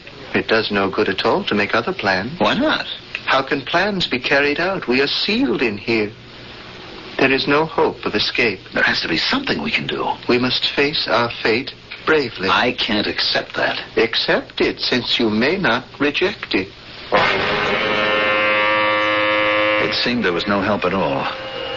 The days passed. When would it happen? The games at which the execution would take place? Or were the executions the games? Even Artie didn't know. And the jailer who brought us our food wasn't talking. Then one morning, Artie was taken out of the cell. And I thought, this is it. But why was I being left behind? Then about an hour later, Artie returned. Hey, I thought that was the old ball game for you, Artie. You were worried. I'm sorry. It's my fault. Your fault? Oh, I should have told you. As the day draws closer, you're given a chance to save your life. Oh? What kind of chance? Well, naturally, you don't take it. Why not? What have you got to lose? Everything. You see, you are given an opportunity to inform on your fellow conspirators. Oh. The fact is, I don't have any fellow conspirators. Well, didn't you say that you belong to an organization that wants to overthrow the autocrat? I didn't say it was an organization. Well, then how do you expect to... One person can do it, if he is resourceful enough. But wouldn't it be better if you did have a group? Of course, but how would we know each other? I was very brave, but I wonder... Suppose I did have Confederates. Would I have betrayed them to save my own life? I don't think you would, Artie. Then suddenly the door opened and the guards were in the cell. They grabbed me. I was hustled along some corridors and finally into a room. A small room. She was behind a table. There was no place for me to sit. Suddenly she took a small metal rod from under her black robe. She pointed it at every part of the room. It gave off a squealing noise. One has to be sure. Of what? I'm sorry I cannot offer you a chair. My name is Dinara. What do we have to be sure of? That we are not overheard. We are safe for a moment at any rate. What am I doing here? You know what you are doing here. You have been sent here to save us. I what? You are the ultimate ruler. Me? Now, just hold on. It does you no good to deny it. I'm telling the truth. I have no idea. It's probably the truth as you see it. You do not know that you are the ultimate ruler. But you have fulfilled the prophecy. The prophecy? Surely Artie has talked with you in the cell. Yes, but I didn't believe... It was predicted that the ultimate ruler will come down from the skies. He will be carried by a bird. What is the name of your ship? You can't be serious. The Lark. And it is a bird of delight. It's not an angry bird, a bird of prey. That's all coincidence. And he shall mark his people. Well? What have you brought on your ship, on the Lark? You have brought the devices with which your people can be marked. Paint and powder. Look, I'm afraid you don't understand. It's the prophecy. I am not the ultimate ruler. It does you no good to deny. My name is Roger Thorpe. You told me that. I come from a planet called Earth that revolves around a tiny reddish dwarf star called Sol. It doesn't matter. I'm a trapped space captain. I carry mostly contraband if I want to make a living. It's not important. There's a place called the Hole in the Sky. I never heard of it. It's a spot in the universe where crazy things can happen. You get all twisted and turned in space and time. It makes no difference. So maybe I am in an entirely strange universe. It doesn't change the prophecy. If you are aware or not of being the ultimate ruler, you fulfill all the requirements. Why are you telling me this? I, too, wish to overthrow the autocrat. You? But aren't you a member of the regime? There are many of us who do our work secretly and hope for the day to arrive. The fact is, I'm going to be executed any day now. So what good does it do if you think I'm the ultimate ruler? You have been brought here by your beautiful bird. You have brought the material with which to mark your people. Your people will save you. There was only one way to make sense out of any of this. I would just have to assume that I had landed on a planet of nuts. Pure and simple. And so I did. But it got pretty grim. One day, Artie and I were taken from our cell and brought to an enormous stadium. There must have been 100,000 people. All of them wore black robes with hoods that covered their heads. Artie and I were led to the center of the arena. Then we heard the voice of the censor. These men have plotted against the autocrat. Their fate is to be consumed by the mighty electric energy of the state. In a few moments, they shall no longer exist. Let this then serve as a lesson to all who would attempt similar madness. Not a single word was heard from the robed and hooded crowd. And then we heard it. A humming that grew louder and louder. I began to feel warm, then hot, and soon it was as if I was on fire. Stop! Who dares halt the execution? I, the interrogator. For what purpose? Revolt. Arrest her! Before anyone dares to touch me, I shall remove my hood. Look at my face. Let all who have the same marking now show their faces. Her face was white as powder could make it. Her lips were red as the most flaming scarlet. I could hear her voice shouting, Believers in the ultimate ruler, show your markings. And now by the thousands, the hoods came off. And there they were. Men, women, children, with stark white faces and flaming red lips. Hardly anyone remained masked, except for the censor and a few high officers. And they were quickly hustled away. And now the silent crowd began to kneel. Kneel! Homage to the ultimate ruler. No one should kneel to me. You are the ultimate ruler. They must. About that makeup. You mean the sacred markings. Men shouldn't really wear any. Would you deprive us of the privilege of showing our reverence and respect, ultimate ruler? The prophecy has been fulfilled. The ultimate ruler has arrived on a beautiful bird. He has brought with him the markings that his faithful followers have proudly put on and shall wear forever. And now, all hail the ultimate ruler!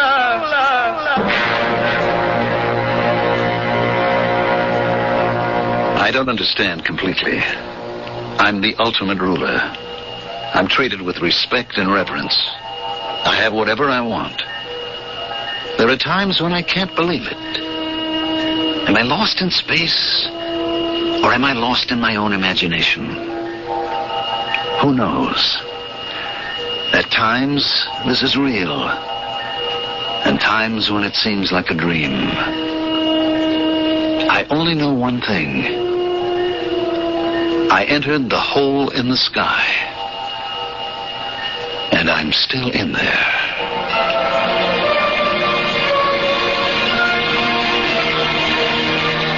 Do any of us know what it means? Is there a hole in the sky? Is there a Bermuda Triangle? Are there mysterious disappearances that simply defy all rational explanation? We work for centuries to solve a riddle.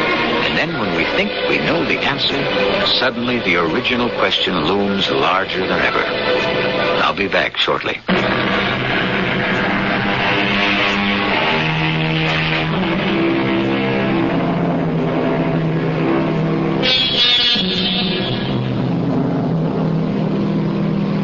Maybe there is a hole in the sky.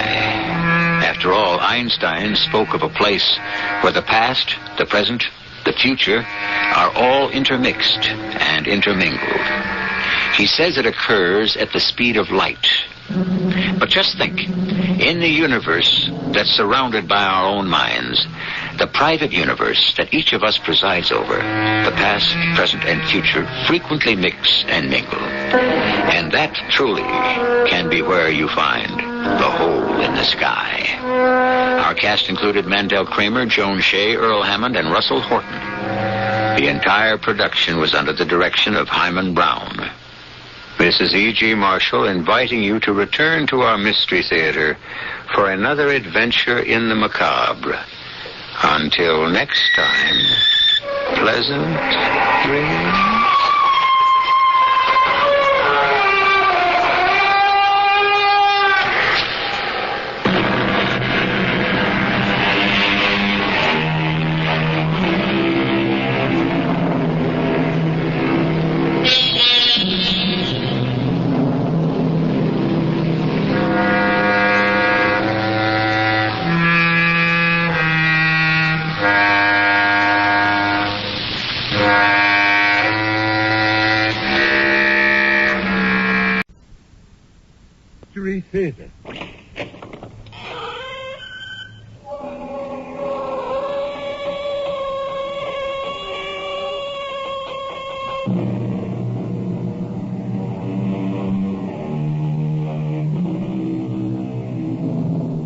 in. Welcome. I'm E.G. Marshall. It's been said that you can always recognize a werewolf simply by shaking hands. If the handshaker has hair on the inside of his palms, QED, a werewolf. Of course, this is an old wives' tale. As for me, I'm perfectly willing to accept the fact that the whole idea of werewolves was absurdly exaggerated by the superstitious during the Middle Ages. However, I would like some explanation of the concept everyone recognizes today, of the subconscious, something inside a person which can take over and utterly control a person's mind and actions, particularly under great stress. Get it off me! Get it away! I see the damn thing. It's a wolf. I'll kill it. Don't shoot, man. Don't shoot. Or be prepared to spend the rest of your life on your knees praying for the Lord's forgiveness.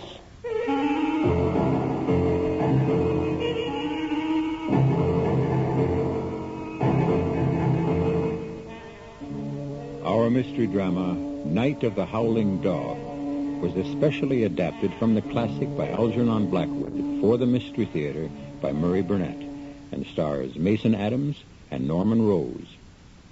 On WABC.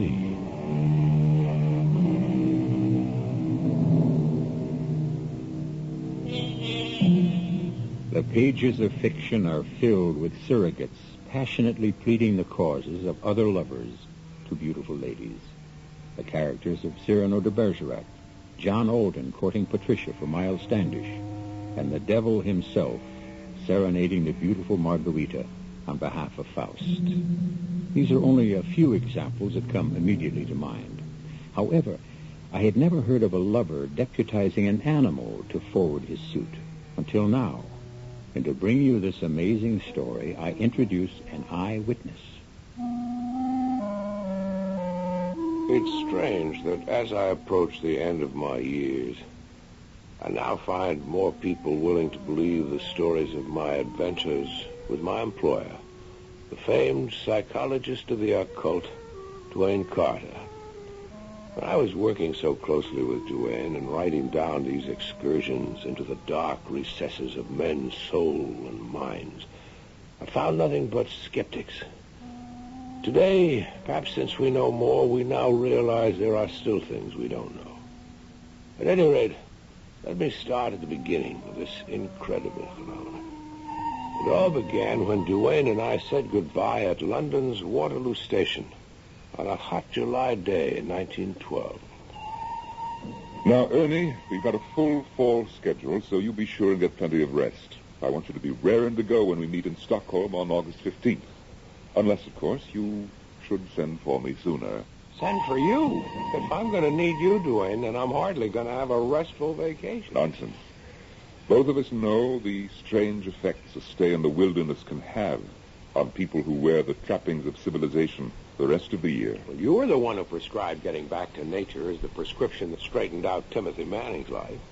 If he hadn't come to consult you, he'd still be preaching in a pulpit, making his wife and daughter's lives miserable. But Timmy isn't the only member of your little party. Are you trying to sound a warning? If so, you'll have to be more specific. Well, I have nothing specific in mind.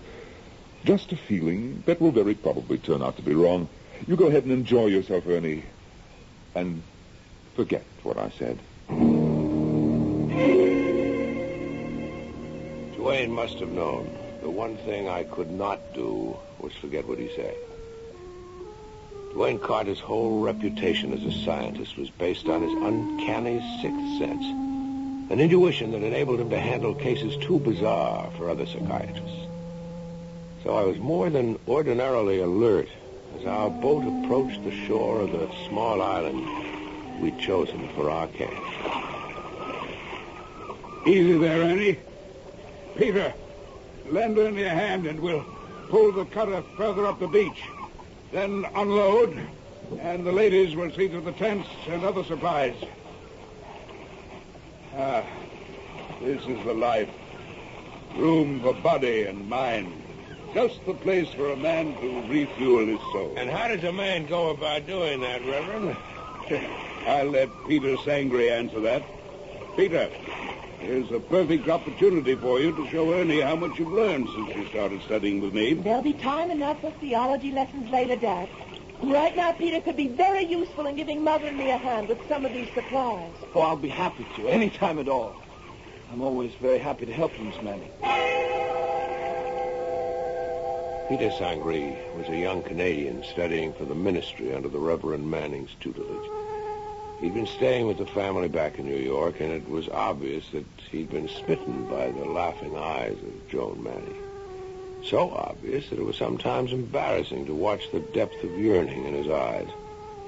This was painfully evident the first night when Peter, Joan, and I joined forces exploring our island.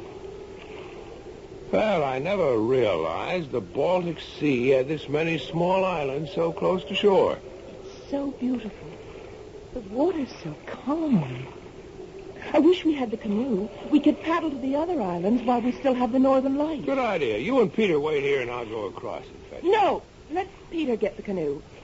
You and I will wait here. Oh, you bet. I'll be back as soon as I can. Well, Joni, what was that all about? You found me rude. Well, let's say very definite about not wanting to be alone with Peter. Oh, dear. It was very obvious then.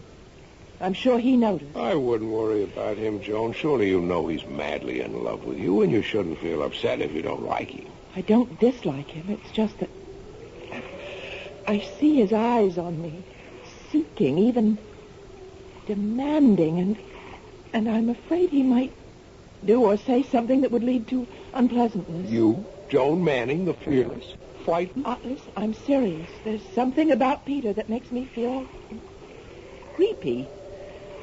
Something I don't think he knows himself.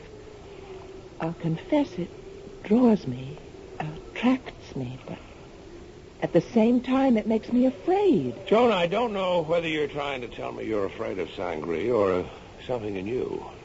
My heart tells me there's something in Peter Sangre. Something buried deep inside him. Something dark and perhaps even dangerous.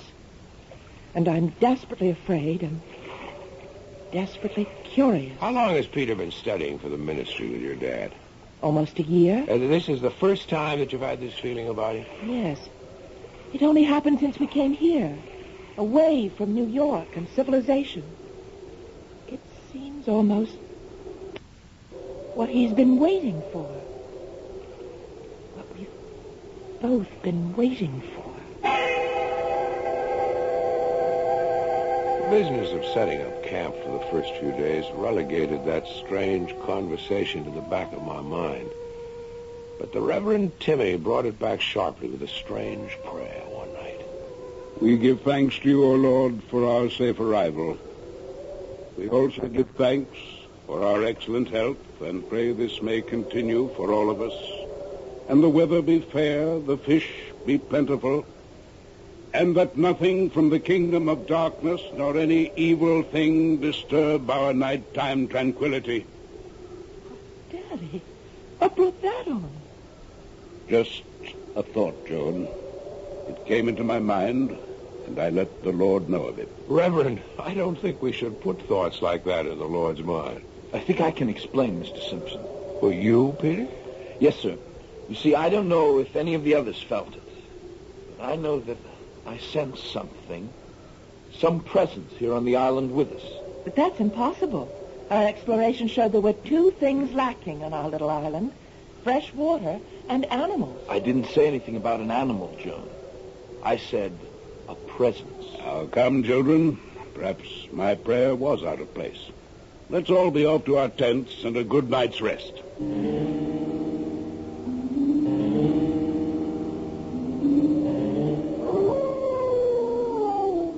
Who's that? Who's there? Whoever it is, let's not play tricks. I know someone's trying to frighten me.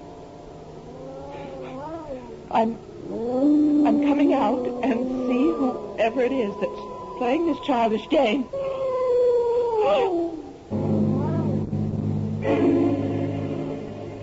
Joan, I'm really sorry about that prayer last night. It obviously upset you and made you dream about some animal or other growling around your tent. I tell you, I distinctly heard the howling of a dog. Didn't anyone else hear it? Well, of course not. No one else heard it because you dreamed it. Because of the lack of water, there's not an animal of any size on the whole island. You know we have to fetch our water from that little island across the way. I know what I heard. And it wasn't a dream. Well, there's nothing to prevent some animal from swimming over. A deer, for instance, might easily land in the night and decide to take a look around. Oh, look, Mr. Simpson, I'd like you and the other men to come along with me. Mother, you stay here. You've already seen the tracks. And then I want Daddy to apologize to me and admit that I'm not having bad dreams. All right, now. There, look. Look at those marks on the outside of the tent. Are you going to tell me that they're not animal tracks? Certainly they are. These tracks appear to have been made by some type of fairly large animal. I apologize. I'm sorry I doubted you, darling. Oh, Daddy, I'm so frightened. I'm just plain scared.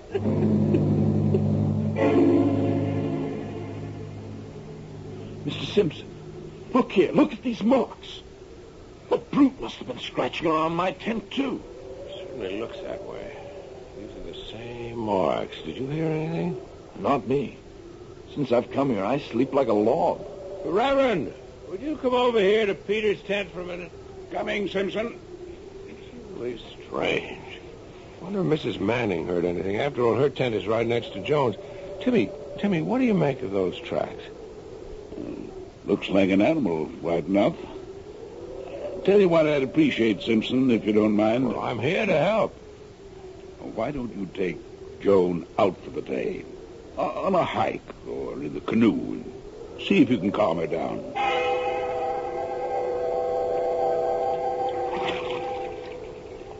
I thank you for taking me on this canoe trip today.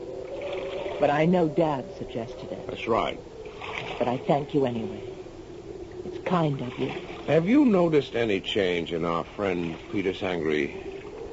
You mean his attitude towards me? Good Lord, no. If anything, his devotion has become even more obvious. What do you mean, changed? Well, he seems much more self-reliant, almost as if I don't know how to put it, but almost as if this is where he belongs. So you sense something strange about him, too? No, not strange. It's just that he seems to fit in better here than when I first met him. He's more confident. He's surer of himself. Yes, I felt that. And the more confident he gets, the more frightened I get. For the next few days and nights, there was no excitement. And our camp life seemed to have settled into a routine. Until one night, the quiet was shattered by screams coming from Johnny! Hang on, Johnny, we're coming! Joan! Are you all right? Something touched me! Something touched me! I felt it through the tent. What's she saying, Ernest? Daddy. The same growling and scratching as before. And there was a great tearing blow, and the tent was ripped open right next to my face. Oh, your tent? No doubt about that, Reverend. You can see the gap where the thing or whatever it is ripped right through. That dog again. We must do something. The first thing to do is to get over to the stockade and get a fire going. What's going on? I brought my rifle. If it's that animal again, let me handle it. Come on, Peter. Help me start a fire. What in the world do you think it is, Mr. Simpson? It surely can't be a dog. It can't be very far away. We'll organize a hunt at once, this very minute. Now, slow down, Reverend. Action, Ernie. Any action to stop panic.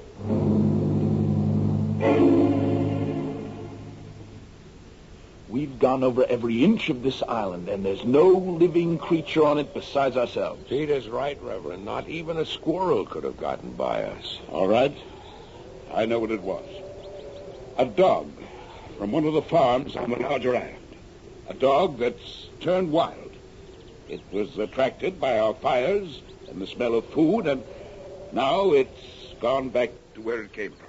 That's what it was. Oh, Daddy, you don't really believe what you just said?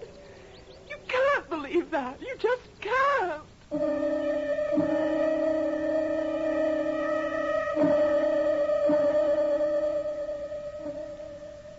Occultists insist that events have souls.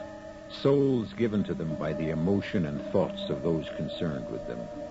This in itself is a terrifying concept, because I can think of the souls of some events that must have shriveled with terror and agony that's indescribable. I'll be back with Act 2 and the very strange events on the Baltic Island in a moment. On WABC.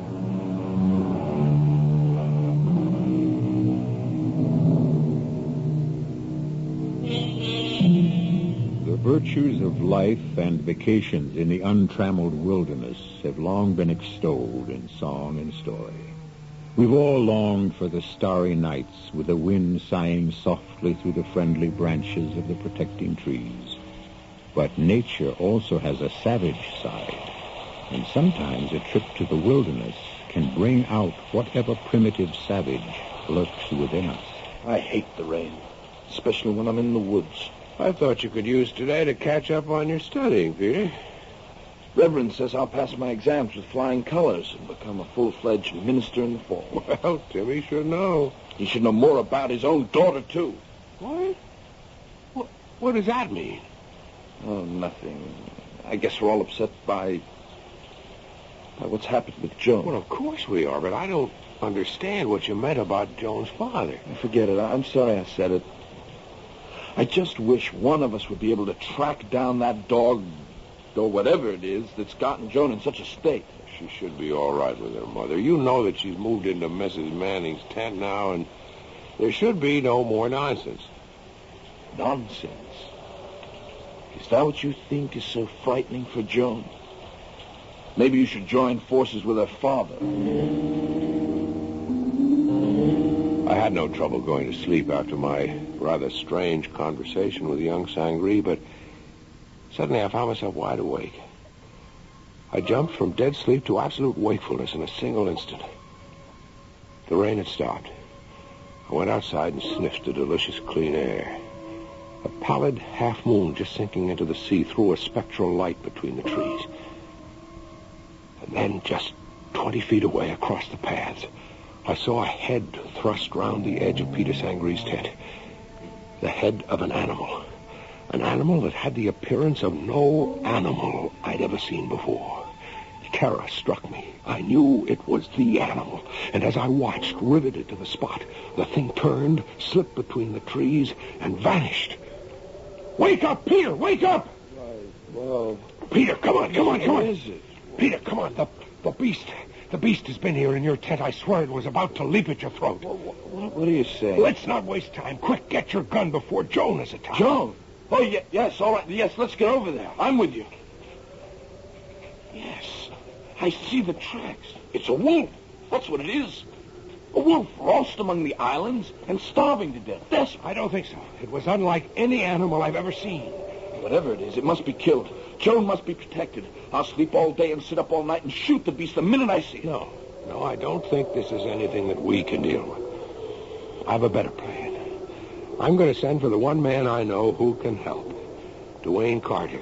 He will know what to do. Dwayne Carter? The psychic doctor? Yes. Then you think, it's something of that sort? I am certain of it. Although nothing Dwayne Carter ever did took me completely by surprise. I was astonished to find a letter care of general delivery in the Wax Home post office. It was from Carter, giving a Stockholm address and stating that a phone call would bring him to Wax Home that same day. And so that night, Dwayne Carter joined us on the island. And after dinner, with Peter also sitting in, I told him of the strange events. You did well to send for me, Ernie. What we have to deal with here is a werewolf. A werewolf? Oh, surely these things are... Rare enough, I'm happy to say, Mr. Sangree. Now, you say that no one has been injured so far. No, surely there can't be any question of this poor, starved beast injuring anybody, can there? I hope not. But what makes you think the creature is starved? What? I can't tell you. Except that I felt from the beginning it was in pain and starved. Although why I feel this never occurred to me until you asked. You really know very little about it, then? I really know nothing at all. Nothing.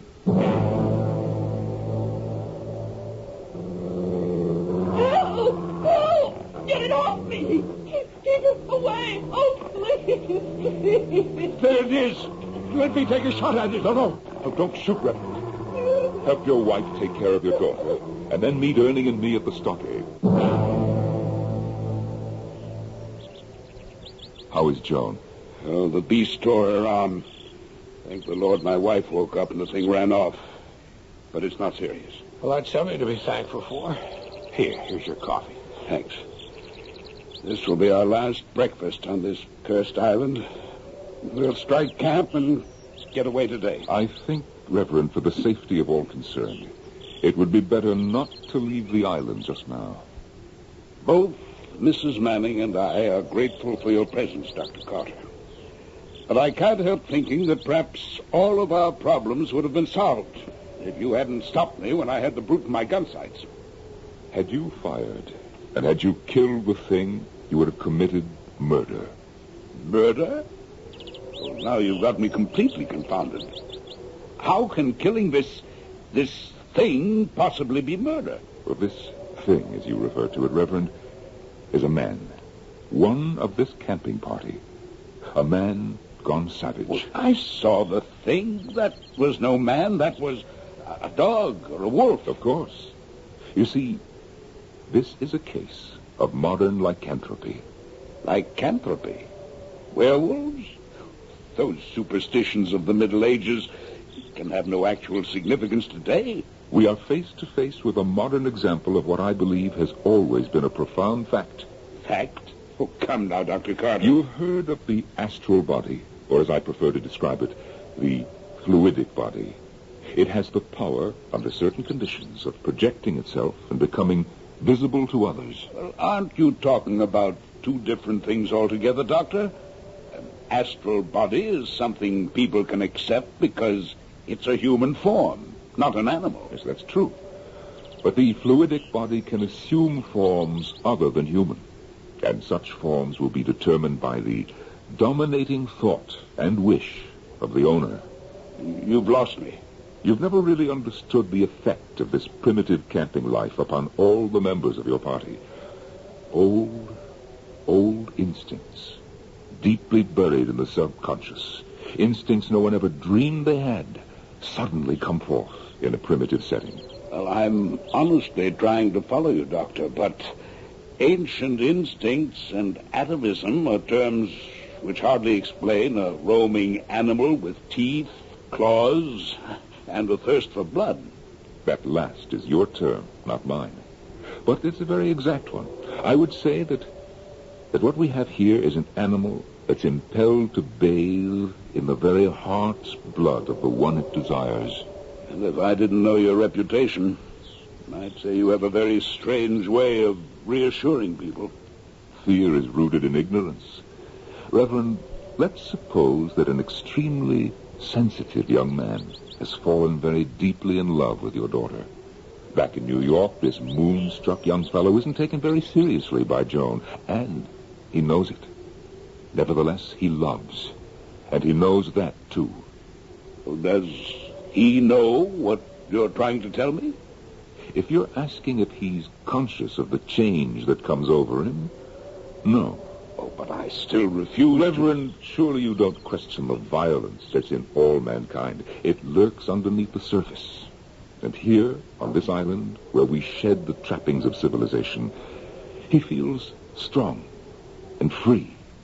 And the feelings of love he's been suppressing back in New York batter at his consciousness, determined to force their way to the surface.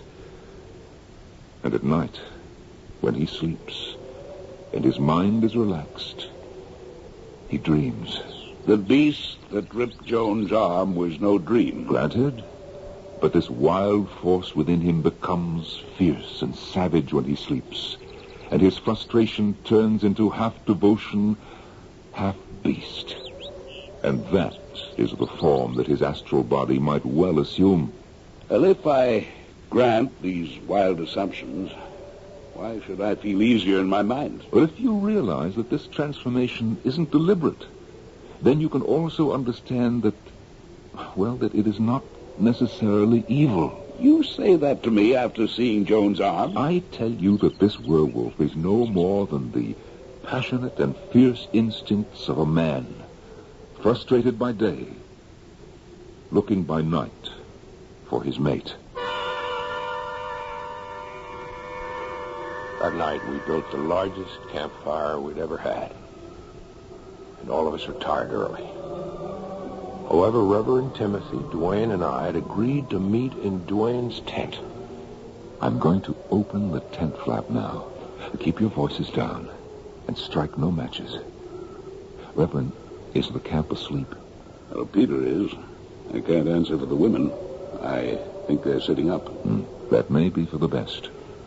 Could you fill me in on what we're supposed to be watching for? Is it an animal? Report the least sound to me, and do nothing on your own. Nothing. You understand? Right. All right. Shh. Something out there? I'm not sure.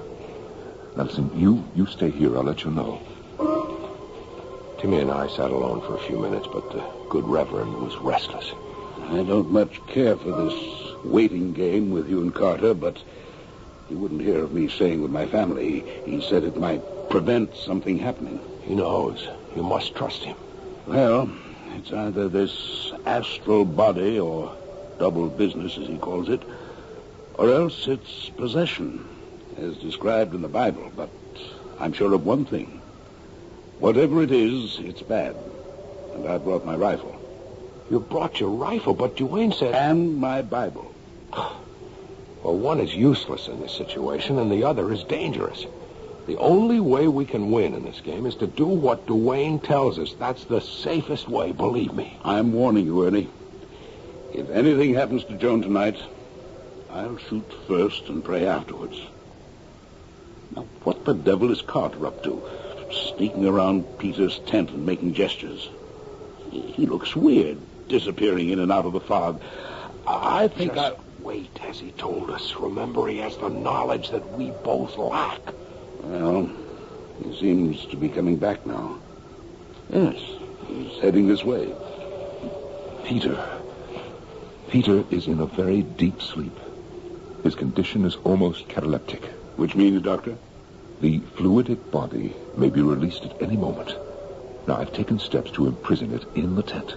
It can't get out until I permit it. Be alert for any signs of movement now. I'd better hold on to my rifle. Reverend, I told you there is to be no shooting unless you want a murder. Anything done to the double acts by repercussion on the physical body of the man himself. Now, you better take the cartridges out of that rifle now. All right, Doctor. But I hope and pray you know what you're doing. It was with poor grace that Timmy slipped the cartridges out of his rifle. And then all three of us sat and waited for whatever was to come. It seemed hours, but in reality it was only a few minutes before we heard it. That's Peter's tent shaking like that, Doctor. It's trying to get out. I hear it. All right, Reverend. Quickly, the women's tent. All right. I'll take my rifle just in case. I can always use it as a club. I urge you, Reverend, to be careful what you do, because I told you this case is complicated, and it's my belief that your daughter and Peter are made for each other, and I think she knows it every bit as much as he does.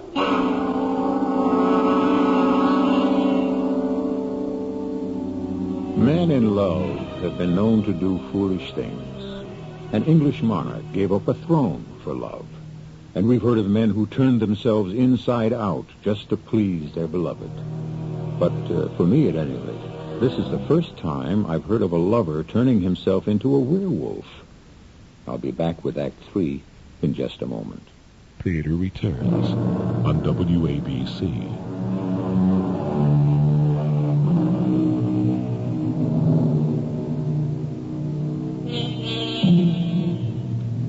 Statistically, there are more people who claim to have sighted UFOs than there are those who claim to have seen ghosts. But the lowest of all in number are those who claim to have experienced the numbing terror of having come face to face with a werewolf. Come along with me now as we share that experience with one of the few who have seen and dealt with that dread creature.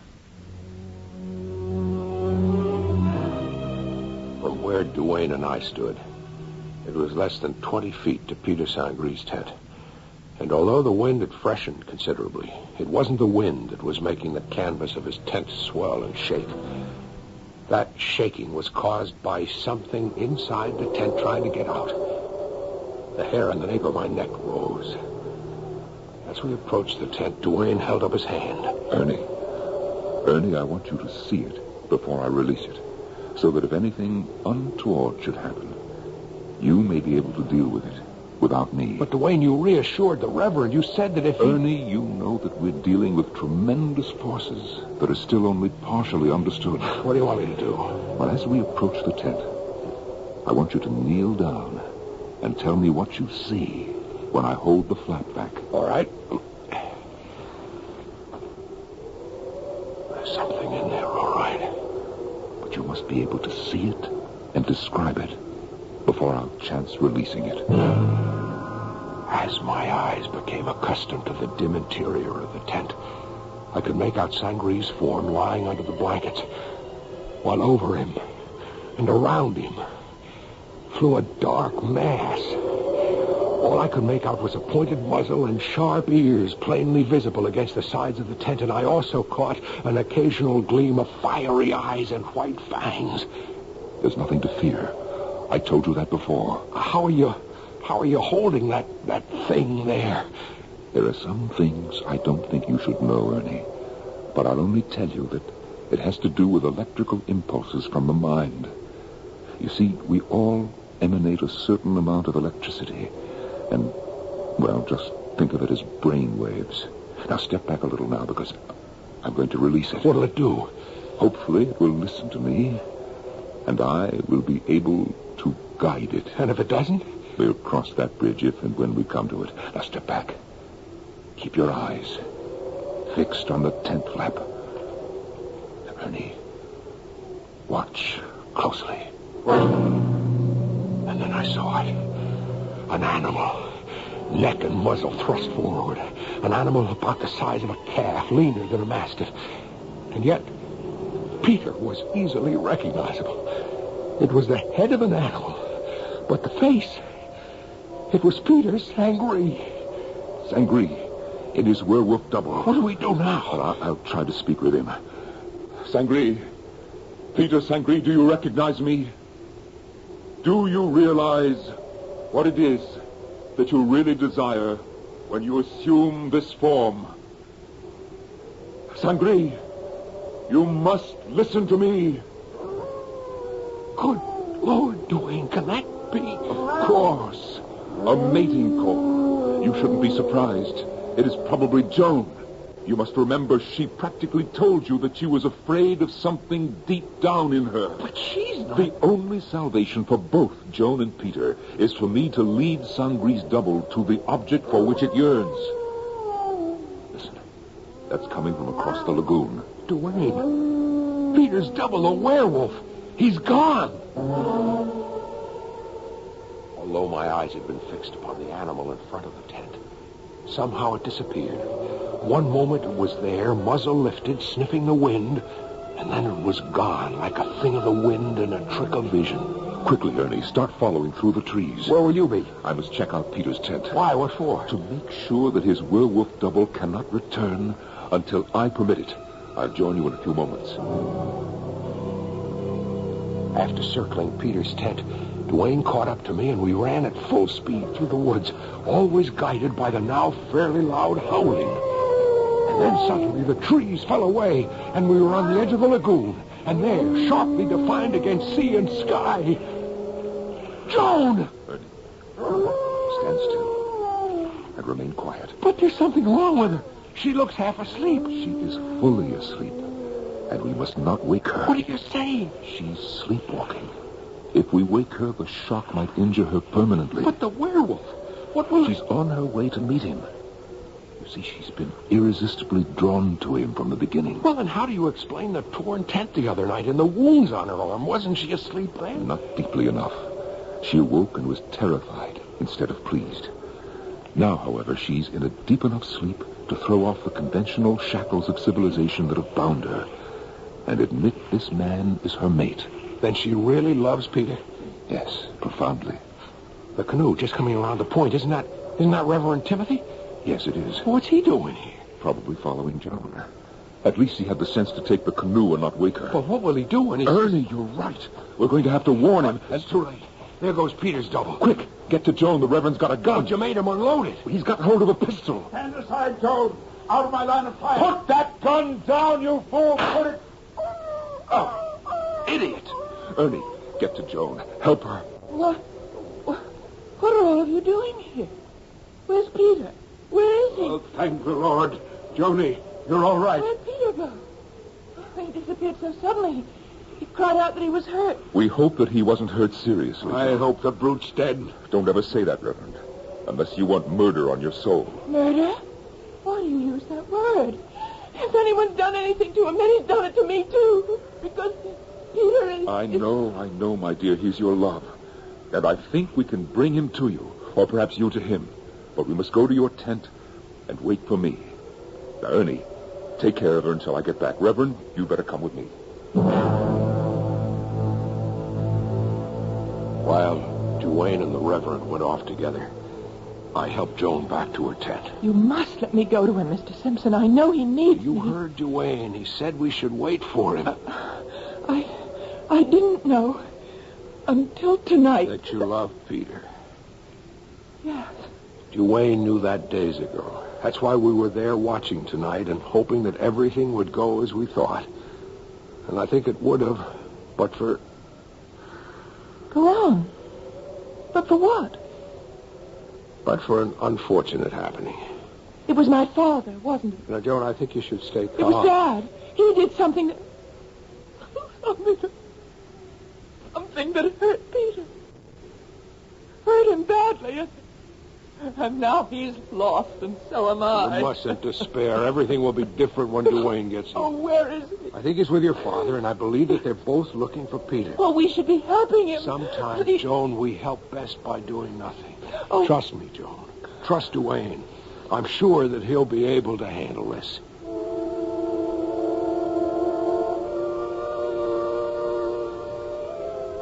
Reverend, pray that we're in time to help Peter's double return to Peter's physical body. Will that help, Joan? I think so. Now, hold it. Now what? He hasn't been back to the tent. Excuse me just a moment. What are you doing? Arranging it so that if Peter's double does make it back here, he can get into the tent and back into Peter's body. More of your mumbo-jumbo. I'm trying to save a life you almost snuffed out. I saved my daughter's life. Her life was never in danger. I saw that beast throw itself at my Joan. I hadn't fired when I did. You would have seen a miracle. A transformation in that beast and in your daughter. Dr. Carter, I know your reputation, Reverend, I think we should stop quarreling. Both of us want the same thing. And this isn't doing either Joan or Peter any good. Now, I'm going to need your help. Well, you know I'll do anything I can. All right. But what I'm going to ask you to do, Reverend, will go against your every instinct. I'm going to ask for your belief, Reverend. In what? In the fact that the double you saw, the werewolf, if you like, meant your daughter no harm. And above all, the fact that he must return to Peter's physical body. Why do you need my help for that? Because you shot him. And although I know he meant Joan no harm, I also know that Sangri must possess other instincts of the wolf, and those instincts will be crying for revenge. Are you telling me that I'm not telling you anything, Reverend. I'm asking you to serve as a stalking horse, to bring Peter within reach. And then, to believe that I can handle it.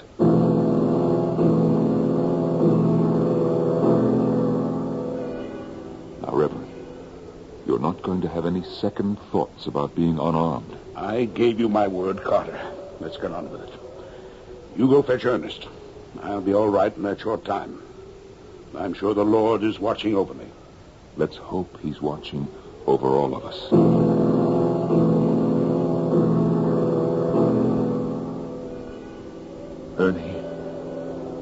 Ernie, come on out. Did you find Sangre? Not yet. How is Joan? She's restless. She's unhappy, but I think under control. Oh, good. Now, I think Peter knows the Reverend fired the shot that hurt him and is trailing him to get revenge. I've got the Reverend standing on a promontory over there. If the werewolf comes, I think I can gain control over him and get him back into Peter's body. I hope so. For all our sakes, I hope so. Peter! Oh, Peter, where are you? Joan, come back here. Let her go. We'll follow her. She'll lead us to him. Carter! Did you hear it? We're coming, Reverend. Hold on. No! Peter! Oh, Peter! Peter, I love you! I love you.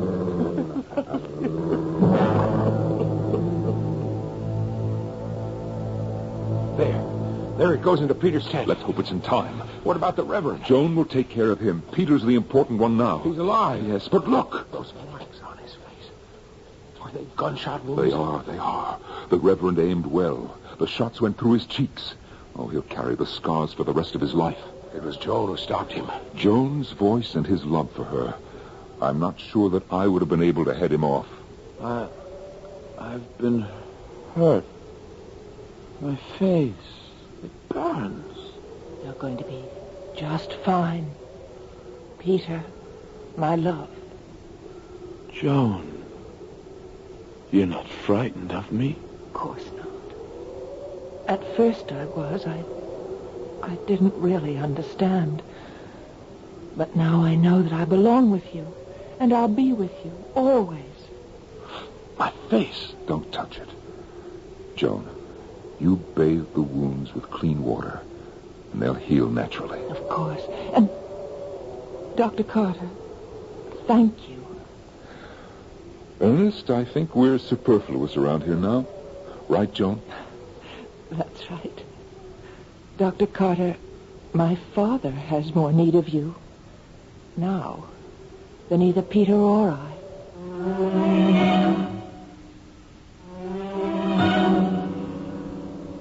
And Joan's words proved to be true and not true.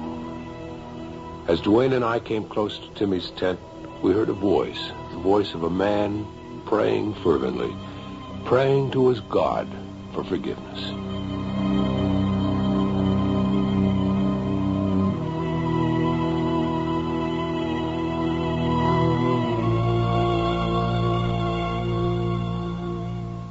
So, this tale of a man who unconsciously used a werewolf to further his love's ambitions ended happily.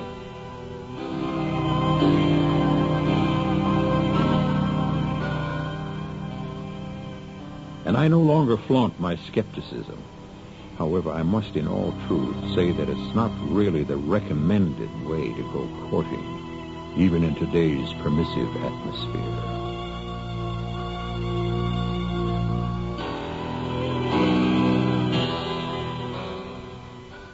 I'll be back shortly.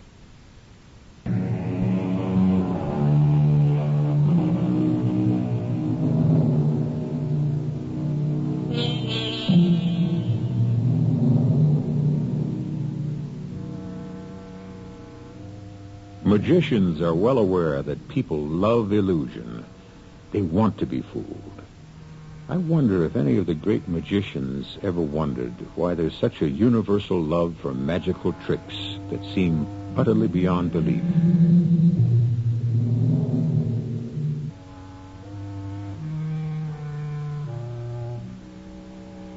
It's my fancy that we love illusion because we live in hopes that someday something magical will happen to all of us.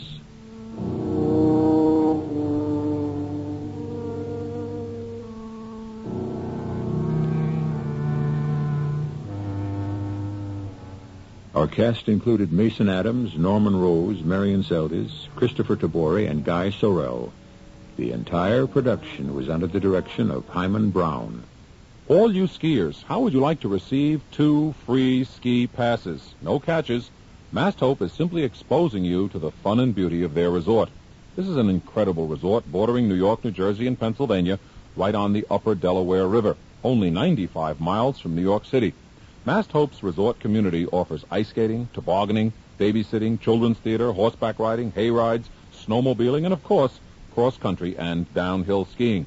So if you're a skier or you'd like to become a skier and would like to receive 2 free passes with no catches, call 1-800-922-8422 or 717-685-4821. They feature one of the longest double chairs in the Poconos, 100% snowmaking, night skiing, and an excellent ski school to teach every member of your family. There are no excuses not to take advantage of this offer, an opportunity for 2 to ski for free. Call right now and receive 2 free lift tickets to this beautiful ski resort. 1-800-922-8422 or 717-685-4821.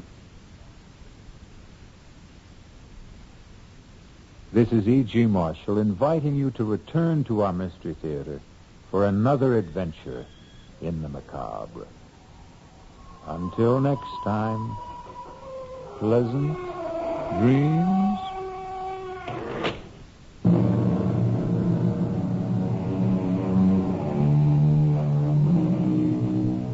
WABC, New York. It's 10 o'clock. From ABC News, I'm Ashley Martella. In just 6 short weeks, Egon Krenz made history.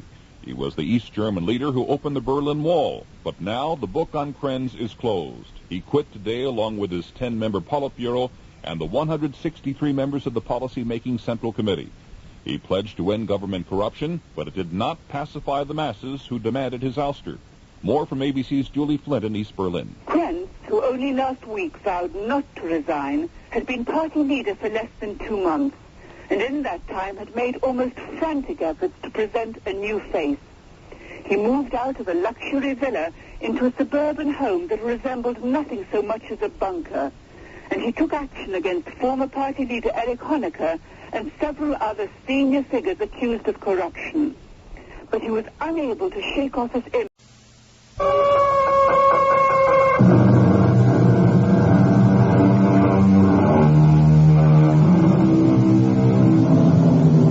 Come in. Welcome. I'm Tammy Grimes. We are going to present for your edification a story about voodooism. Or should I have said, not edification, but mystification. For no one knows how voodooism works, why it works, or even if it works. It belongs to the misty, uncertain world of the supernatural. That is a world few of us have visited. Or should I have said, none of us. Geba. You call, Doctor? What are you doing here in the dead of night? I wait for the white hunter, sir. What for? We make walk in the forest for the elephant. Elephants at midnight? That's impossible. No, not impossible. They walk the forest at midnight. Elephants do? Elephant ghosts. They walk at midnight.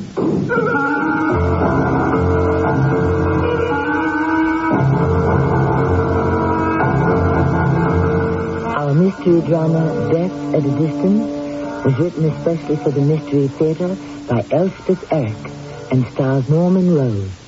I'll be back shortly with Act 1.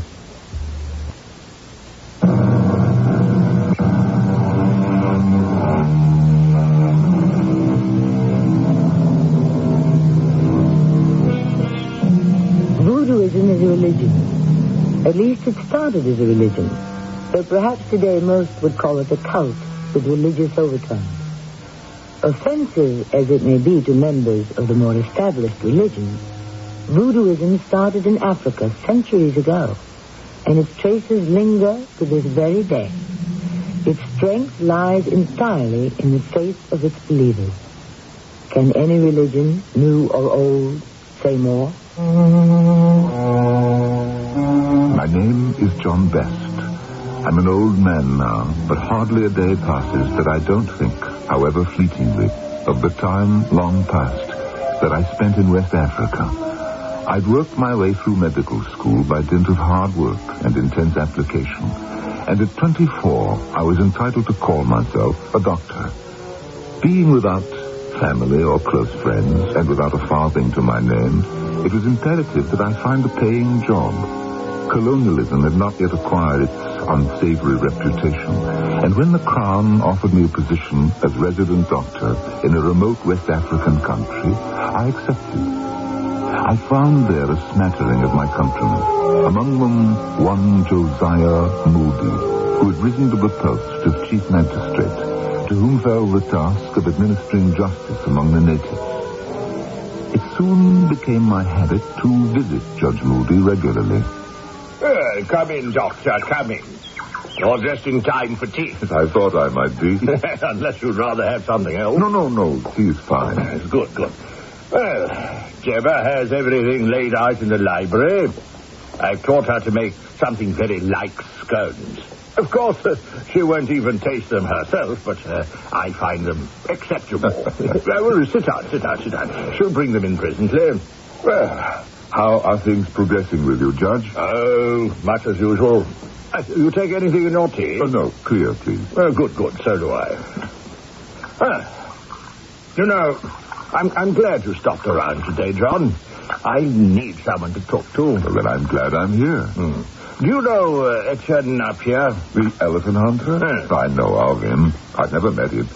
He has the knack of staying in good health. Well, the natives hate him.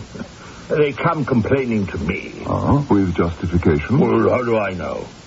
Napier denies everything, of course. What's their complaint? Well, he pays them less for the elephant tusks than he's promised them.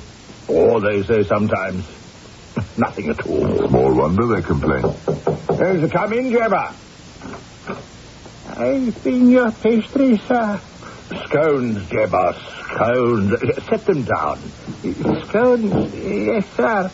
Try one, John. Yes, I will, thank you. Well, not exactly what you get back home, but... good. Yes, really good. You truly like? Oh, yes, I do very much. Strange. That will be all, Jebba. Yes, sir. I come back later. Attractive girl. Well, it was her husband who came complaining to me about Etienne Napier. She speaks English. Well, she picked up a lot from me and from the local witch doctor. Oh, he speaks English too? Yes, as well as you and I, or better. I had no idea. Dr. Barola got his MD from a large London hospital. Really? Well, why on earth did he come back to this godforsaken place? Well, he wanted to do something about the appalling death rate. He got decorated for that by the king. You don't say. Well, I must try and get to know him. You'll find him easy to talk to. I always do. Do you see him often? Yes, I dine with him. And he with me. More than once. I tried to talk him out of his belief in voodoo. He's very patient with me, but I can't budge him an inch. You and I know it's not possible, but, Barola's convinced it is. That what is possible? Right. To wish a man to death. I brooded on Judge Moody's words as I walked back to the little two-room shack that served me as both home and office. My first impulse was to seek out Dr. Barola, the African witch doctor who had been graduated from a London hospital. I confess I stood in some awe of the man. Was it because he was at the very least my equal in knowledge?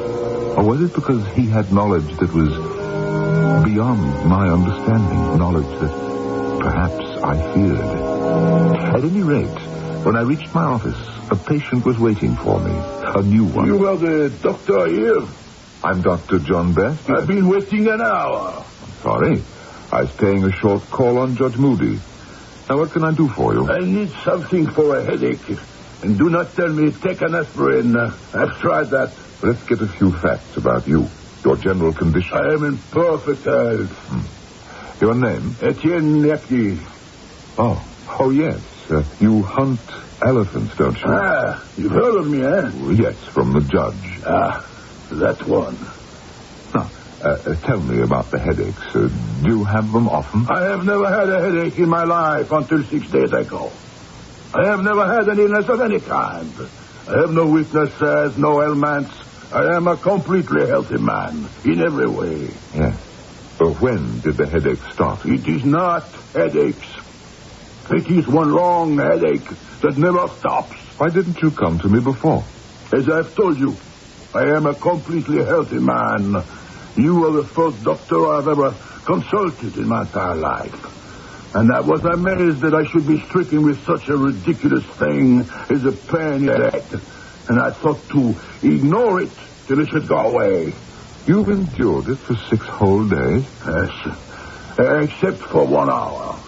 And when was that? The native woman who comes to collect my laundry. She saw my suffering. They can be very perceptive, these savages. And she offered to massage my throbbing head. I was desperate, and I permitted it. And in a minute or two, the headache disappeared, and I fell asleep. And when you woke? I was myself again. I called for my bearers and my trackers, and we started on the hunt. But not 10 feet into the forest, the headache returned, worse than before. Worse than it had ever been. I had to call off the hunt. And that was when I decided I must of necessity come to see you. Now, if you will be so kind as to give me some remedy, I will be much obliged. I didn't like the man. People who demand instant cures for whatever ails them can be very irritating to a physician. I told Monsieur Etienne Napier that I would be glad to make as thorough an examination of his anatomy as my limited equipment permitted, but he was unwilling to allow me even to take his blood pressure. I could have given him a sugar pill or some other placebo and trust to luck that his headache would cease. But frankly, I so disliked him I was unwilling even to do that. I wanted nothing but to forget him. A few days later, I found time to visit the thatched hut of a person I really wanted to meet, Dr. Barola, the medicine man. You are the white doctor, I believe. Dr. John Best. Is that not your name? Yes. And you're Dr. Barola. I am delighted, sir. Come in. My humble abode is open to you. Thank you. Judge Moody has been telling me about you, how you went to medical school in London. 40 years ago, yes. But you chose to come back here. You chose to be a witch doctor. Oh, you're frowning. I, sir, am a doctor, pure and simple. Yes, but you do use somewhat unorthodox methods. When the occasion demands, yes. Dr. Barola, I'm going to ask you something straight out. Please do. Naturally, you needn't answer if you'd rather not. No, please ask. Is it true, is it possible, using your unorthodox methods, can you kill a man at a distance? Of course. I mean, cause a man's death simply by wishing him dead? Certainly. Oh. Could you explain how it works, if it does? It does. How is a more complicated matter. I'm not sure I understand it myself. Well, try, will you? I really want to understand if I can. I suppose it has some connection with hypnosis. But you can't hypnotize someone at a distance. Would you feel better if I called it mental suggestion? But what if the victim doesn't want to be hypnotized? Is suggestible. How can you affect his health, even his life, at a distance? How can I explain to you something I do not fully comprehend myself? Do you like the phrase psychic poison waves? Does that stir something in your brain? Psychic poison waves? Yes. Let us say a man can summon up in his own brain and body certain poisons of hostility and hate, and transfer them across large distances to the brain and body of another. Don't expect me to believe that. To you it sounds like hocus-pocus, humbug, charlatanism, trickery. Dear Dr. Best, do not think I blame you. I have had the same feelings about voodooism that it was mere flim-flam. There are still moments when I feel that way. Except that it works. I have seen it work. Dr. Verola. Oh, Jebba, come in. This is Dr. John Best from England. Yes, I saw Jebba at Judge Moody's house. How are you, Jebba? Did you enjoy the scones, sir? Oh, yes, I did. I enjoyed them very much. They were very good. What do you have for me, Jebba? What do you ask for? They are in this little sack. Put it down there, on the table. Yes, sir. Is there anything else you require of me? Not at the moment. If the need arises, I will let you know. Yes, sir. Send for me at any time. Doctor, what are you doing? I thought you might like to see what Jebba brought me. I will empty the contents of the little sack, and you shall see. There. Go ahead and look. There's nothing to hurt you. But what is this? What does it appear to be? Locks of hair. That's what it looks like to me. You're right. That is what it is. And these? Well, they look like clippings from someone's nails. Fingernails, perhaps, or toenails. Right again. They are both. I stared in disbelief. Surely this was indeed mere flim-flam, hocus-pocus, what Barola himself sometimes considered charlatanism, except that, what was it he had said? It worked. He had seen it work.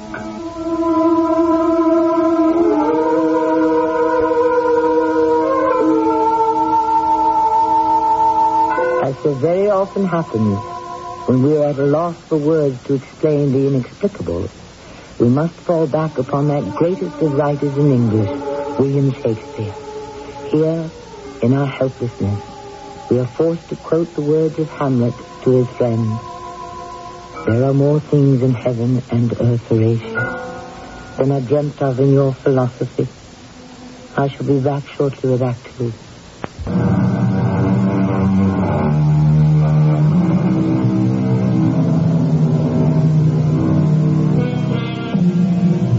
Before the believers in orthodox medicine sneer too openly at the ways of the witch doctor, let them reflect on this.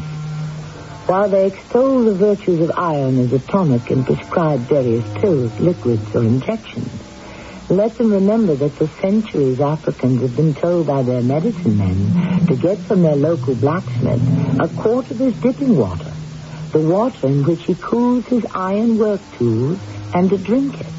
It seems to work very well, as it always has.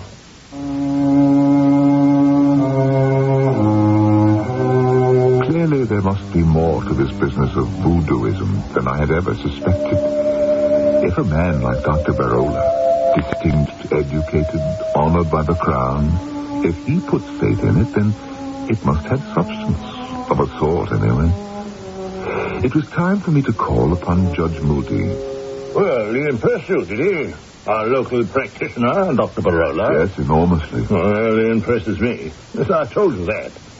It's only when we get on to the subject of voodooism that I start losing my temper. Oh, not that he ever brings it up, he doesn't. But I can't resist teasing him about it.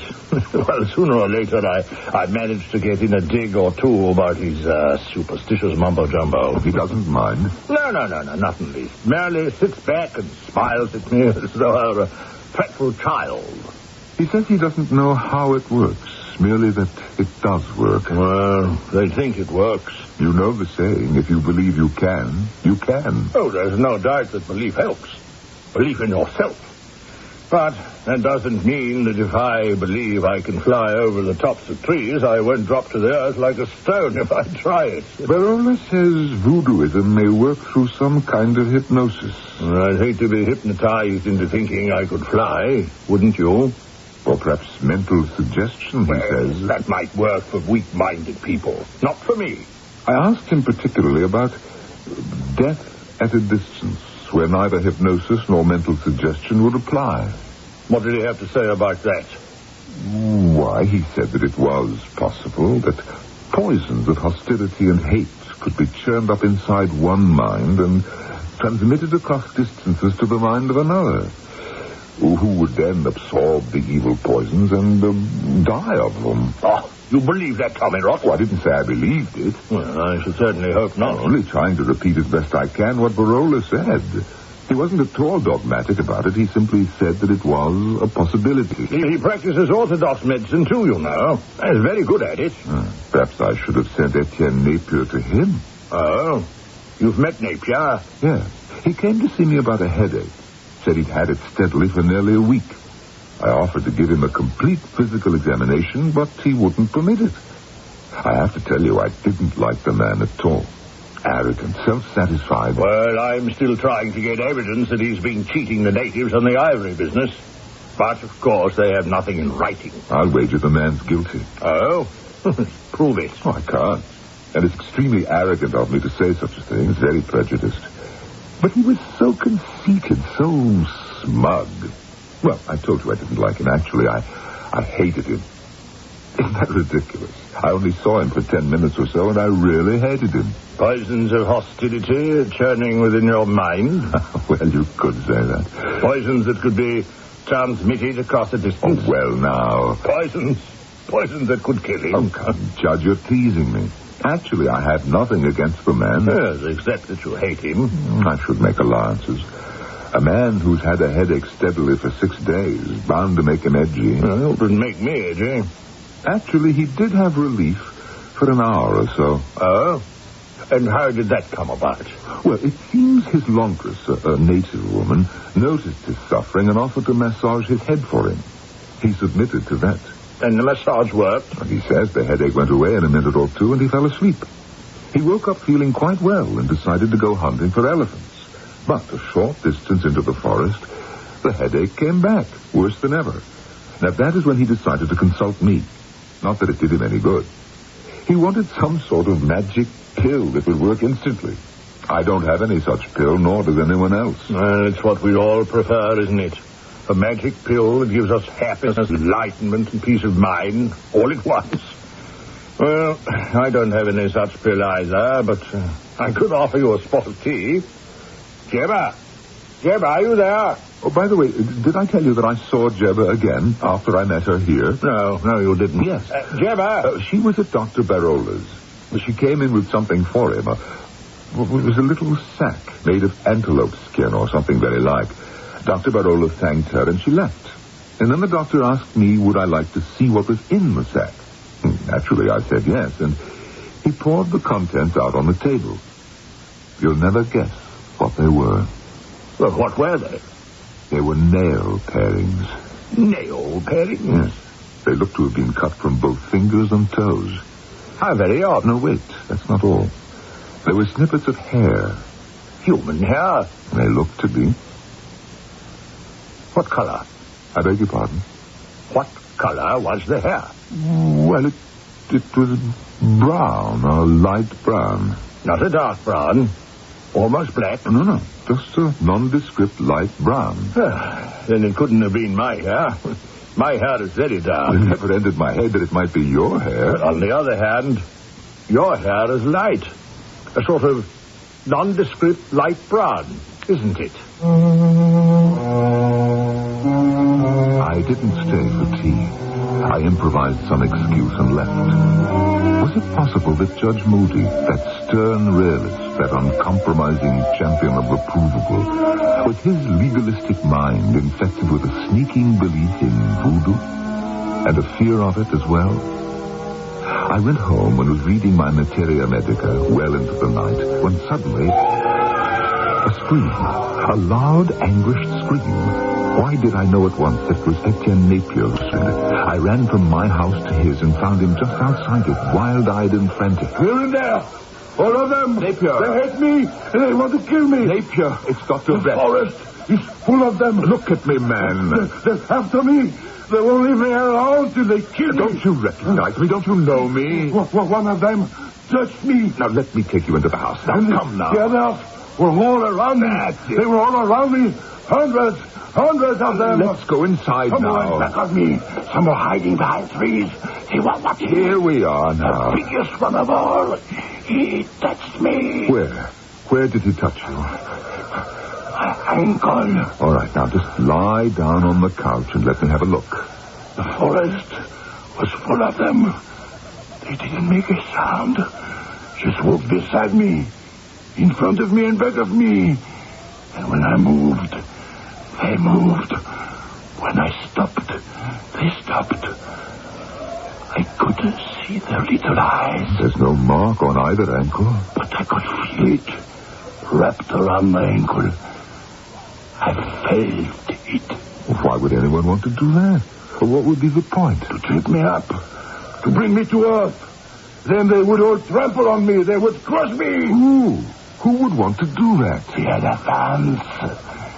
The elephants. The elephants. I sat with the poor demented man. He raved for a time about the elephants.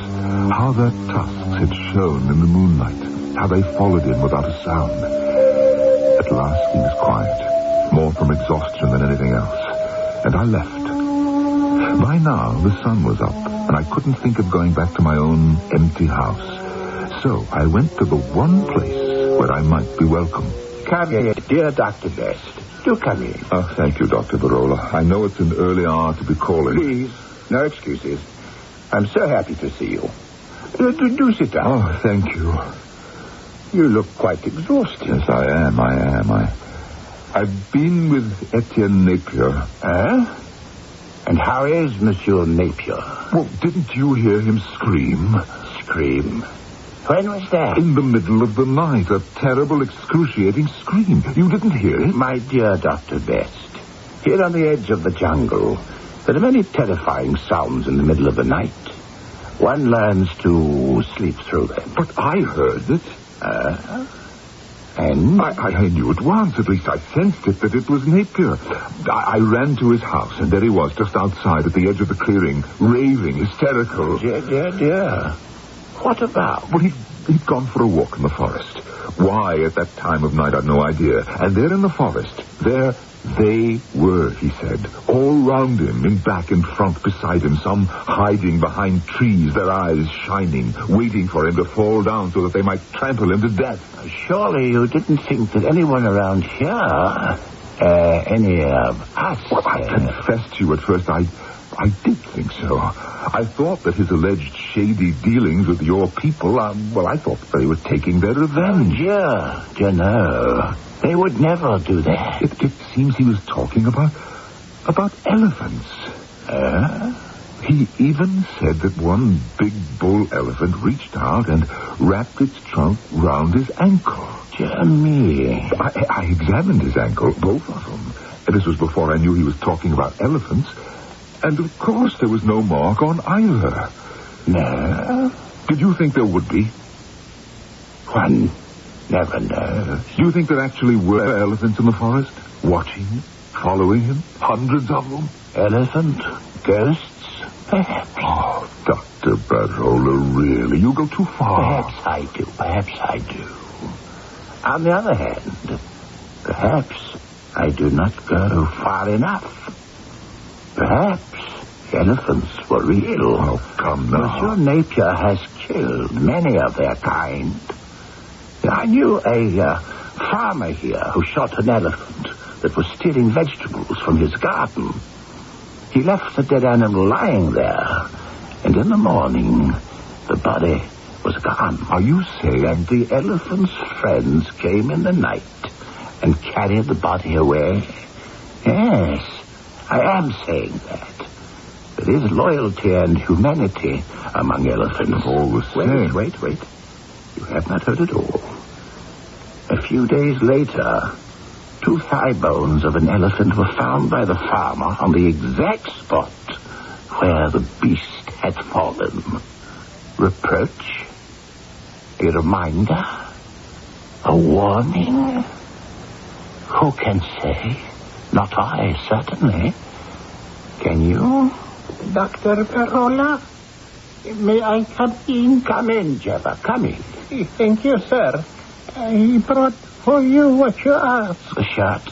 Yes, the shirt. Hand it over. Now, will you both excuse me for a minute? I have something that must be attended to. Jebba, that shirt belongs to Monsieur Napier, doesn't it? Yes, doctor. Jebba, Monsieur Napier told me that a woman of the tribe did some work for him, some laundry. He said this woman had remarkable powers, that she could massage him and make his headache go away, and that the relief he'd had in 6 days came from this woman. Jebba, are you that woman? You are, aren't you? Never mind, I know you are. And you went to his house this evening, too, didn't you? And he asked you to relieve his headache again, didn't he? And you did. And after you left, he went into the forest. Now tell me, Jebba, when you were massaging him, did you suggest to him that the elephants were waiting for him there? Did you hypnotize him? Did you put a spell on him? You must have done something before you left the house with his shirt, the one you just gave to Dr. Barola. Am I right, Jebba? Forgive my rudeness, won't you? It was very important that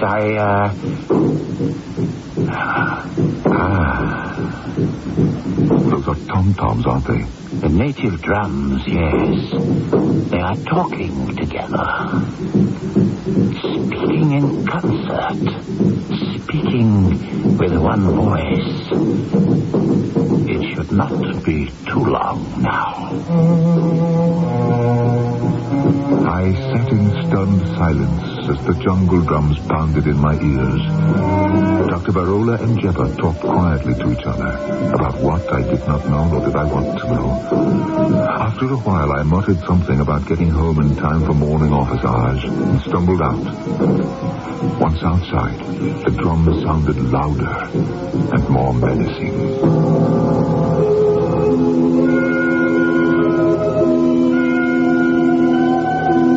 How did it seem to you?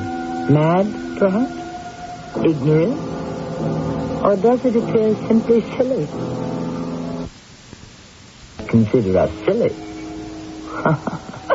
Happily, we won't be around to hear them say it. I'll be back shortly with Act 3.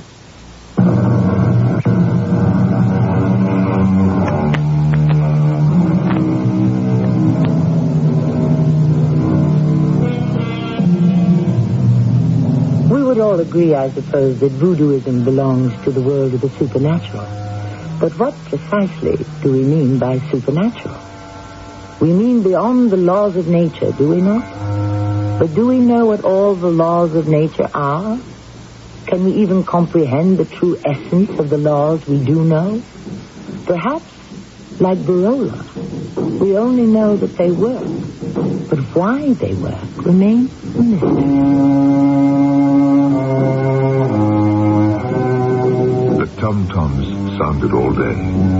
Their monotonous beat at first disturbed me, and then lulled me into some sort of restless sleep.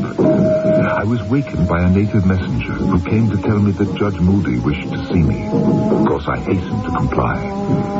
The judge was waiting for me outside his house. John, Napier's here. Oh, how is he? He's very agitated, very angry. He's come to me with some wild story about seeing elephants in the forest. Yes, I know. In the dead of night, for heaven's sake. I know. Is the man losing his mind, do you think? It is possible. And I was hoping you could, give him something to calm him down. I brought my bag with me. Then for goodness sakes, give him something. He's unmanageable. If he'll let me. Drums are getting on his nerves. I don't wonder. Well, they can be disturbing, I must admit. But they don't mean anything. I hope not. Just the natives letting off steam. Oh, look. I should tell you, I've asked Dr. Barola to stop by, too. Not that I don't trust you completely. I just thought he might be able to contribute something. I think you were very wise to call him in. Moody! Judge! Come here! Coming right away, Monsieur Napier. Contain yourself. Someone has got to do something. Someone is going to do something. Here. You see? Now, here's Dr. Best. He's going to give you a sedative. Calm you down, make you feel better. I don't want him to give me something. I want those drums to stop. Can he do that? Can he stop the drums? I'm afraid he has no authority to do that. Well, you do. You have the authority. You are a judge. You are the head magistrate in these parts. You can stop them. My authority is strictly limited. If the people want to beat on their drums, I can't stop them. You must understand, Napier. It's their way of communicating with one another. It's like free speech, you might say, the right to speak out. What are they communicating? Why don't they speak out? The way civilized people do in a recognizable language. Napier, Dr. Barola will be here shortly. No, that faker, that charlatan. No. Dr. Barola is a very cultured and distinguished gentleman, and he is wiser than any of us in the ways of Africa. I think he's coming now. Yes, there he is. Dr. Barola, how good of you. Not at all, my dear Judge Moody. How can I help? You can get those infernal savages to stop beating on the drums. That's what you can do. My dear sir, what makes you think I could accomplish any such thing? You can't do it. You understand these people? Tell them to stop. To stop this instant. Monsieur Napier is unduly upset because of an incident which took place last night in the forest. The elephants. The forest was filled with elephants. You see, it's quite hopeless. I managed to administer a sedative to Napier with the assistance of Judge Moody, for the enraged man would not cooperate to the slightest degree. When we asked Dr. Barola to help us, he declined politely and left. A short while later, when Napier had quieted down a bit, I took my leave. But instead of going home, I instinctively sought out Dr. Barola. My dear Dr. Best, how is your patient? I suppose you mean Etienne Napier. Well, the judge and I managed to give him a sedative. He's resting now in the judge's library. Poor man. He has my sympathy. Why did you refuse to help us with him? Dear doctor, did you expect me to stop the drum? No. You know what I mean. When I wanted to give Napier a sedative, and he was being difficult, to say the least, about it, why did you walk away? You, a doctor, a certified doctor. Why did you walk away? I did not choose to assist. You saw the condition the man was in? I did not choose to assist. Why not? It was your duty. The man was suffering. I did not wish to touch him. Well, why not, for the love of heaven? Such a little thing to ask. Not to me. You don't even know him. So far as I know, today was the first time you've ever seen him. True. Well, then why? To me, the man is a devil. A devil? Dr. Barola, you're not going to preach voodooism at me again, are you? Have I ever preached to you about voodoo or anything else? No, but... Come with me. Just into the back room. I want to show you something. Something I think will interest you. As a matter of fact, I think it will interest you greatly. There. Look. What is it? What does it appear to be? Why, it's nothing but a doll. A big doll. Quite so. A doll. The size of a man. Quite so. It's quite complete. With feet and hands. Quite so. And fingernails. Good Lord, Barola. A doll has fingernails and toenails. Just so. What is that he's wearing? I mean, what is the doll wearing? It's a shirt. A shirt like Napier's. It is Napier's shirt, isn't it? Jebba brought it to you, didn't she? I know she did. I was here. Oh, wait. Listen. What is it, Doctor? The drums have stopped. So they have. What does it mean? Why have they stopped? Their conversation has come to an end. But why? What were they saying? Tell me, what were they saying? Dr. Barola, sir, if you please. Yes, Jebba. What is it? The judge say to tell you, man is dead. You mean Monsieur Napier? Yes, he be dead. Just now, he be dead.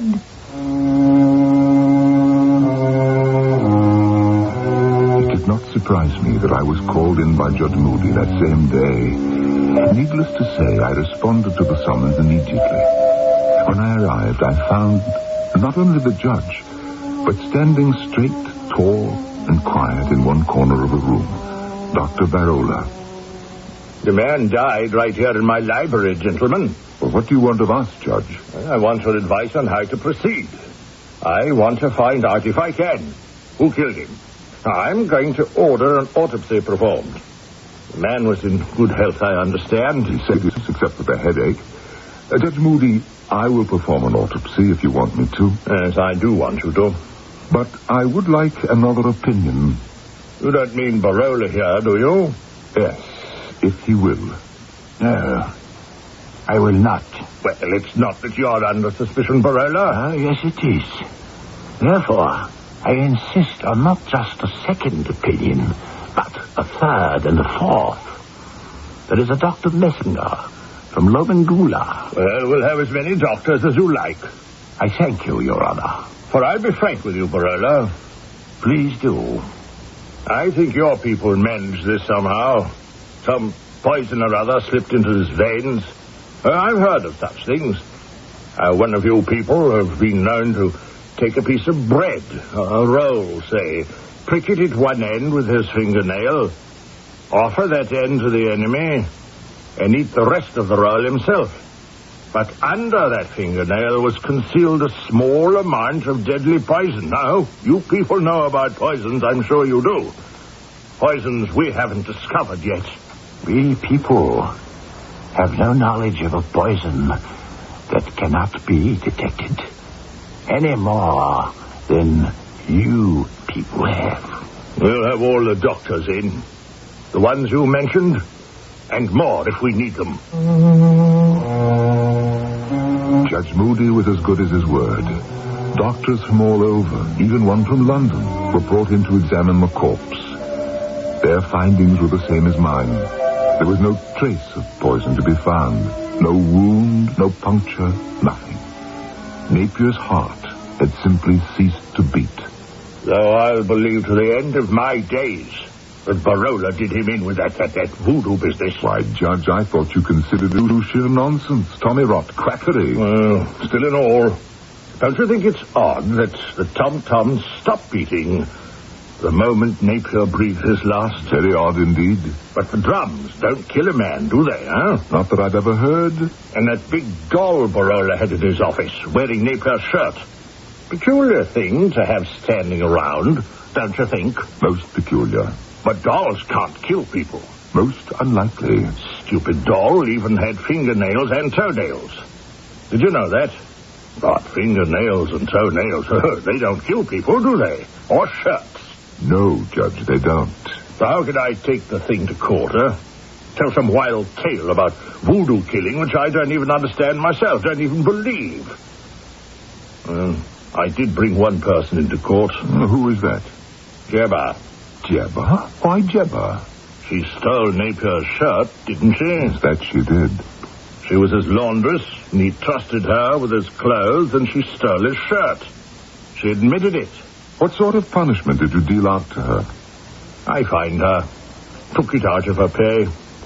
Jebba, make some tea for Dr. Best and myself, will you? She is still working for you? Oh, I couldn't get along without Jebba. Matter of fact, I've raised her wages. Jebba, bring some tea, will you, for me and my friend.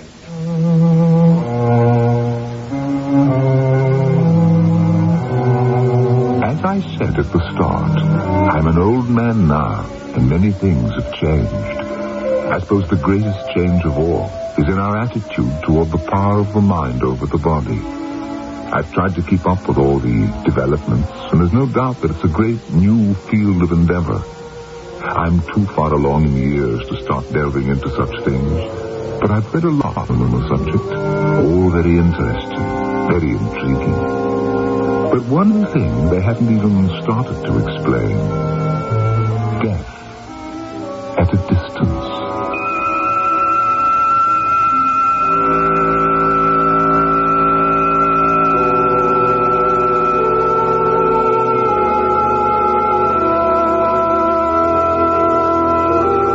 think someone like me is competent to explain death at a distance, you are very much mistaken. I wouldn't even try. I don't understand it at all. If you want the truth, I don't even believe it's possible. I think it's tommy rot, humbug. But then, what do I know? I shall be back shortly. To Larry, another reader, or is it victim of Ravenhouse Mysteries? I was at the bus stop reading the latest Ravenhouse paperback when a lady walked by. She seemed familiar, like I knew her from somewhere. I followed her. She started to run, and I lost her in the crowd. The next day, I saw her again in the supermarket. Our eyes met over the lettuce. I said, "Sarah, you're supposed to be dead." Ravenhouse Mysteries are so engrossing, you can't help but let the mystery take over your life. It was a little embarrassing. I had her confused with the character in my Ravenhouse mystery. Ravenhouse publishes new mysteries every month. Which one will claim you as its victim? If you're clever enough, you'll find Ravenhouse Mysteries wherever paperbacks are sold.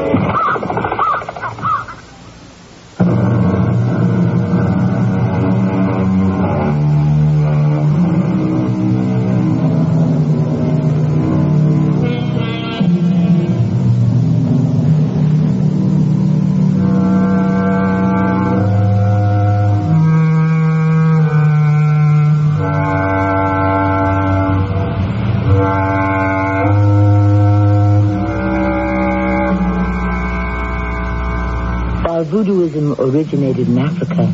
It spread after a while to the West Indies. It is popularly regarded as a kind of sorcery, of magic. But it has its roots in a deeply felt religion, and its adherents are as fervent and devoted as we are to whatever religion we cling to. So let us judge not, lest we ourselves be judged. Our cast included Norman Rose, Bernard Grant, and Earl Hammond. The entire production was under the direction of Hyman Brown. Radio Mystery Theater was sponsored in part by Ravenhouse Paperback Mysteries. This is Tommy Grimes, inviting you to return to our Mystery Theater for another adventure in the macabre. Until next time, pleasant dreams. Radio Mystery Theater presents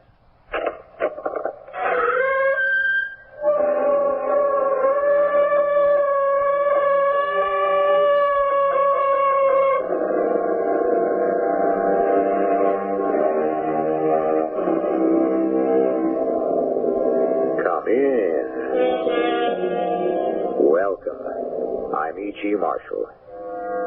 Those who are born, as they say, with silver spoons in their mouths usually get to eat off golden dishes and drink from priceless crystal. They wear the richest furs, the finest fabrics, and they sparkle with the brightest gems. They seem to lack for nothing, to want for nothing. Their every command is instantly obeyed. Their merest whim is immediately gratified.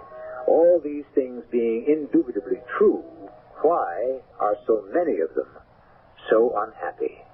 You have a duty as a citizen, Mrs. Dawkins. I have a more important duty, Sergeant Milrose.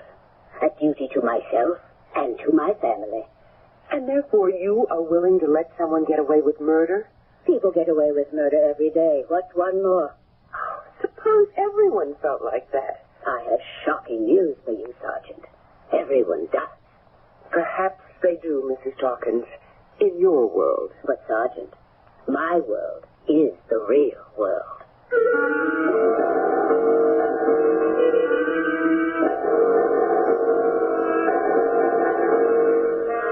Our mystery drama, The Real World, was written especially for the Mystery Theater by Sam Dan and stars Joyce Gordon.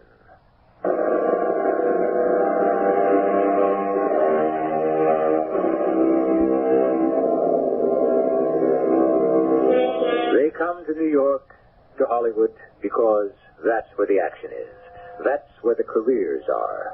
Most of them are beautiful. Many of them are talented. Some can sing or dance or act. But soon they learn that beauty isn't enough, and neither is talent. You have to have something else. You have to have luck, or you have to know the right people, or you have to have that certain indefinable something known as timing.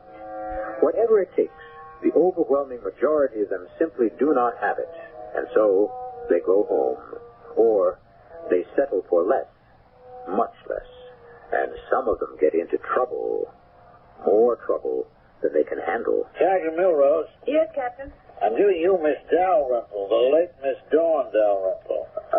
How late? As of 1 o'clock this morning. Now, Miss Dalrymple was a sometime singer, which means she didn't get very much work. So she did start on a steady job about a month ago. Uh-huh. Where? The El Dorado. Why is Miss Dalrymple dead? Well, we got the following story from the superintendent of the apartment house. 2 o'clock in the morning, he gets a call from the tenant below Miss Dalrymple. Seems that water is pouring down from the bathroom ceiling. So he rings Miss D's bell. There's no answer. Lets himself in with a master key, and there she is, on the floor. Dead. Rushes downstairs. He hails a passing patrol car. They go up. No sign of a struggle. Obviously not robbery. But somebody killed her. How? According to the doctor, somebody hit her a very hard blow on the jaw. Slight fracture there. The violence of the blow propelled her backward against the fireplace brick wall. Her head struck it with what amounted to killing force. There's no sign of robbery. Fourth entry? No sign of that either. So, she's running a bath. She hears someone ringing the bell, or someone could have let himself or herself in with the key. In either event, it was someone she knew. What's the address, Captain? Shangri-La Apartments. That's the high-rent district. It gets higher. She had the penthouse. How could she afford it? All of us can ask penetrating questions, Sergeant Milrose. But since it's your case, you're expected to come up with enlightening answers.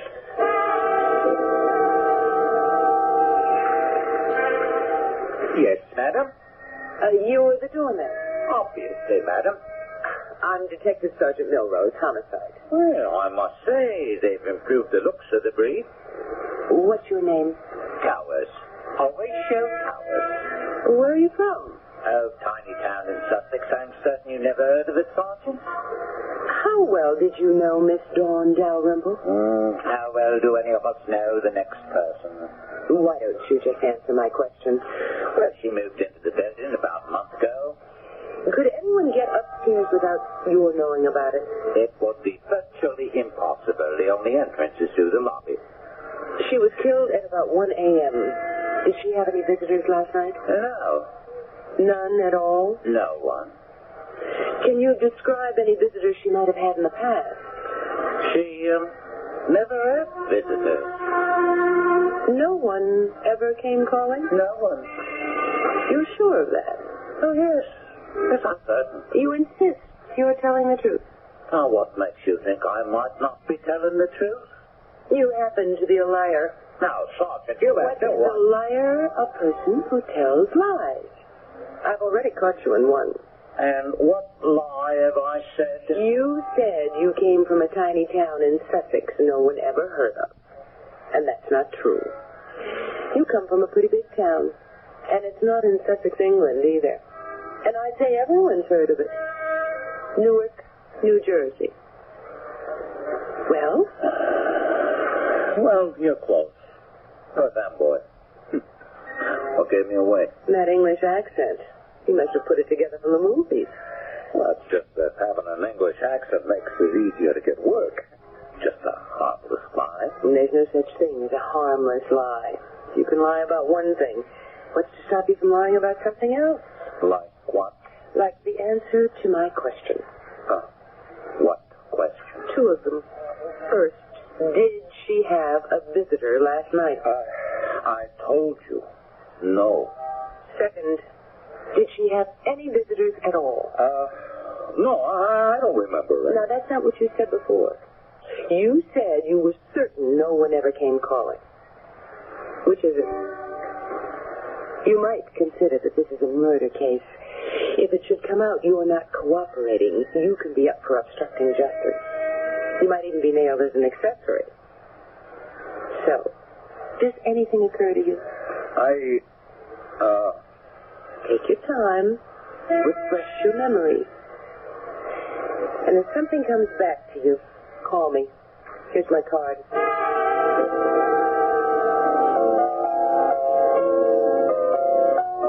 Hold it a second, will you? Eddie, how many times do I have to tell you? Classical style ballet does not go with our crowd. What I want you to give me is something. Everybody hold it. Hold it a second. How'd you get in here, sister? I'm looking for the manager. Here's my identification. Detective Sergeant Gertrude Milrose, Homicide Division. Eddie, give the kids a break, huh? What's your name? Jerry Taylor. I guess this is about poor Dawn, huh? How well did you know her? Now that I think of it, I didn't know her at all. Well, where was she from? I never know. What, didn't you ask her? Oh, sure. And all she said was out west. Did she ever mention anything at all about a family? No. I don't think she had one. Oh, why do you say that? There's lots of people all alone in the world, you know. Did she have any friends? No, not really. She wasn't close with any of the girls. Enemies? I wouldn't think so, but I really don't know. What were you paying her? $500 a week. Could she afford to live at the Shangri-La apartments? On $5 a week? I don't see how. So someone must have been paying the rent. Who? Beats me. Any boyfriends that you'd know about? Now, look, Sarge, there was nothing doing here. She'd show up, she'd do her 3 a night and go home. Alone, as far as I know. Why did you hire her? Why? Oh, what experience did she have? Well, not much, but she was a natural. She was just great. I've got copies of some clippings here. Reviews of her act when she opened from the trade papers and the local papers. They're not so good. Oh, you can't go by what the critics say. Maybe. But you have to be impressed when all the critics seem to be in complete agreement. And each of them says almost the same thing, Mr. Taylor. The act is amateurish. She has no real singing voice. Let me tell you something these critics just don't understand. This is a saloon, you understand? The guys who come in, well, they usually have guilty consciences. In the first place, why aren't they home with their family? Second, many of them are cheating on their wives. Now, you see what I'm driving at? No. So here she is. She has this, I can only describe it as a virginal appearance. You know, she's kind of sweet and pure and unspoiled. And she keeps them crying into their drinks and ordering more. And that's what this joint is all about. Why did you hire her? I just told you. For your sake, I hope you tell me the truth. Why would I lie? Why would he lie, Sergeant Milrose? Captain, he hires a girl who's a complete amateur. And he runs a very expensive club. Ah, but have you seen her picture? Best-looking girl I ever saw. She was. Oh, but she needed more than that to carry a show. Why do you say he lied? He said that she was good for business, but she wasn't. How do you know that? I spoke to the help. She was a flop. Business had been falling off all month. Maybe they were jealous of her. No, they didn't even know her. She was a loner. So, here you have a girl nobody knows, and she gets a job she's not entitled to. Well, whoever said show business was fair. But she's so completely out of place. Next, she lives in a penthouse in the most luxurious building in the city. She has a source of income that we don't know about. That's right. A man. And now it makes a certain amount of sense. Okay. The guy's rich enough to set her up in an apartment. He's got enough clout to get her the job in El Dorado. And he has to be married or have other good reasons for staying in the background. But since she's got him, she'd be crazy to go out with anyone else. And that's why she kept to herself. Whoever he is, he comes late at night. How does he get past the doorman? He doesn't. He pays them off. We can't prove that. No, but we can work on it. How? Well, he's the only witness to a murder. He didn't see it. He didn't have to. All he has to do is to testify that a certain person who's been seeing Miss Dawn Dalrymple regularly had gone up there the night she was killed. Sergeant, it occurs to me that the killer might be afraid the doorman might do that very thing. Exactly, Captain. And do you think that might have occurred to the doorman? I couldn't say. He's not really very bright. Someone might suggest it to him.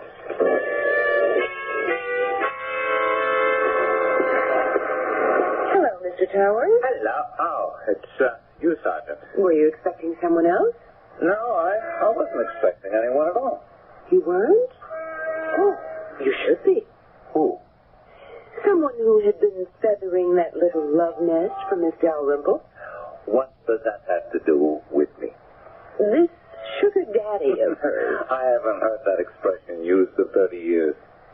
He paid you to keep your mouth shut. Sergeant, I know my rights. You can't go around making accusations. So far, the killer is in the clear. We have nothing to tie him to Miss Dalrymple. But there's a loose end. What? Who? You. You could identify him as a regular visitor. You can place him here on the night of the murder. But I'm telling you the truth. Well, then you have nothing to worry about. That's right. I don't. You seem to be perspiring. Well, the weather's very hot. For witnesses. I find it very comfortable. Well, I've prevailed upon my commanding officer to provide you with protection. You see that squad car parked at the curb? Someone will be keeping an eye on you 24 hours a day. On the job, at home, wherever you happen to be. So you see, you don't have to worry about a thing. For the time being.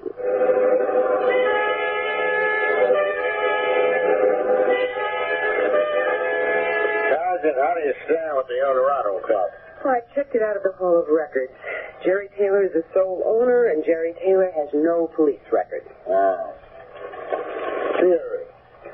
Jerry Taylor falls madly in love with Dawn Dalrymple. Gives her a job. Sets her up. I don't believe it. He's not the type. Sergeant, what do you know about love? How is that question germane to this discussion, Captain? Love doesn't recognize type, Sergeant. Now, here's this Jerry Taylor, filled with street smarts. He's been around. He knows every angle. Cynical. Believes in nothing and nobody. Considers most people suckers. And he turns out to be the biggest sucker of them all. Finds out she's been two-timing him, so he kills her.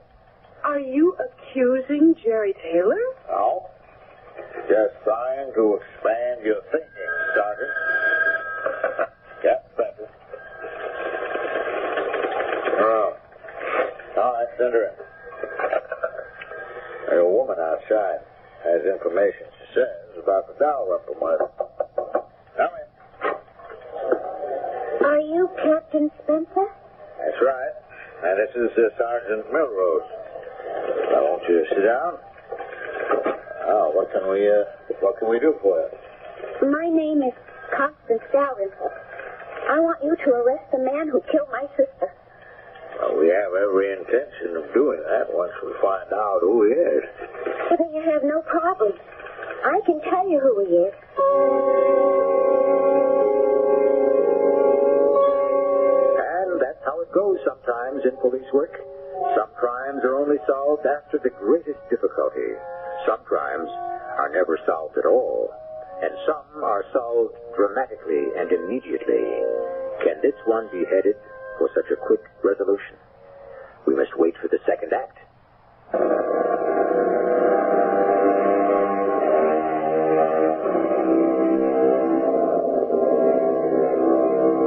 She seemed to be a girl nobody knew, or at least that's what those who worked with her claimed. She had a job she didn't deserve to hold, and she lived in an apartment she obviously couldn't afford. Clearly, someone was supporting her until that very last night when a protection was suddenly withdrawn. And now she's dead. And just as no one seemed to know how she lived, no one seems to know why she died. However, enlightenment seems to be at hand. Here is her sister. You were Constance Dalrymple? Yes. I read about my sister in the newspaper back home. Where's that? A little town in South Dakota you never heard of. She is the first person from there ever to get murdered. She said she'd become famous for something one day. I predicted it, you know? You knew she'd be murdered? Sure thing. Why? Well, she was bound for Hollywood or New York. What's the difference? Either's just as bad for a girl like her. Why do you say that? Oh, she could have danced or acted or sang, all right. That's one thing. But all she had was this baby face. Now, you said you knew the killer. Mm-hmm. He is one of two men. Take your pick. He could be a fellow called Wolf Berengaria. Wolf Berengaria? He's the head of the syndicate. Or he could be Chester Dawkins, Jr. You can't be serious. Why not? Well, Chester Dawkins, Jr. is probably among the 20 richest men in the country. And he probably killed my sister. That's very difficult to believe, Miss Dalrymple. Well, if he didn't do it, then this Wolf Berengaria did. As I say, take your pick. Miss Dalrymple, why are you making these accusations? About a year ago, my sister left home to win fame and fortune, as they say, on the stage. I didn't hear from her at all until about, 10 days ago. We had a fight and we didn't part on the best of terms. She called to tell me she was doing well, that she had a job in a nightclub. The Eldorado. The Eldorado. Did she tell you how she got it? She'd met this fellow, Wolf Berengaria, who was a friend of Jerry Taylor, who owned the club, and Mr. Berengaria put in a good word for her. I can imagine what that word was. Well, then she met this friend of Mr. Berengaria's, Mr. Chester Dawkins, this famous millionaire. Dawkins, a friend of Wolf Berengaria. That's hard to believe. Well, I'm just telling you what she told me. Well, anyhow, Mr. Dawkins fell in love with her. Love? The kind of love that would make him divorce his wife, who happens to be one of the most beautiful women in America? I'm telling you what she told me. All right, go ahead. Well, anyhow, Wolf Berengaria was also in love with her. So, the two of them, Mr. Dawkins, Mr. Berengaria, had words about it. So, one of them killed her out of jealousy. Do you have any proof, Miss Dalrymple? Proof of what? Of what you told us. Well, what do you mean by proof? Well, she means that we cannot proceed on just your say-so. And why not? Well, one, how do we know that she told you such a thing? And two, even if she did, how would we know that it's true? In other words, you're not going to do anything about it. We didn't say that. I'll go to the newspaper. No paper would dare print such a story without proof. But somebody's got to do something. Somebody will. Meanwhile, if I were you, I wouldn't make public accusations. You could annoy some very powerful people. Mr. Taylor, which one of them recommended Dawn Dalrymple for the job? Wolf Berengaria or Chester Dawkins, Jr.? I don't know what you're talking about. Who are those two people? Are you saying you never heard of them? Well, sure, but what do they have to do with me? Well, hiring Dawn Dalrymple couldn't have been your idea. Certainly you wouldn't keep her unless you had to. Now, Wolf Berengaria could have threatened you with muscle. Chester Dawkins could have agreed to cover your losses. So, Mr. Taylor? I still say I don't know what you're talking about. As it stands, we have nothing yet to tie either man to Dawn Dalrymple. But now that she's dead, the killer might realize that you, Jerry Taylor, are aware of the connection, and this might become a source of worry to him. Sergeant, let me tell you something for your own good. And probably for your good, too. But mostly for yours. Lay off. What? The Dawn Dalrymple murder. Look, I'm paid by the city to apprehend the killer. All right, go out and apprehend him. Pick up some drifters, some hood. Well, that's not the way it's done. You know, I like you, Sergeant. I mean, what can I do? I'm a sucker for the kind of serious good looks that you've got. I know nothing can happen, but, you get to be my age. The illusion is just as good as the reality, maybe better. Now, lay off this thing. You still haven't told me why. Because it's going to break your heart. You think so? Mm-hmm. You still believe in things like truth and justice and all the rest of it. You're going to find out that this case is just too big. It's going to run right over you. There's too much power involved here, too much money. We'll learn about the real world. Tell me more. You kidding? I told you too much already.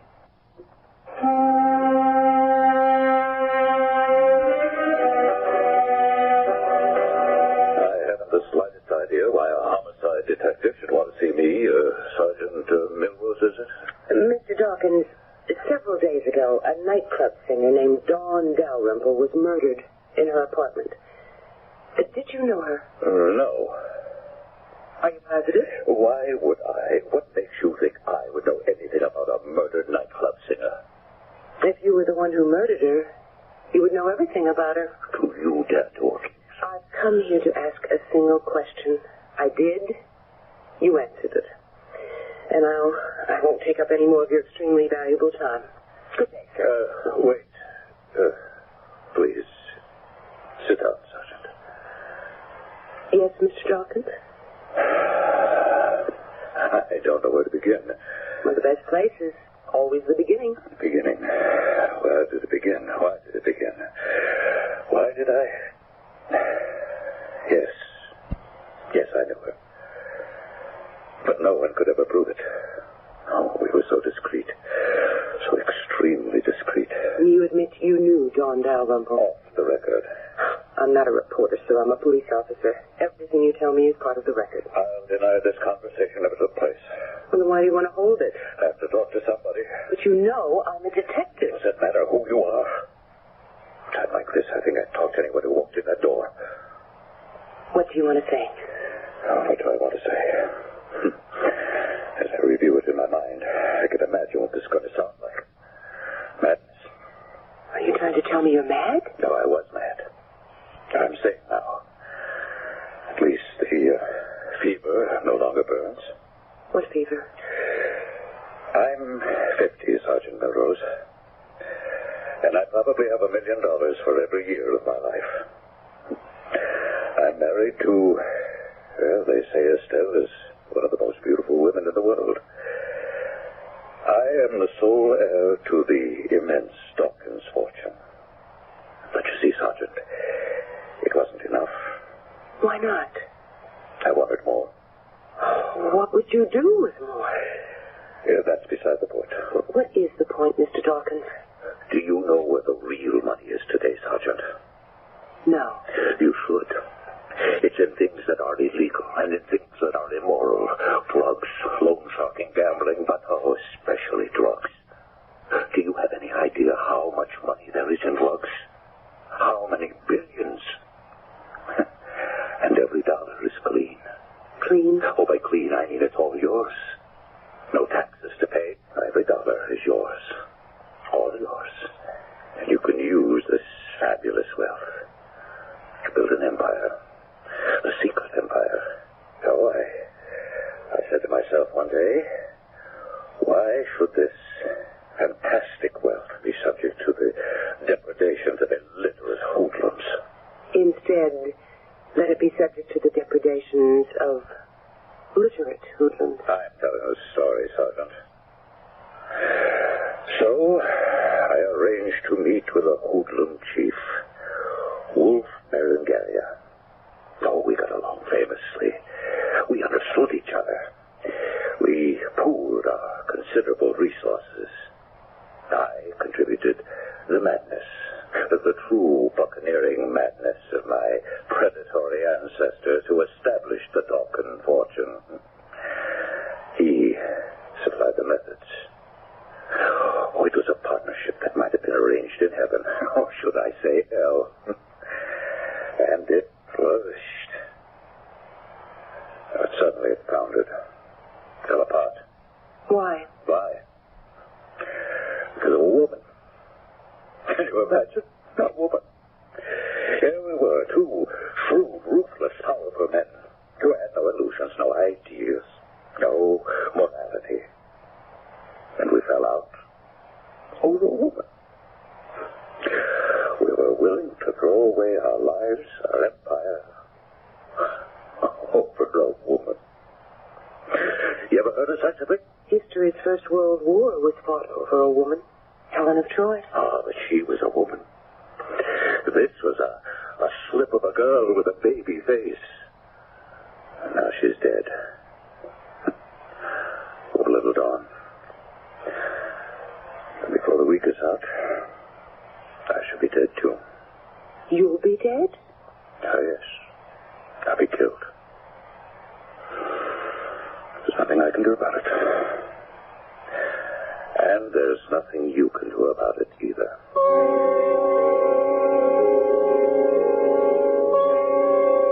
Here you have one of the world's richest and most powerful men saying he's about to be killed, and there's nothing anyone can do about it.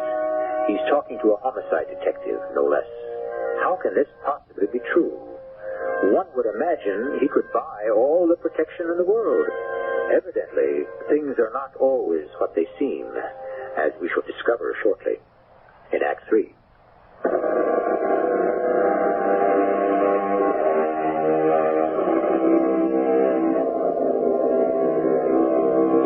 Death, said old Marcus Aurelius, is a secret of nature. But evidently, Mr. Chester Dawkins, Jr. has penetrated that secret. To him, the date of his death is not what it is to most of us, a mysterious event to take place in the undetermined future. It is a happening that will be celebrated, if that's the word, before the week is out. Why do you say you'll be dead soon? I happen to know the contract of my life has already been let out. Well, why do you think you've been set up for murder? Love. She belonged to him. Dawn? Yes. And one night he and I had scheduled an important meeting. He brought her along. I looked at her. She looked at me. We fell in love. You fell in love with her? This slip of a girl with a baby face? I only know it was love. The kind of love the poets write about. Oh, we met several times secretly, of course. And I knew I had to have this girl. I'd be willing to give up everything for her. Turns out I did. Who killed her? I knew it couldn't go on. Sooner or later, he'd have to find out. So I decided I'd just face him with it. I thought I had figured an entirely reasonable approach to the problem. So we met in a quiet, out of the way.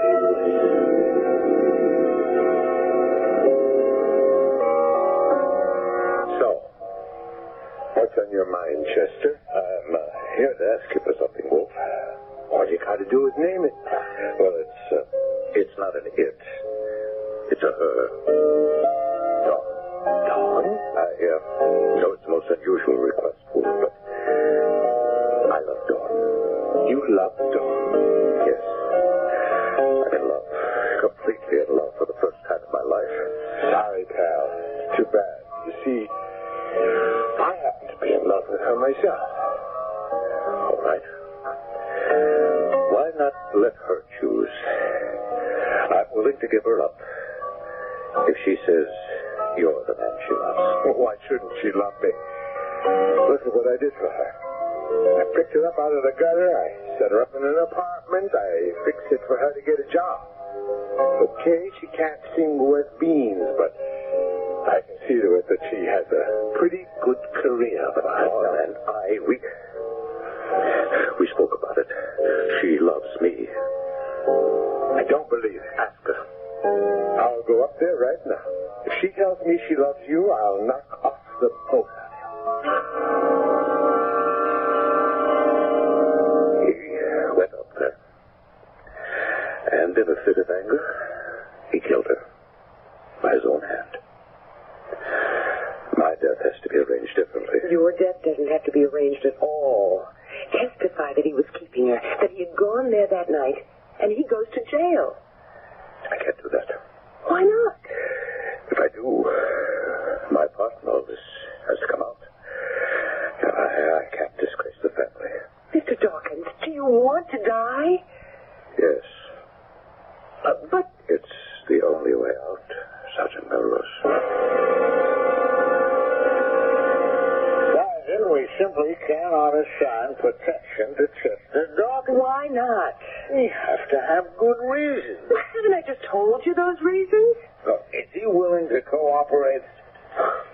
No. Well, then that's it. But this man is going to be killed, There's Captain. nothing we can do about it. You can assign the necessary protective surveillance. Yes, and the chief inspector will look at my assignment sheet and ask why. Dawkins won't cooperate, so I'm dead. You mean he's dead? Yeah. And that's what happens in the real world. This man is determined to die, and there's nothing anyone can do about it. But how can we just sit around and do nothing? All right, why don't you suggest something? Why don't we go to his office? We? Mm-hmm. This time, you talk to him. Maybe you can convince him. Listen, the truth is you're the best convincer we've got. But there's one thing you can do that I can't. What's that? Talk to him man to man.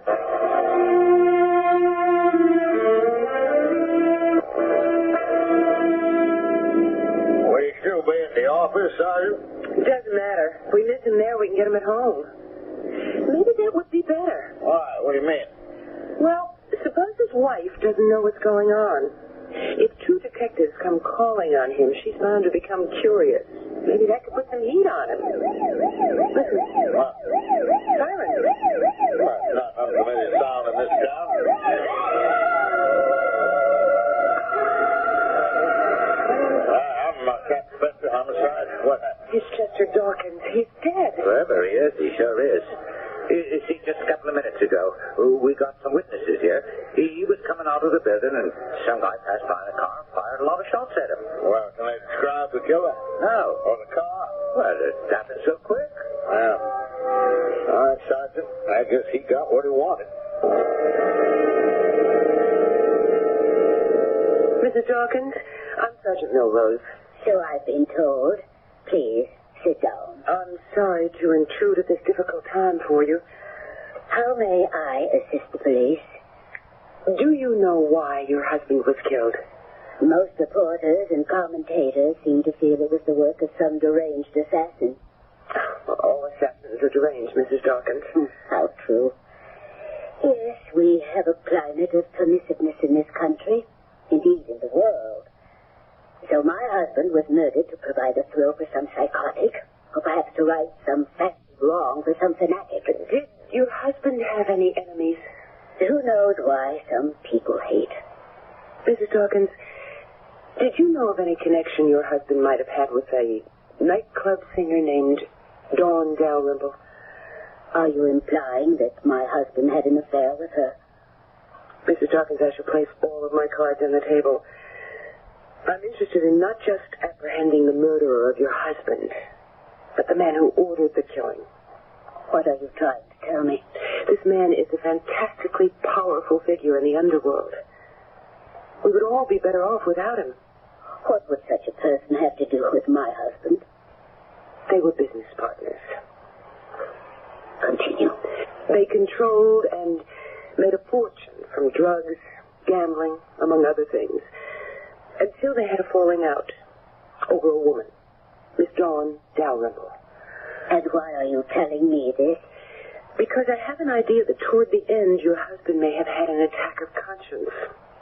Confess these things to you. In that event, you would have information that would help us. I see. Sergeant Melrose, I could play the role of the outraged wife and order you from my house, but that role doesn't suit me. Which role does? The one I've been performing for the past 25 years. That of the loving, devoted wife. Yes, he had an affair with her. It wasn't his first, but it was his most serious. He wanted to divorce me and marry her. And yes, he was in business with this Wolf Berengaria. Oh, where do they get those names? I could give you dates and places and provide much useful information, but I won't. You won't help bring his killers to justice? As far as I am concerned, justice was done. Oh, You have a duty as a citizen. You say that with such conviction. I'm sure you believe it. My duty is to myself and my family. My husband will not be revealed as a common criminal. We'll never get him, Sergeant. Don't say that. We're not equipped to get him. The Federals will do it if anyone can. And you know what they'll get him for, don't you? Income taxes.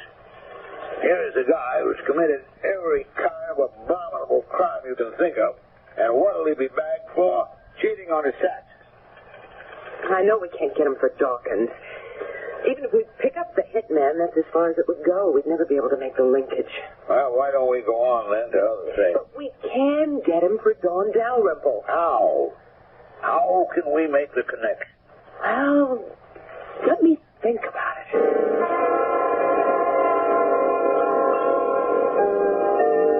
Good evening, gentlemen. I'm glad to see both of you. What's this all about, Sergeant?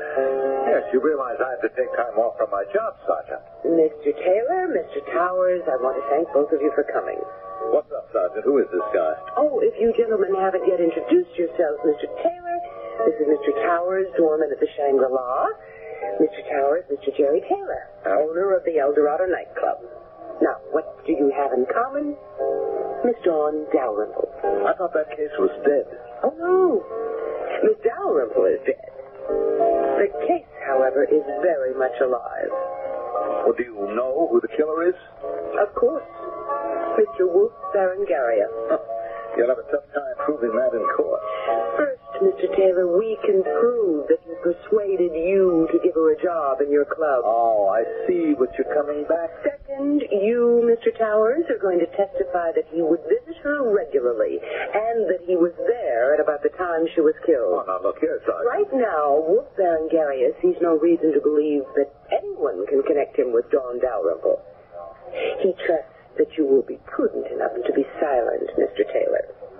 And he had bribed you, Mr. Towers, not to notice his visits to the Shangri-La. The case no longer appears in the media, and he may even have forgotten it himself. Oh, Sergeant, I'm not a lunatic. I have no intention. However, suppose I were to call on Mr. Berengaria. Suppose I were to remind him that there were people who could tie him to Dawn Dalrymple. You would have to assume that I knew who these people were. Question. How long could either of you expect to live? You wouldn't do that. You wouldn't go see Wolf Berengaria? No, I wouldn't. Because I'm not willing to sign your death warrants. Then what are we talking about, Sergeant? I would suggest that you both come forward. Make your sworn statements and place yourself in the protective custody of the police. We'd be crazy to do that. You'd be crazy not to do it. Oh, and then we have Miss Constance Dalrymple. Who is she? The sister. You see, she knows. What does she know? She knows that Wolf Berengaria got Dawn a job in your club, Mr. Taylor, and set her up in your apartment house, Mr. Towers. How does she know? Dawn told her, and she came to us, which is how I know. But she has no proof. She wanted to run it in the newspapers. I managed to talk her out of it temporarily. But if she sees nothing's happening, no one will be able to hold her back. She has no proof. You keep saying that, but does it matter? She'll get a hearing. She'll force Wolf Berengaria to get rid of you. I just thought I'd get together with you and explain the position. And now that I have, I really must be on my way. Now, wait a minute, Sergeant. You can't do this. I'm not doing anything. I'm just telling you that nature is about to take its course. Miss, Sergeant Melrose, why don't we discuss this further? Yeah, Sergeant, why don't you sit down and let's talk. Of course, gentlemen. Let's sit down and talk about the real world. And they did. They made the only decision that was practical. They decided to testify. They really had no other choice. Mr. Wolf Berengaria, who had killed or caused to be killed over 100 people, was finally brought low. Not because of taxes, but because of a slip of a girl with a baby face. For further thoughts on this theme, let us meet again shortly.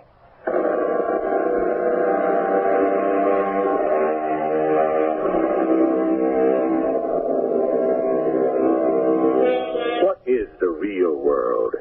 Is it in truth the graveyard of all our ideals, or is it a testing place for our resolve?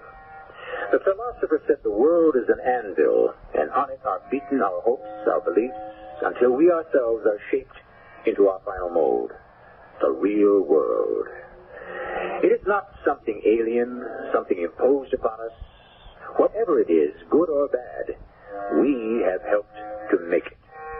Our cast included Joyce Gordon, Mandel Kramer, Ray Owens, and E.V. Juster. The entire production was under the direction of Hyman Brown. This is E.G. Marshall inviting you to return to our Mystery Theater for another adventure in the macabre. Until next time, pleasant dreams.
Theater presents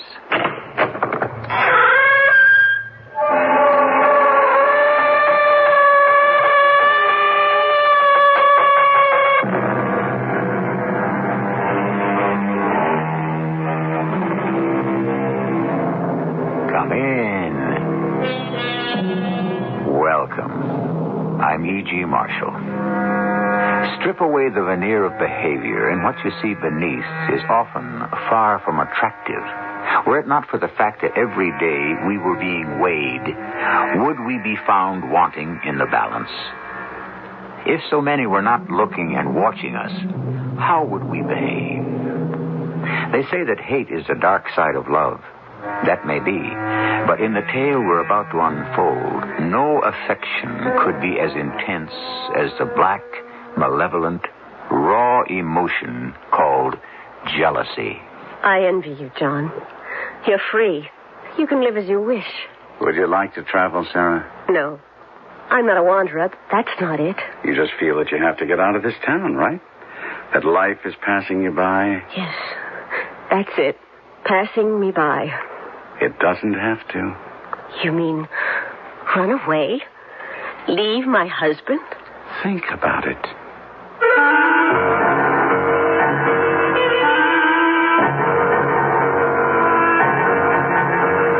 Our mystery drama, Flashpoint, based on a classic by H.G. Wells, was written especially for the Mystery Theater by James Agate, Jr., and stars Felicia Farr and Kevin McCarthy. I'll be back shortly with Act One. The summertime. Time for swimming pools, barbecues, and all kinds of outdoor activities and fun. but also time for extra safety precautions. To make your summer more enjoyable, Underwriters Laboratories want you to please remember that water and electricity never mix. Water or dampness increase the possibility of a shock hazard, so avoid using electrical appliances where they might fall into a pool or wet surface. Also, refrain from using electric rotisseries or power tools where they may get wet. And never attempt to use an electric lawnmower or hedge trimmer when your grass or shrubbery is wet. And remember, outdoor extension cords are designed and tested to withstand conceivable climate conditions. So be certain the extension cord you use outdoors is labeled for outdoor use. This is summer safety information from UL and this station.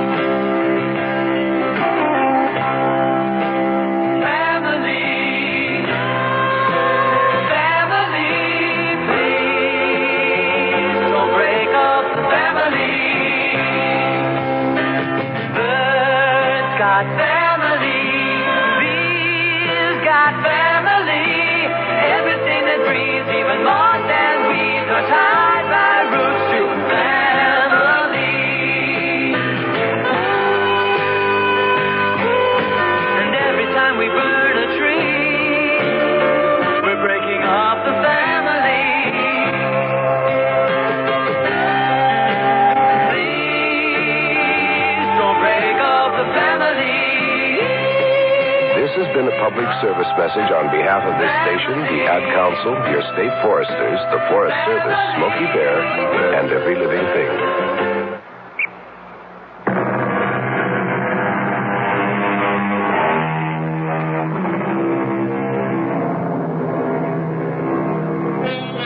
H.G. Wells was a writer of many worlds, indeed even of a war between worlds.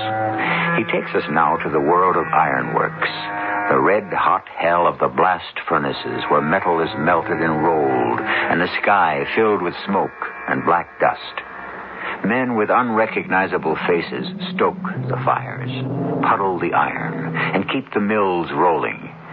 Into this world of Pennsylvania industry, there arrives one John Roth, a writer for one of those slick magazines that cover the universe each month in 65 pages. I just couldn't leave tonight, Sarah. I had to see you once more. But it's all arranged where we'll be meeting tomorrow in the city. Silly, isn't it?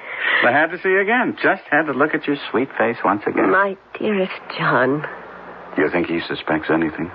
Not him. He has no imagination, no poetry. Poetry. That's what my editor asked me to look for when he sent me out here. Did I tell you that, Sarah? I thought he was crazy. Al Roth, he said, I want you to go up there and write a feature on those people. But don't give me a story about weary men and careworn women. I want to see the beauty of the place. Your editor ought to sit in this window and look out at our stiff, black trees. Beauty of the place. If it weren't for him, I would never have met you. I can see your face. When was it? A week ago? When Horrocks walked in the door with you and I looked up and you looked at me? You know, I've always meant to ask you about that. You know, your husband calls you Sarah, and you call him by his last name. I always have, I guess. Here it goes. Every hour, day and night, carrying coal to the furnaces. Ooh, it sounds like she's coming right through this house. Smoke! Under the door, through the window. How do you stand it? You get used to it. I lived up this way when I was a kid. I guess that's why the editor asked me to go. Thought I'd get along with the workmen, speak their language. You're very good, John, at bringing people out. You know, when I was a boy, all this country was fresh and beautiful, and now it's hell. That's what the nights are all summer long. So hot you could cry. You don't think he's suspicious or anything? Not he. Well, tonight's going to pass quickly. And then you can say goodbye to all this filth. Tomorrow, everything will be clean. I can almost not believe it. Tomorrow. My darling. Oh, my darling, give me your sweet little hand. 1 week ago, I didn't know you, John. How life can change you in 1 week. Oh, my dear one, my dearest John. Unknown to us, a real door had opened. And when it shut, it was like a pistol going off. He stood in the corner of the room, the shadow making him look twice as big. When had he opened that door? What had he heard? What had he seen? Good evening. Good evening. Good evening. I was afraid I'd missed you, Mr. Horrocks. I've been down to the post office and sent off as much of the article as I'd finished, and I thought I ought to stay over one more night, and you promised to show me some fine effects of the moonlight and smoke. Did I? Promised to show you some fine effects of moonlight and smoke. Yeah, and I thought I might catch you tonight before you went down to the works and come with you. Of course. I promised to show you the works under their proper dramatic conditions. Well, if I'm troubling you... No, not in the least. I mean, I was planning after you showed me around the place one last time to take the midnight local back to city. There's a lot to see. Horrocks has a theory that machinery is beautiful and everything else in the world ugly. Well, I can't say as how I disagree with that. Well, it is one great theory. His one discovery in art. I'm slow to make discoveries. But when I discover... Oh, yes, Horrocks. Tell us. Nothing. I suppose you wouldn't want to eat before you go back to the works. No, I'm not hungry. I don't know how you keep up your strength. I manage. He is very strong, Mr. Roth. All the men say so. But I promised to show you the works. You ready to go? Yes, indeed. Very well. Let's be off, then. You'd better say goodbye to Mrs. Horrocks. Oh, yes. Good evening, Mrs. Horrocks. What did he mean? You'd better say goodbye. Why goodbye? Why not so long or au revoir? Oh, that's crazy. These iron men don't say things like au revoir. No. He doesn't know anything about... He couldn't guess anything. But where are we? He's leading me along the path beside the railroad. I can see the blast furnaces up ahead. So you almost finished what you were writing, Mr. Roth. Well, I talked to everybody I could find, thanks to you. Now all I need is a little descriptive poetry. All those fine effects you mentioned. Fine effects. Oh, yes. Everywhere. I'll show them to you. I'm not a poetic man, Mr. Roth, but I got eyes. These tracks along which we're walking, they're the veins and arteries of the furnaces. Tons of coal roll along here every hour. A bloodstream feeding the furnaces. That's good. A bloodstream. Very good. You see down there those big, fat, white sparks? Mm-hmm. Steam hammer makes those. Watch it. One misstep and you're down that embankment and we'd never find you. I couldn't tell whether Horrocks had pushed me or grabbed at me. He lifted me up as if I were a toy and set me down closer to the tracks. I looked up at him, and his face broke into a big smile. You stick close by me. I'll take care of you good, Mr. Roth. Come on. We've a ways to go. To get across the tracks before the next coal train comes. Every hour, you know. Not enough room for a man to stand on this side. Hey, easy. You know, you're pulling my arm off, Mr. Horrocks, dragging me along like this. Oh, am I? I'm only concerned with your safety. Come on, we gotta move. A step high here, over the tracks. Good. Take a deep breath. Smoke is good for the lungs. Yeah, here comes food for my furnaces. Black, heavy, rich coal. Mr. Horrocks, that sign up there, what does it say? Beware of trains. I wrote that on a piece of board 25 years ago. That was right after my father stood here, talking, 1 foot on the tracks. Didn't figure the train was coming so fast. Cowcatcher caught him, threw him 50 feet into the air, right back onto the tracks. Nothing left to recognize afterwards. He was the manager of the works before me. You've had a hard life, Mr. Horrocks. I fought for every inch. That's why I aim to keep what I've won. Here she comes. That big round eye of light can hypnotize you. Fine effect, wouldn't you say? Horrocks, let go! Horrocks!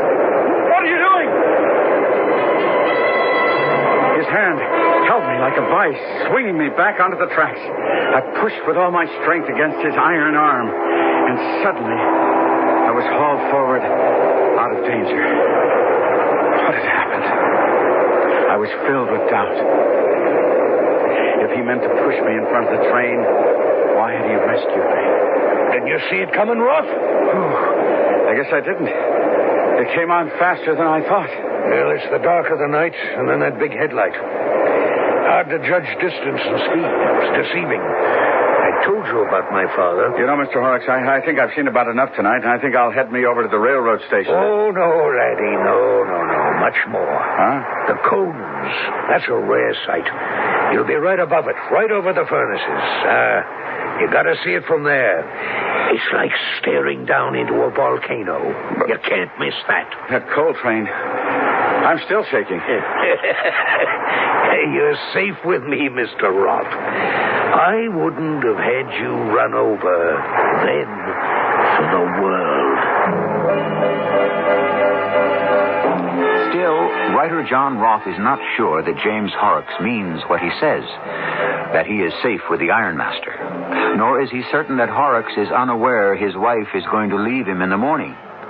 Surely Horrocks wouldn't do anything dumb. Even if a wife was running out on a husband, would any man in his right mind push his rival under a train for that? That is, presuming James Horrocks is in his right mind. My bet is we'll know a great deal more when I return with Act 2. Hey there, home improver. You see, the old paint on your house is wearing a little thin, and so's your bank account. Well, right now you can save a bundle, Bunky, at your Olympic dealer. Buy 4 gallons of any one Olympic product and get 1 more free. Olympic Overcoat, the house paint made to cover old paint. Olympic Stain in both oil and latex. Hurry, 1 free with 4 on all Olympic products till September 16th at your participating Olympic dealer. He's in the yellow pages. Wanna hear you grunt? Wanna see you grin? Until you experience jumping off of a mountain, driving a truck, learning how to ski, or learning how to survive by yourself, that is a learning process to overcome the unknown. In the Army, your mind and body are challenged every day because the most important thing you have to depend on is you. Join the people. For more information, see your local Army representative. Hey, Dad, here's a letter from Maria. Maria? My friend down in Brazil. Oh. She says her little brother was very sick, but at the clinic, the people from Project Hope helped his doctor to make him well. That's great. What's Project Hope? Project Hope? Well, that's a group of doctors and nurses who share their medical skills with others in developing areas of the world. Let me show you something. You see this pebble? Uh-huh. Well, we drop it into the pond, and what happens? It makes ripples, and they're spreading out bigger and bigger. Okay. The Project Hope teams teach others who teach others and so on, so those medical skills spread out and multiply just like those ripples. Well, I can tell Maria is happy. She says, obrigado, Project Hope. Obrigado? That's how Brazilians say thank you, Project Hope. A generation of hope, helping save lives and make them better in 25 countries, including ours. Give to Project Hope, Room A, Washington, D.C., 20007. Help make waves.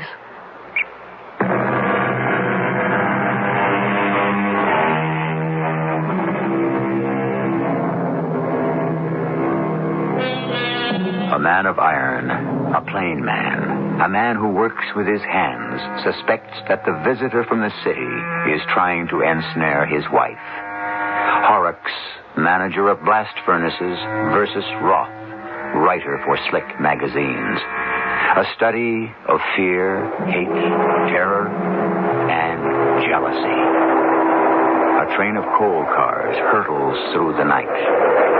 What had happened a moment ago? Was was I imagining it? Or had Horrocks actually held me onto the tracks in the path of the train? Did he know something? Or suspect something? Or is my nervousness just guilt? Or was I just now within a hair's breadth of being murdered? Is that possible? Who knows? Who really knows? A man with the primitive instincts of possession, suspecting I was after his woman? I must do what I can to throw him off the scent. Now, there's a thing of beauty. Those big high cylinders boiling inside, smoke lifting out. They're giants. Goliaths, that's the word for them. I mean, they're rough. There you have real beauty. Black clouds pouring out. Smoke you can see and taste for miles. Look here, they say. Man is working. Man is making the tools to live by. Man is here. Well, you certainly have a way of putting things, Mr. Horrocks. That furnace to the right is my pit. 75 feet of him. I packed him myself, and he's been boiling away cheerfully with iron in his guts for 5 whole years. I have a particular fancy for him. Yeah, see that? I tipped a truck full of coal into his mouth, and it says thank you, and belches out those red flames. I say these giants are just as living as you or me. Certainly you get some fine effects of color with your furnaces. Oh, color? You want color? I'll give you color. I don't hang back, Roth. I know these tracks like the back of my hand. I'll take you by the arm. You won't fall. Just come along with me. Color, eh? Now there's color. See? See there, that string of green lights, red and white lights? Signals for my bloodstream railroad. The track is clear. Come along, you rusty trucks. Feed coal to my friends.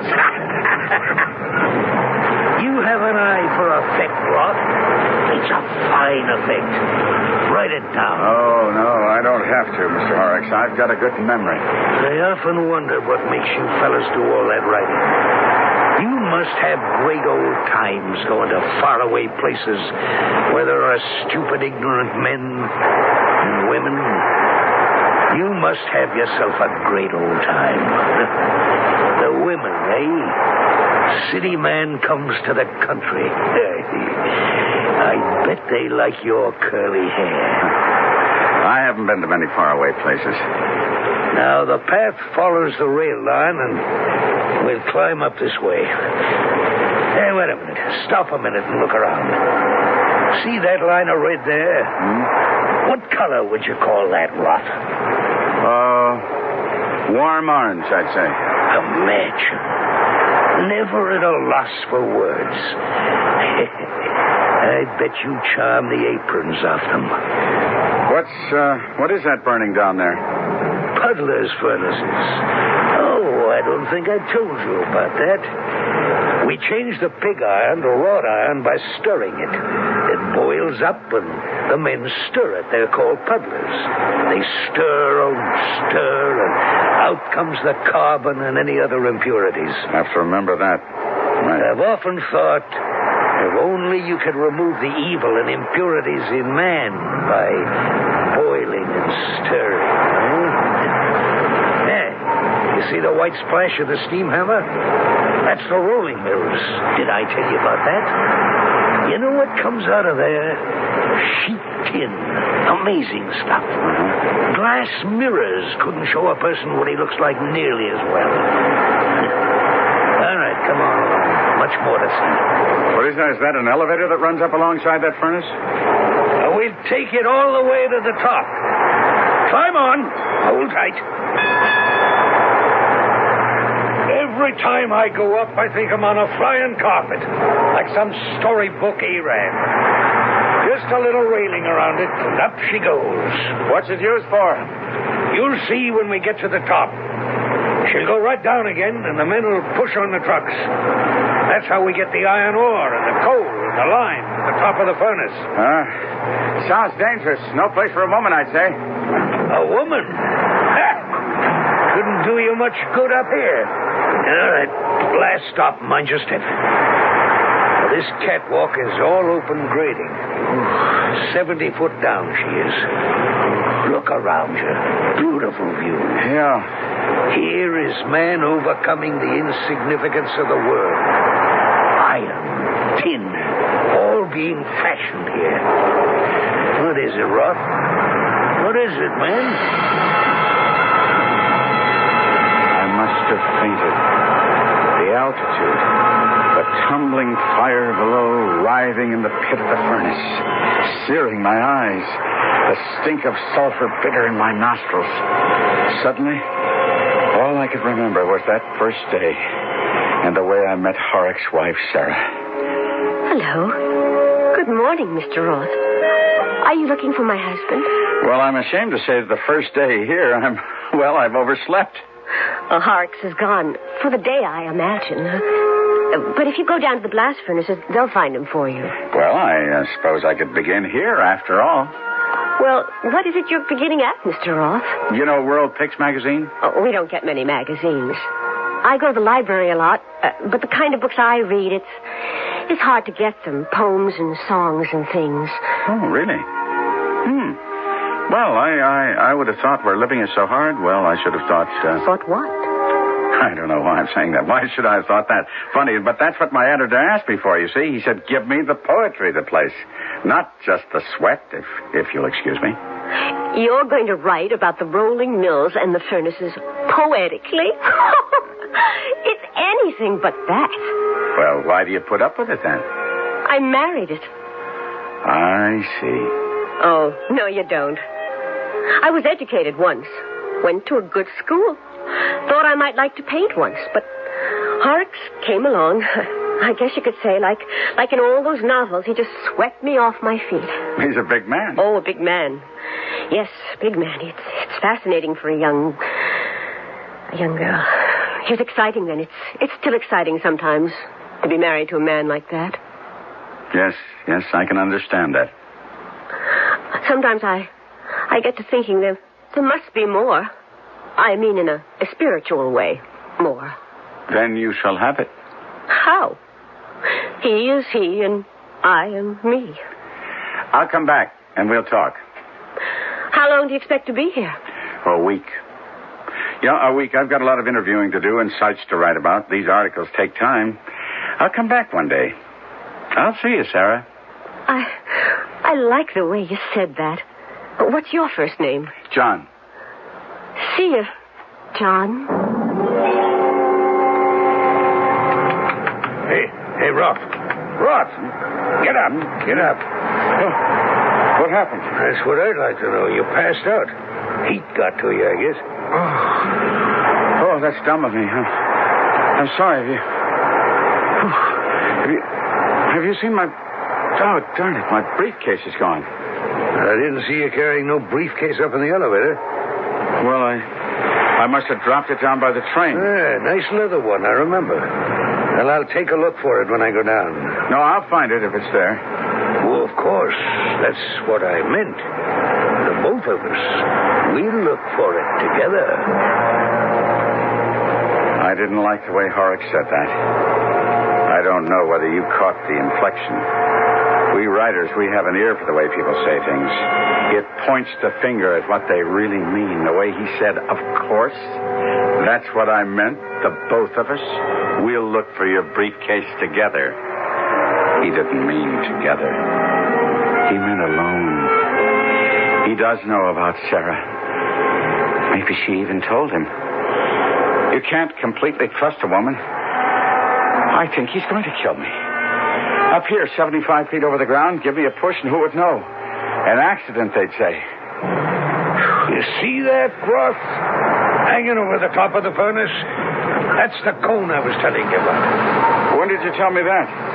These furnaces used to be hotter and better before we shoved those cones down their throats. The flames used to flare out of the open throats. Of course, we wasted a lot of heat. Now we run off that into pipes and burn it to heat the blast. And the top is shut by the cone. Hey, you see what the cone's doing, swinging like that? It's hung by a chain from a level. It's all balanced. Yes. Yes, it's pretty. Whew. That big burst of fire and smoke. We throw in the fuel, the cone dips. Like that. See? The fire comes right up at you. Oh, Mr. Horrocks. It's too warm up here for me. Besides, I don't like heights very much. I never did. Too hot for you? Yeah, I can get just as good a visual effect of the thing from down below. A little heat won't hurt you. And if looking down 60 or 70 feet gets too much for you, why, turn your head the other way. The smoke and the fire became unreal. And in its place, there was a green tree. And Sarah, could that have been only the day before yesterday? Do you know, this is the only tree for miles around that's still green. The only place the birds have to come to. I'm glad we're seeing each other here. What time should you be going back to the house? He may not come home for dinner, but I'd better be home by 6 just in case. We've got the whole afternoon. Where are you supposed to be right now, John? I am exactly where I'm supposed to be.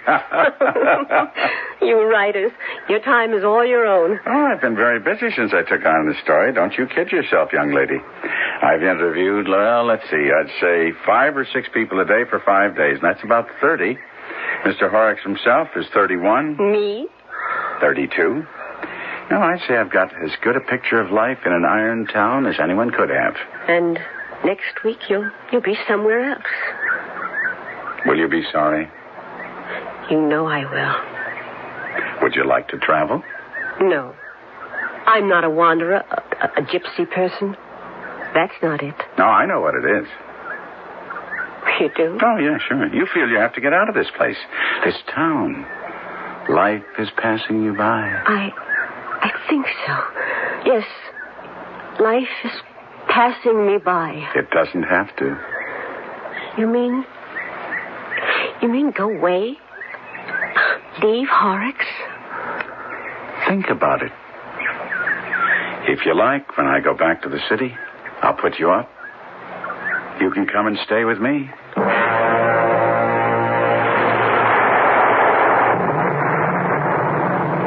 It gets you, doesn't it, Roth?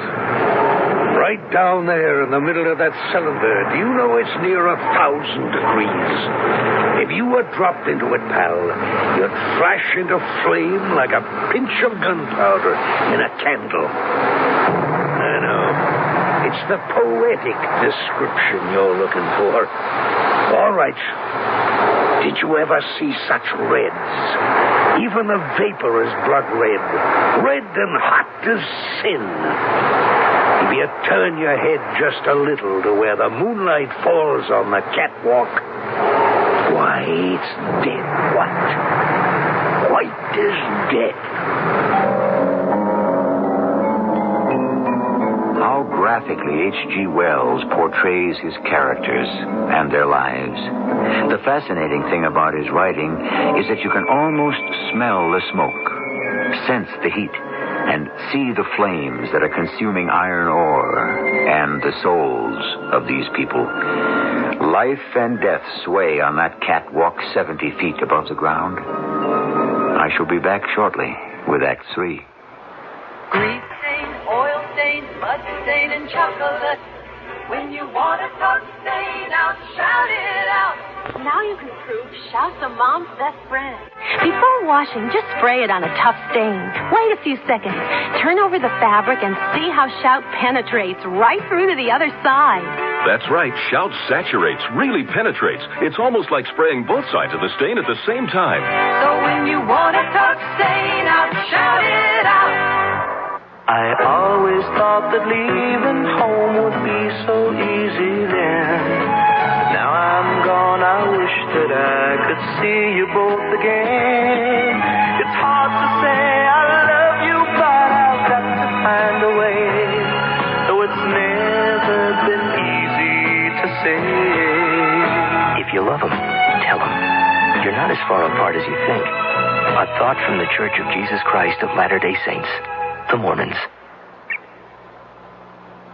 Yeah? And in a CB-related story out of Hampton, Virginia, a woman who found herself being followed down a dark street by a suspicious-looking car used her CB to call for help. Someday you may need all the CB help you can get. When that time comes, you'll want the built-to-take-it power and performance of a Royce CB. Of course, you may never need all the power and high-performance features we build into every Royce CB, but why take a chance? Make your CB a Royce CB, because someday you may need all the CB you can get. Ben Franklin, products you know, prices you'll like. Are your carpets as clean as you'd like? It's easy to clean them yourself with Rinse and Vac, the do-it-yourself carpet cleaning system.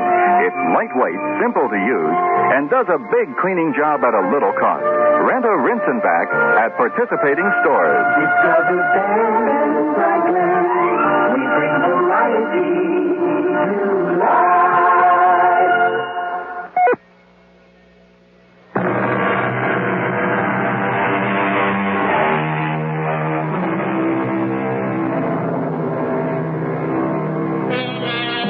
The line between danger and death gets narrower and shorter with every passing second. Horrocks is in his element, Roth out of his. But the question uppermost in my mind derives from this story's title. What will be the flashpoint? When will threats become deeds? When will this war of nerves explode? That moment, I felt as close to the gates of hell as I had ever in my life. An ordinary man wouldn't dream of revenging himself like this, but Horrocks was no ordinary man. Was all of this some wild and weird prank of his, a joke? Terrorizing me in his inimitable, friendly fashion? Dropped me over the side of the catwalk into that cauldron? Would a sane man do that for a woman? Especially Sarah. Beautiful, isn't it? I knew that you, as a writer of serious stuff, would appreciate it, Roth. Well, that's quite a metaphor you just gave me. Did I? Red and hot as sin, white as death. You have a lot of imagination, Mr. Horrocks. My wife would agree with you, but she says it's the wrong kind. Well, in fact, perhaps you have too much imagination. What do you mean by that? You might be imagining things that aren't so. Is that true, Mr. Roth? Imagining things that could make a man do things he might regret. I won't regret anything. You might, but I won't. Well, now it's my turn to ask what you mean. You don't know, do you, Mr. Big City Writer with your big city ways? No. I haven't the slightest idea. Now, take your hands off me. Oh, now only a friendly gesture. You're not afraid of me, are you, Mr. Writer? Well, I'll tell you something. I'm not afraid of you either. All right, then, if you don't like my arm about your shoulder. Funny. Coming from you who likes to put his arm around people. Like my wife, Sarah. It's not true. I suppose to be a good writer, you have to be a terrible liar. And you're a terrible liar, Mr. Roth. And I'll tell you something else. I should be thankful to you. Take her with you. Take her far away from me. She's been no wife to me. One eye looking at me, one eye looking at someone else. You think you're the first? Mr. Horrocks, now, can't we treat this like grown men? She's nothing to you? Well, she's nothing to me either. That's really the way it is. Oh, I see. She's nothing to you. That makes it a little different. Well, of course it does. I knew you'd understand. I could strangle you. She's nothing to you. Is that it? No, I don't mean exactly that. She's a dear person, but I had no intention of interfering with your marriage. Neither did the others. What others? They tried, but they left. Someone even got a little overheated, you might say. You're not telling me that... I don't believe it. You couldn't. I'm not telling you what, Mr. Writer. That Mr. Lawyer and Mr. Photographer and several other misters didn't ask me personally to show them around the ironworks. I don't understand. Oh, yes, you do, but you hope you don't. There was a certain Mr. Granger who taught school. He had a lot of books to lend certain people, including Sarah. He had curly hair, something like yours. Or was he the doctor? It's hard to remember. But I was showing someone how the puddlers stir the molten pig, and the dear man became so interested, he lost his balance. And, of course, his life. I want to leave here now. You send for that elevator. Don't you want to hear about the others? Of course. You're the first, Mr. Roth, who were interested in the poetry of these ironworks. There's much more to be seen from up here. Horrocks, I'll forget everything you told me. See, I don't remember a thing. Not even the soft face of my Sarah? No, not a thing. Never. Forgotten. Forever. Mr. Roth, I do believe you are trembling. Why do you imagine the worst? Because I'm 3 times stronger than you? Perhaps I was just going to teach you a little lesson. Put a little fear in you. What? But I think I was mistaken. You're past teaching anything to. You're way past learning. Hot, isn't it? All that fire and molten metal. Did I tell you the temperature down there in the heart of the furnace is 1,000 degrees? 1,000. That's one of my favorite old furnaces, too. Him and me are good friends. Put your hands out, Roth. Hold on to the handrail. It's secure. It won't buckle. My old baby. Lean out and feel the heat of his breath. Why, even way up here, I've seen the rainwater boiling off the trucks. Now take that coat. See, it's hanging out over the hot mouth by a chain. Oh, I wouldn't want anyone to happen to step off the catwalk onto that. Too hot even to roast cakes on. 300 degrees. That much? Centigrade, mind you. It'd boil the blood out of a human being in no time. Let go of me. Let go of my arm. You stupid city fool. Woman hunter. Let go of that rail.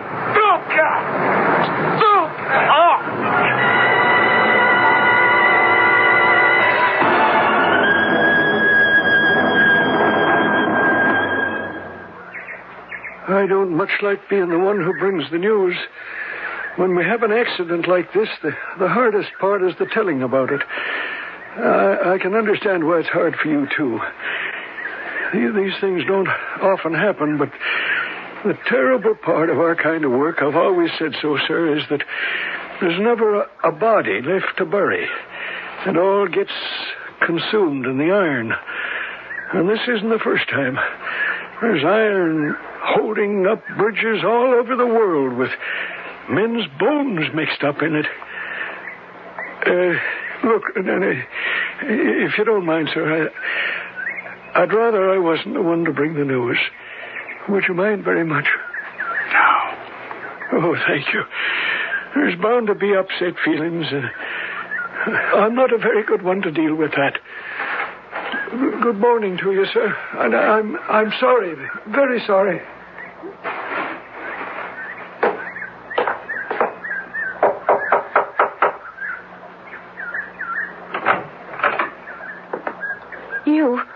Where's...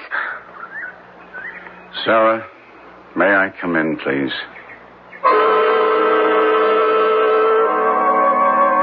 Now, Sarah, you have to stop shaking like that. Try to get a hold of yourself. I can't help it. It's taken hold of me as if I have no control over my body anymore.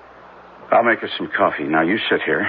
Just wrap that blanket around yourself. Keep warm. And I'm sure I can find everything in the kitchen. No, don't go, Mr. Roth. Would you mind? Just come back and sit where you were. Sit here with me in the living room. Please, don't leave. Don't leave me, please. All right. What a night it's been. Were you with Horrocks all the time, Mr. Roth? Sarah, can I ask you, what is it? I mean, suddenly you're so formal. This Mr. Roth business. What are you talking about? Well, we're not exactly strangers. Mr. Roth? I don't know what you're talking about. All right, forget it. I'm sorry I mentioned it. It's just suddenly we don't know each other. Well, we're not friends. I only met you a week ago, Mr. Roth. My husband introduced us. You were writing an article about blast furnace people for a magazine. I don't know what you expected me. Nothing, Mrs. Horrocks.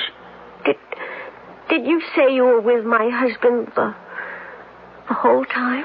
I was. He took me on a tour of the plant along the railroad to the furnaces, and then we took the elevator up to his favorite, or one of his favorites. Don't tell me any more. I don't want to know. He fell. There was always that chance. It gets so hot up on the catwalks it can melt your brain.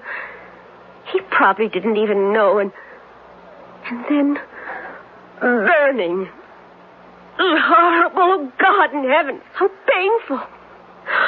Oh, my darling Horrocks. No. Oh. Mrs. Horrocks, the foreman said that it was all over in a flash. Mr. Horrocks would never know anything, never suffer any pain. He burned to death. There's no doubt about that. Oh, heaven help me. Help him. Have mercy on his soul. It was an accident, truly. He just went over, right into the furnace. I reached and he was gone. But why? How could he? He's been up there 1,000,000 times. What was he doing? No. Don't tell me. I know. I want to know. Oh, John, why? Sarah, my dear. Sarah. Is it you, John? Yes. It is, isn't it? You're not Mr. Roth. You're John. No. Oh, I can't say it. Sarah, it was all terrible. You were going to take me out of all this, John. It's too late. Sarah, I have to tell you something, and if it comforts you, you must take it so. I really did have a deep feeling for you. I didn't before. It was a game at first. We play games with people sometimes. Sometimes they take it seriously, and sometimes they don't. But I can't bear it. I can't bear to see you so unhappy. And I'll try to do what I can for you, for both of us. James, do I know you? Really know you? How do I know that you didn't push him? You wanted me. How do I know? Well, you know, of all the things that didn't happen, that couldn't. I push him? Stumbling along there, stumbling about in the dark, pushing him? Oh, no. I think you had better go now. All right. As you wish, Sarah. But I promise you I'll try real hard to make all this up to you. There's nothing for you to make up. I'm never going to see you again. If there's going to be pain, it's mine alone. I know what happened up there over the furnaces. No, you don't. It just happened. He knew. Horrocks knew about you and me. And the crazy part about it all was, it was the first time it was really true. He'd cried wolf so many times when there weren't any wolves. It's so strange and far away. Last night, I saw you go out the door, the both of you, and I was scared for you, not him. I was afraid he might do something to you. I never thought he'd jump. No, but he didn't. It was an accident. He slipped. You'll never make me believe that. He was too wise on that catwalk. He was either trying to get rid of you or himself. Don't you see? Well, whichever way it was, I was to blame. It had got to a point where I couldn't stand him, and he knew it. I hated his jealousies and the stories of people he'd make up and believe. Oh, he had imagination, all right, but the wrong kind. He knew I couldn't stand the way it was. Dirty and smoky and ordinary. But now he's gone. I wish he'd come back. I want him back. loved him. I love him. She loved him.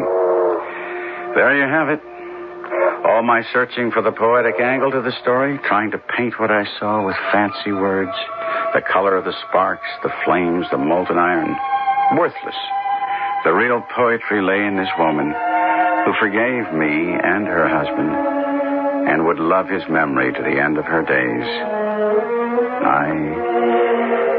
I had my story.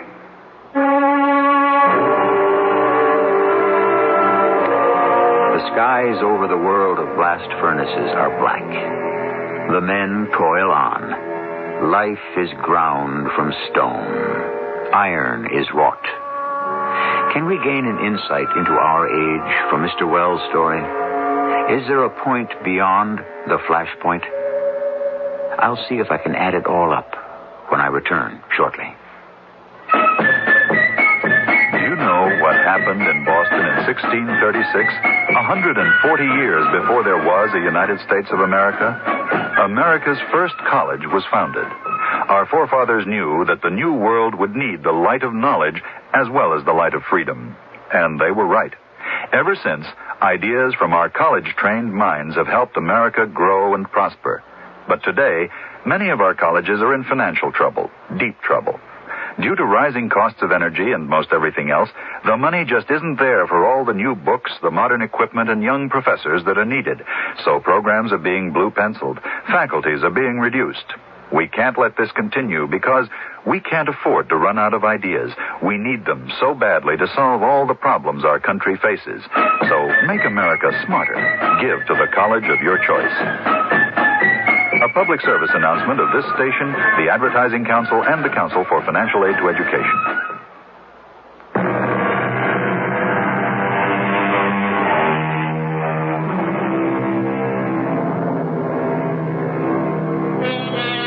One of the curses of the machine age is that man who made the machine often becomes its slave.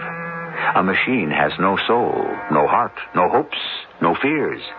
To be the master of the turning wheels, the furnace, steam, electricity, sun, and atom power, man also needs no soul, nor love.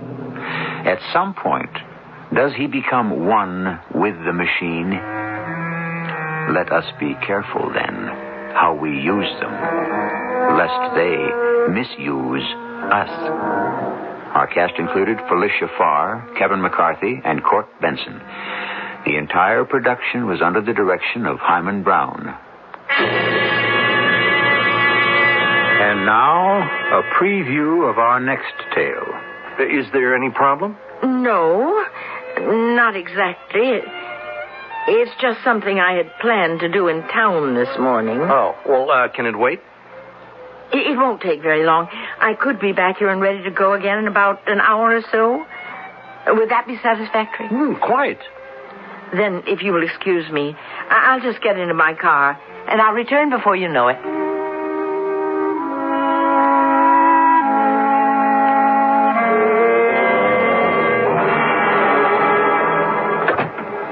Well, morning, Miss Palisade. Good morning, Sheriff. Can I do something for you? Sheriff, something is going on. Oh, well, I wouldn't doubt that. Something's always going on somewhere. In my house.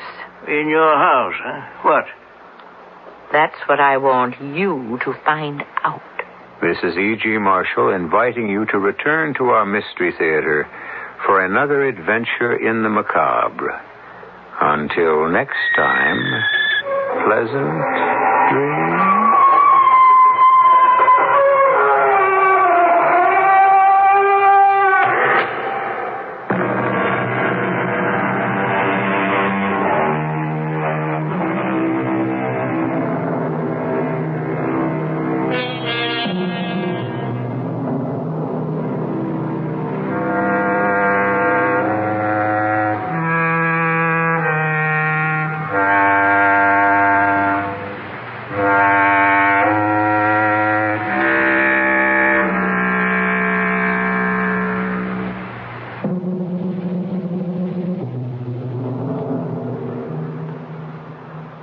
CBS Radio Mystery Theater presents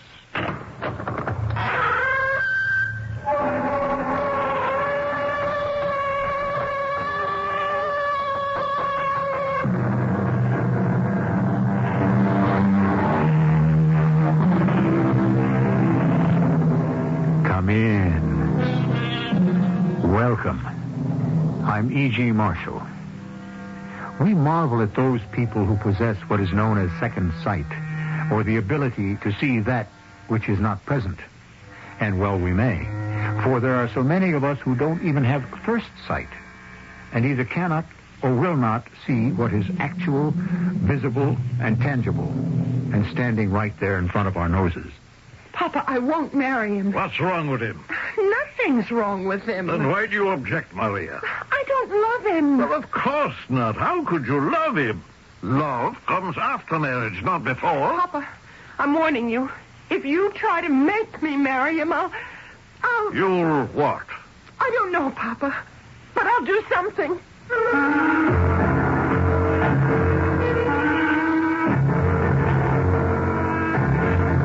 Our mystery drama, Madame Sirocco, was written especially for the Mystery Theater by Sam Dan and stars Earl Hammond and Bryna Rayburn. I'll be back shortly with Act One.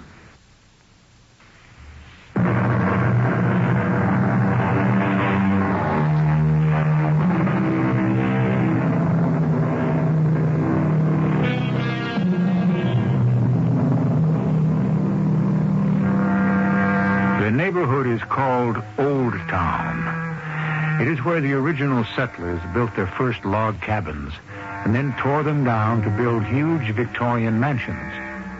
The old settlers moved away and new settlers took their places. They were mostly from Central Europe, and they still proudly maintain many of the customs of the old countries.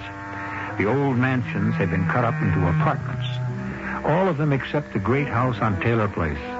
It belongs to Johannes Svetig, who came here many years ago with nothing. By dint of labor, energy, and intelligence, he created a thriving business and bought this home to be his very own.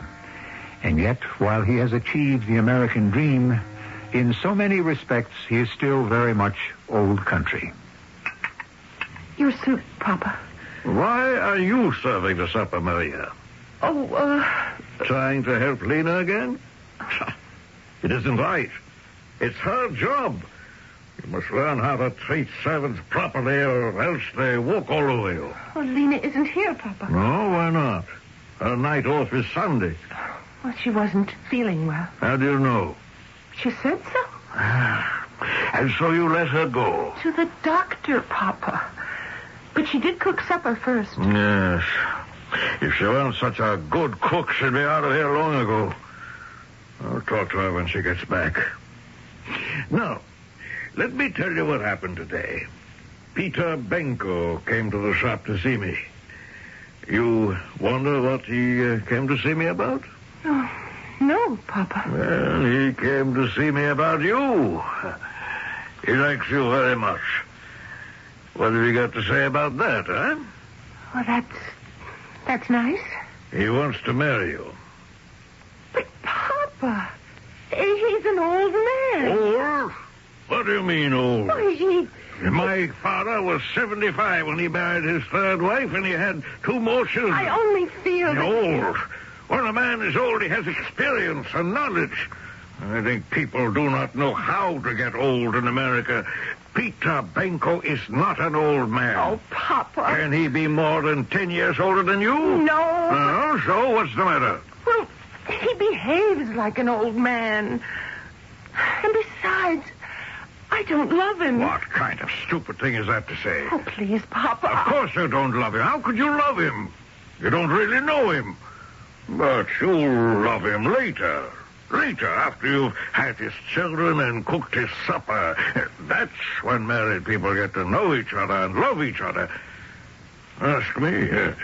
I've been married 2 times. I love both my wives. But later.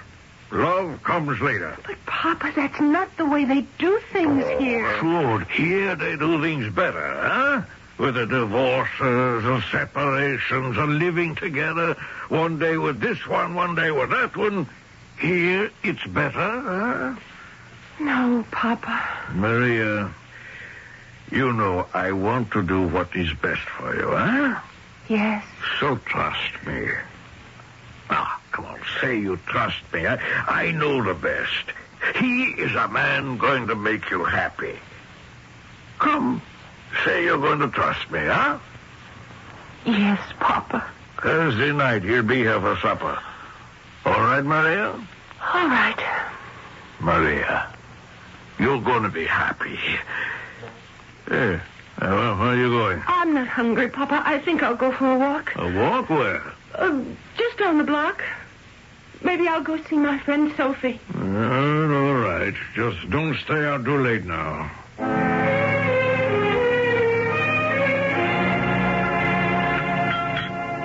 So, how are you this morning, Lena? Me?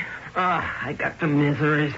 It is not Maria's business to serve me my supper. My sister was sick last night. Maria says you told her you were sick. We were both sick. I pay you very good money. I think I'm going to quit. Now, Lena, you mustn't be too quick-tempered. I've been working all my life. It's too much. You want eggs? Why isn't Maria eating breakfast? Because she isn't here, that's why. Why would she go so early in the morning? She knows I want her to always have breakfast with me. You must have forgot.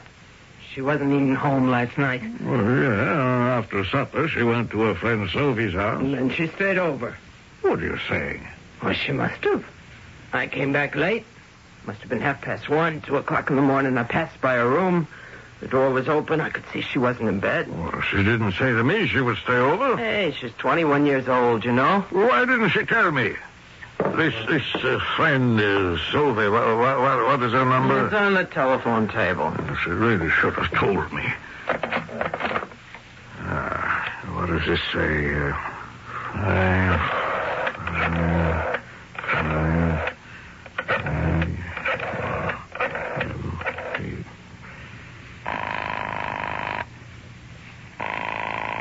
Hi.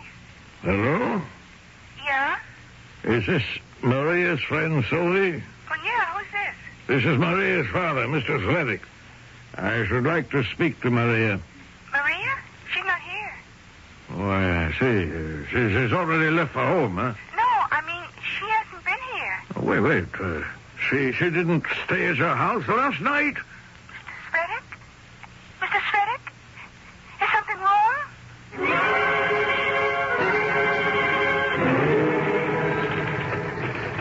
Mr. Svedek, we're here to help you. My name is Lieutenant Luther. We will do everything we can. Have you ever lost a daughter? Well, now, we don't know that you've lost her. But where can she be? What time did she leave the house? It was maybe 7, half past. Mm-hmm. And where was she going? For a walk. To see her friend, Sophie Demchuk. Who lives where? Well, on Pershing Street. It's just 2 blocks. But she didn't go there. Well, where did she go? I don't know. Well, has she ever left the house before like this? I mean, without telling you what her plans were. My daughter's still a young girl. She does not make plans without telling me. She is over 21. She still lives under my roof. Do you have any idea where she might have gone? No. Well, could she have visited a relative or another friend? Oh, no. She would have told me. Mm-hmm. And what was she wearing? What was she wearing? Yes. Well, I don't know. Well, you were sitting at the table having supper. Surely you noticed. Well, a brown sweater and a brown skirt, I think. Now, did she have any boyfriend? No, she had no time for foolishness. Besides, she was engaged to be married. Huh? To whom? Mr. Peter Benko. It was something we would announce later. Did she have any money? Money? Well, why would she need money? Well, if she's running away, she needs money. No, she is not running away. Why? I don't know. She was happy, very happy. Was she? I don't know. Is it possible for a woman ever to be happy? Is there anyone at all who could give me any useful information? I don't know. I don't know. Yeah, I'm the cook. Who else lives in this house? Just the 3 of us. Pretty big place. A lot of work. I've got to get someone in all the time to help clean. It ain't easy. Now, you say you came home between 1 and 2 in the morning. Yeah. And you passed by her room and noticed that she wasn't there. Now, did you think that it might have been out of the ordinary? Yeah. Well, why didn't you do something? Do what? Wake up the old man and say, hey, where's Maria? If she wasn't home, she must have spent the night elsewhere. With a friend. I see. Did she do that often? Not often enough. What does that mean? It's a wonder she didn't go crazy around here. Why? Well, you spoke to the old man. You got the picture. Do you think that she ran away? She should have. But no, I don't think so. Why not? How could she run away? She was scared of the whole world. Besides, where could she go? What do you think happened? I think somebody's got her. I mean, what else makes any sense?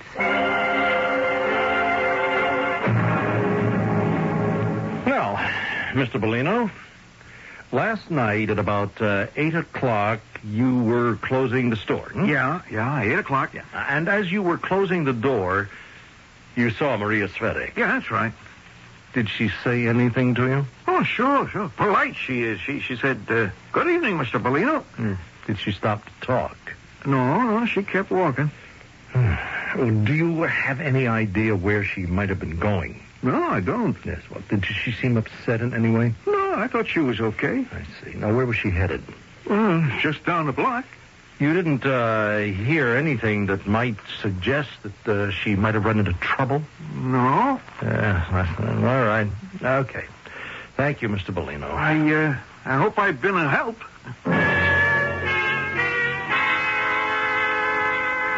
Oh, he was strict with her. I mean, she really had to walk the line. Yes, well, Miss Demchuk, do you know where she could have gone? I can't imagine. Was she really unhappy at home? Well, if it was me, I would have walked out long ago. I see. Well, she didn't work. What did she do with herself all day? Oh, she read books. She watched the TV. She'd go to the movies. I see. Was this enough for her? Maybe not, but it was what her father wanted. He wanted to keep her home, away from, well, all the corruption influences. Oh? She wasn't allowed to have any boyfriends? Oh, she was allowed, but the old man made it so tough on everybody, if you can get the picture. Yes, it's her fiancé, Mr. Benko. Yeah. Well, he's got money, and he isn't really a bad guy, but he's no young girl's idea of excitement. Actually, I don't know why you're asking all these questions. You don't? No. What's the use? She was walking down the street, and some guy, you know the kind of weirdos we've got running around loose, one of them just did away with her. I mean, what else could have happened?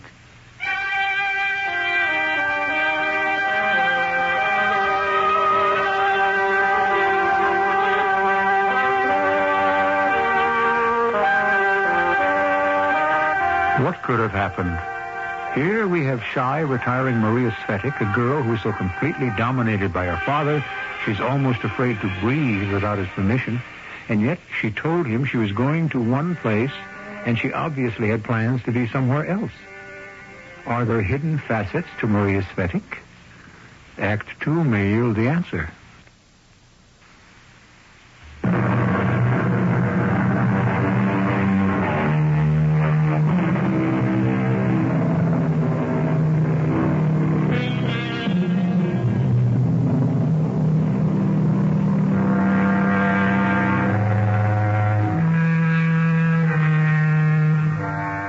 Still waters run deep, said a poet named Mr. John Liley.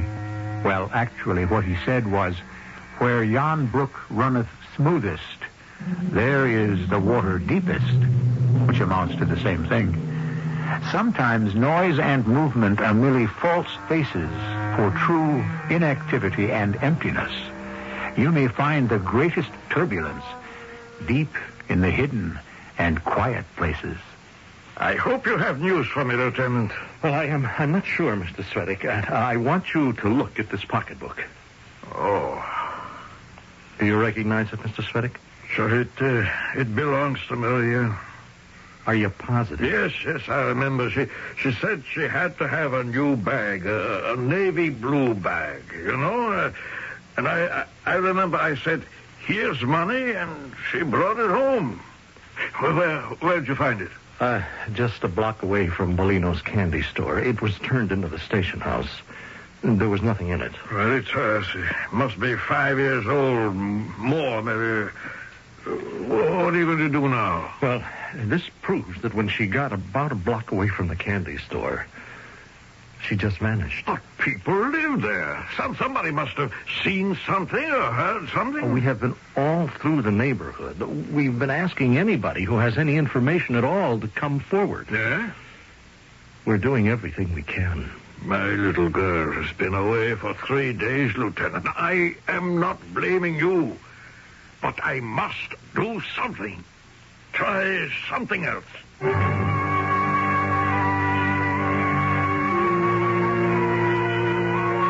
I'm here again, Miss Demchik. Hey, it's okay, Lieutenant.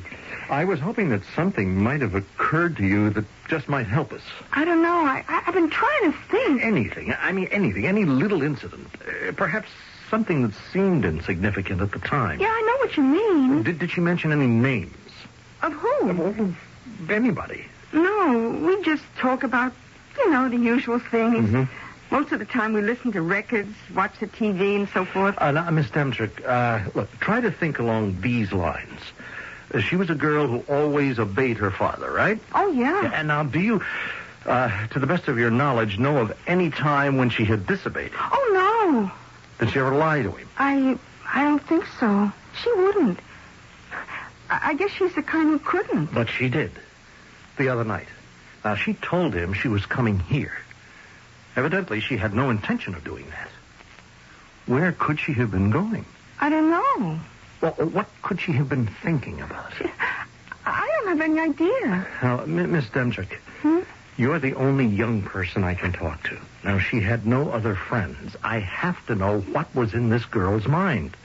Older people, her father, the cook, Lena, you see, they live in a different world. Oh, they sure do. Well, what does that mean? Well, nothing really. It's just... the older a person is, the less he or she remembers how it was to be young, Yeah, but she confided in you, now didn't she? Confided? No, you couldn't say that. But you were her closest friend. Yeah.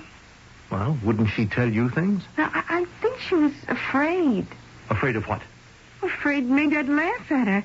Oh, I never would, but she was so sensitive, and maybe she was afraid I'd laugh at her father.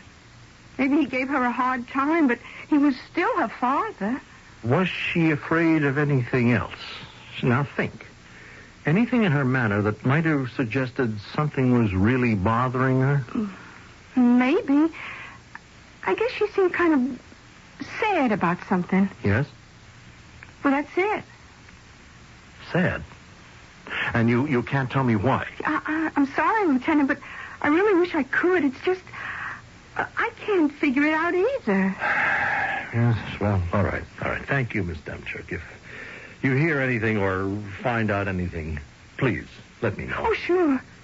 Lieutenant, what does she have to say about all this? What does who have to say? This lady, the one Mr. Svedik asked to help out. What lady is this? Oh, I read it in today's paper. Her name is Madame Sirocco. Madame Sirocco? Yeah. Wait a sec. You see? Here it is. You see, desperate father enlists aid of psychic. Madame Sirocco agrees to establish spiritual contact with missing girl. Mr. Svedik, now this is crazy. Maybe.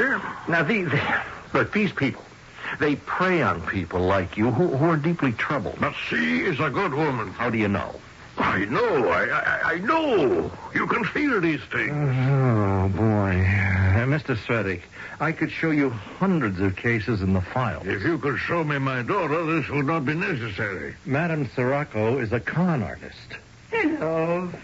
Are you talking about me? Then who are you? Madame Sirocco.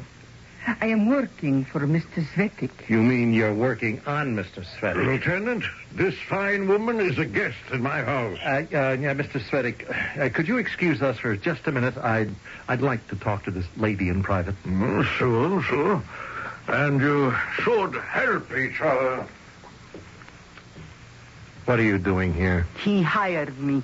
Now, just a minute. You're not doing too well, Lieutenant. Why don't we compare notes? Compare notes on what and why? At this time, we happen to be two of a trade. We're both looking for the same person, Maria Svetic. What did you say your name was? Madame Sirocco. Madame Sirocco. What does Sirocco mean? A warm wind from the east. Oh, well, I'll tell you what else it means. It means your real name is Thelma Heffinger. Why did you change it? Is it illegal to change one's name? No, but it is suspicious. Now, madam, a hustle is a hustle. But to take advantage of a father's vulnerability... I am only trying to help. What you are doing is illegal. Is it? I only promised I would reach his daughter spiritually, Lieutenant. I approach you filled with the spirit of cooperation. This is a job for scientific police work. Has scientific police work yielded any tangible results so far? Let me contact her spirit. Contact her spirit? You have not been able to contact her body. Look, I really don't have time for this kind of nonsense. Lieutenant, why do you fight me?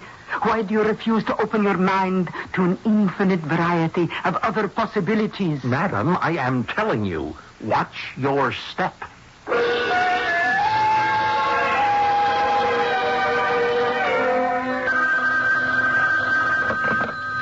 Luther. No, sir. No, sir, Inspector. No, we don't have any leads, and we don't have any clues. No, and we don't even have any theories. But we are doing the best we can.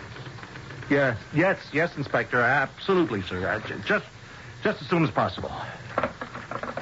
What does he want? Miracles? If you analyze certain miracles... How did you get in here? You will see where they have a basis in rationality. What do you want? You're in trouble, aren't you? You have nothing to show for your investigation. You have not developed the proper spiritual envelope. Oh, I'll have to ask you to leave. Will that make you feel better? Oh, you bet. Why don't you like me? I'm really a very pleasant person. That's because I am in tune with the spirits. I have the psychic support of the universe. I offer it to you. To answer your question, why I don't like you? You are building up her father's hopes, and it's wrong. Because I don't think he'll ever see his daughter again. Well, I do. Somebody got a hold of her. You're saying she was kidnapped? No, there'd be a note. This is worse. You're saying she is dead? I'm saying I'm very much afraid. Oh, let me help you. If she is dead, you have nothing to lose. Oh, how can I be a party to this kind of mumbo-jumbo? No one will ever know that you and I are working together. Why do we have to work together? You say you can contact her spirit. What do you need me for? Oh, go ahead. Hold your seance or whatever it is you do and find her. Who's stopping you? I need your help. You do? The more facts I know, the more steeped I can become in the spirituality. Let it be our secret, Lieutenant. What do you have to lose? Tell me everything you know. It adds up to exactly this now. Maria Svetic, age 21, blonde hair, blue eyes, height 5 feet 6, weight 115, wearing a brown skirt and brown sweater, carrying a navy blue bag, walks out of the house 7:30 at night. She is last seen by a storekeeper 3 blocks away. Now, 4 blocks away, her purse is found empty, period. There, stop. What do you make out of that? May I see the purse? What for? Because it was part of a configuration that made up Miss Maria Svetic at a certain place, at a given point in time. All right. I've got it in the drawer here. Here you are. I see. Huh? What do you see? A great deal. Oh, I am sure you do. Have you made spiritual contact yet? Huh? I am approaching the outer zone. Hey, good. Come with me. Where? Out to the Svetic house and up to her room. Why? Isn't it obvious? Oh, to me, the only thing that's obvious is that I am falling for a hustle. And that's because I'm at square one and ground zero. I'm grabbing at straws. All right, why do we have to go to her room? See, I have already been there. Well, I must see it for myself. It's where she lived, spent most of her life. And it's where her hopes, her dreams, her plans were formed. Maybe I shouldn't have asked. I am reaching out to her spirit. Sure. But spirits can only respond to familiar nuances. Is that so? Her spirit and mine must be perfectly in tune. I must familiarize myself with the people and the things in her life. I must feel those emanations that still remain in her room. Well, I must say, Madame Sirocco, you have got a line of patter that could make you a fortune. Provided you don't get yourself arrested first.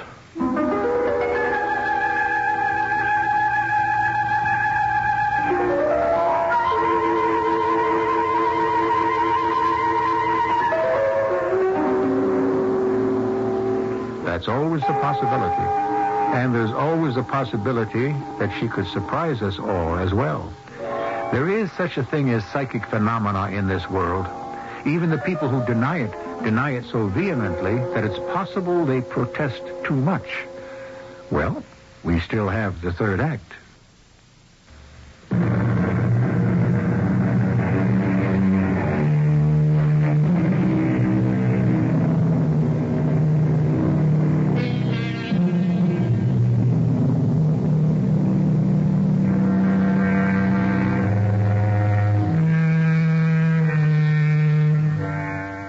We have science on the one hand and the supernatural on the other. That is, if you must have neat and concise labels for things. But the basic problem is that things will defy neat and concise definitions. Things cannot be conveniently cubbyholed. Sometimes it is science that offers us the unfathomable mystery, while the supernatural presents us with a logical conclusion. This is her room. Yeah, I have been through it. What were you looking for? Clues. I couldn't find a thing. But this room abounds in clues. See, how charming. What lovely taste this girl has. What an artistic use of color and design. How neatly everything is kept. Oh, look at those attractive handbags and shoes. How all of her accessories match. Mm-hmm, but I am talking about clues that give me a lead. Ah, yes. But they have given me a lead. Yes, the component parts of her spirit begin to form themselves. Oh, is that a fact? Yes, and I feel that I shall be able to reach out to her very soon. Well, I can only say I hope so. Yes, the positive vibrations, they become stronger. Look, don't put on this act for my benefit. You have spoken to whom? Everybody. And what have you learned? I told you, nothing. I have already spoken with her father. And the servant Lena. I have learned a great deal. Such as? It is all part of the force that is building within me to make my spirit known to hers. That's an answer you don't get to hear every day. I have yet to speak with Mr. Bellino and with Mr. Peter Benko. Well, I wish you all the luck in the world. And I have to warn you. Again? Do not imply that you are working in an official or even an unofficial capacity with the police.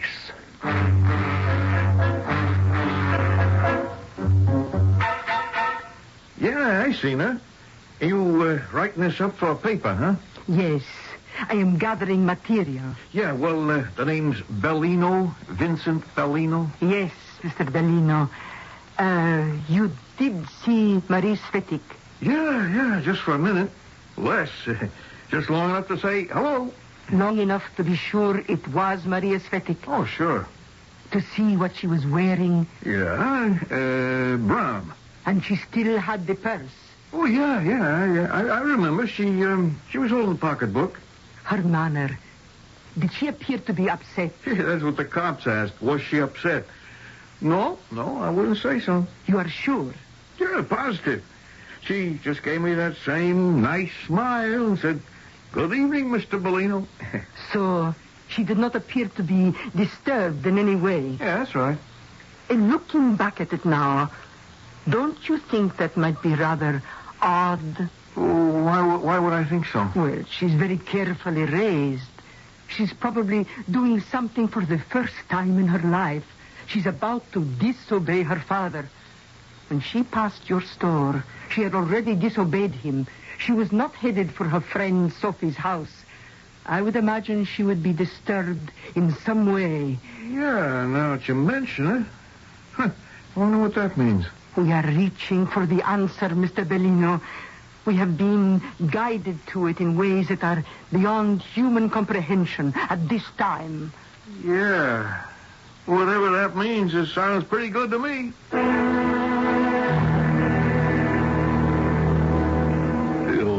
Who did you say you were? I am a friend of Mr. Svetik's. My name is Madame Sirocco.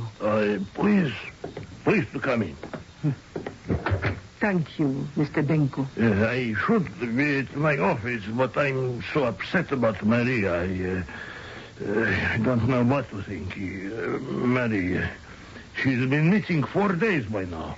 Mr. Benko, you are her fiancé. Well, it's not official yet. But you are the man in her life. Well, yes. Therefore, there is a closeness between you. And you should know more about her than anyone else. In certain ways.